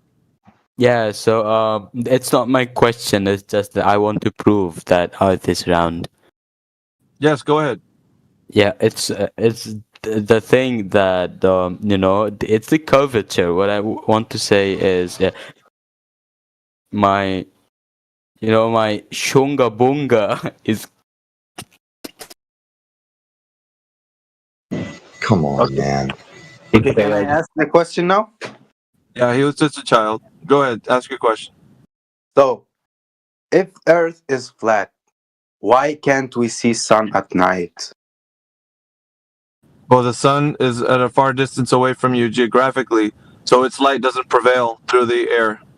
Air is a medium, so it's too far away for the light to attenuate through the distance and through the medium of air. Light does attenuate through the medium of air because air is a medium. It's a mixture of gases. So it can't travel to that specific distance where you are because it's farther away from your location. It has the light that it produces has an extinction limit. So it doesn't go forever. Yeah. But this light also reach other planets that are more further than Earth. How come? Well, you have an idea of the cosmos, and the idea of the cosmos is brought to you by people who are propagating this idea of planets and solar system and galaxy and so forth, right? So this idea of a cosmos has been given to you by, in your mind, you're trying to work out how can we talk about flat Earth within that kind of idea of the cosmos. But the idea of the cosmos is something you can't verify. So let me just give it to you like this, right? If you're trying to think about the Earth in a solar system, can you verify that the Earth is in a solar system? Like where all the planets are going around the sun. Do you know this is true? That I think it is. I don't know. From what I learned. Yeah, this is an important question, right? Because you're trying to place flat Earth within this concept of the cosmos. But what I'm telling you is that you haven't verified that you're inside of an actual solar system or inside of a galaxy. You didn't verify this. You've only been told a story and shown pictures of how it looks like you're in a solar system. I mean, of course, everybody's seen the little idea that all the planets are going around the sun and all of this, but there's never an example that you can look at the sky and see planets going around the sun. You don't see this. So the idea is only something that resides in your mind based upon information that you learned from probably at school or some other type of way, right? Somebody told you that the cosmos is constructed this way. But in other words, you can't verify the idea of the cosmos, that you're inside of a vacuum of space or that you are in a galaxy or that you're in a solar system. None of these things hold true to when your observations of when you look at the sky.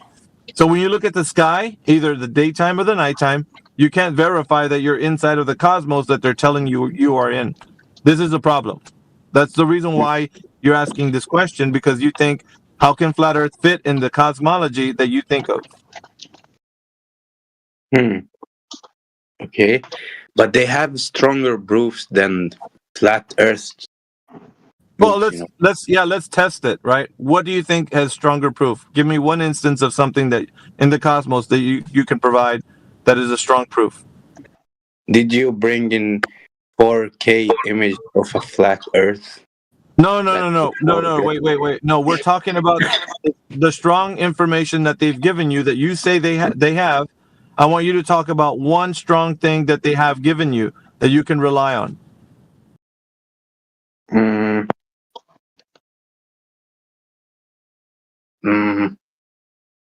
I don't know.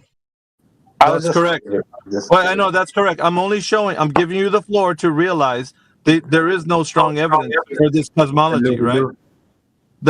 Hold on, sir. Thank you. Welcome to the group. But there's no strong evidence for the idea that the cosmology is even real. So I'm giving you the floor to actually realize that.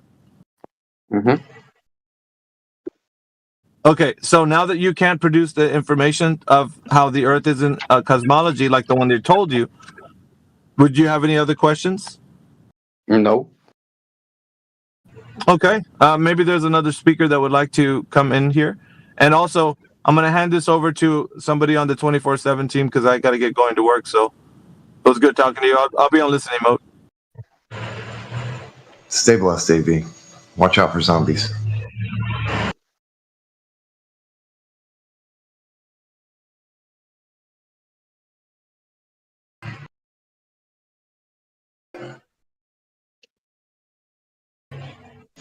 Dang, that got quiet quick.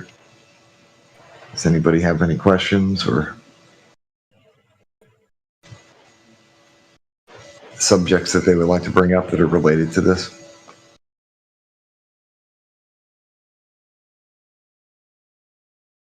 Yeah, we've got Anil Besh. Did you want to ask a question about something that you posted?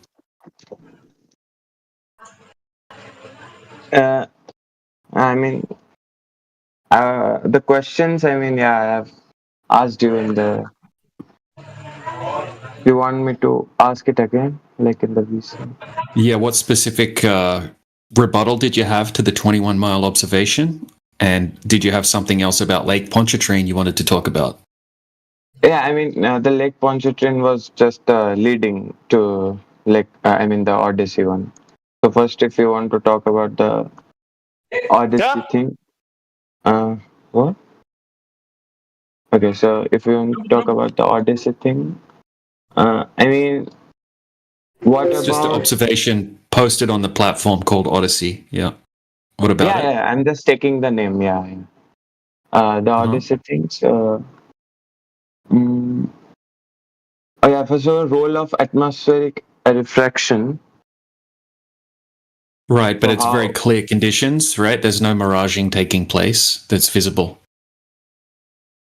Now, if you take the standard refraction coefficient, still it Yep. reduces So 7%. the horizon, according to the globe model, right, it should be at 2.73 miles from a 5-foot observation height. Okay, so this is a 21 mile observation over a lake, and there's no horizon present over the entire 21 miles. If we even grant you your standard refraction coefficient, right, that will adjust it by 7 to 8%. Okay, so that would take the horizon distance from 2.73 miles to about 2.8, 2.9 miles, something like that. So it's just a tiny difference, right? We're seeing magnitudes further, right? There is no horizon over an entire 21 miles, right? So it goes against standard refraction or extreme refraction, even according to the mainstream claims. Okay. Right, and once you get beyond standard refraction, you start having miraging effects, right? And they're very obvious, right? We start having crazy distortion, crazy effects. Things look like they're floating in the sky or sinking, or like we have some really crazy effects, very obvious miraging effects, right? So this is a crystal clear observation with no distortion. It's also a very dry environment in Utah. There's no wind. There's it's done late in the afternoon and then repeated again in the evening after it gets dark, right? And there's no change, showing that there's not some atmospheric condition that's affecting it. Yeah, you're right. Right. Yeah, it's very difficult for the globe side to explain that observation, right? And these have been repeated over and over again. I mean, repeated. I mean, it should be repeated on the same place, right? Like that can be. Yeah, well, it was repeated different times on the same day, and there are also other observations from different days that were done on that lake as well. Okay, but this time I was only able to look onto the atmosphere refraction because I had to check out the formula and how it is working. Okay. Well, there's nothing. Yeah. So right. So sometimes they apply a standard atmospheric refraction to observation to observations, right? So that'll be 7 to 8% refraction. So yeah, we're seeing thousands and thousands of percent further than you would be able to see on a globe. There are no atmospheric conditions that can explain what we're seeing on a globe. Okay, this I mean, you have a correct point. Like it is like 2.3 miles to 21 miles. It is very less. Okay.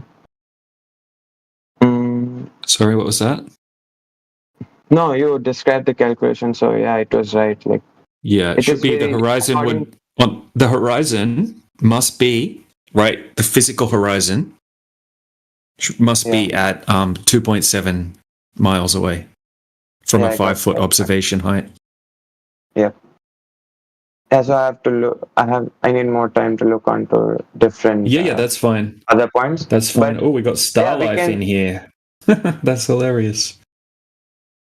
But other Lake Pontchartrain, whatever it is. What about that? Why you said it has weak importance? I mean. Oh yeah. Okay. Right. So with the Lake Pontchartrain, so they claim that it's showing the power lines going over the curvature of the Earth. Yeah. Yeah, so it's an obvious miraging effect taking place, right? So we can go over that if you want. Unless someone else wants to ask. Yeah, No, I mean there are different refraction coefficients they have used. Yeah, so you can't just assume different types of refraction coefficients, right? You would need to know what they are. Because it but you would need to know. Okay, so if the refraction coefficient that you're using doesn't match the conditions in the actual observation, then it's useless. You can't just guess it to try to make it match the globe, right? You would need to actually know what's going on with the refractive index. They were not guessing. They were not guessing actually. Look at the image, right? This is the image they use. It depends on the weather condition, right? They use the weather condition. No, it doesn't just. It doesn't depend. It doesn't just depend on the weather conditions. You can't say it's a question. One second. Yeah. Okay. Go ahead. At what point does that refraction start? Is it 20 feet in front of you, 50 feet, 5,000 feet? Where does it start? You got to tell us that so we can figure out your calculations with you. I mean, my calculations, it's the Lake Pontchartrain's calculations. Wait, let me.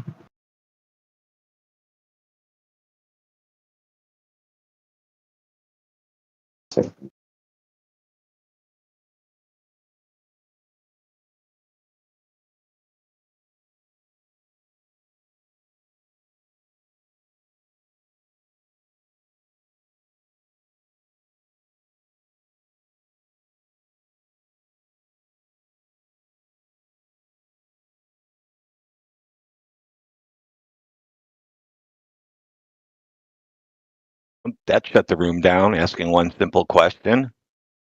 One simple question? I mean, I think I have to check.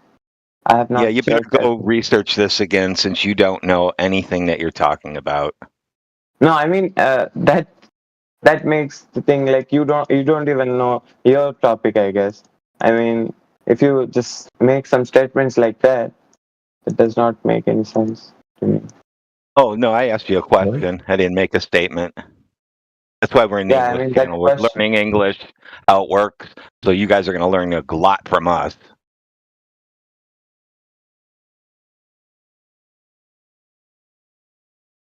Okay, can you repeat your question? Yeah, so you have all this refraction happening. Does it happen 20 feet in front of you, 1 foot in front of you, 5,000 feet in front of you, the whole way, at the end, at the beginning? Where does all this start? Where does it happen?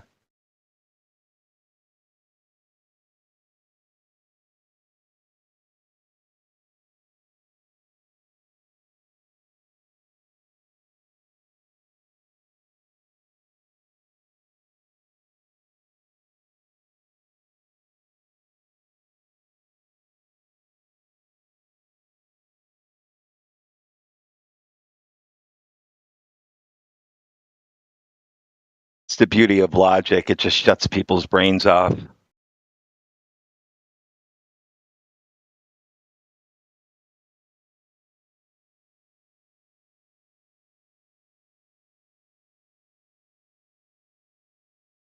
Okay, the strongest bending occurs within the 5 to 10 feet. 5 to 10 feet? I mean, it is saying, wait a second, yeah. That means when you're walking around, everything is a magical illusion. You don't see anything anymore. It's just you're just a brain in the jar at this point. No, I mean on the ocean kind of thing. Okay, I'm on the ocean. My boat's 10 foot long. 5 foot in front of me is an illusion. I mean, there can be a possibility if due to the weather conditions are.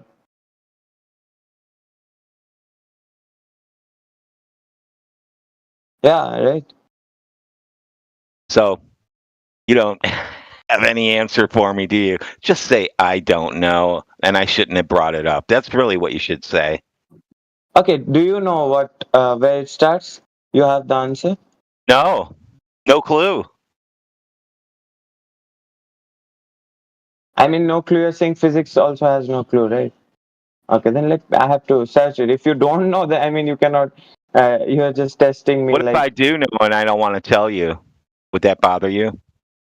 No, that means you're dumb if you don't want to share something. If you're thinking yourself as Einstein, that means I'm you're dumb now. dumb. Einstein was basically illiterate, so we're not going to talk about Einstein was basically illiterate. Okay, I don't know. I mean, here we are. Yes. Okay. Maybe for you. Yes, compared to me, he was illiterate. Yeah, definitely. This sounds fun. It is you. Like I just talked into the chat, like using any random GIF, and you are just talking about illiterate and all this kind of things. Oh, guess right? what? Okay, I keep posting my Lake Pontchartrain thing for you, and you can see there's no curving Earth.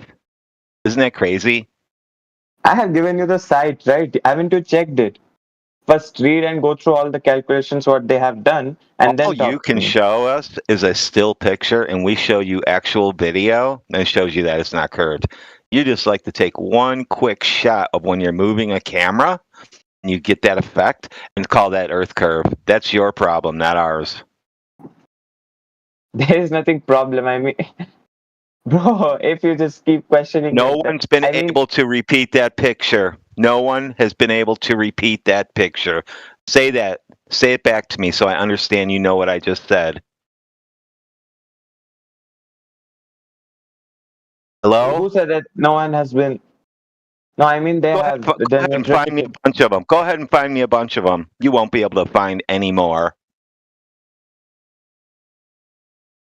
What bunch of them? I mean, you are using the word bunch, and then you are saying any more. He wants you to go and find the rest of them. If you think that this image can be reproduced, go and find the other images.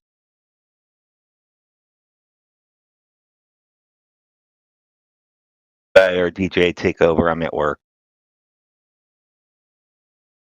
Oh, for fuck's sake, do I have to? I just wanted to bring up one last thing really quickly. Right, so there's an obvious miraging effect taking place, right? And if you think that that's the power lines going over the curvature of the Earth, then we would call you a tiny earther, right? Because that isn't, it doesn't just all of a sudden start drastically curving like that. Now you can see the mirroring, proving there's a mirage taking place at the horizon. It's so obvious. Now we can show the same miraging effect taking place in other circumstances that matches exactly what you're seeing in the Pontchartrain image, right? We can also show you a side view of those power you're lines. saying that. Sorry, Digit. Yeah. Sorry to cut you, but you're saying No, that's that, all right. What were you going to say? No, you're saying that the mirage thing is happening on that Lake Pontchartrain. Yeah, it's super obvious. Yep, it's an inferior mirage. Please check. No, it's not an inferior mirage. It cannot be. I mean, It's a like textbook definition inferior mirage. Yeah. No, but I was watching onto the inferior mirage thing, and it said like it cannot happen. I mean, it generally happens on the hot kind of climate or weather. It does not happen. No, it happens over water all the time. It doesn't matter. It's just about whether you have a specific gradient of refraction between point A and point B. It happens over water all the time. It's super common. It still does not make the towers like towers are still solid, right? They don't give a different kind of effect. They don't look. I mean, they are not inverted. It makes them look like they're bending downward, right? And we can replicate that on a small scale as well. No, okay, so I'll show you a. I mean, mirage. Hold on a second. I'm going to show you a couple of different scales, right? So here's the same thing happening on a very small scale, just over a flat floor with the cans, right? Now I'm going to show you a slightly larger scale. Wait, if you use the different. Hold on a second. Let me present. No, we're seeing the cans look like they're curving away, just like the power lines on the left. Yeah, the cans look like they're curving, but they're not. Okay, now in this next image, the bridge, right? So now I'm going to show the image, the video that this bridge still shot's taken from. Like we see the exact same thing happening over a flat bridge here, right? We can see the mirroring where the horizon is supposed to be. Yeah, and it looks like the bridge, all of a sudden, look at the left railing of the bridge. we see the mirroring, and then we see the bridge looks like it starts to curve downward. Right? Obviously, this is an inferior mirage. It's a textbook definition, inferior mirage. We see the exact same thing in the Lake Pontchartrain image. Because what weather condition you have given, it seems to be like it is a hot climate. It cannot happen every time. It can happen if you have a difference in temperature between the lower level near the ground as you go upward. It doesn't matter if it's 0 degrees at the ground and then -5 degrees when you go up higher. Or if it's 30 degrees at the ground and 20 degrees as you go up higher. It's just a matter of having a different optical density caused by the temperature, which creates a gradient in the refractive index, which is what's defined as the inferior mirage that takes place. It doesn't matter if it's hot or cool, it's about the difference in the refractive index, which is caused by the temperature. And obviously we can see the exact same effect taking place in that image that I showed, right? It's the exact same thing. We see the exact same mirroring effect, and then we see the flat railing of the bridge looks like it starts to curve downward. Now, Radwin posted a GIF where you don't have that strong inferior mirage taking place, and you can see much further. It just looks like the power lines go straight off into the distance. So so he's just posted it. Mr. Nice Flat Earther has just posted it again, right? So that on that day, we're not seeing them curving away like that. Now, what we have here is a side view of the power lines, and we've drawn a couple of red lines across, right, to show you it's horizontal when you look at it from a side view. Right, so there's some further evidence going against it, what you're saying. Also note on the one I that posted, Mr. Nice Flat Earth, whatever he has given, can you give me the source link thing? Yeah, sure. Because I don't. So, are you going to let me finish? No, first we were talking, right? We were talking. In the image I sent to clear it up, you can see the land that's at the end of the power lines. Please give me that source link, and just not the GIF, and not by writing Flat Earth. Whatever, Banjo, USA, Japan. GIF. Just say GIF. He doesn't want Banjo. He doesn't want Flat Earth on it. He doesn't want the tag on the image. I just read everything. Just don't laugh like a dumb guy. I just read everything, whatever written. It can be edited by you. Yeah, no one's laughing, dude. It's just as long as you understand that this effect can be replicated on flat surfaces, just as DJ explained to you. So you need to understand. No, I understood. Please don't repeat the sentence again. I understood. Okay, you don't need to patronise me, mate. I'm just trying to help you understand, so we can move on. Yeah. Okay. Yeah, move on.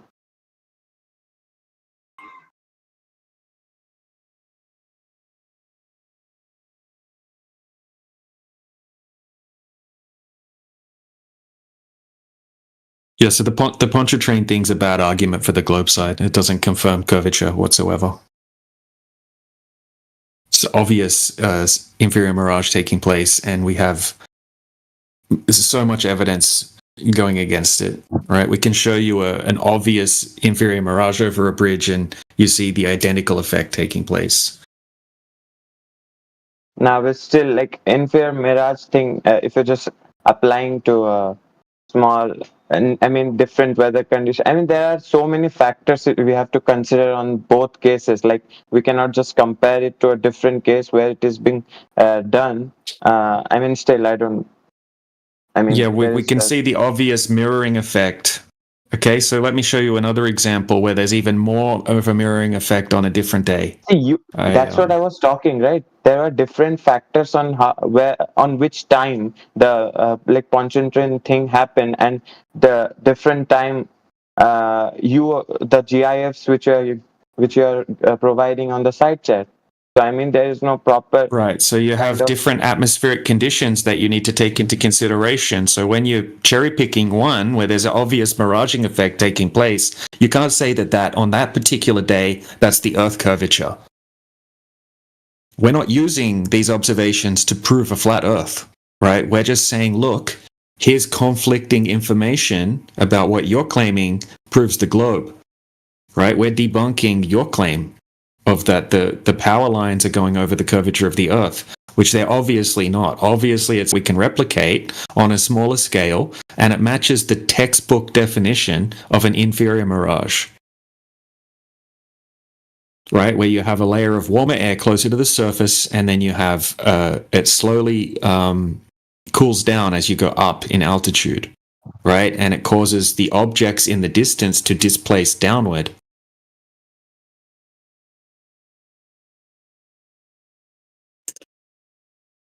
Okay. Yeah, so look, all I'm saying, it's not proof of Earth curvature. That's all. It's very easy to debunk. It's one of the easier observations to Still it debunk. has just saying the inferior mirage, and it does not debunk it. Like debunking. No, is, but you can see the mirage taking place, right? You can see. Look, let me find you some other examples. Right, you can see the mirroring effect. See, mirage is not easily. about the tilting effect, right? Mirage is about how the shape of them appear. No, it's not about how the shape of them appear, right? It's when you have a difference in So the you are refractive saying the index. bending and tilting, they also occur through mirage? There's different types of mirages that are caused by different types of variances in the refractive index, which is primarily affected by temperature, because the temperature changes the density of the air gradually, right? So if you have like very cold water, it will create a very cool layer of air above the water, and then the temperature in the actual air is much warmer, right? So you get cooler air, right? And then it gradually gets warmer. And it makes a gradual change in the refractive index, which causes the opposite of an inferior mirage. That would be a superior mirage, right? And it would make things look, instead of looking like the power lines would be bending downward, they would be bending upward. It's the opposite. It's an inverted temperature gradient, right? So you can look up all this stuff. I mean, all the miraging effects are well documented. Yeah, I can look at that, but I mean, still you're just taking this concept and you're just fitting it to get that answer. I mean, okay, that can be. No. I'm just saying that there's an obvious mirage taking place, and on other days, and also the Earth just wouldn't curve away like that, right? Like, what do you think? It's like a tiny Earth? Wait, like the obvious mirage kind of thing. If you're saying, I mean, the shape. So the shape I have shown, is it like you're saying the shape should also be give a wobble kind of effect, right? So is it giving? Dude, look at the side view. Look at the side view of the power lines. Right, this is a much longer distance left to right that you're looking along here, right? Look, it's taken from a high altitude. Look how small the boats are, right? So this is a long distance across that lake, across the power lines. It's completely horizontal when you look at it from the side view, right? Because this is taken from altitude, so you're up above that dense atmospheric layer where it changes, where the temperature of the water creates that gradient a few meters above the surface. Now, this person's gone up above that level where that gradient exists, and they're showing a side view from a drone, and you don't see any curvature, right? I'm dropping another drone footage in the side chat, so have a look at this drone footage, right? You don't see that drastic curvature like you're seeing in that cherry-picked image. With the recent one you have sent, right? Yeah. It's in the side chat.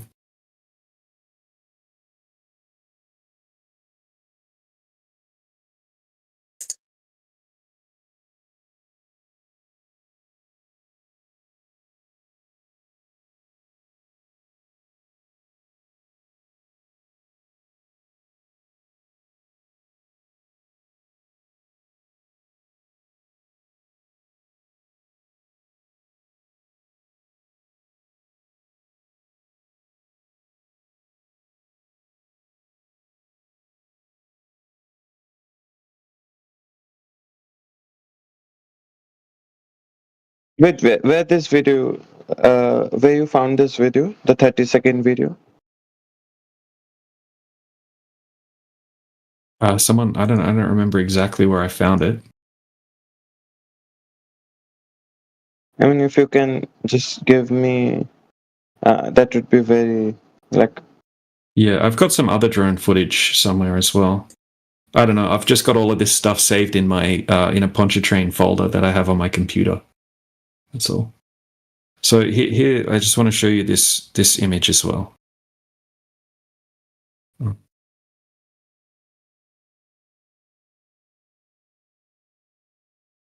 Right, so have a look at this one. Once again, we can see the obvious, beyond obvious miraging effect, right? Look at the mirroring effect. It doesn't just naturally like curve away, right? We can see.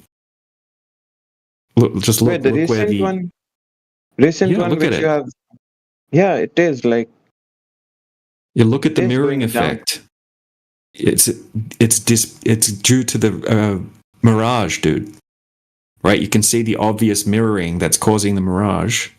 Wait, see right? the And it's towers where yeah, how, look, but see, they it are doesn't just solid. go flat, flat, flat, flat, flat, and then all of a sudden start curving like that, right? It starts curving where the miraging effect takes place. It's obvious. No, I mean, if we had a very zoomed kind of thing, it could have shown the... It's just a still picture, right? Yeah, there's plenty of zoom footage as well of the same location. Look, we see the same thing happening with cans on a flat floor.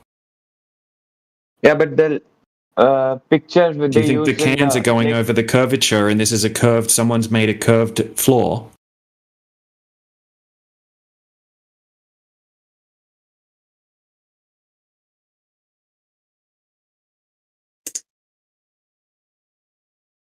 Obviously not. Obviously, there are some optical effects taking place.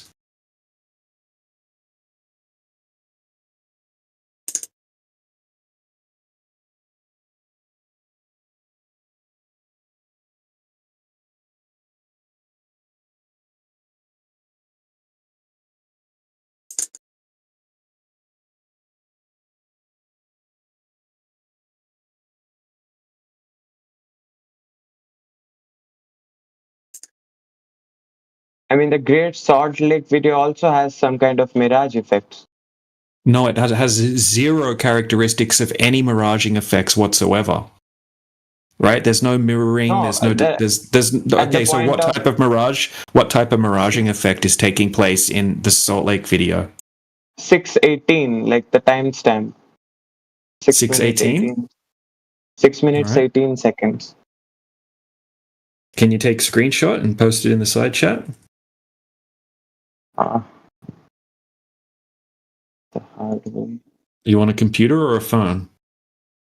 No, I'm on computer, but still, I can just give it. It's alright. I'll do it. No, okay. What's the time? 6. 6:18. I mean 6 minutes 18 seconds.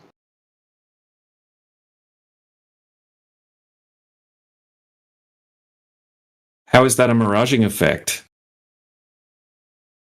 That's panning the camera. That's the camera panning. No, not Right, the so- quality. I'm not talking about the quality and all thing. I'm talking the buildings, how they are seen.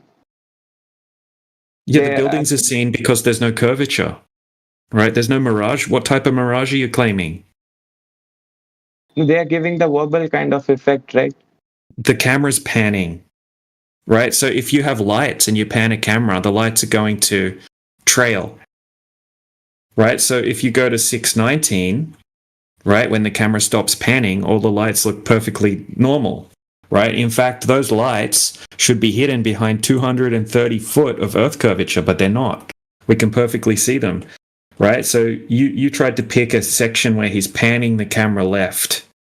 Okay, look, it's 1 second later. 1 second later, we can see that there's no distortion whatsoever. Right? You can just see the lights 21 miles away. Not only can we see the lights, we can see the reflection of the light on the water. Right? The law of reflection also disproves the globe in this situation, right? There's no way that you should be able to see the reflection of those lights on the water on the shoreline of the other side of the lake.